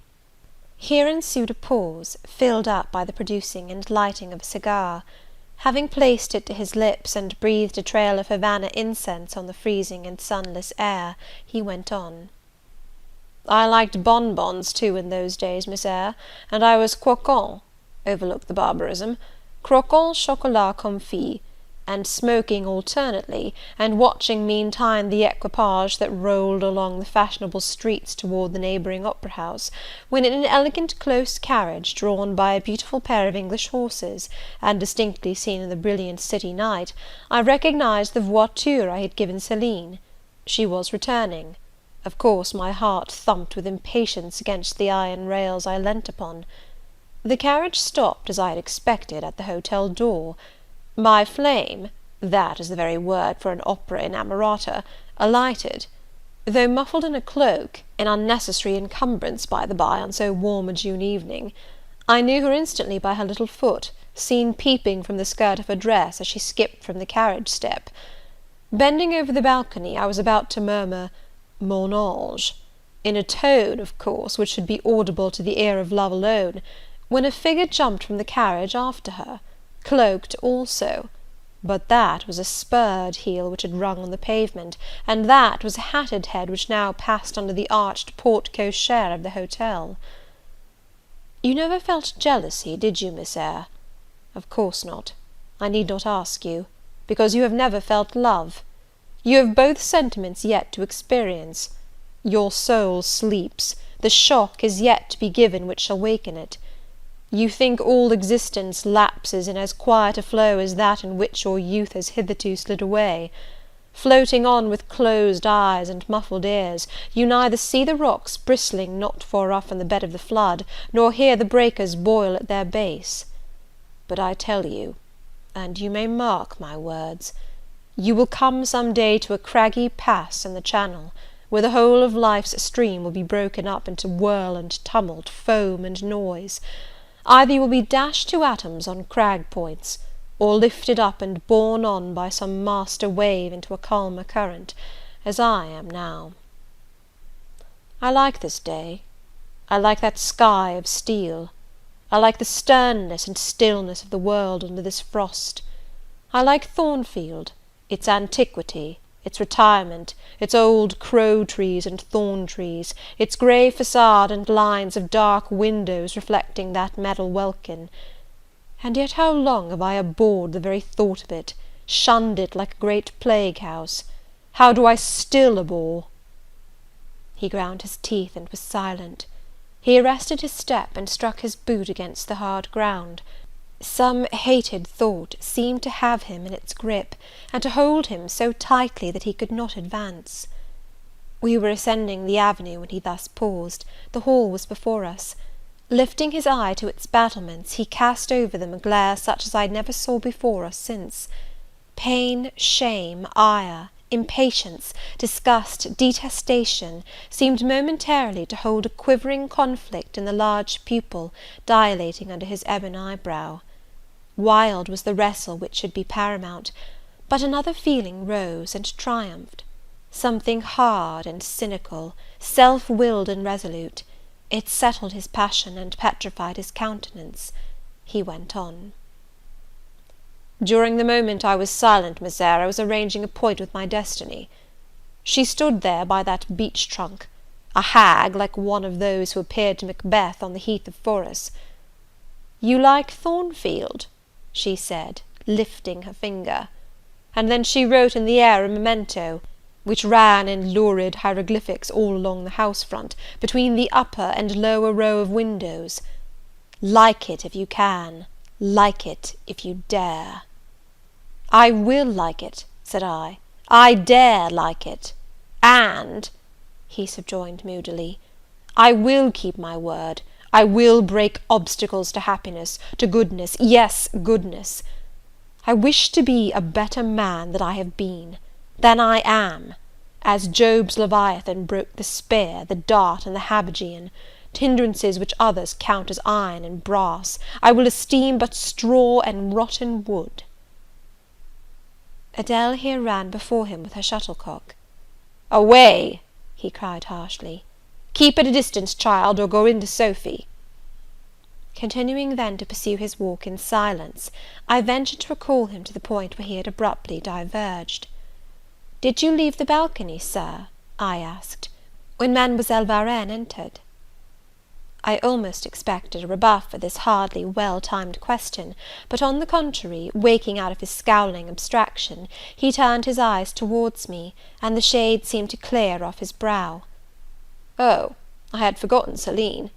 Well, to resume. When I saw my charmer thus come in accompanied by a cavalier, I seemed to hear a hiss, and the green snake of jealousy, rising on undulating coils from the moonlit balcony, glided within my waistcoat, and ate its way in 2 minutes to my heart's core." "Strange!" he exclaimed, suddenly starting again from the point. "Strange that I should choose you for the confidant of all this, young lady. Passing strange that you should listen to me quietly, as if it were the most usual thing in the world for a man like me to tell stories of his opera mistress to a quaint, inexperienced girl like you. But the last singularity explains the first, as I intimated once before. You, with your gravity, considerateness, and caution, were made to be the recipient of secrets. Besides, I know what sort of a mind I have placed in communication with my own. I know it is one not liable to take infection. It is a peculiar mind. It is a unique one. Happily I do not mean to harm it, but if I did, it would not take harm from me. The more you and I converse, the better, for while I cannot blight you, you may refresh me." After this digression, he proceeded. "I remained in the balcony. They will come to her boudoir, no doubt, thought I. Let me prepare an ambush. So, putting my hand in through the open window, I drew the curtain over it, leaving only an opening through which I could take observations. Then I closed the casement, all but a chink just wide enough to furnish an outlet to lovers' whispered vows. Then I stole back to my chair, and as I resumed it, the pair came in. My eye was quickly at the aperture. Celine's chambermaid entered, lit a lamp, left it on the table, and withdrew. The couple were thus revealed to me clearly. Both removed their cloaks, and there was the Varenne, shining in satin and jewels, my gifts, of course, and there was her companion in an officer's uniform, and I knew him for a young roué of a vicomte, a brainless and vicious youth whom I had sometimes met in society, and had never thought of hating because I despised him so absolutely. On recognizing him, the fang of the snake jealousy was instantly broken. because at the same moment my love for Celine sank under an extinguisher. A woman who could betray me for such a rival was not worth contending for. She deserved only scorn. Less, however, than I, who had been her dupe. They began to talk. Their conversation eased me completely. Frivolous, mercenary, heartless, and senseless, it was rather calculated to weary than enrage a listener. A card of mine lay on the table. This, being perceived, brought my name under discussion. Neither of them possessed an energy or wit to belabour me soundly, but they insulted me as coarsely as they could in their little way, especially Celine, who even waxed rather brilliant on my personal defects, deformities, she termed them. Now it had been her custom to launch out into fervent admiration of what she called my beauté mâle, wherein she differed diametrically from you, who told me point blank at the second interview that you did not think me handsome.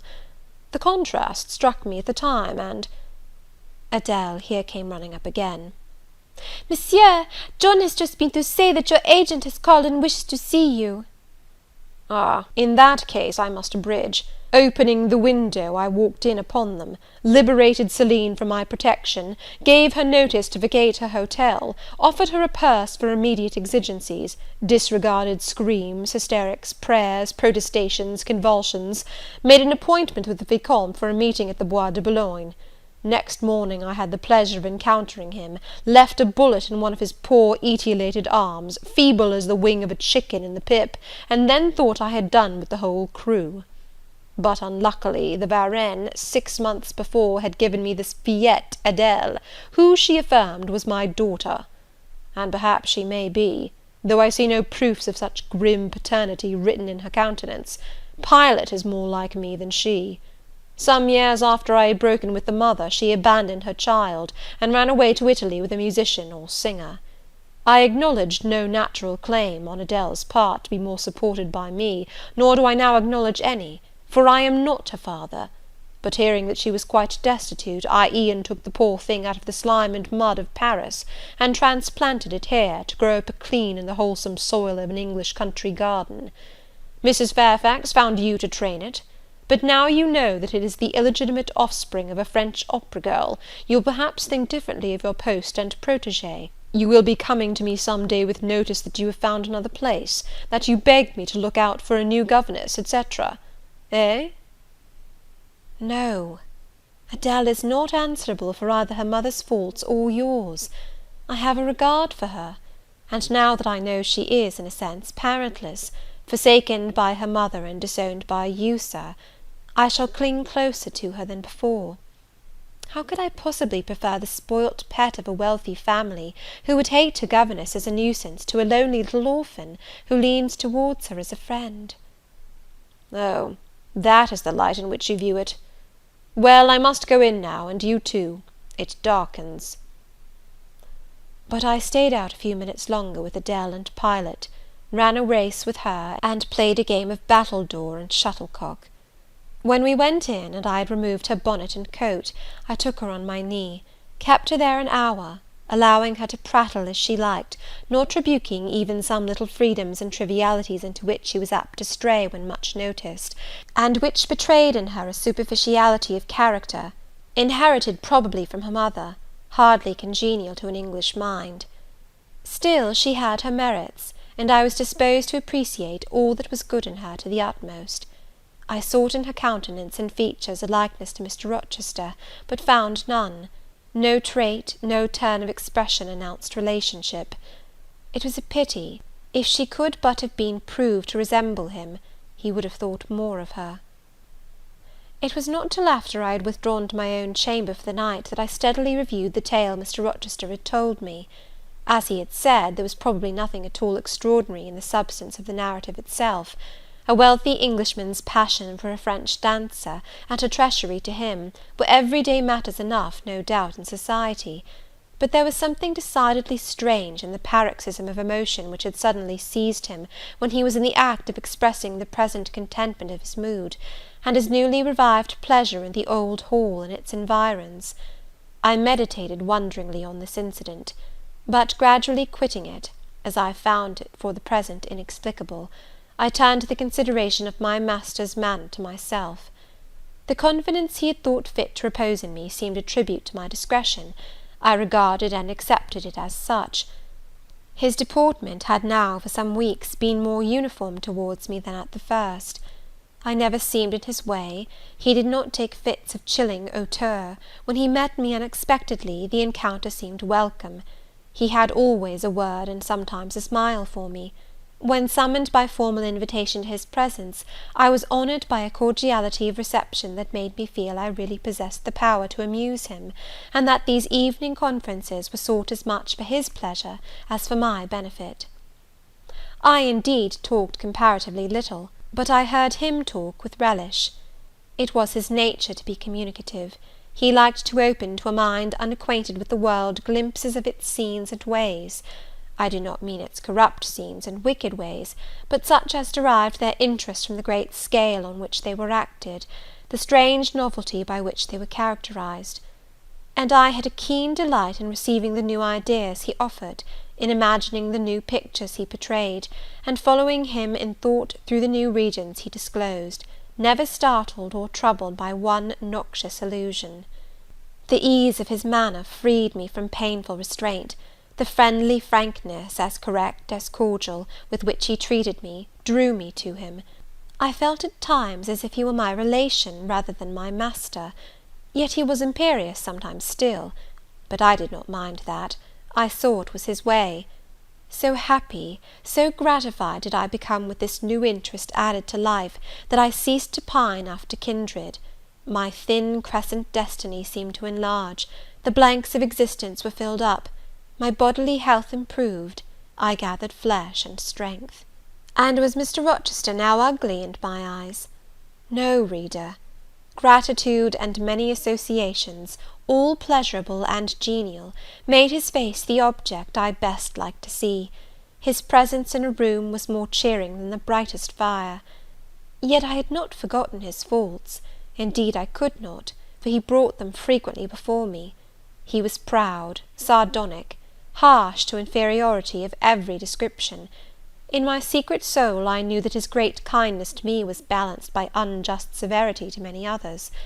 He was moody too, unaccountably so. I more than once, when sent for to read to him, found him sitting in his library alone, with his head bent on his folded arms, and when he looked up, a morose, almost a malignant scowl blackened his features. But I believed that his moodiness, his harshness, and his former faults of morality, I say former, for now he seemed corrected of them, had their source in some cruel cross of fate. I believed he was naturally a man of better tendencies, higher principles, and purer taste than such as circumstances had developed, education instilled, or destiny encouraged. I thought there were excellent materials in him, though for the present they hung together somewhat spoiled and tangled. I cannot deny that I grieved for his grief, whatever that was, and would have given much to assuage it. Though I had now extinguished my candle and was laid down in bed, I could not sleep for thinking of his look when he paused in the avenue, and told how his destiny had risen up before him, and dared him to be happy at Thornfield. Why not? I asked myself. What alienates him from the house? Will he leave it again soon? Mrs. Fairfax said he seldom stayed here longer than a fortnight at a time, and he has now been resident 8 weeks. If he does go, the change will be doleful. Suppose he should be absent spring, summer, and autumn, how joyless sunshine and fine days will seem! I hardly know whether I had slept or not after this musing. At any rate, I started wide awake on hearing a vague murmur, peculiar and lugubrious, which sounded, I thought, just above me. I wished I had kept my candle burning. The night was drearily dark. My spirits were depressed. I rose and sat up in bed, listening. The sound was hushed. I tried again to sleep, but my heart beat anxiously. My inward tranquillity was broken. The clock, far down in the hall, struck 2. Just then it seemed my chamber door was touched, as if fingers had swept the panels in groping away along the dark gallery outside. I said, "Who is there?" Nothing answered. I was chilled with fear. All at once I remembered that it might be Pilot, who, when the kitchen door chanced to be left open, not unfrequently found his way up to the threshold of Mr. Rochester's chamber. I had seen him lying there myself in the mornings. The idea calmed me somewhat. I lay down. Silence composes the nerves, and as an unbroken hush now reigned again through the whole house, I began to feel the return of slumber. But it was not fated that I should sleep that night. A dream had scarcely approached my ear, when it fled affrighted, scared by a marrow-freezing incident enough. This was a demonic laugh, low, suppressed, and deep, uttered as it seemed at the very keyhole of my chamber door. The head of my bed was near the door, and I thought at first the goblin laugher stood at my bedside, or rather crouched by my pillow. But I rose, looked round, and could see nothing; while as I still gazed, the unnatural sound was reiterated, and I knew it came from behind the panels. My first impulse was to rise and fasten the bolt; my next, again to cry out, "Who is there?" Something gurgled and moaned. Ere long, steps retreated up the gallery towards the third-story staircase. A door had lately been made to shut in that staircase. I heard it open and close, and all was still. Was that Grace Poole? And is she possessed with a devil? thought I. Impossible now to remain longer by myself. I must go to Mrs. Fairfax. I hurried on my frock and a shawl. I withdrew the bolt and opened the door with a trembling hand. There was a candle burning just outside, and on the matting in the gallery. I was surprised at this circumstance, but still more was I amazed to perceive the air quite dim, as if filled with smoke; and while looking to the right hand and left, to find whence these blue wreaths issued, I became further aware of a strong smell of burning. Something creaked. It was a door ajar, and that door was Mr. Rochester's, and the smoke rushed in a cloud from thence. I thought no more of Mrs. Fairfax. I thought no more of Grace Poole or the laugh. In an instant I was within the chamber. Tongues of flame darted round the bed, the curtains were on fire. In the midst of blaze and vapour, Mr. Rochester lay stretched motionless in deep sleep. "Wake, wake!" I cried. I shook him, but he only murmured and turned. The smoke had stupefied him. Not one moment could be lost. The very sheets were kindling. I rushed to his basin and ewer. Fortunately one was wide and the other deep, and both were filled with water. I heaved them up, deluged the bed and its occupant, flew back to my own room, brought my own water jug, baptized the couch afresh, and by God's aid succeeded in extinguishing the flames which were devouring it. The hiss of the quenched element, the breakage of a pitcher which I flung from my hand when I had emptied it, and above all the splash of the shower bath I had liberally bestowed, roused Mr. Rochester at last. Though it was now dark, I knew he was awake, because I heard him fulminating strange anathemas at finding himself lying in a pool of water. "Is there a flood?" he cried. "No, Sir," I answered, "but there has been a fire. Get up, do. You are quenched now. I will fetch you a candle." "In the names of all the elves in Christendom, is that Jane Eyre?" he demanded. "What have you done with me? Witch, sorceress? Who was in the room besides you? Have you plotted to drown me?" "I will fetch you a candle, Sir, and in heaven's name get up. Somebody has plotted something. You cannot too soon find out who and what it is." "There, I am up now, but at your peril you fetch a candle yet. Wait 2 minutes till I get into some dry garments, if any dry there be. Yes, here is my dressing gown. Now run." I did run. I brought the candle which still remained in the gallery. He took it from my hand, held it up, and surveyed the bed, all blackened and scorched, the sheets drenched, the carpet round swimming in water. "What is it? And who did it?" he asked. I briefly related to him what had transpired, the strange laugh I had heard in the gallery, the step ascending to the third story, the smoke, the smell of fire which had conducted me to his room, in what state I had found matters there, and how I had deluged him with all the water I could lay hands on. He listened very gravely. His face, as I went on, expressed more concern than astonishment. He did not immediately speak when I had concluded. "Shall I call Mrs. Fairfax?" I asked. "Mrs. Fairfax? No. What the deuce would you call her for? What can she do? Let her sleep unmolested." Then I will fetch Leah, and wake John and his wife. Not at all, just be still. You have a shawl on. If you are not warm enough, you may take my cloak yonder. Wrap it about you, and sit down in the arm-chair. There, I will put it on. Now place your feet on the stool to keep them out of the wet. I am going to leave you a few minutes. I shall take the candle. Remain where you are till I return. Be as still as a mouse. I must pay a visit to the second story. Don't move, remember, or call any one." He went. I watched the light withdraw. He passed up the gallery very softly, unclosed the staircase door with as little noise as possible, shut it after him, and the last ray vanished.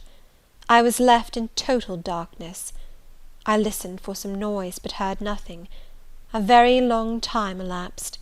I grew weary. It was cold in spite of the cloak, and then I did not see the use of staying, as I was not to rouse the house.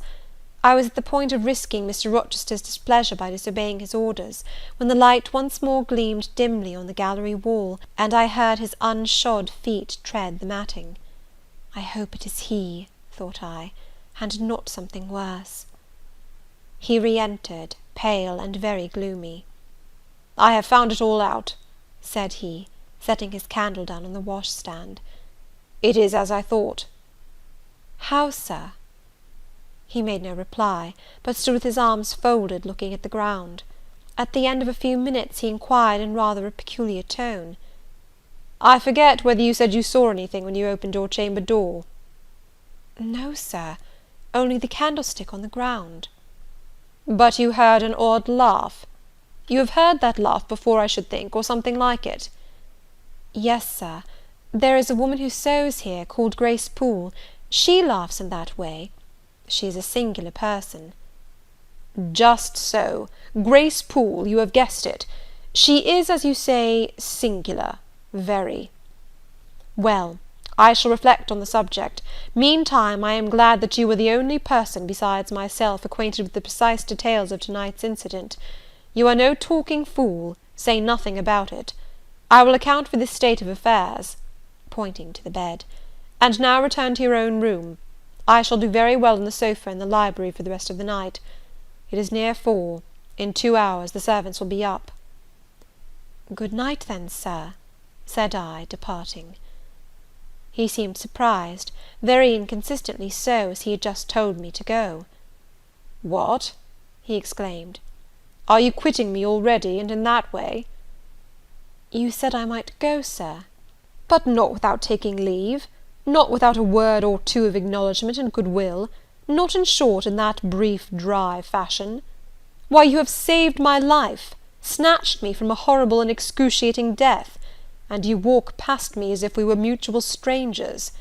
At least shake hands." He held out his hand. I gave him mine. He took it first in one, then in both his own. "You have saved my life. I have a pleasure in owing you so immense a debt. I cannot say more. Nothing else that has being would have been tolerable to me in the character of creditor for such an obligation, but you, it is different. I feel your benefits no burden, Jane." He paused, gazed at me. Words almost visible trembled on his lips, but his voice was checked. "Good night again, sir. There is no debt, benefit, burden, obligation in the case." "I knew," he continued, "you would do me good in some way, at some time. I saw it in your eyes when I first beheld you. Their expression and smile did not—" Again he stopped. "Did not," he proceeded hastily, "strike delight to my very inmost heart so for nothing. People talk of natural sympathies. I have heard of good genii. There are grains of truth in the wildest fable. My cherished preserver, good night." Strange energy was in his voice, strange fire in his look. "I am glad I happened to be awake," I said, and then I was going. "What? You will go?" "I am cold, sir." "Cold? Yes, and standing in a pool. Go, then, Jane, go." But still he retained my hand, and I could not free it. I bethought myself an expedient. "I think I hear Mrs. Fairfax move, sir," said I. "Well, leave me." He relaxed his fingers, and I was gone. I regained my couch, but never thought of sleep. Till morning dawned, I was tossed on a buoyant but unquiet sea, where billows of trouble rolled under surges of joy.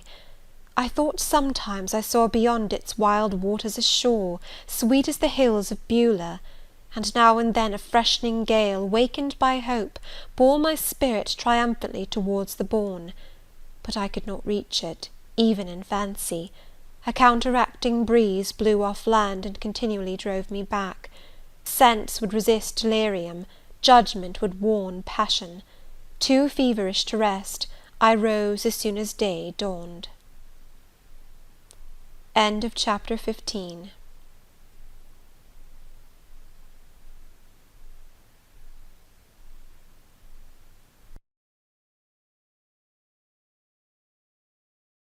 Jane Eyre by Charlotte Brontë. Chapter 16.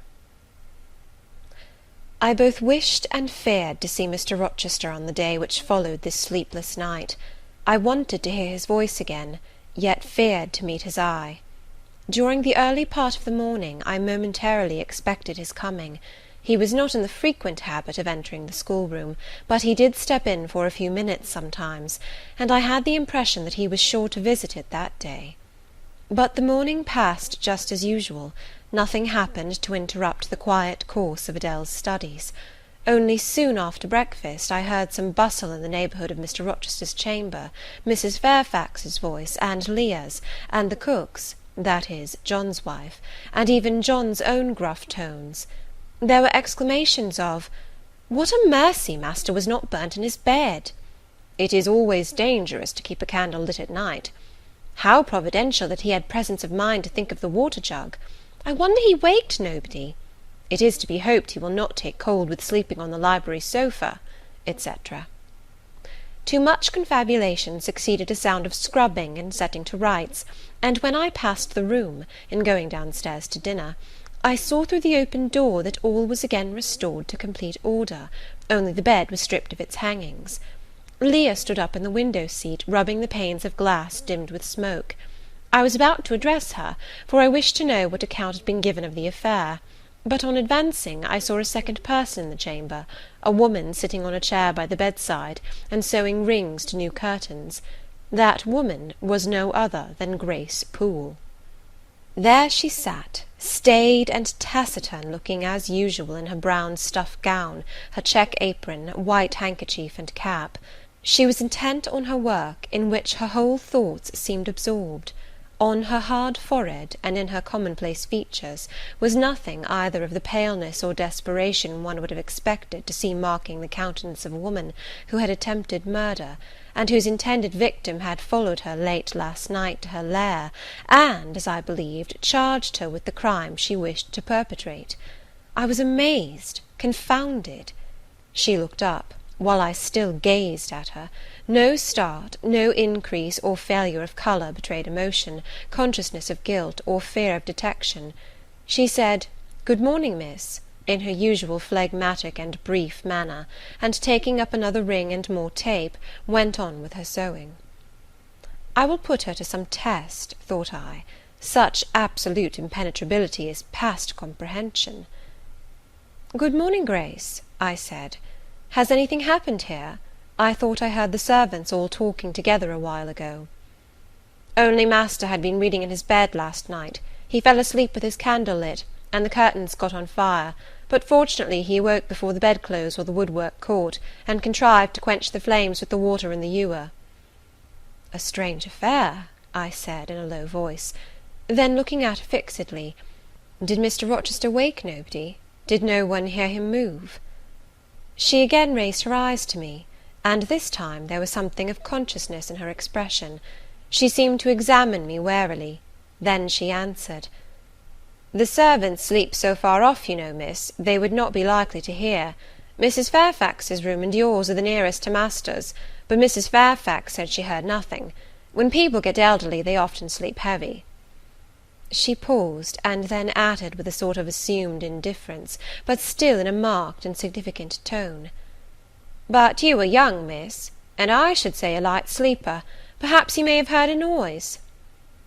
"I did," said I, dropping my voice, so that Leah, who was still polishing the panes, could not hear me, "and at first I thought it was Pilot.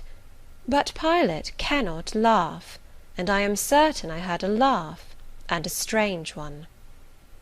She took a new needleful of thread, waxed it carefully, threaded her needle with a steady hand, and then observed, with perfect composure, "It is hardly likely master would laugh, I should think, miss, when he was in such danger. You must have been dreaming." "I was not dreaming," I said, with some warmth, for her brazen coolness provoked me. Again she looked at me, and with the same scrutinizing and conscious eye. "Have you told master that you heard a laugh?" she inquired. "I have not had the opportunity of speaking to him this morning." "You did not think of opening your door and looking out into the gallery?" she further asked. She appeared to be cross-questioning me, attempting to draw from me information unawares. The idea struck me that if she discovered I knew or suspected her guilt, she would be playing some of her malignant pranks on me. I thought it advisable to be on my guard. "On the contrary," said I bolted my door." "Then you are not in the habit of bolting your door every night before you get into bed?" Fiend! She wants to know my habits, that she may lay her plans accordingly. Indignation again prevailed over prudence.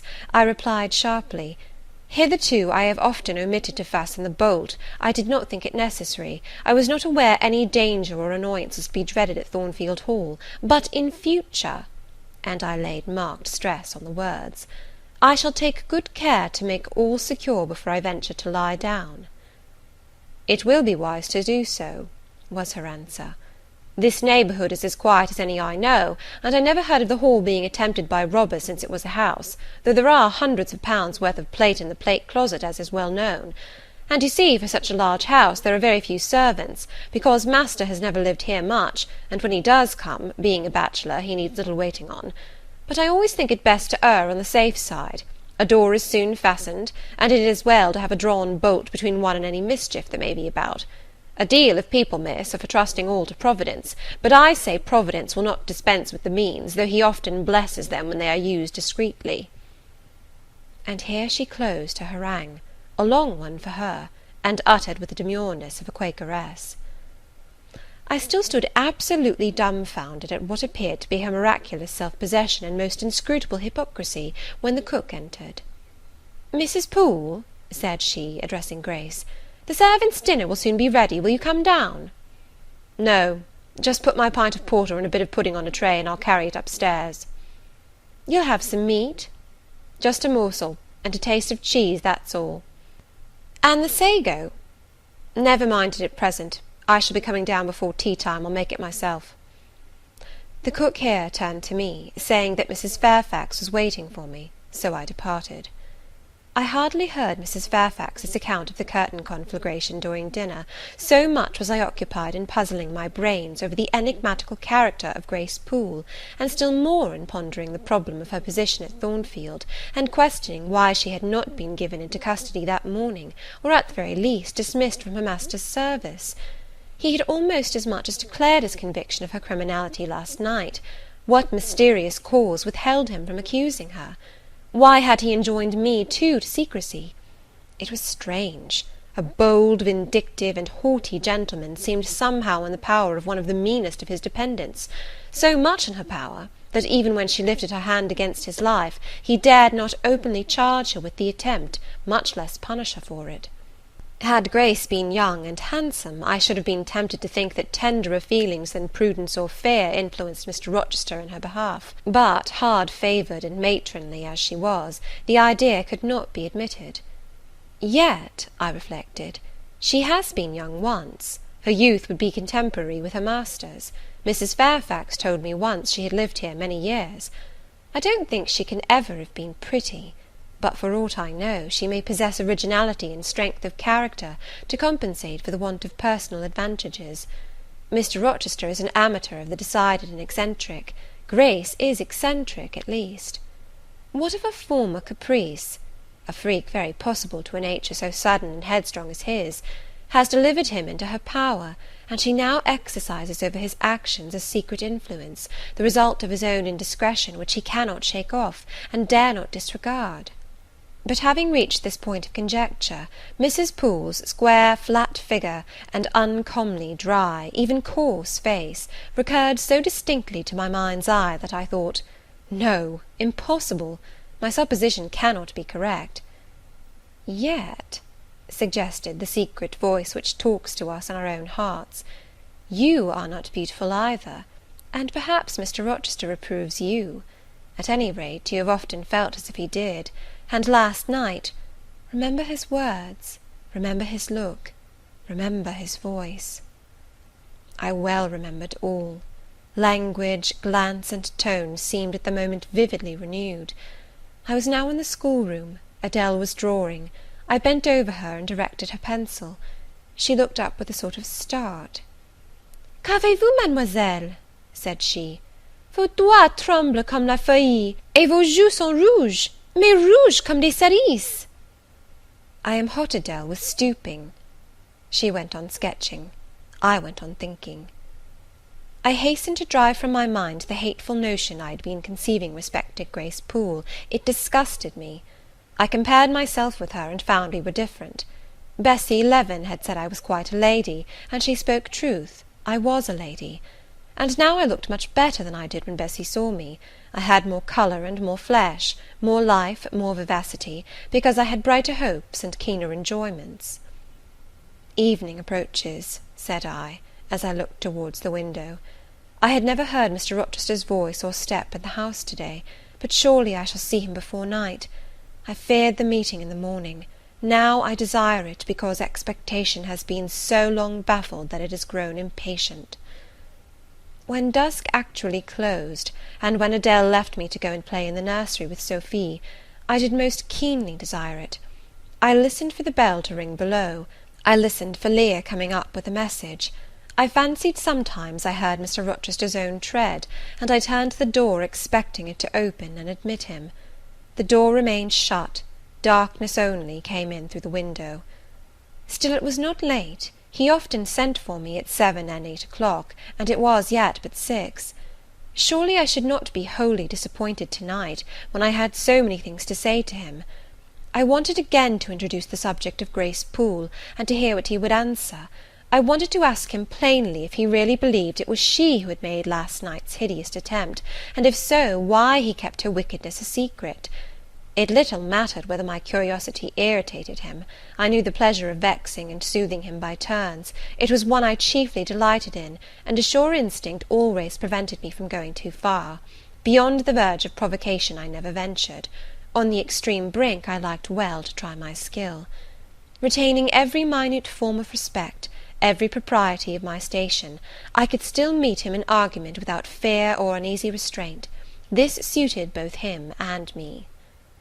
A tread creaked on the stairs at last. Leah made her appearance, but it was only to intimate that tea was ready in Mrs. Fairfax's room. Thither I repaired, glad at least to go down stairs, for that brought me, I imagined, nearer to Mr. Rochester's presence. "You must want your tea," said the good lady, as I joined her. "You ate so little at dinner. I am afraid," she continued, "you are not well to-day. You look flushed and feverish." "Oh, quite well. I never felt better." "Then you must prove it by evincing a good appetite. Will you fill the teapot while I knit off this needle?" Having completed her task, she rose to draw down the blind, which she had hitherto kept up, by way, I suppose, of making the most of daylight, though dusk was now fast deepening into total obscurity. "It is fair to-night," said she, as she looked through the panes, "though not starlight. Mr. Rochester has, on the whole, had a favourable day for his journey." "Journey? Is Mr. Rochester gone anywhere? I did not know he was out." "Oh, he set off the moment he had breakfasted. He is gone to the Lees, Mr. Eshton's place, 10 miles on the other side Millcote. I believe there is quite a party assembled there. Lord Ingram, Sir George Lynn, Colonel Dent, and others." "Do you expect him back to-night?" "No, nor to-morrow either. I should think he is very likely to stay a week or more. With these fine fashionable people get together, they are so surrounded by elegance and gaiety, so well provided with all that can please and entertain, they are in no hurry to separate. Gentlemen especially are often in request on such occasions, and Mr. Rochester is so talented and so lively in society, that I believe he is a general favourite.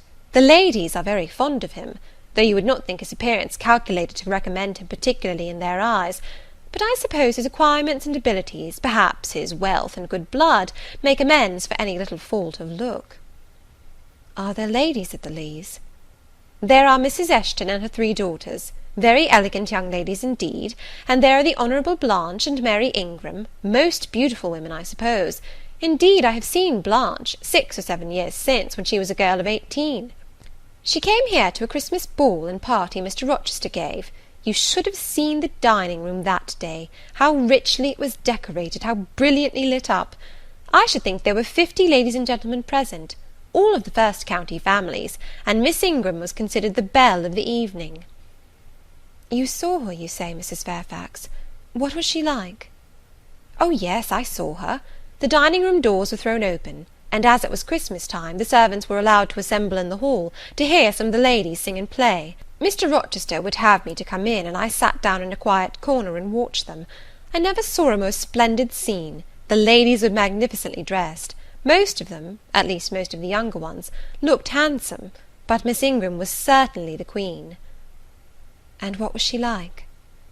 Tall, fine bust, sloping shoulders, long, graceful neck, olive complexion, dark and clear, noble features, eyes rather like Mr. Rochester's, large and black, and as brilliant as her jewels. And then she had such a fine head of hair, raven black, and so becomingly arranged, a crown of thick plaits behind, and in front the longest, the glossiest curls I ever saw. She was dressed in pure white.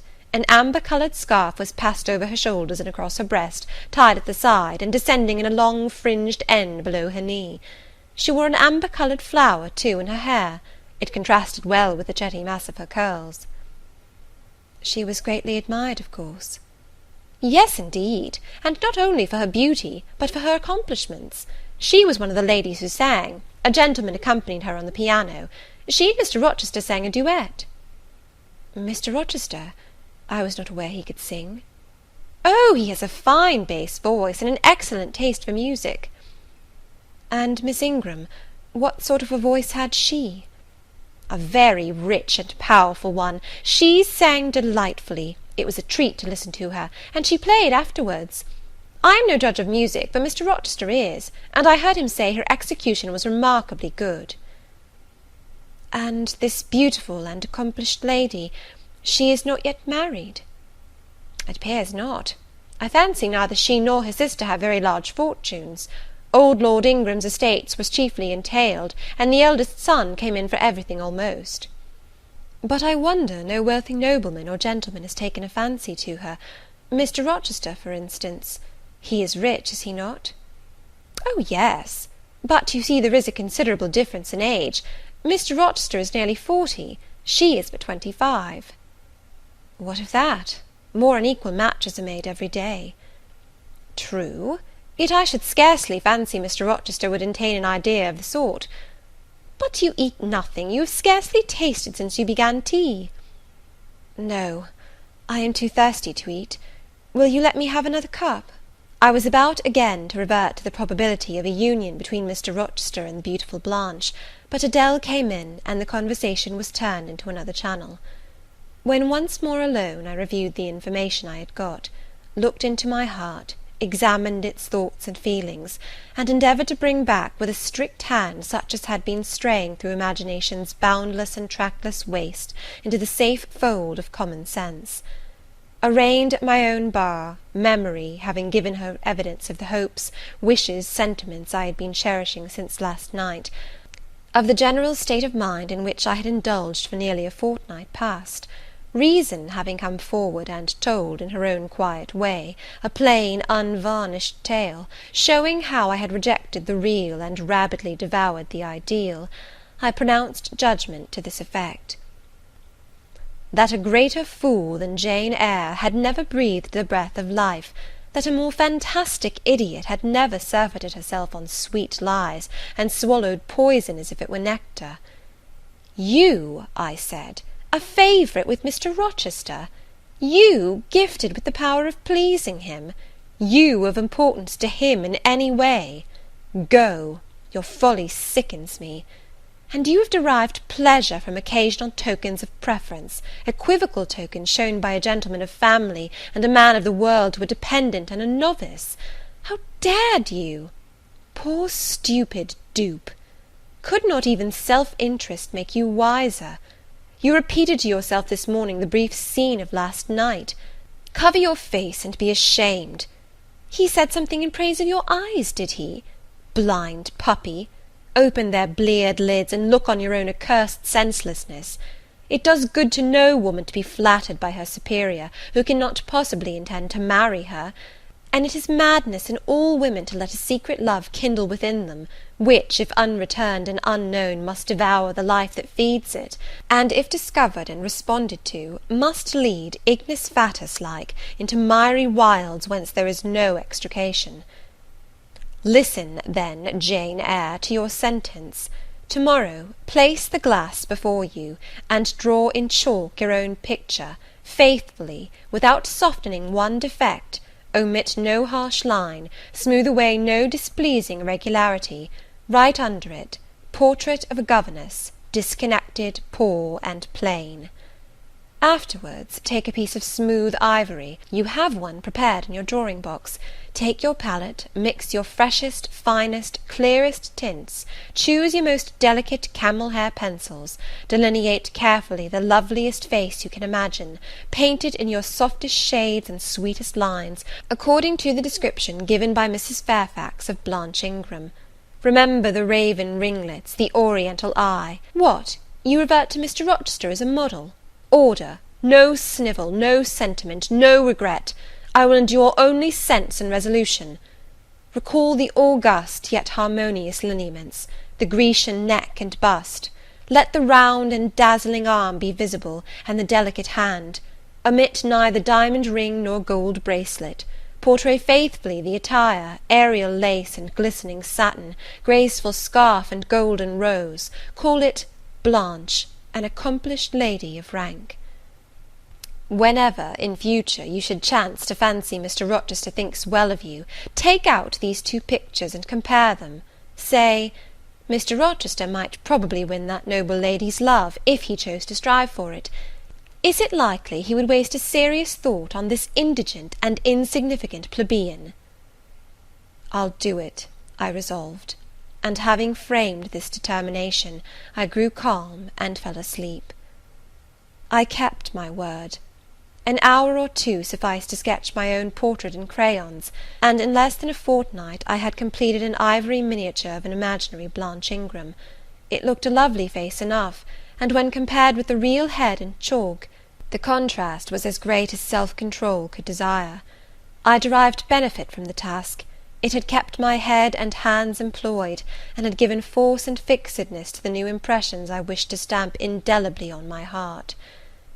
Ere long I had reason to congratulate myself on the course of wholesome discipline to which I had thus forced my feelings to submit. Thanks to it, I was able to meet subsequent occurrences with a decent calm, which, had they found me unprepared, I should probably have been unequal to maintain, even externally. End of chapter 16.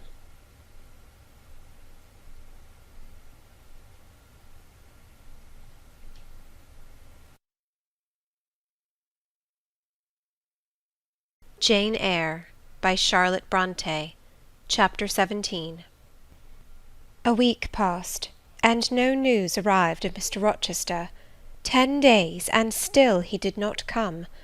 Mrs. Fairfax said she should not be surprised if he were to go straight from the Leas to London, and thence to the Continent, and not show his face again at Thornfield for a year to come. He had not unfrequently quitted it in a manner quite as abrupt and unexpected. When I heard this, I was beginning to feel a strange chill and failing at the heart. I was actually permitting myself to experience a sickening sense of disappointment. but rallying my wits and recollecting my principles, I at once called my sensations to order, and it was wonderful how I got over the temporary blunder, how I cleared up the mistake of supposing Mr. Rochester's movements a matter in which I had any cause to take a vital interest. Not that I humbled myself by a slavish notion of inferiority; on the contrary, I just said, "You have nothing to do with the Master of Thornfield, further than to receive the salary he gives you for teaching his protégé, and to be grateful for such respectful and kind treatment as, if you do your duty, you have a right to expect at his hands. Be sure that is the only tie he seriously acknowledges between you and him, so don't make him the object of your fine feelings. Your raptures, agonies, and so forth, he is not of your order. Keep to your caste, and be too self-respecting to lavish the love of the whole heart, soul, and strength, where such a gift is not wanted and would be despised." I went on with my day's business tranquilly, but ever and anon vague suggestions kept wandering across my brain of reasons why I should quit Thornfield, and I kept involuntarily framing advertisements, and pondering conjectures about new situations. These thoughts I did not think to check; they might germinate and bear fruit if they could. Mr. Rochester had been absent upwards of a fortnight, when the post brought Mrs. Fairfax a letter. "It is from the master," said she, as she looked at the direction. "Now I suppose we shall know whether we are to expect his return or not." And while she broke the seal and perused the document, I went on taking my coffee. We were at breakfast. It was hot, and I attributed to that circumstance a fiery glow which suddenly rose to my face. Why my hand shook, and why I involuntarily spilt half the contents of my cup into my saucer, I did not choose to consider. "Well, I sometimes think we are too quiet, but we run a chance of being busy enough now, for a little while at least," said Mrs. Fairfax, still holding the note before her spectacles. Ere I permitted myself to request an explanation, I tied the string of Adèle's pinafore, which happened to be loose. Having helped her also to another bun, and refilling her mug with milk, I said nonchalantly, "Mr. Rochester is not likely to return soon, I suppose?" "Indeed he is, in 3 days, he says; that will be next Thursday, and not alone either. I don't know how many of the fine people at the Leas are coming with him. He sends directions for all the best bedrooms to be prepared, and the library and drawing rooms are to be cleaned out. I am to get more kitchen hands from the George Inn at Millcote, and from wherever else I can; and the ladies will bring their maids, and gentlemen their valets, so we shall have a full house of it." And Mrs. Fairfax swallowed her breakfast, and hastened away to commence operations. The 3 days were, as she had foretold, busy enough. I had thought all the rooms at Thornfield beautifully clean and well arranged, but it appears I was mistaken. 3 women were got to help, and such scrubbing, such brushing, such washing of paint and beating of carpets, such taking down and putting up of pictures, such polishing of mirrors and lustres, such lighting of fires in bedrooms, such airing of sheets and feather beds on hearths, I never beheld, either before or since. Adèle ran quite wild in the midst of it. The preparations for company and the prospect of their arrival seemed to throw her into ecstasies. She would have Sophie to look over all her toilette, as she called frocks, to furbish up any that were passé, and to air and arrange the new. For herself, she did nothing but caper about in the front chambers, jump on and off the bedstead, and lie on the mattresses and piled up bolsters and pillows before the enormous fires roaring in the chimneys. From school duties she was exonerated. Mrs. Fairfax had pressed me into her service, and I was all day in the store-room, helping, or hindering, her and the cook, learning to make custards and cheesecakes and French pastry, to truss game and garnish dessert dishes. The party were expected to arrive on Thursday afternoon in time for dinner at 6. During the intervening period I had no time to nurse chimeras, and I believe I was as active and gay as anybody, Adèle excepted. Still, now and then, I received a damping check to my cheerfulness, and was, in spite of myself, thrown back on the region of doubts and portents, and dark conjectures. This was when I chanced to see the 3rd-story staircase door, which of late had always been kept locked, open slowly, and give passage to the form of Grace Poole, in prim cap, white apron, and handkerchief. When I watched her glide along the gallery, her quiet tread muffled in a list slipper, when I saw her look into the bustling, topsy-turvy bedrooms, just say a word, perhaps, to the charwoman about the proper way to polish a grate, or clean a marble mantelpiece, or take stains from papered walls, and then pass on. She would thus descend to the kitchen once a day, eat her dinner, smoke a moderate pipe on the hearth, and go back, carrying her pot of porter with her, for her private solace, in her own gloomy upper haunt. Only 1 hour in 24 did she pass with her fellow servants below; all the rest of her time was spent in some low-ceiled oaken chamber of the second story.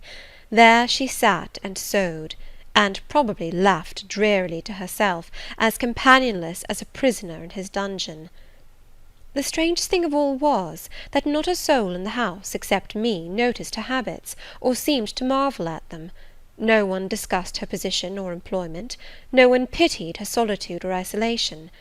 I once indeed overheard part of a dialogue between Leah and one of the charwomen, of which Grace formed the subject. Leah had been saying something I had not caught, and the charwoman remarked, "She gets good wages, I guess." "Yes," said Leah, "I wish I had as good. Not that mine are to complain of. There's no stinginess at Thornfield, but they're not 1/5 of the sum Mrs. Poole receives.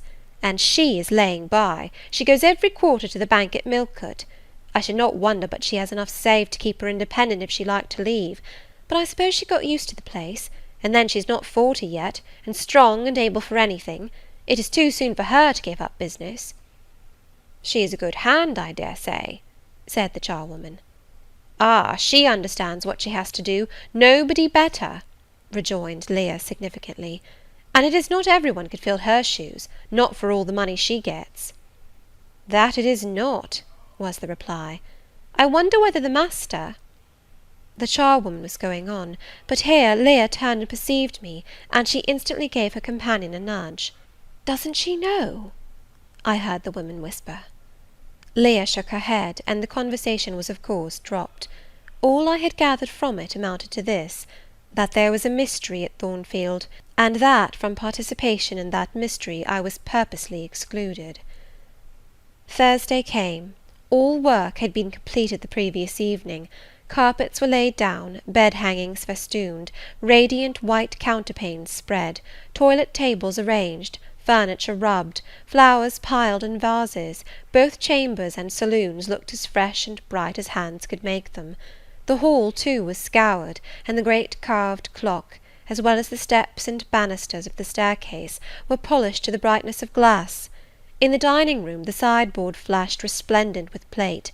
In the drawing-room and boudoir, vases of exotics bloomed on all sides. Afternoon arrived. Mrs. Fairfax assumed her best black satin gown, her gloves, and her gold watch, for it was her part to receive the company, to conduct the ladies to their rooms, etc. Adele, too, would be dressed, though I thought she had little chance of being introduced to the party that day at least. However, to please her, I allowed Sophy to apparel her in one of her short, full muslin frocks. For myself, I had no need to make any change. I should not be called upon to quit my sanctum of the schoolroom. For a sanctum it was now become to me, a very pleasant refuge in time of trouble.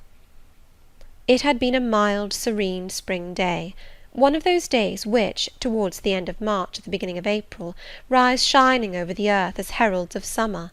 It was drawing to an end now, but the evening was even warm, and I sat at work in the schoolroom with the window open.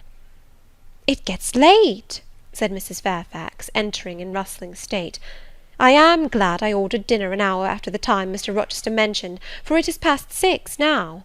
I have sent John down to the gates to see if there is anything on the road. One can see a long way from thence in the direction of Millcote." She went to the window. "Here he is," said she. "Well, John," leaning out, "any news?" "They're coming, ma'am," was the answer. "They'll be here in 10 minutes." Adele flew to the window.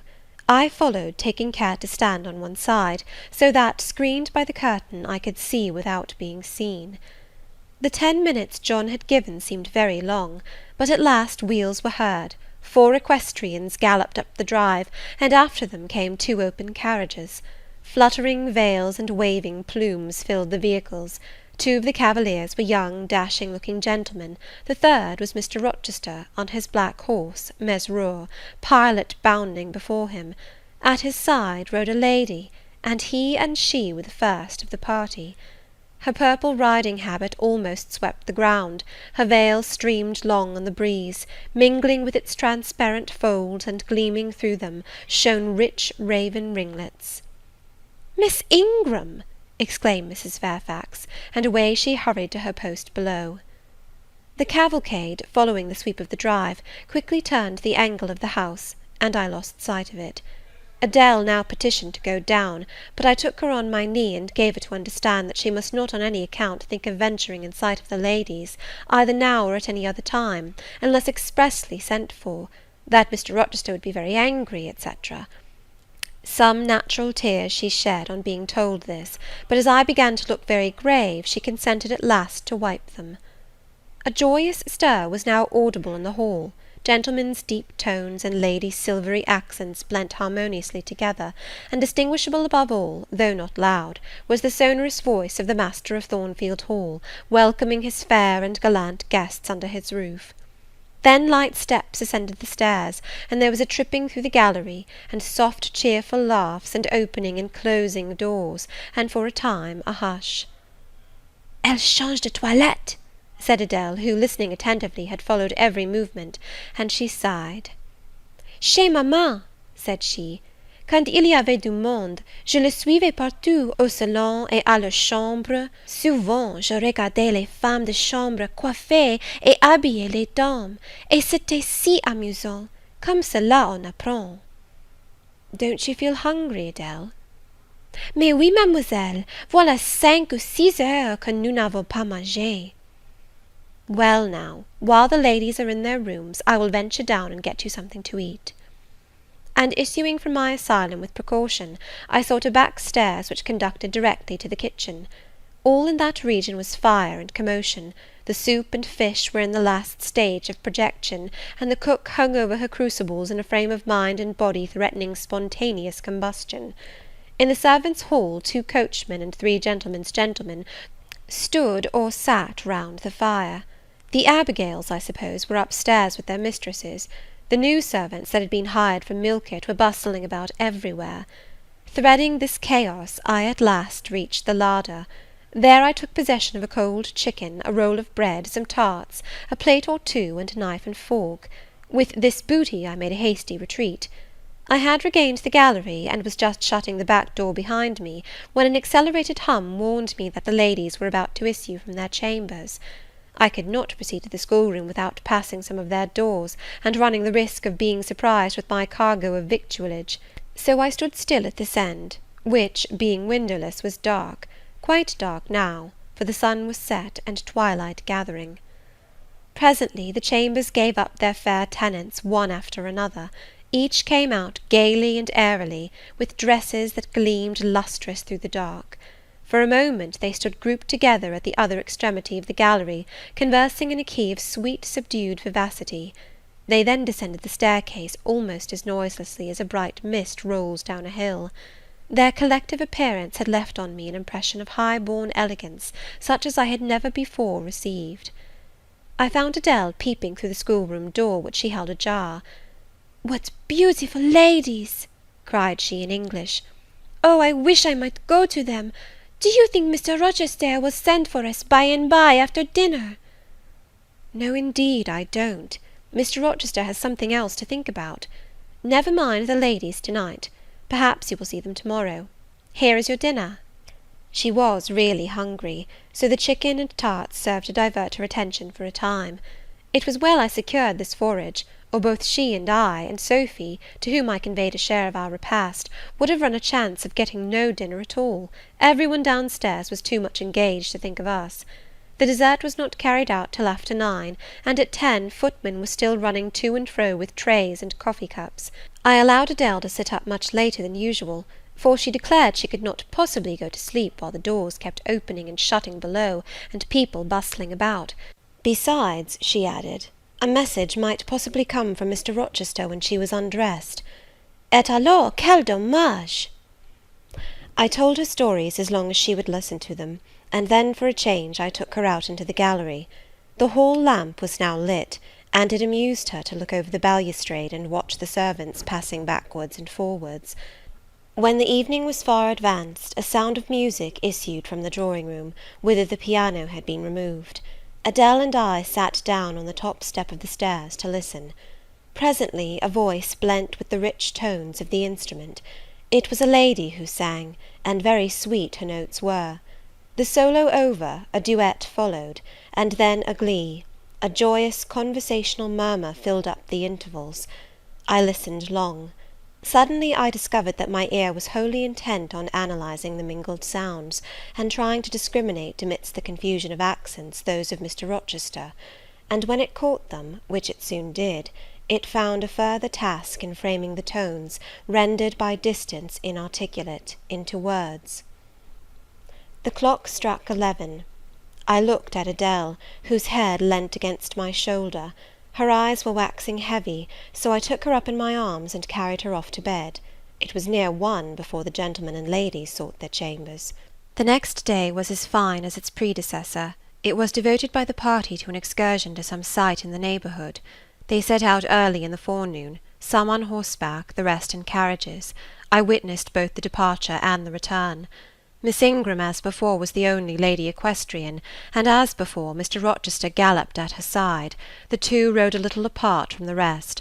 I pointed out this circumstance to Mrs. Fairfax, who was standing at the window with me. "You said it was not likely they should think of being married," said I, "but you see Mr. Rochester evidently prefers her to any of the other ladies."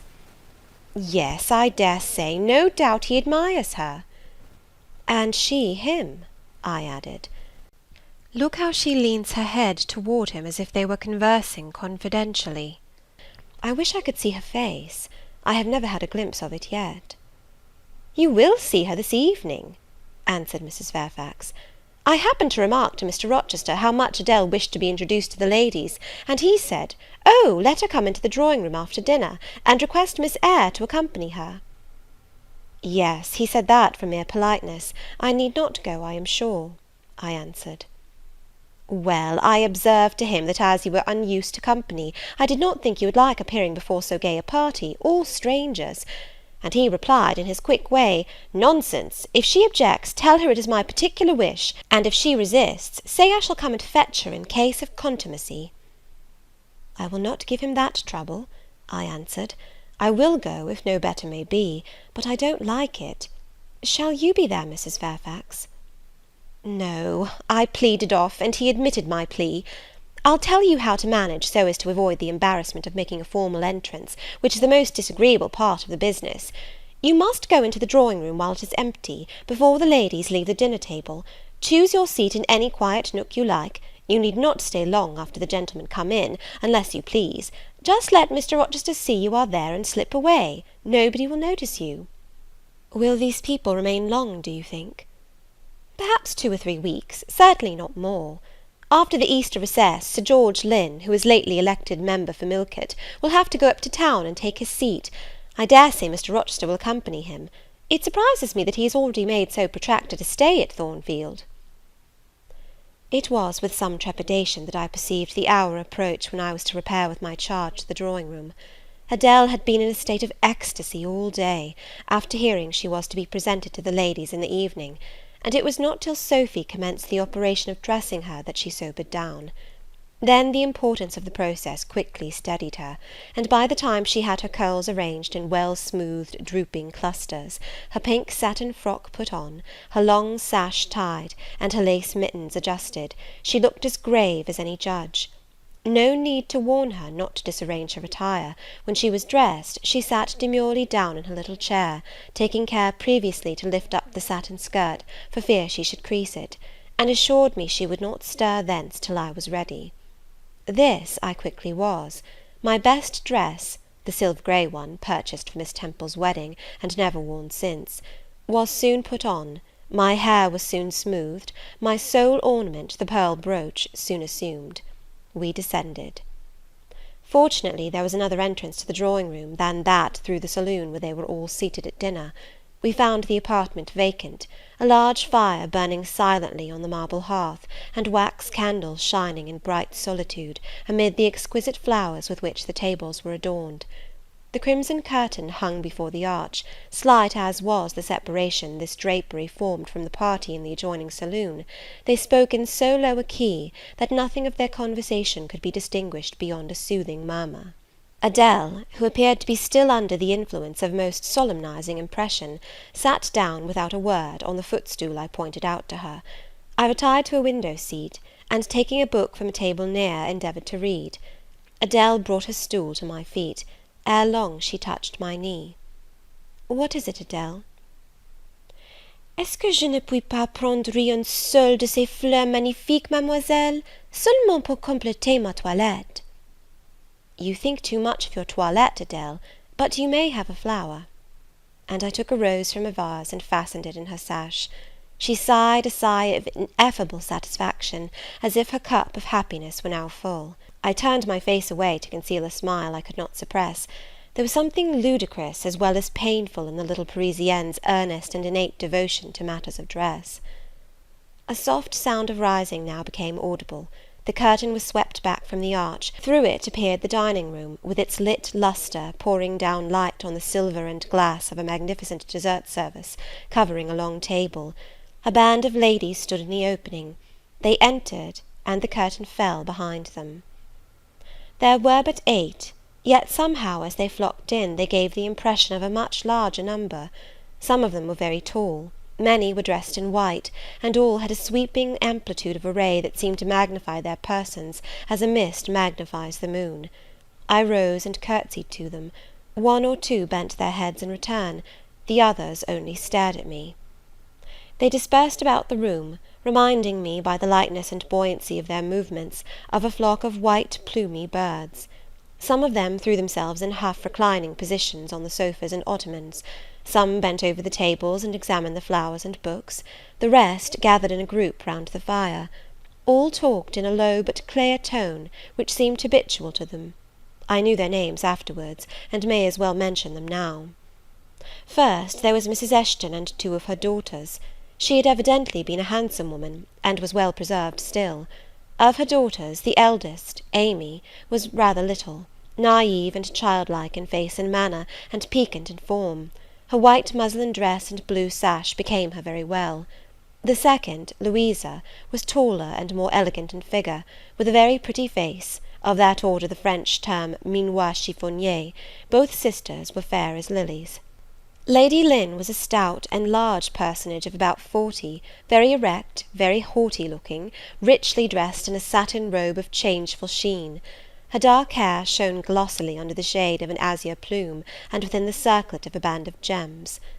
Mrs. Colonel Dent was less showy, but I thought more ladylike. She had a slight figure, a pale, gentle face, and fair hair. Her black satin dress, her scarf of rich foreign lace, and her pearl ornaments pleased me better than the rainbow radiance of the titled dame. But the 3 most distinguished, partly perhaps because the tallest figures of the band, were the Dowager Lady Ingram and her daughters, Blanche and Mary. They were all 3 of the loftiest stature of women.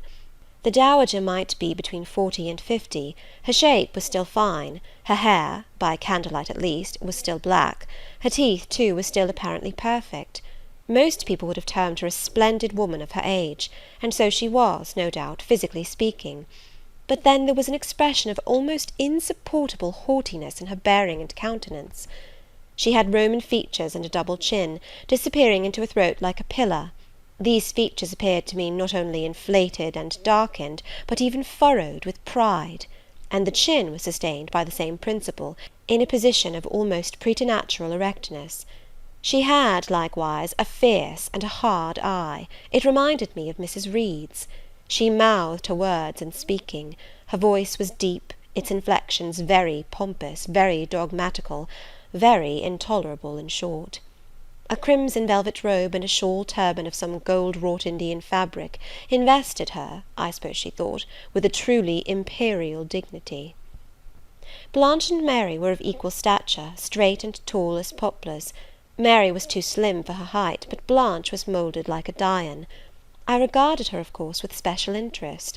First, I wished to see whether her appearance accorded with Mrs. Fairfax's description; secondly, whether it at all resembled the fancy miniature I had painted of her; and thirdly, it will out, whether it was such as I should fancy likely to suit Mr. Rochester's taste. As far as person went, she answered point for point, both to my picture and Mrs. Fairfax's description. The noble bust, the sloping shoulders, the graceful neck, the dark eyes, and black ringlets were all there.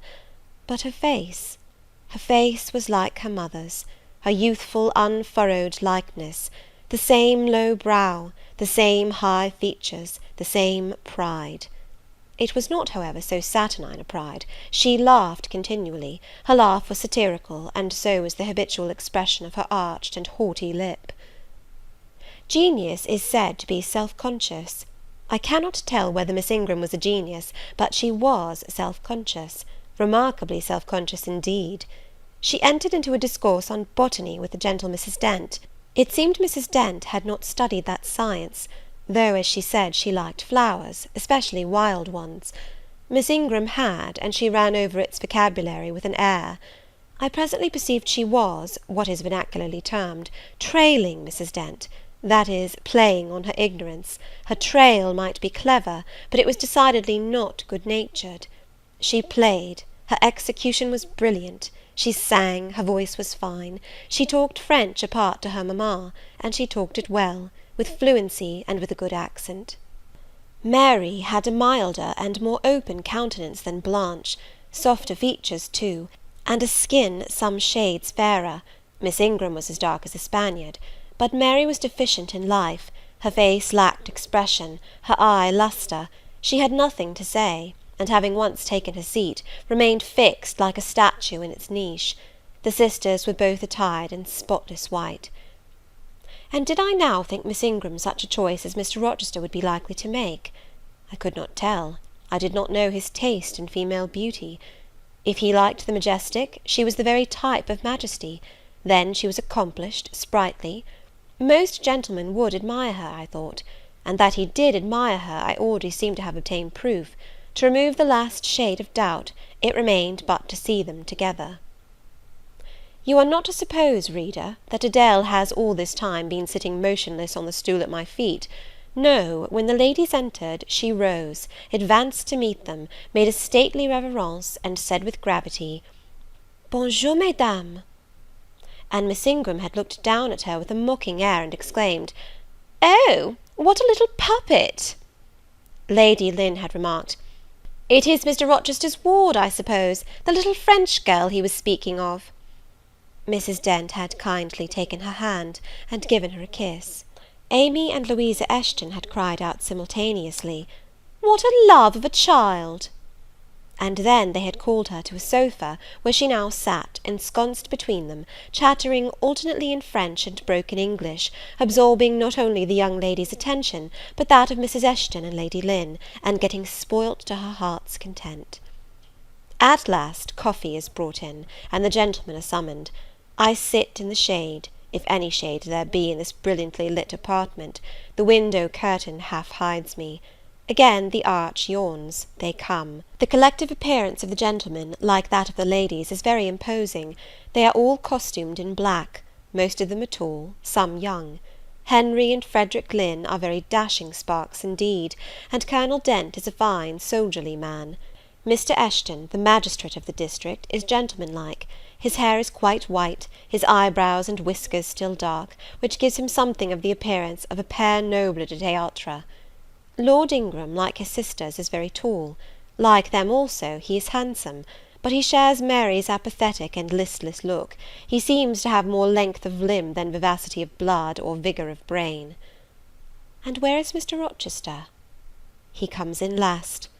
I am not looking at the arch, yet I see him enter. I try to concentrate my attention on those netting needles, on the measures of the purse I am forming. I wish to think only of the work I have in my hands, to see only the silver beads and silk threads that lie in my lap.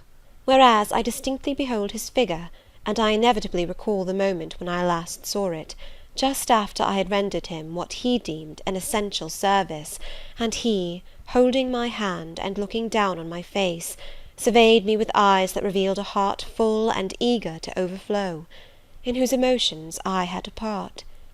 How near had I approached him at that moment? What had occurred since, calculated to change his and my relative positions? Yet now, how distant, how far estranged we were! So far estranged that I did not expect him to come and speak to me. I did not wonder, when, without looking at me, he took a seat at the other side of the room, and began conversing with some of the ladies.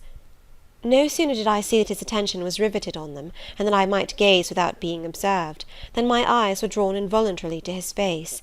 I could not keep their lids under control. They would rise, and the irids would fix on him. I looked, and had an acute pleasure in looking, a precious yet poignant pleasure, pure gold with a steely point of agony, a pleasure like what the thirst-perishing man might feel who knows the well to which he has crept is poisoned, yet stoops and drinks divine draughts nevertheless. Most true it is that beauty is in the eye of the gazer. My master's colourless olive face, square massive brow, broad and jetty eyebrows, deep eyes, strong features, firm grim mouth, all energy, decision, will, were not beautiful, according to rule, but they were more than beautiful to me. They were full of an interest, an influence that quite mastered me, that took my feelings from my own power and fettered them in his. I had not intended to love him. The reader knows I had wrought hard to extirpate from my soul the germs of love there detected, and now, at the first renewed view of him, they spontaneously arrived, green and strong. He made me love him without looking at me. I compared him with his guests. What was the gallant grace of the Lynns, the languid elegance of Lord Ingram, even the military distinction of Colonel Dent, contrasted with his look of native pith and genuine power? I had no sympathy in their appearance, their expression, yet I could imagine that most observers would call them attractive, handsome, imposing, while they would pronounce Mr. Rochester at once harsh-featured and melancholy looking. I saw them smile, laugh. It was nothing. The light of the candles had as much soul in it as their smile, the tinkle of the bell as much significance as their laugh. I saw Mr. Rochester smile. His stern features softened. His eye grew both brilliant and gentle, its ray both searching and sweet. He was talking at the moment to Louisa and Amy Eshton. I wondered to see them receive with calm that look which seemed to me so penetrating. I expected their eyes to fall, their colour to rise under it, yet I was glad when I found they were in no sense moved. He is not to them what he is to me, I thought. He is not of their kind. I believe he is of mine. I am sure he is. I feel akin to him. I understand the language of his countenance and movements. Though rank and wealth sever us widely, I have something in my brain and heart, in my blood and nerves, that assimilates me mentally to him. Did I say, a few days since, that I had nothing to do with him but to receive my salary at his hands? Did I forbid myself to think of him in any other light than as a paymaster? Blasphemy against nature! Every good, true, vigorous feeling I have gathers impulsively round him. I know I must conceal my sentiments. I must smother hope. I must remember that he cannot care much for me. For when I say that I am of his kind, I do not mean that I have his force to influence and his spell to attract. I mean only that I have certain tastes and feelings in common with him. I must then repeat continually that we are forever sundered. And yet, while I breathe and think, I must love him. Coffee is handed. The ladies, since the gentlemen entered, have become lively as larks. Conversation waxes brisk and merry. Colonel Dent and Mr. Eshton argue on politics. Their wives listen. The two proud dowagers, Lady Lynn and Lady Ingram, confabulate together.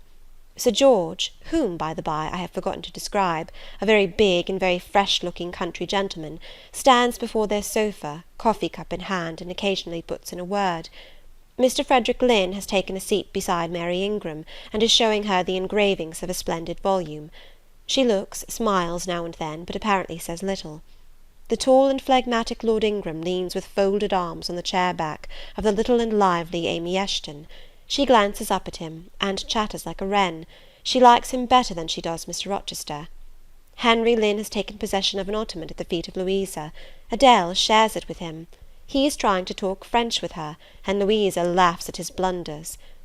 With whom will Blanche Ingram pair? She is standing alone at the table, bending gracefully over an album. She seems waiting to be sought, but she will not wait too long. She herself selects a mate. Mr. Rochester, having quitted the Eshtons, stands on the hearth as solitary as she stands by the table. She confronts him, taking her station on the opposite side of the mantelpiece. "Mr. Rochester, I thought you were not fond of children." "Nor am I." "Then what induced you to take charge of such a little doll as that?" pointing to Adele. "Where did you pick her up?" "I did not pick her up. She was left on my hands." "You should have sent her to school."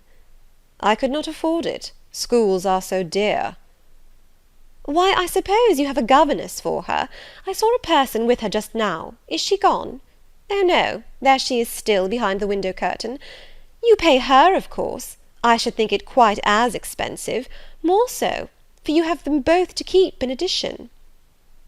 I feared, or should I say hoped, the allusion to me would make Mr. Rochester glance my way, and I involuntarily shrank further into the shade, but he never turned his eyes. "I have not considered the subject," said he indifferently, looking straight before him. "No, you men never do consider economy and common sense. You should hear mamma on the chapter of governesses.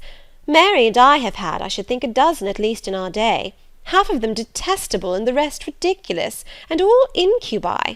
Were they not, mamma?" "Did you speak my own?" The young lady, thus claimed as the dowager's special property, reiterated her question with an explanation. "My dearest, don't mention governesses. The word makes me nervous. I have suffered a martyrdom from their incompetency and caprice. I thank heaven I have now done with them." Mrs. Dent here bent over to the pious lady and whispered something in her ear. I suppose, from the answer elicited, it was a reminder that one of the anathematized race was present. "Tant pis," said her ladyship, "I hope it may do her good."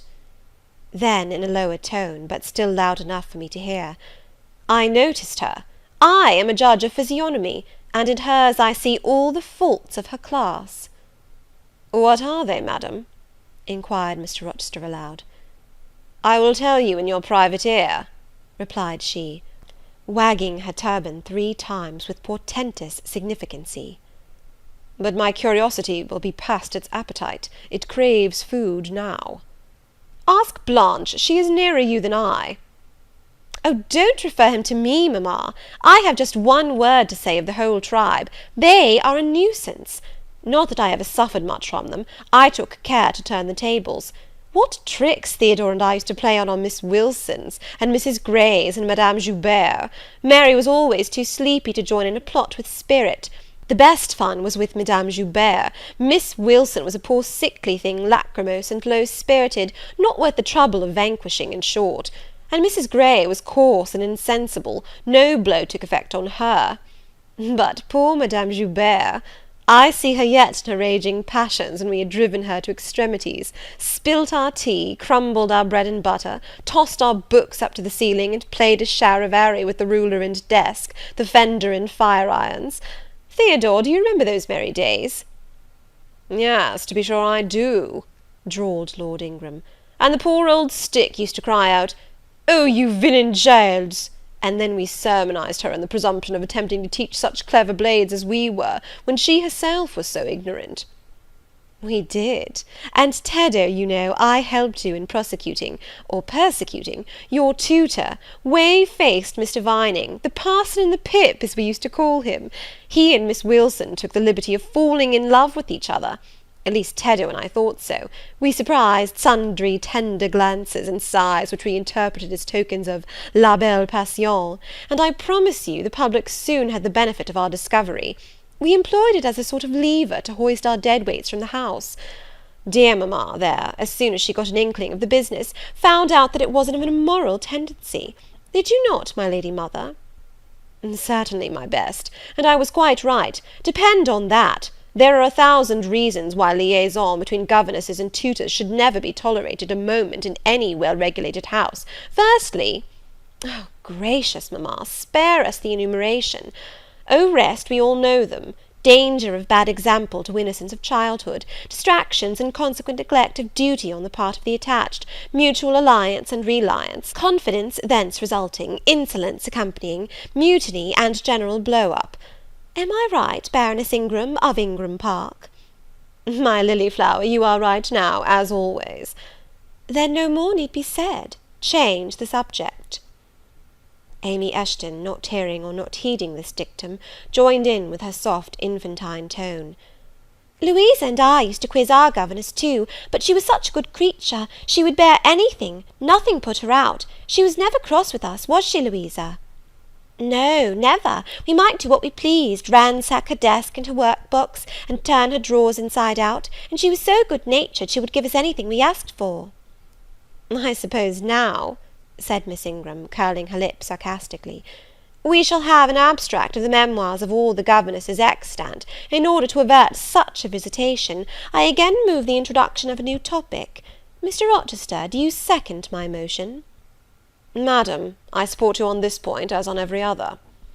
Then on me be the onus of bringing it forward. Signor Edoardo, are you in voice to-night? Donna Bianca, if you command it, I will be. Then, Signor, I lay on you my sovereign behest to furbish up your lungs and other vocal organs, as they will be wanted on my royal service. Who would not be the Rizzio of so divine a Mary? A fig for Rizzio! cried she, tossing her head with all its curls as she moved to the piano. It is my opinion the fiddler David must have been an insipid sort of fellow. I like Black Bothwell better. To my mind, a man is nothing without a spice of the devil in him, and history may say what it will of James Hepburn, but I have a notion he was just the sort of wild, fierce, bandit hero whom I could have consented to gift with my hand.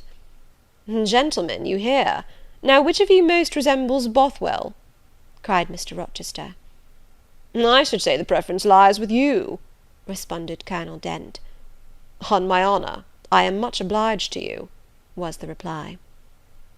Miss Ingram, who had now seated herself with proud grace at the piano, spreading out her snowy robes in queenly amplitude, commenced a brilliant prelude, talking meantime.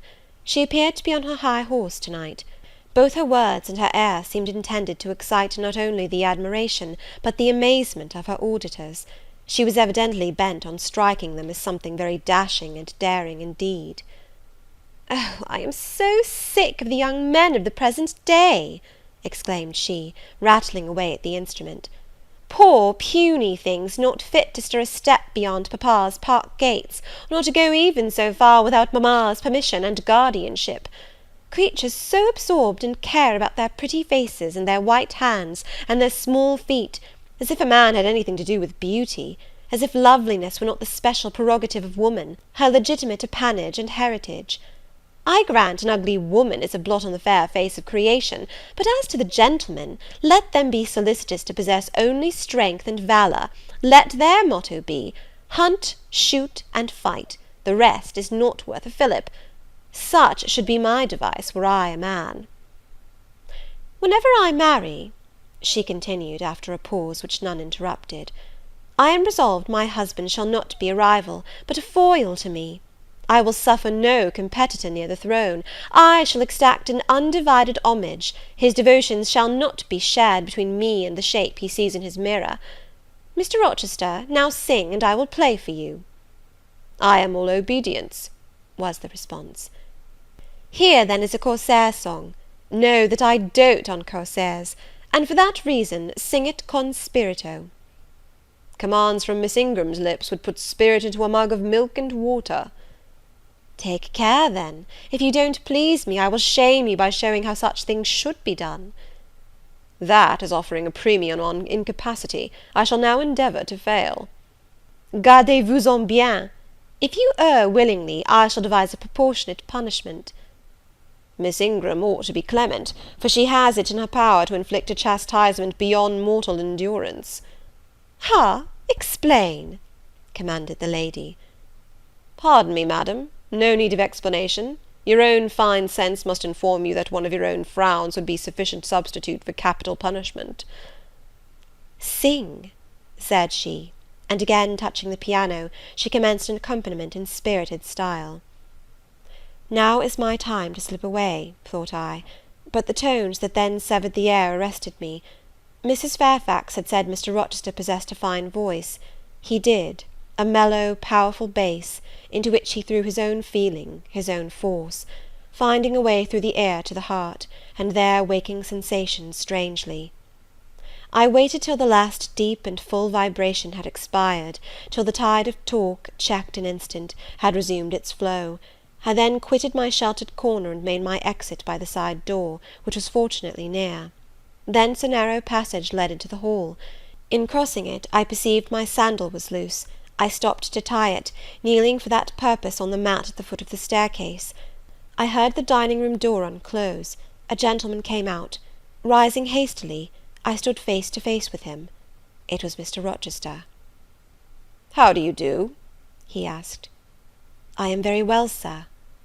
"Why did you not come and speak to me in the room?" I thought I might have retorted the question on him who put it, but I would not take that freedom. I answered, "I did not wish to disturb you, as you seemed engaged, sir." "What have you been doing during my absence?" "Nothing particular. Teaching Adele, as usual." "And getting a good deal paler than you were, as I saw at first sight. What is the matter?" "Nothing at all, sir." "Did you take any cold that night you half drowned me?" "Not the least." "Return to the drawing-room. You are deserting too early." "I am tired, sir." He looked at me for a minute. "And a little depressed," he said. "What about? Tell me." "Nothing, nothing, sir. I am not depressed." "But I affirm that you are. So much depressed that a few more words would bring tears to your eyes. Indeed, they are there now, shining and swimming, and a bead has slipped from the lash and fallen on to the flag. If I had time, and was not in mortal dread of some prating prig of a servant passing, I would know what all this means. Well, to-night I excuse you. But understand that so long as my visitors stay, I expect you to appear in the drawing-room every evening. It is my wish. Don't neglect it. Now go and send Sophy for Adele. Good night, my—" He stopped, bit his lip, and abruptly left me. End of chapter 17.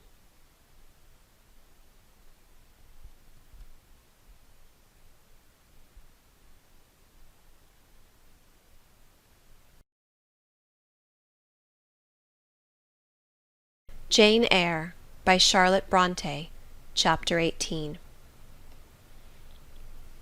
Merry days were these at Thornfield Hall, and busy days too. How different from the first 3 months of stillness, monotony, and solitude I had passed beneath its roof.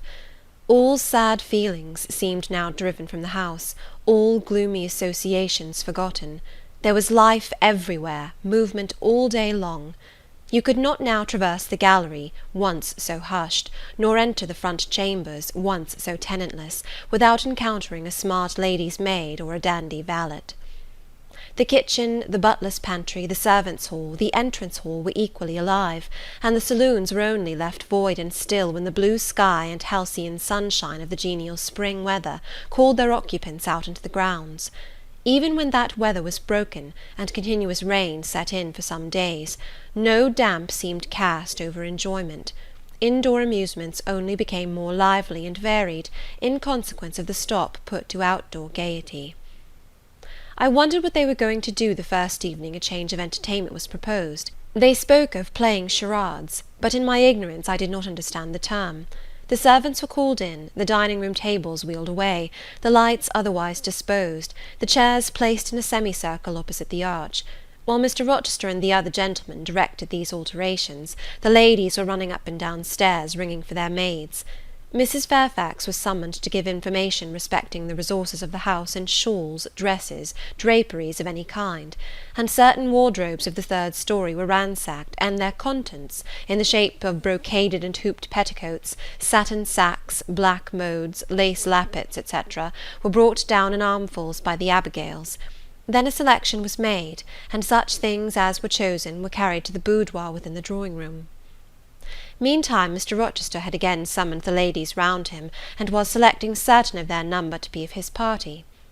"Miss Ingram is mine, of course," said he. Afterwards he named the two Mrs. Eshton and Mrs. Dent. He looked at me. I happened to be near him, as I had been fastening the clasp of Mrs. Dent's bracelet, which had got loose. "Will you play?" he asked. I shook my head. He did not insist, which I rather feared he would have done. He allowed me to return quietly to my usual seat. He and his aides now withdrew behind the curtain. The other party, which was headed by Colonel Dent, sat down on the crescent of chairs. One of the gentlemen, Mr. Eshton, observing me, seemed to propose that I should be asked to join them, but Lady Ingram instantly negatived the notion. "No," I heard her say, "she looks too stupid for any game of the sort." Ere long a bell tinkled, and the curtain drew up.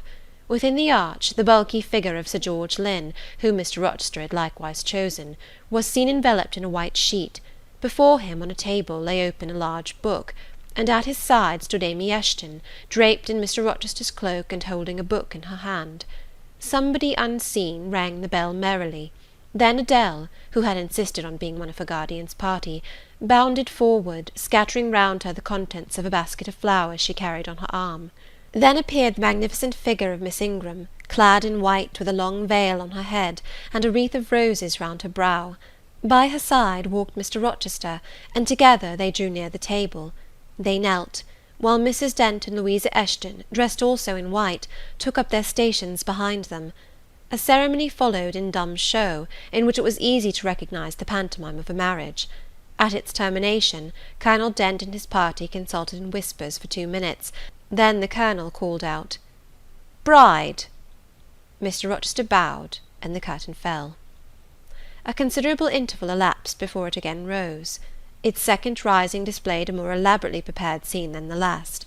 The drawing-room, as I have observed before, was raised 2 steps above the dining-room, and on the top of the upper step, placed a yard or 2 back within the room, appeared a large marble basin, which I recognized as an ornament of the conservatory, where it usually stood, surrounded by exotics and tenanted by goldfish, and whence it must have been transported with some trouble, on account of its size and weight.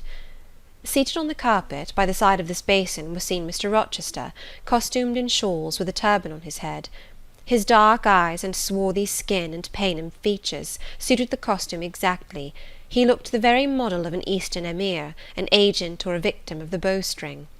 Presently advanced into view Miss Ingram. She too was attired in Oriental fashion, a crimson scarf tied sash-like round the waist, an embroidered handkerchief knotted about her temples, her beautifully moulded arms bare, one of them upraised in the act of supporting a pitcher, poised gracefully on her head.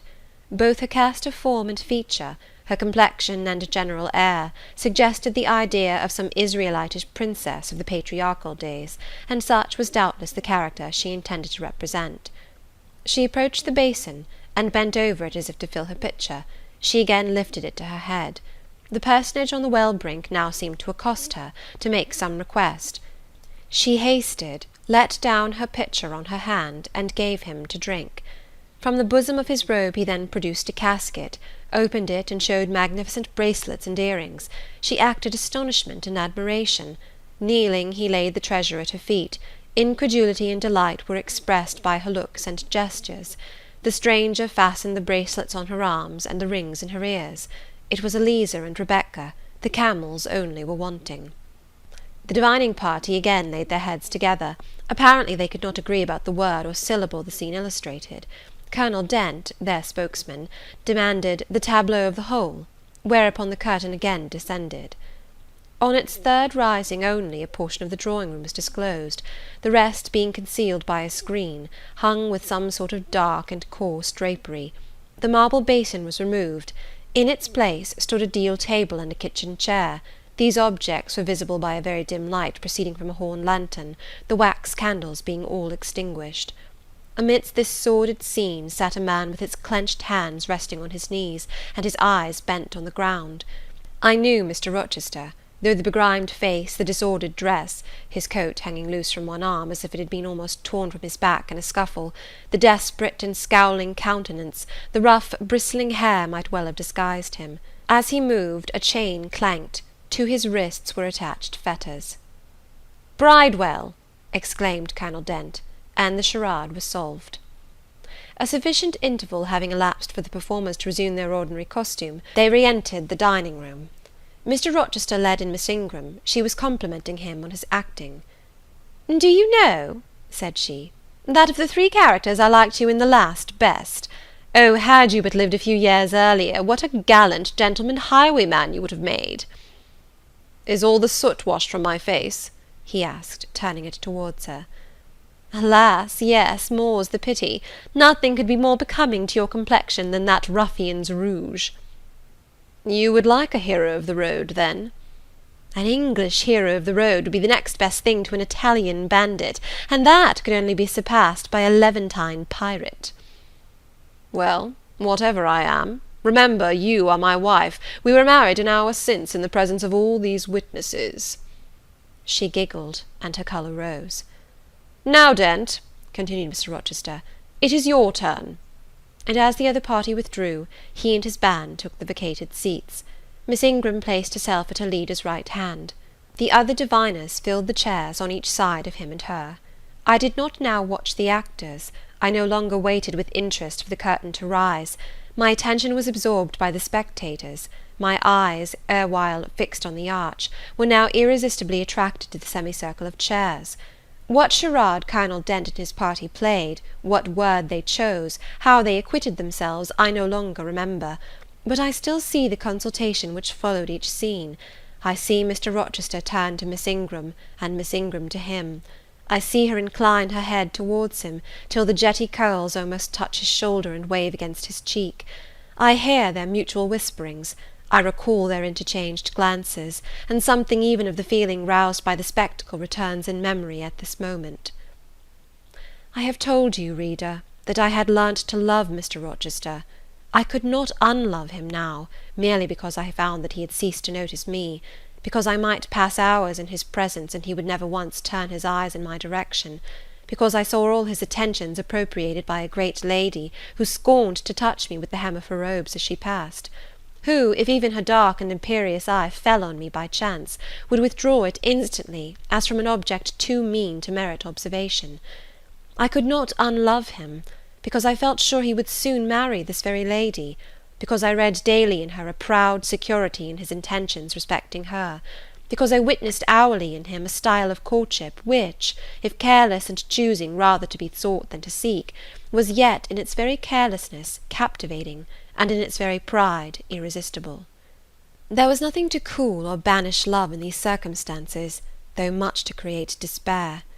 Much too, you will think, reader, to engender jealousy, if a woman in my position could presume to be jealous of a woman in Miss Ingram's.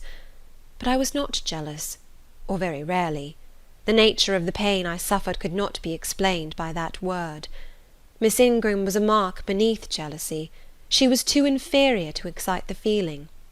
Pardon the seeming paradox, I mean what I say. She was very showy, but she was not genuine. She had a fine person, many brilliant attainments, but her mind was poor, her heart barren by nature. Nothing bloomed spontaneously on that soil, no unforced natural fruit delighted by its freshness. She was not good, she was not original. She used to repeat sounding phrases from books. She never offered nor had an opinion of her own. She advocated a high tone of sentiment, but she did not know the sensations of sympathy and pity. Tenderness and truth were not in her. Too often she betrayed this by the undue vent she gave to a spiteful antipathy she had conceived against little Adele, pushing her away with some contumelious epithet if ever she happened to approach her, sometimes ordering her from the room, and always treating her with coldness and acrimony. Other eyes besides mine watched these manifestations of character, watched them closely, keenly, shrewdly. Yes, the future bridegroom, Mr. Rochester himself, exercised over his intended a ceaseless surveillance, and it was from this sagacity, this guardedness of his, this perfect, clear consciousness of his fair one's defects, this obvious absence of passion in his sentiments towards her, that my ever-torturing pain arose. I saw he was going to marry her, for family, perhaps political reasons, because her rank and connections suited him. I felt he had not given her his love, and that her qualifications were ill adapted to win from him that treasure. This was the point. This was where the nerve was touched and teased. This was where the fever was sustained and fed. She could not charm him. If she had managed the victory at once, and he had yielded and sincerely laid his heart at her feet, I should have covered my face, turned to the wall, and, figuratively, have died to them. If Miss Ingram had been a good and noble woman, endowed with force, fervour, kindness, sense, I should have had one vital struggle with two tigers, jealousy and despair. Then, my heart torn out and devoured, I should have admired her, acknowledged her excellence, and been quiet for the rest of my days. And the more absolute her superiority, the deeper would have been my admiration, the more truly tranquil my quiescence. But as matters really stood, to watch Miss Ingram's efforts at fascinating Mr. Rochester, to witness their repeated failure, herself unconscious that they did fail, vainly fancying that each shaft launched hit the mark, and infatuatedly pluming herself on success, when her pride and self-complacency repelled further and further what she wished to allure, to witness this was to be at once under ceaseless excitation and ruthless restraint. Because when she failed, I saw how she might have succeeded. Arrows that continually glanced off from Mr. Rochester's breast and fell harmless at his feet, might, I knew, if shot by a surer hand, have quivered keen in his proud heart, have called love into his stern eye and softness into his sardonic face, or, better still, without weapons, a silent conquest might have been won. Why can she not influence him more, when she is privileged to draw so near to him? I asked myself. Surely she cannot truly like him, or not like him with true affection. If she did, she need not coin her smiles so lavishly, flash her glances so unremittingly, manufacture airs so elaborate, graces so multitudinous. It seems to me that she might, by merely sitting quietly at his side, saying little and looking less, get nigher his heart. I have seen in his face a far different expression from that which hardens it now, while she is so vivaciously accosting him. But then it came of itself. It was not elicited by meretricious arts and calculated manoeuvres, and one had but to accept it, to answer what he asked without pretension, to address him when needful without grimace, and it increased, and grew kinder and more genial, and warmed one like a fostering sunbeam. How will she manage to please him when they are married? I do not think she will manage it. And yet it might be managed, and his wife might, I verily believe, be the very happiest woman the sun shines on. I have not yet said anything condemnatory of Mr. Rochester's project of marrying for interest and connections. It surprised me when I first discovered that such was his intention. I had thought him a man unlikely to be influenced by motives so commonplace in his choice of a wife. But the longer I considered the position, education, etc., of the parties, the less I felt justified in judging and blaming either him or Miss Ingram for acting in conformity to ideas and principles instilled into them, doubtless, from their childhood. All their class held these principles. I supposed, then, they had reasons for holding them such as I could not fathom. It seemed to me that, were I a gentleman like him, I would take to my bosom only such a wife as I could love.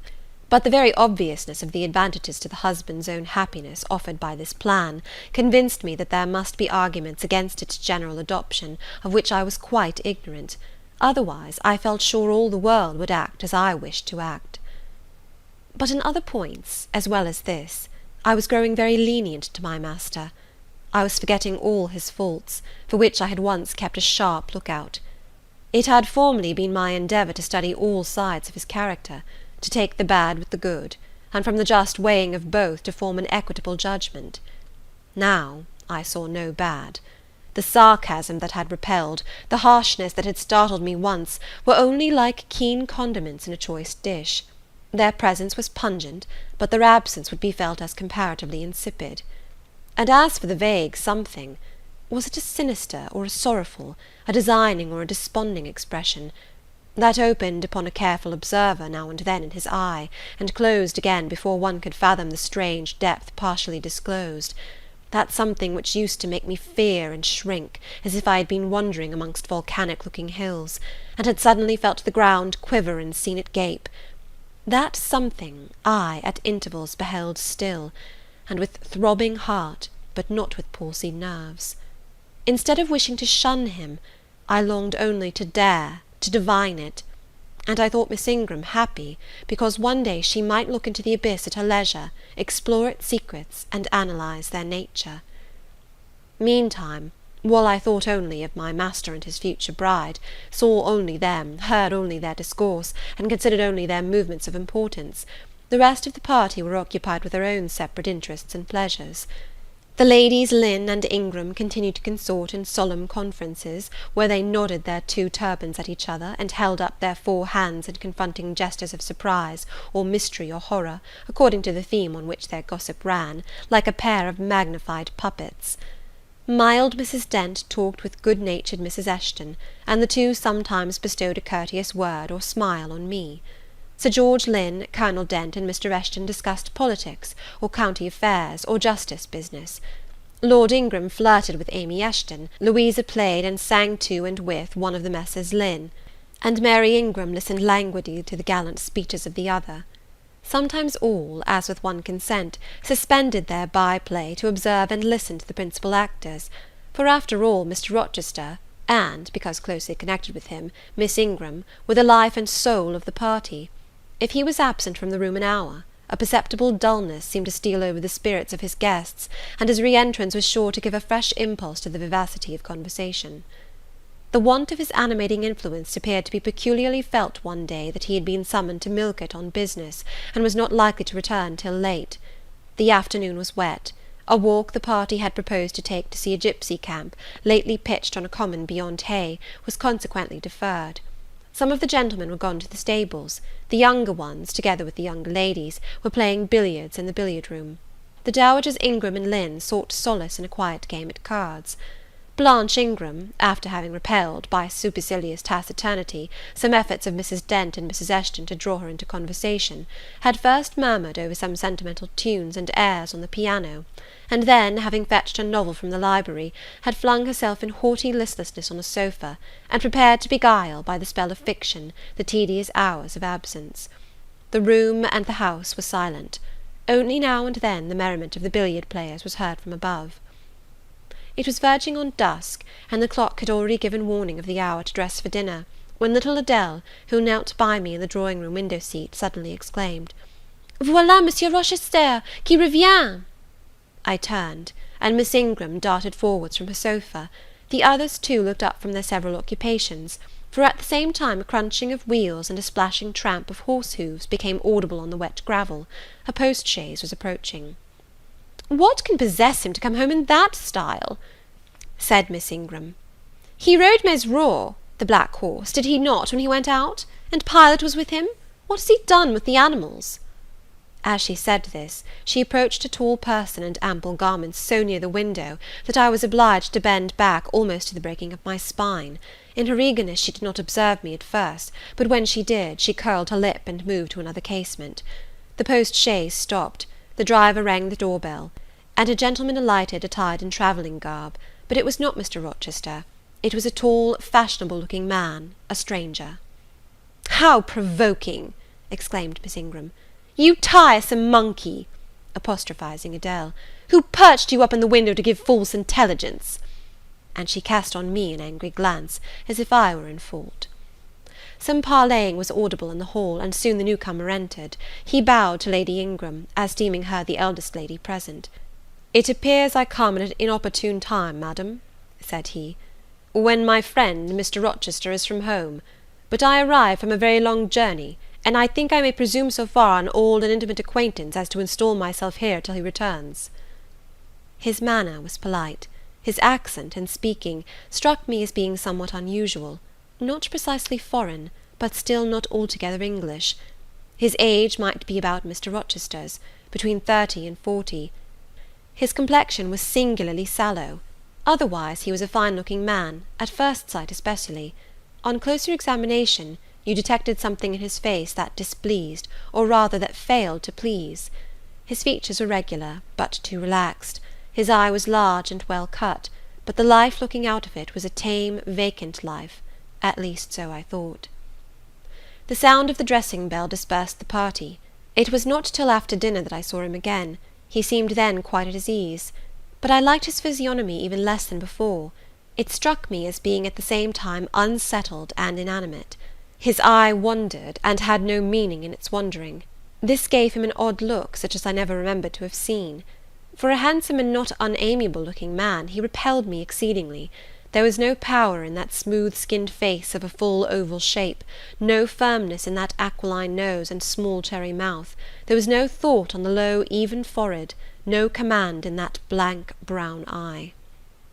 As I sat in my usual nook, and looked at him with the light of the girandole on the mantelpiece beaming full over him, for he occupied an armchair drawn close to the fire, and kept shrinking still nearer, as if he were cold, I compared him with Mr. Rochester. I think, with deference be it spoken, the contrast could not be much greater between a sleek gander and a fierce falcon, between a meek sheep and the rough-coated, keen-eyed dog, its guardian. He had spoken of Mr. Rochester as an old friend. A curious friendship theirs must have been, a pointed illustration indeed of the old adage that extremes meet. 2 or 3 of the gentlemen sat near him, and I caught at times scraps of their conversation across the room. At first I could not make much sense of what I had heard, for the discourse of Louisa Eshton and Mary Ingram, who sat nearer to me, confused the fragmentary sentences that reached me at intervals. These last were discussing the stranger. They both called him a beautiful man. Louisa said he was a love of a creature, and she adored him, and Mary instanced his pretty little mouth and nice nose, as her ideal of the charming. "And what a sweet-tempered forehead he has!" cried Louisa. "So smooth, none of those frowning irregularities I dislike so much, and such a placid eye and smile." And then, to my great relief, Mr. Henry Lynn summoned them to the other side of the room to settle some point about the deferred excursion to Hay Common. I was now able to concentrate my attention on the group by the fire, and I presently gathered that the newcomer was called Mr. Mason. Then I learned that he was but just arrived in England, and that he came from some hot country, which was the reason, doubtless, his face was so sallow, and that he sat so near the hearth, and wore a surtout in the house. Presently the words Jamaica, Kingston, Spanish Town, indicated the West Indies as his residence, and it was with no little surprise I gathered, ere long, that he had there first seen and become acquainted with Mr. Rochester.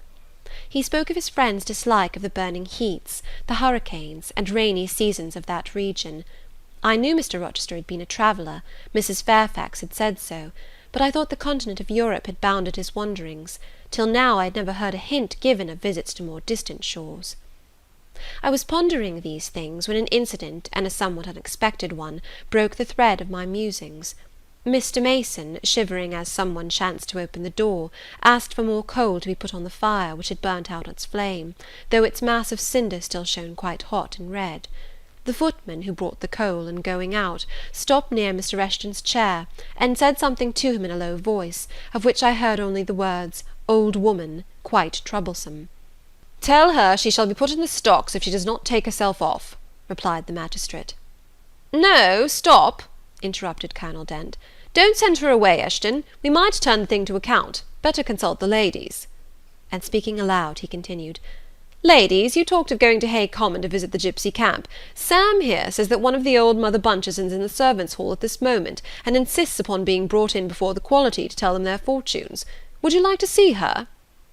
"Surely, Colonel," cried Lady Ingram, "you would not encourage such a low impostor. Dismiss her by all means at once." "But I cannot persuade her to go away, my lady," said the footman, "nor can any of the servants. Mrs. Fairfax is with her just now, entreating her to be gone, but she has taken a chair in the chimney-corner, and says nothing shall stir her from it till she gets leave to come in here." "What does she want?" asked Mrs. Eshton. "To tell the gentry their fortune, she says, ma'am, and she swears she must and will do it." "What is she like?" inquired the Mrs. Eshton in a breath. "A shockingly ugly old creature, miss, almost as black as a crock." "Why, she's a real sorceress," cried Frederick Lynn. "Let us have her in, of course." "To be sure," rejoined his brother. "It would be 1,000 pities to throw away such a chance of fun." "My dear boys, what are you thinking about?" exclaimed Mrs. Lynn. "I cannot possibly countenance any such inconsistent proceeding," chimed in the Dowager Ingram. "Indeed, mamma, but you can and will," pronounced the haughty voice of Blanche, as she turned round on the piano-stool, where till now she had sat silent, apparently examining sundry sheets of music. I have a curiosity to hear my fortune told, therefore, Sam, order the beldam forward." "My darling Blanche, recollect—" "I do. I recollect all you can suggest, and I must have my will. Quick, Sam." "Yes, yes, yes," cried all the juveniles, both ladies and gentlemen. "Let her come, it will be excellent sport." The footman still lingered. "She looks such a rough one," said he. "Go!" ejaculated Miss Ingram, and the man went. Excitement instantly seized the whole party. A running fire of raillery and jest was proceeding when Sam returned. "She won't come now," said he. "She says it's not her mission to appear before the vulgar herd, them's her words. I must show her into a room by herself, and then those who wish to consult her must go to her one by one." "You see now, my queenly Blanche," began Lady Ingram, "she encroaches. Be advised, my angel girl, and—" "Show her into the library, of course," cut in the angel girl. "It is not my mission to listen to her before the vulgar herd either. I mean to have her all to myself. Is there a fire in the library?" "Yes, ma'am, but she looks such a tinkler." "Cease that chatter, blockhead, and do my bidding." Again Sam vanished, and mystery, animation, expectation rose to full flow once more. "She's ready now," said the footman as he reappeared. "She wishes to know who will be her first visitor." "I think I had better just look in upon her before any of the ladies go," said Colonel Dent. "Tell her, Sam, a gentleman is coming." Sam went and returned. "She says, sir, that she'll have no gentlemen. They need not trouble themselves to come near her, nor," he added, with difficulty expressing a titter, "any ladies either, except the young and single." "By Jove, she has taste!" exclaimed Henry Lynn. Miss Ingram rose solemnly. "I go first," she said, in a tone which might have befitted the leader of a forlorn hope, mounting a breach in the van of his men. "Oh, my best, oh, my dearest, pause, reflect!" was her mamma's cry. But she swept past her in stately silence, passed through the door which Colonel Dent held open, and we heard her enter the library. A comparative silence ensued. Lady Ingram thought it le cas to wring her hands, which she did accordingly. Miss Mary declared she felt for her part she'd never dared venture. Amy and Louisa Eshton tittered under their breath, and looked a little frightened. The minutes passed very slowly. 15 were counted before the library door again opened. Miss Ingram returned to us through the arch. Would she laugh? Would she take it as a joke? All eyes met her with a glance of eager curiosity, and she met all eyes with one of coldness and rebuff. She looked neither flurried nor merry. She walked stiffly to her seat and took it in silence. "Well, Blanche," said Lord Ingram. "What did she say, sister?" asked Mary. "What did you think? How do you feel? Is she a real fortune-teller?" demanded the Mrs. Eshton. Now, good people," returned Miss Ingram, "don't press upon me. Really, your organs of wonder and credulity are easily excited. You seem, by the importance of you all, my good mamma included, ascribed to this matter, absolutely to believe we have a genuine witch in the house, who is in close alliance with the old gentleman. I have seen a gipsy vagabond. She has practised in hackneyed fashion the science of palmistry, and told me what such people usually tell. My whim is gratified, and now I think Mr. Eshton would do well to put the hag in the stocks to-morrow morning, as he threatened." Miss Ingram took a book, leant back in her chair, and so declined further conversation. I watched her for nearly half an hour. During all that time she never turned a page, and her face grew momently darker, more dissatisfied, and more sourly expressive of disappointment. She had obviously not heard anything to her advantage, and it seemed to me, from her prolonged fits of gloom and taciturnity, that she herself, notwithstanding her professed indifference, attached undue importance to whatever revelations had been made her. Meantime, Mary Ingram, Amy and Louisa Eshton declared they dared not go alone, and yet they all wished to go. A negotiation was opened through the medium of the ambassador, Sam, and after much pacing to and fro, till, I think, the said Sam's calves must have ached with the exercise, permission was at last, with great difficulty, extorted from the rigorous Sybil for the 3 to wait upon her in a body. Their visit was not so still as Miss Ingram's had been. We heard hysterical giggling and little shrieks proceeding from the library, and at the end of about 20 minutes they burst the door open, and came running across the hall as if they were half scared out of their wits. "I am sure she is something not right," they cried one and all. She told us such things! She knows all about us!" And they sank breathless into the various seats the gentleman hastened to bring them. Pressed for further explanation, they declared she had told them of things they had said and done when they were mere children, described books and ornaments they had in their boudoirs at home, keepsakes that different relations had presented to them. They affirmed that she had even divined their thoughts, and had whispered in the ear of each the name of the person she liked best in the world, and informed them of what they most wished for. Here the gentleman interposed with earnest petitions to be further enlightened on these two last-named points, but they got only blushes, ejaculations, tremors, and titters, in return for their importunity. The matrons, meantime, offered vinaigrettes and wielded fans, and again reiterated the expression of their concern that their warning had not been taken in time, and the elder gentlemen laughed, and the younger urged their services on the agitated fair ones. In the midst of the tumult, and while my eyes and ears were fully engaged in the scene before me, I heard a hem close at my elbow. I turned, and saw Sam. "If you please, miss, the gipsy declares that there is another young single lady in the room who has not been to her yet, and she swears she will not go till she has seen all. I thought it must be you, there is no one else for it. What shall I tell her?" "Oh, I will go by all means," I answered, and I was glad of the unexpected opportunity to gratify my much excited curiosity. I slipped out of the room, unobserved by any eye, for the company were gathered in one mass about the trembling trio just returned, and I closed the door quietly behind me. "If you like, miss," said Sam, "I'll wait in the hall for you, and if she frightens you, just call and I'll come in." "No, Sam, return to the kitchen. I am not in the least afraid." Nor was I, but I was a good deal interested and excited. End of chapter 18.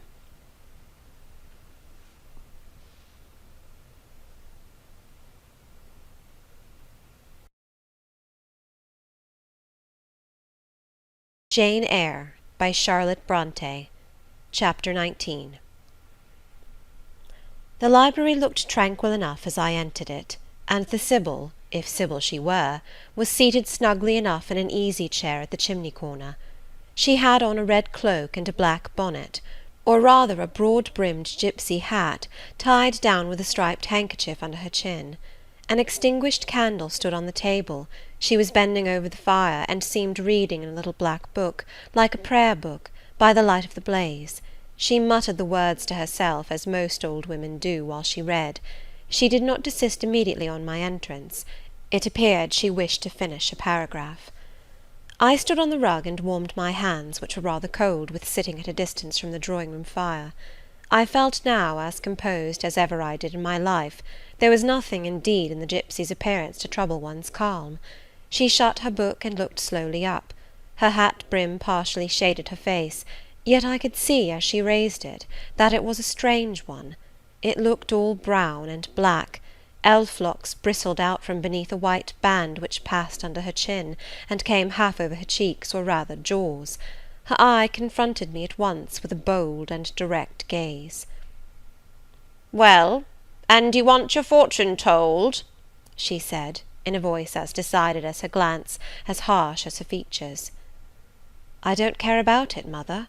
You may please yourself, but I ought to warn you I have no faith." "It's like your impudence to say so. I expected it of you. I heard it in your step as you crossed the threshold." "Did you? You've a quick ear." "I have, and a quick eye, and a quick brain." "You need them all in your trade." "I do, especially when I've customers like you to deal with. Why don't you tremble?"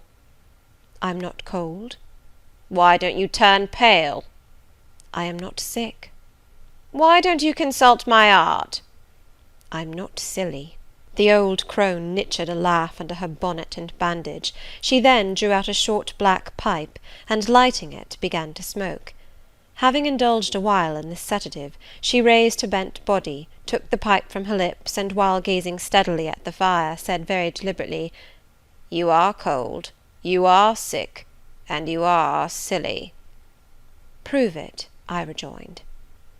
"I will, in a few words. You are cold because you are alone. No contact strikes the fire from you that is in you. You are sick because the best of feelings, the highest and the sweetest given to man, keeps far away from you. You are silly, because suffer as you may, you will not beckon it to approach, nor will you stir one step to meet it where it waits you. She again put her short black pipe to her lips, and renewed her smoking with vigour. You might say all that to almost any one who you knew lived as a solitary dependent in a great house. I might say it to almost any one, but would it be true of almost any one? In my circumstances? Yes, just so in your circumstances, but find me another precisely placed as you are. It would be easy to find you thousands. You could scarcely find me one. If you knew it, you are peculiarly situated. Very near happiness, yes, within reach of it. The materials are all prepared. There only wants a movement to combine them. Chance laid them somewhat apart. Let them be once approached, and bliss results. I don't understand enigmas. I never could guess a riddle in my life. If you wish me to speak more plainly, show me your palm. And I must cross it with silver, I suppose? To be sure. I gave her a shilling. She put it into an old stocking-foot which she took out of her pocket, and having tied it round and returned it, she told me to hold out my hand. I did. She approached her face to the palm, and pored over it without touching it. It is too fine, said she.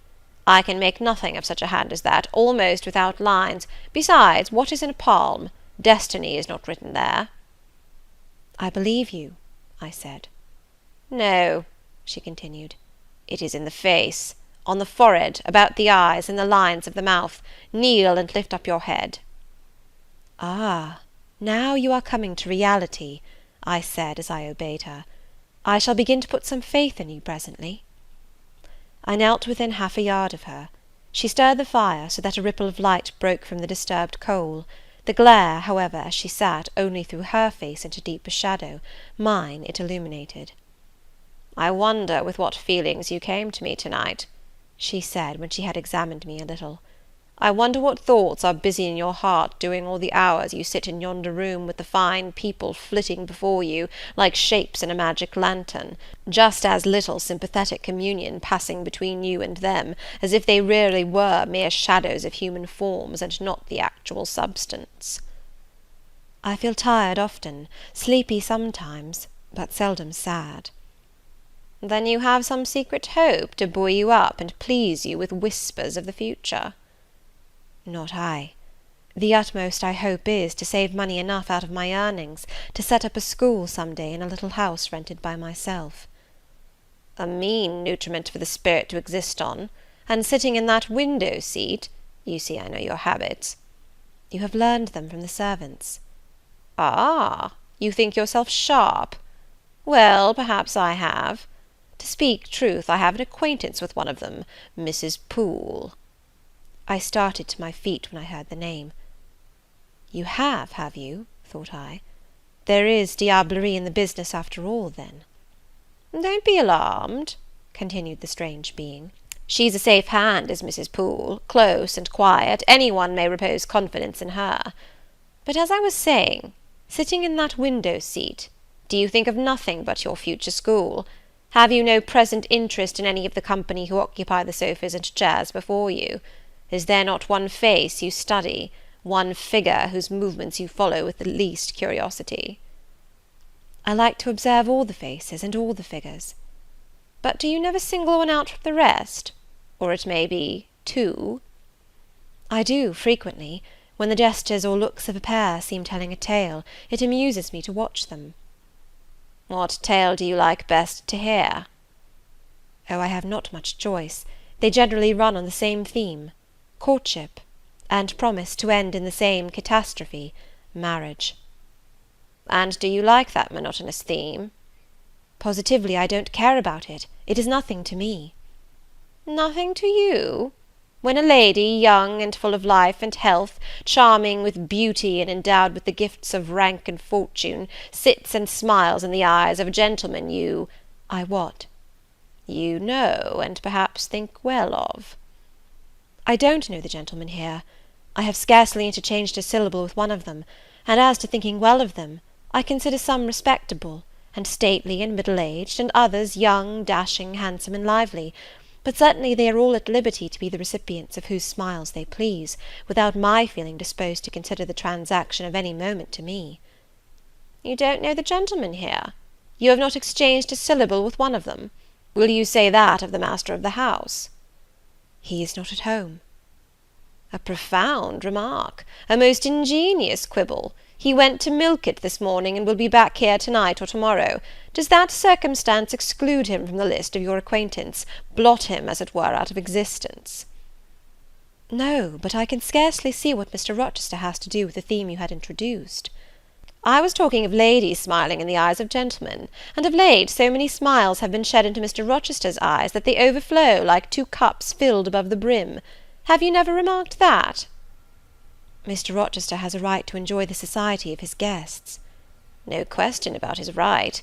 But have you never observed that, of all the tales told here about matrimony, Mr. Rochester has been favoured with the most lively and the most continuous?" The eagerness of a listener quickens the tongue of a narrator. I said this rather to myself than to the gipsy, whose strange talk, voice, manner, had by this time wrapped me in a kind of dream. One unexpected sentence came from her lips after another, till I got involved in a web of mystification, and wondered what unseen spirit had been sitting for weeks by my heart, watching its workings, and taking record of every pulse. "Eagerness of a listener!" repeated she.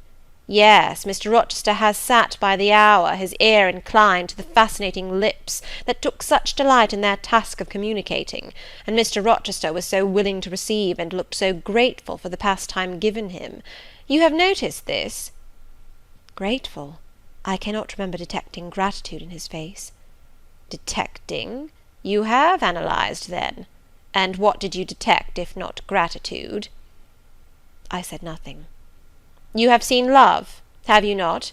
And looking forward, you have seen him married, and beheld his bride happy?" Not exactly. Your witch's skill is rather at fault sometimes." "What the devil have you seen, then?" "Never mind. I came here to inquire, not to confess. Is it known that Mr. Rochester is to be married?" "Yes, and to the beautiful Miss Ingram." "Shortly?" "Appearances would warrant that conclusion, and no doubt, though with an audacity that wants chastising out of you, you seem to question it, they will be a superlatively happy pair. He must love such a handsome, noble, witty, accomplished lady, and probably she loves him, or if not his person, at least his purse. I know she considers the Rochester estate eligible to the last degree, though, God pardon me, I told her something on that point about an hour ago which made her look wondrous grave. The corners of her mouth fell half an inch. I would advise her blackavist suitor to look out. If another comes with a longer or clearer rent-roll, he's dished." "But, mother, I did not come to hear Mr. Rochester's fortune. I came to hear my own, and you have told me nothing of it." "Your fortune is yet doubtful. When I examined your face, one trait contradicted another. Chance has meted you a measure of happiness, that I know. I knew it before I came here this evening. She has laid it carefully on one side for you. I saw her do it. It depends on yourself to stretch out your hand and take it up, but whether you will do so is the problem I study. Kneel again on the rug."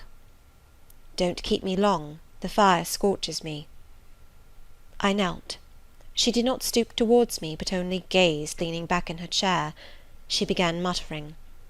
"The flame flickers in the eye. The eye shines like dew. It looks soft and full of feeling. It smiles at my jargon. It is susceptible. Impression follows impression through its clear sphere. Where it ceases to smile, it is sad. An unconscious lassitude weighs on the lid. That signifies melancholy resulting from loneliness. It turns from me, it will not suffer further scrutiny. It seems to deny by a mocking glance the truth of the discoveries I have already made, to disown the charge of both sensibility and chagrin. Its pride and reserve only confirm me in my opinion. The eye is favourable. As to the mouth, it delights at times in laughter.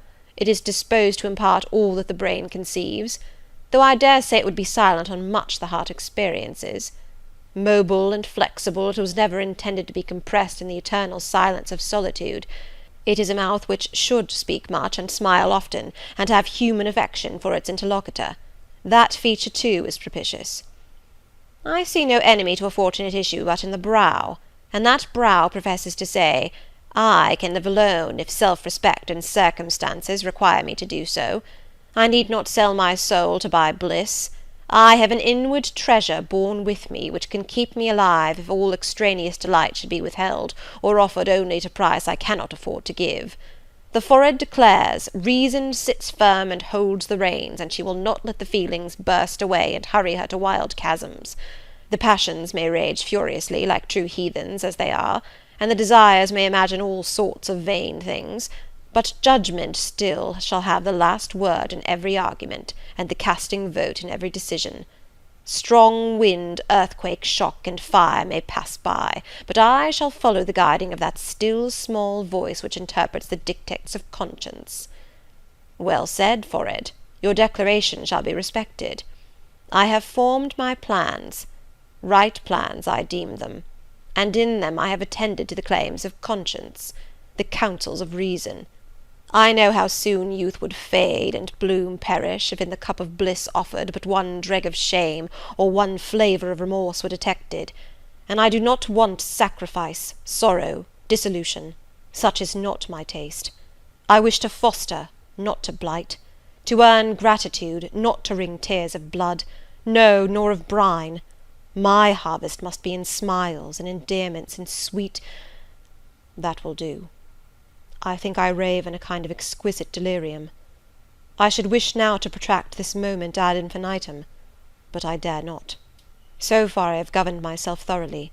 I have acted as I inwardly swore I would act, but further might try me beyond my strength.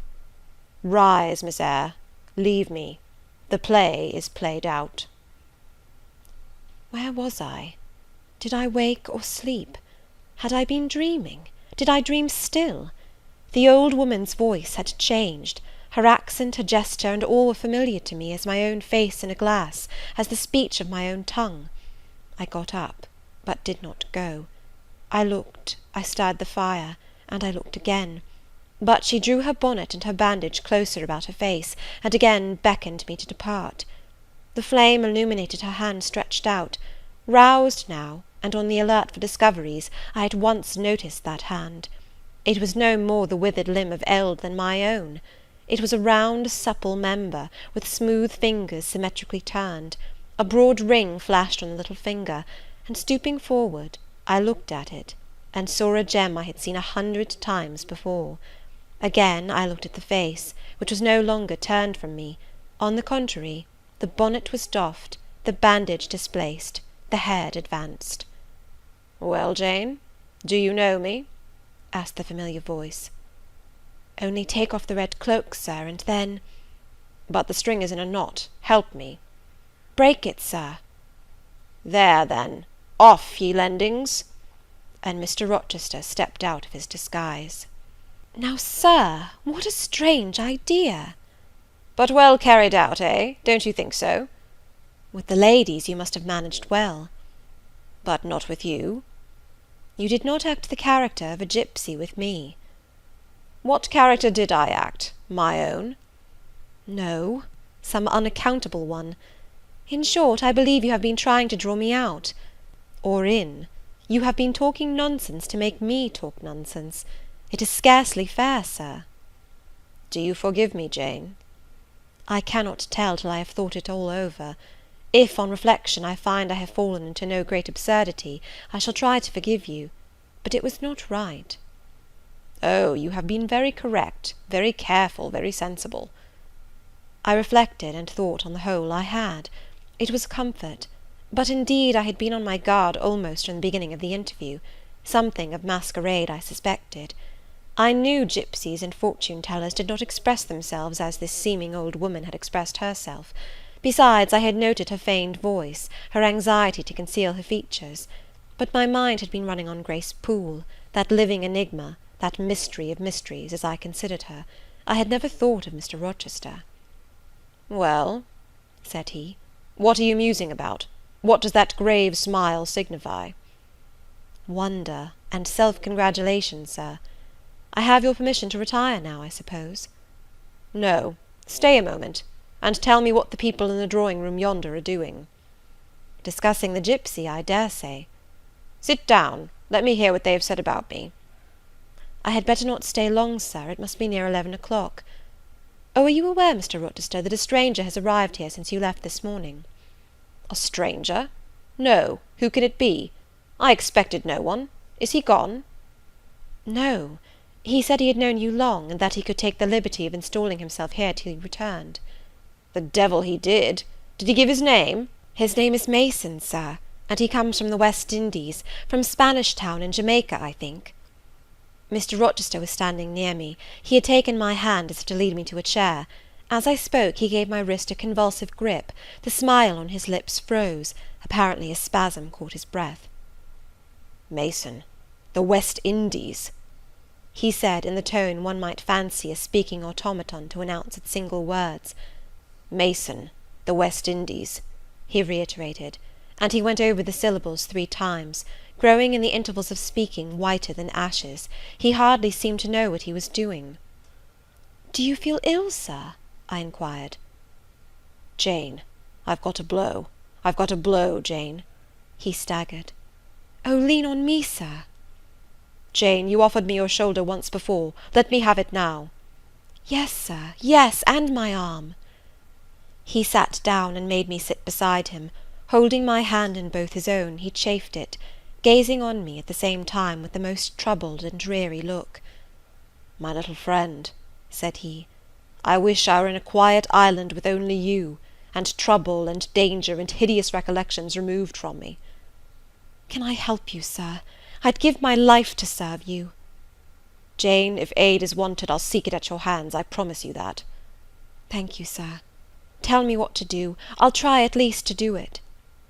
"Fetch me now, Jane, a glass of wine from the dining-room. They will be at supper there. And tell me if Mason is with them, and what he is doing." I went. I found all the party in the dining-room at supper, as Mr. Rochester had said. They were not seated at table. The supper was arranged on the sideboard. Each had taken what he chose, and they stood about here and there in groups, their plates and glasses in their hands. Every one seemed in high glee. Laughter and conversation were general and animated. Mr. Mason stood near the fire, talking to Colonel and Mrs. Dent, and appeared as merry as any of them. I filled a wine-glass. I saw Miss Ingram watch me frowningly as I did so. She thought I was taking a liberty, I dare say, and I returned to the library. Mr. Rochester's extreme pallor had disappeared, and he looked once more firm and stern. He took the glass from my hand. "Here is to your health, ministrant spirit," he said. He swallowed the contents and returned it to me. "What are they doing, Jane?" "Laughing and talking, sir." "They don't look grave and mysterious, as if they had heard something strange?" "Not at all. They are full of jests and gaiety." "And Mason?" "He was laughing too." "If all these people came in a body and spat at me, what would you do, Jane?" "Turn them out of the room, sir, if I could." He half smiled. "But if I were to go to them, and they only looked at me coldly, and whispered sneeringly amongst each other, and then dropped off and left me one by one, what then? Would you go with them?" "I rather think not, sir. I should have more pleasure in staying with you." "To comfort me?" "Yes, sir, to comfort you as well as I could." "And if they laid you under a ban for adhering to me?" "I probably should know nothing about their ban, and if I did I should care nothing about it." "Then you could dare censure for my sake?" "I could dare it for the sake of any friend who deserved my adherence, as you, I am sure, do." "Go back now into the room. Step quietly up to Mason and whisper in his ear that Mr. Rochester has come, and wishes to see him. Show him in here, and then leave me." "Yes, sir." I did his behest. The company all stared at me as I passed straight among them. I sought Mr. Mason, delivered the message, and preceded him from the room. I ushered him into the library, and then I went upstairs. At a late hour, after I had been in bed some time, I heard the visitors repair to their chambers. I distinguished Mr. Rochester's voice, and heard him say, "This way, Mason. This is your room." He spoke cheerfully. The gay tones set my heart at ease. I was soon asleep. End of chapter 19.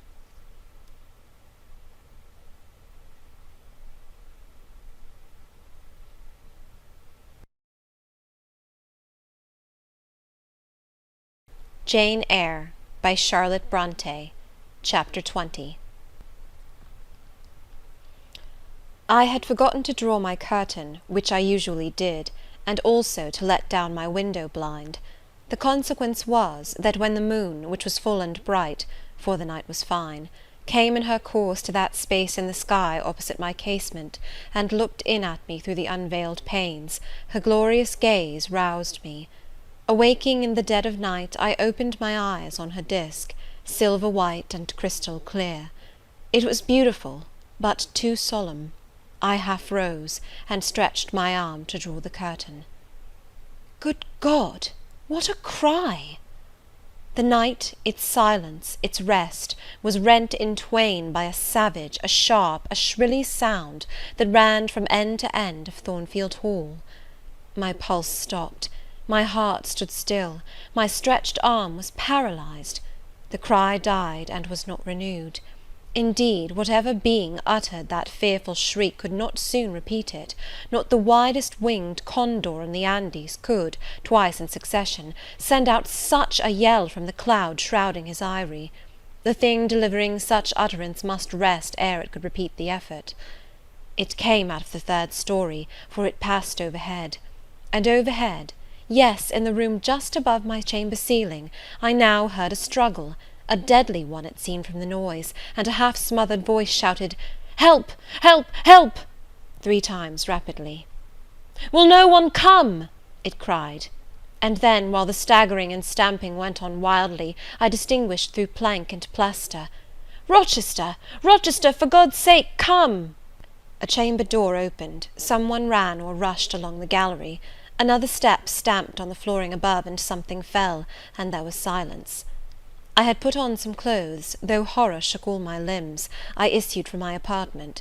The sleepers were all aroused. Ejaculations, terrified murmurs sounded in every room. Door after door unclosed. One looked out, and another looked out. The gallery filled. Gentlemen and ladies alike had quitted their beds, and "Oh, what is it? Who is hurt? What has happened? Fetch a light. Is it fire? Are there robbers? Where shall we run?" was demanded confusedly on all hands. But for the moonlight, they would have been in complete darkness. They ran to and fro, they crowded together, some sobbed, some stumbled, the confusion was inextricable. "Where the devil is Rochester?" cried Colonel Dent. "I cannot find him in his bed." "Here, here," was shouted in return. "Be composed, all of you, I'm coming." And the door at the end of the gallery opened, and Mr. Rochester advanced with a candle. He had just descended from the upper story. One of the ladies ran to him directly. She seized his arm. It was Miss Ingram. "What awful event has taken place?" said she. "Speak, let us know the worst at once." "But don't pull me down or strangle me," he replied, for the Misses Eshton were clinging about him now, and the 2 dowagers, in vast white wrappers, were bearing down on him like ships in full sail. "All right, all's right," he cried. "It's a mere rehearsal of Much Ado About Nothing. Ladies, keep off, or I shall wax dangerous." And dangerous he looked. His black eyes darted sparks. Calming himself by an effort, he added, "A servant has had the nightmare, that is all. She's an excitable, nervous person. She construed her dream into an apparition, or something of the sort, no doubt, and has taken a fit with fright.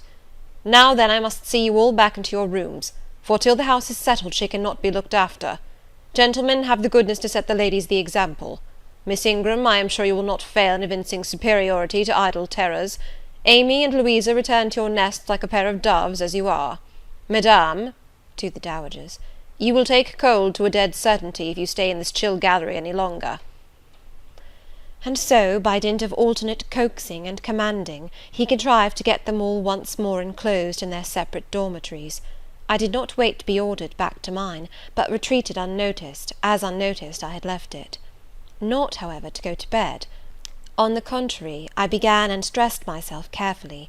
The sounds I had heard after the scream, and the words that had been uttered, had probably been heard only by me, for they had proceeded from the room above mine, but they assured me that it was not a servant's dream which had thus struck horror through the house, and that the explanation Mr. Rochester had given was merely an invention framed to pacify his guests. I dressed, then, to be ready for emergencies. When dressed, I sat a long time by the window, looking out over the silent grounds and silvered fields, and waiting for I knew not what. It seemed to me that some event must follow the strange cry, struggle, and call. No. Stillness returned. Each murmur and movement ceased gradually, and in about an hour Thornfield Hall was again as hushed as a desert. It seemed that sleep and night had resumed their empire. Meantime the moon declined. She was about to set. Not liking to sit in the cold and darkness, I thought I would lie down on my bed, dressed as I was. I left the window, and moved with little noise across the carpet. As I stooped to take off my shoes, a cautious hand tapped low at the door. "Am I wanted?" I asked. "Are you up?" asked the voice I expected to hear, viz. My master's. "Yes, sir." "And dressed?" "Yes." "Come out, then, quietly." I obeyed. Mr. Rochester stood in the gallery holding a light. "I want you," he said. "Come this way. Take your time and make no noise." My slippers were thin. I could walk the matted floor as softly as a cat. He glided up the gallery and up the stairs, and stopped in the dark low corridor of the fateful third story. I had followed and stood at his side. "Have you a sponge in your room?" he asked in a whisper. "Yes, sir." "Have you any salts, volatile salts?" "Yes." "Go back and fetch both." I returned, sought the sponge on the washstand, the salts in my drawer, and once more retraced my steps. He still waited. He held a key in his hand. Approaching one of the small black doors, he put it in the lock. He paused and addressed me again. "You don't turn sick at the sight of blood?" "I think I shall not. I have never been tried yet." I felt a thrill while I answered him, but no coldness and no faintness. "Just give me your hand," he said. "It will not do to risk a fainting fit." I put my fingers into his. "Warm and steady," was his remark. He turned the key and opened the door. I saw a room I remembered to have seen before, the day Mrs. Fairfax showed me over the house. It was hung with tapestry, but the tapestry was now looped up in one part, and there was a door apparent, which had then been concealed. This door was open. A light shone out of the room within. I heard thence a snarling, snatching sound, almost like a dog quarrelling. Mr. Rochester, putting down his candle, said to me, "Wait a minute," and went forward into the inner apartment. A shout of laughter greeted his entrance, noisy at first, and terminating in Grace Poole's own goblin "Ha! ha!" She, then, was there. He made some sort of arrangement without speaking, though I heard a low voice address him. He came out and closed the door behind him. "Here, Jane," he said, and I walked round to the other side of a large bed, which, with its drawn curtains, concealed a considerable portion of the chamber. An easy chair was near the bed-head. A man sat in it, dressed with the exception of his coat. He was still, his head leant back, his eyes were closed. Mr. Rochester held the candle over him. I recognized in his pale and seemingly lifeless face the stranger, Mason. I saw, too, that his linen on one side and one arm was almost soaked in blood. "Hold the candle," said Mr. Rochester, and I took it. He fetched a basin of water from the washstand. "Hold that," said he. I obeyed. He took the sponge, dipped it in, and moistened the corpse-like face. He asked for my smelling bottle, and applied it to the nostrils. Mr. Mason shortly unclosed his eyes. He groaned. Mr. Rochester opened the shirt of the wounded man, whose arm and shoulder were bandaged. He sponged away blood, trickling fast down. "Is there immediate danger?" murmured Mr. Mason. "Pooh! No, a mere scratch. Don't be so overcome, man. Bear up. I'll fetch a surgeon for you now, myself. You'll be able to be removed by morning, I hope. Jane," he continued. "Sir?" "I shall have to leave you in this room with this gentleman, for an hour, or perhaps 2 hours. You will sponge the blood as I do when it returns. If he feels faint, you'll put the glass of water on that stand to his lips, and your salts to his nose. You will not speak to him on any pretext. And, Richard, it will be at the peril of your life if you speak to her. Open your lips, agitate yourself, and I'll not answer for the consequences." Again the poor man groaned. He looked as if he dared not move. Fear, either of death or of something else, appeared almost to paralyze him. Mr. Rochester put the now bloody sponge into my hand, and I proceeded to use it as he had done. He watched me a second, then saying, "Remember, no conversation," he left the room. I experienced a strange feeling as the key grated in the lock, and the sound of his retreating steps ceased to be heard. Here then I was in the third story, fastened into one of its mystic cells, night around me, a pale and bloody spectacle under my eyes and hands, a murderess hardly separated from me by a single door. Yes, that was appalling. The rest I could bear, but I shuddered at the thought of Grace Poole bursting out upon me. I must keep to my post, however. I must watch this ghastly countenance, these blue, still lips forbidden to unclose, these eyes now shut, now opening, now wandering through the room, now fixing on me, and ever glazed with the dullness of horror. I must dip my hand again and again in the basin of blood and water, and wipe away the trickling gore. I must see the light of the unsnuffed candle wane on my employment, the shadows darken on the wrought antique tapestry round me, and grow black under the hangings of the vast old bed, and quiver strangely over the doors of a great cabinet opposite, whose front, divided into 12 panels, bore in grim design the heads of the 12 apostles, each enclosed in its separate panel as in a frame, while above them at the top rose an ebon crucifix and a dying Christ. According as the shifting obscurity and flickering gleam hovered here or glanced there, it was now the bearded physician, Luke, that bent his brow, now St. John's long hair that waved, and anon the devilish face of Judas that grew out of the panel, and seemed gathering life and threatened a revelation of the arch-traitor, of Satan himself in his subordinate's form. Amidst all this, I had to listen as well as watch, to listen for the movements of the wild beast or the fiend in yonder side den. But since Mr. Rochester's visit, it seemed spellbound. All the night I heard but 3 sounds at 3 long intervals, a step creak, a momentary renewal of the snarling canine noise, and a deep human groan. Then my own thoughts worried me. What crime was this that lived incarnate in this sequestered mansion, and could neither be expelled nor subdued by the owner? What mystery that broke out now in fire and now in blood, at the deadest hours of night? What creature was it that, masked in an ordinary woman's face and shape, uttered the voice, now of a mocking demon, and anon of a carrion-seeking bird of prey? And this man I bent over, this commonplace, quiet stranger, how had he become involved in the web of horror? And why had the fury flown at him? What made him seek this quarter of the house at an untimely season, when he should have been asleep in bed? I had heard Mr. Rochester assign him an apartment below. What brought him here? And why now was he so tame under the violence or treachery done him? Why did he so quietly submit to the concealment Mr. Rochester enforce? Why did Mr. Rochester enforce this concealment? His guest had been outraged, his own life on a former occasion had been hideously plotted against, and both attempts he smothered in secrecy and sank in oblivion. Lastly, I saw Mr. Mason was submissive to Mr. Rochester, that the impetuous will of the latter held complete sway over the inertness of the former. The few words which had passed between them assured me of this. It was evident that in their former intercourse, the passive disposition of the one had been habitually influenced by the active energy of the other. Whence then had arisen Mr. Rochester's dismay when he heard of Mr. Mason's arrival? Why had the mere name of this unresisting individual, whom his word now sufficed to control like a child, fallen on him, a few hours since, as a thunderbolt might fall on an oak? Oh, I could not forget his look and his paleness when he whispered, "Jane, I have got a blow. I have got a blow, Jane." I could not forget how the arm had trembled which he rested on my shoulder, and it was no light matter which could thus bow the resolute spirit and thrill the vigorous frame of Fairfax Rochester. "When will he come? When will he come?" I cried inwardly, as the night lingered and lingered, as my bleeding patient drooped, moaned, sickened, and neither day nor aid arrived. I had again and again held the water to Mason's white lips, again and again offered him the stimulating salts. My efforts seemed ineffectual.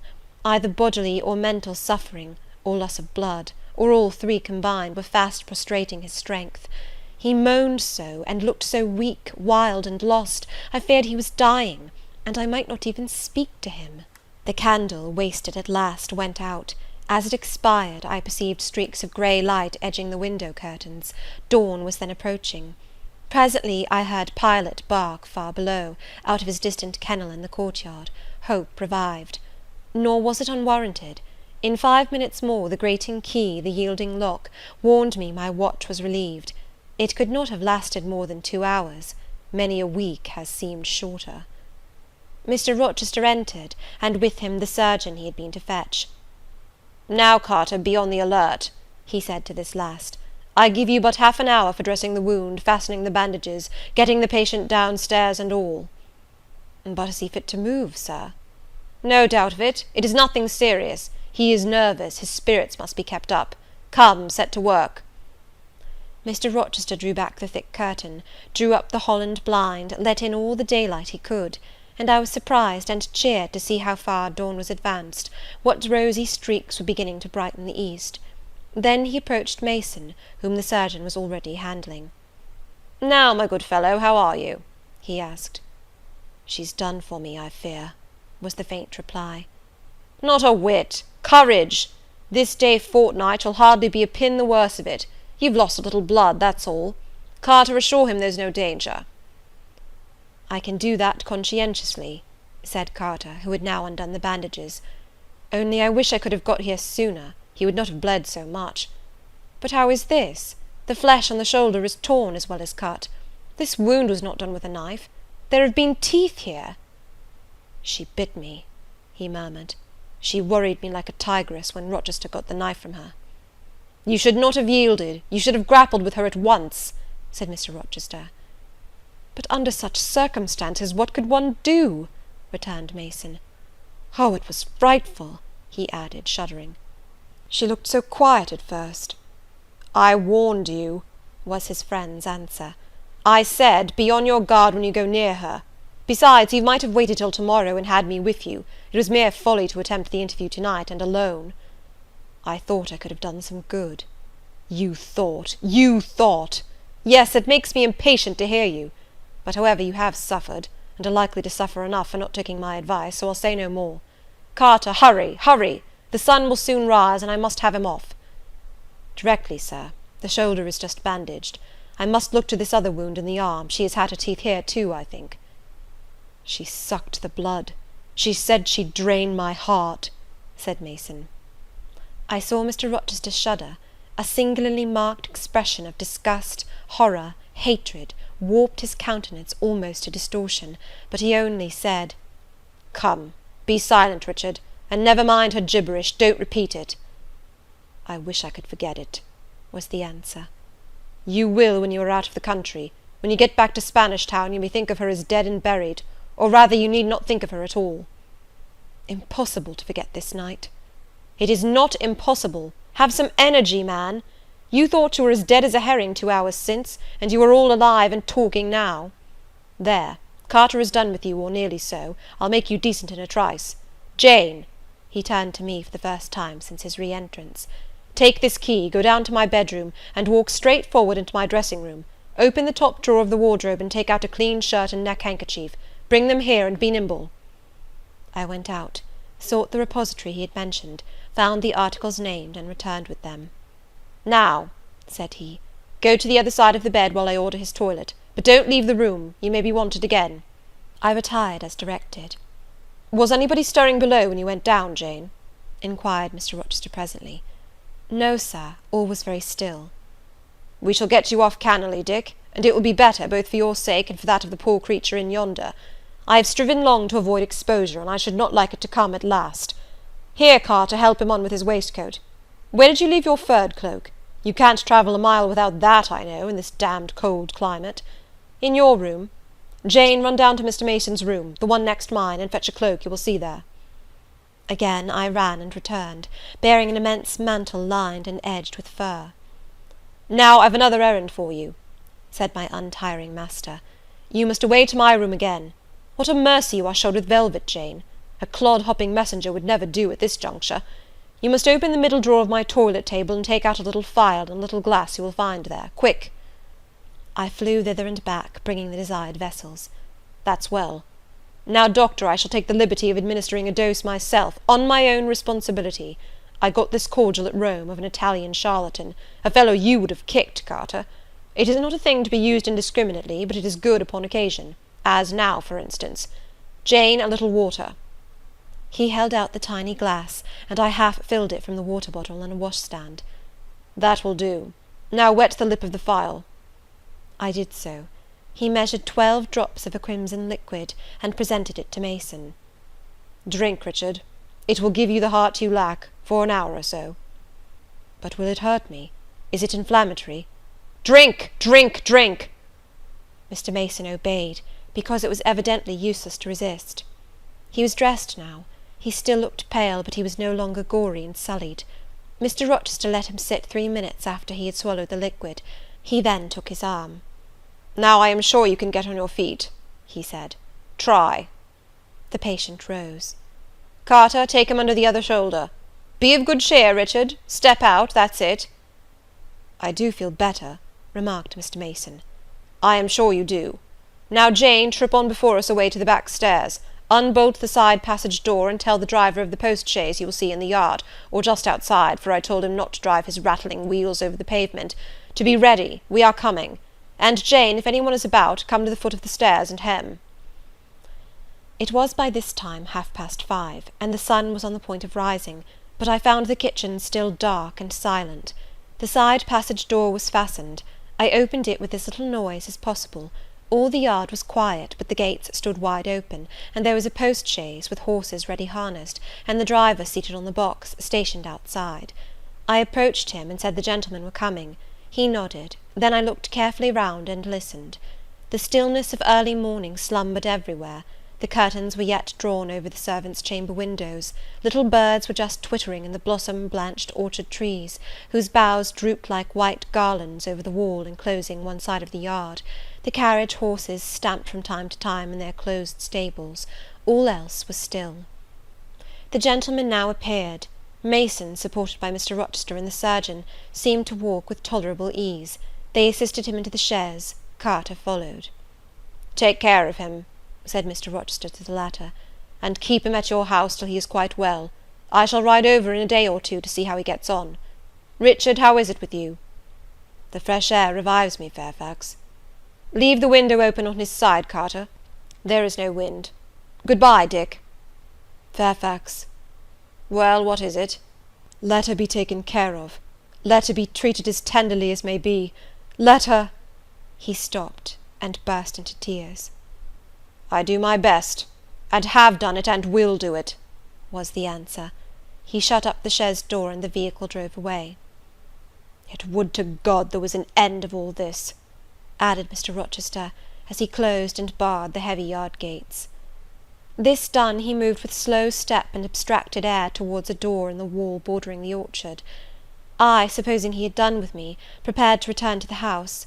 Again, however, I heard him call, "Jane." He had opened the portal, and stood at it, waiting for me. "Come where there is some freshness for a few moments," he said. "That house is a mere dungeon. Don't you feel it so?" "It seems to me a splendid mansion, sir." "The glamour of inexperience is over your eyes," he answered, "and you see it through a charmed medium. You cannot discern that the gilding is slime, and the silk draperies cobwebs, that the marble is sordid slate, and the polished woods mere refuse chips and scaly bark. Now here," he pointed to the leafy enclosure we had entered, "all is real, sweet, and pure."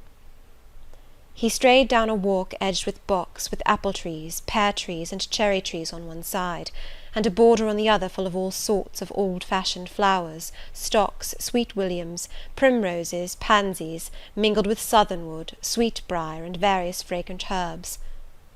They were fresh now as a succession of April showers and gleams, followed by a lovely spring morning, could make them.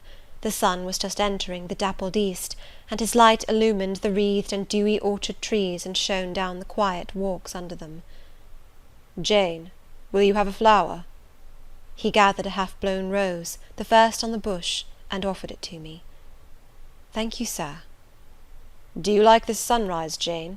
That sky with its high and light clouds, which are sure to melt away as the day waxes warm, this placid and balmy atmosphere?" "I do, very much." "You have passed a strange night, Jane." "Yes, sir." "And it has made you look pale. Were you afraid when I left you alone with Mason?" "I was afraid of some one coming out of the inner room." "But I had fastened the door. I had the key in my pocket. I should have been a careless shepherd if I had left a lamb, my pet lamb, so near a wolf's den unguarded. You were safe." "Will Grace Poole live here still, sir?" "Oh, yes, don't trouble your head about her. Put the thing out of your thoughts." Yet it seems to me your life is hardly secure while she stays." "Never fear, I will take care of myself." "Is the danger you apprehended last night gone by now, Sir?" "I cannot vouch for that till Mason is out of England, nor even then.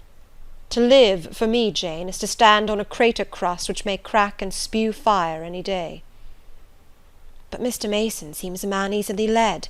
Your influence, Sir, is evidently potent with him. He will never set you at defiance or wilfully injure you." "Oh, no, Mason will not defy me, nor, knowing it, will he hurt me. But unintentionally he might in a moment, by one careless word, deprive me, if not of life, yet forever of happiness." "Tell him to be cautious, Sir. Let him know what you fear, and show him how to avert the danger." He laughed sardonically, hastily took my hand, and as hastily threw it from him. "If I could do that, simpleton, where would the danger be? Annihilated in a moment. Ever since I have known Mason, I have only had to say to him, 'Do that,' and the thing has been done. But I cannot give him orders in this case.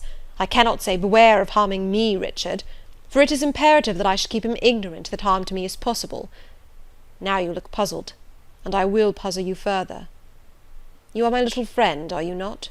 "I like to serve you, Sir, and to obey you in all that is right." "Precisely. I see you do. I see genuine contentment in your gait and mien, your eye and face, when you are helping me and pleasing me, working for me, and with me, in, as you characteristically say, all that is right. For if I bid you do what you thought wrong, there would be no light-footed running, no neat-handed alacrity, no lively grace and animated complexion. My friend would then turn to me, quiet and pale, and would say, 'No, Sir, that is impossible. I cannot do it, because it is wrong,' and would become immutable as a fixed star. Well, you too have power over me, and may injure me, yet I dare not show you where I am vulnerable, lest, faithful and friendly as you are, you should transfix me at once." "If you have no more to fear from Mr. Mason than you have from me, Sir, you are very safe." "God grant it may be so. Here, Jane, is an arbour. Sit down." The arbour was an arch in the wall, lined with ivy. It contained a rustic seat. Mr. Rochester took it, leaving room, however, for me, but I stood before him. "Sit," he said. "The bench is long enough for two. You don't hesitate to take a place at my side, do you? Is that wrong, Jane?" I answered him by assuming it. To refuse would, I felt, have been unwise. "Now, my little friend, while the sun drinks the dew, while all the flowers in this old garden awake and expand, and the birds fetch their young ones' breakfast out of the thornfield, and the early bees do their first spell of work, I'll put a case to you, which you must endeavour to suppose your own. But first look at me, and tell me you are at ease, and not fearing that I err in detaining you, or that you err in staying." "No, Sir, I am content." "Well then, Jane, call to aid your fancy. Suppose you were no longer a girl well reared and disciplined, but a wild boy indulged from childhood upwards. Imagine yourself in a remote foreign land. Conceive that you there commit a capital error, no matter of what nature or from what motives, but one whose consequences must follow you through life and taint all your existence. Mind, I don't say a crime. I'm not speaking of shedding blood, or of any other guilty act, which might make the perpetrator amenable to the law. My word is error. The results of what you have done become in time to you utterly insupportable. You take measures to obtain relief. Unusual measures, but neither unlawful nor culpable. Still you are miserable, for hope has quitted you on the very confines of life. Your sun at noon darkens in an eclipse, which you feel will not leave it till the time of setting. Bitter and base associations have become the sole food of your memory. You wander here and there, seeking rest in exile, happiness and pleasure, I mean in heartless sensual pleasure, such as dulls intellect and blights feeling. Heart weary and soul withered, you come home after years of voluntary banishment. You make a new acquaintance, how or where, no matter. You find in this stranger much of the good and bright qualities which you have sought for 20 years, and never before encountered, and they are all fresh, healthy, without soil and without taint. Such society revives, regenerates. You feel better days come back, higher wishes, purer feelings. You desire to recommence your life, and to spend what remains you of days in a way more worthy of an immortal being. To attain this end, Are you justified in overleaping an obstacle of custom, a mere conventional impediment which neither your conscience sanctifies nor your judgment approves?" He paused for an answer, and what was I to say? Oh, for some good spirit to suggest a judicious and satisfactory response! Vain aspiration!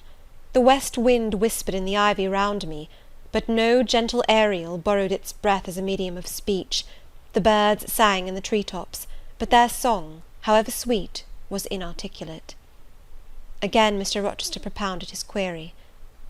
"Is the wandering and sinful, but now rest-seeking and repentant man, justified in daring the world's opinion in order to attach him for ever this gentle, gracious, genial stranger, thereby securing his own peace of mind and regeneration of life?"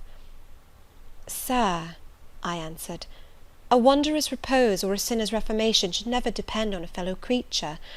Men and women die, philosophers falter in wisdom, and Christians in goodness.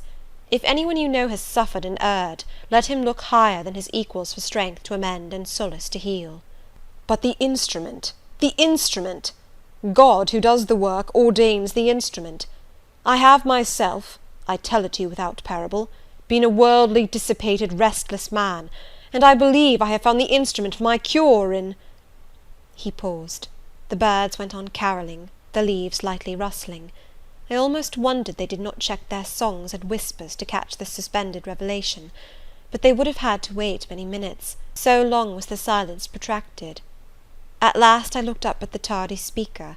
He was looking eagerly at me. "Little friend," said he, in quite a changed tone, while his face changed too, losing all its softness and gravity, and becoming harsh and sarcastic, "you have noticed my tender penchant for Miss Ingram. Don't you think if I married her, she would regenerate me with a vengeance?" He got up instantly, went quite to the other end of the walk, and when he came back he was humming a tune. "Jane, Jane," said he, stopping before me, "you are quite pale with your vigils. Don't you curse me for disturbing your rest?" "Curse you? No, sir." "Shake hands in confirmation of the word. What cold fingers! They were warmer last night when I touched them at the door of the mysterious chamber. Jane, when will you watch with me again?" "Whenever I can be useful, sir." "For instance, the night before I am married. I am sure I shall not be able to sleep. Will you promise to sit up with me to bear me company? To you I can talk of my lovely one, for now you have seen her and know her." "Yes, sir." "She's a rare one, is she not, Jane?" "Yes, sir." "A strapper, a real strapper, Jane, big, brown, and buxom, with hair just such as the ladies of Carthage must have had. Bless me, there's Dent and Lynn in the stables. Go in by the shrubbery through that wicket." As I went one way, he went another, and I heard him in the yard saying cheerfully, "Mason got the start of you all this morning. He was gone before sunrise. I rose at 4 to see him off." End of chapter 20.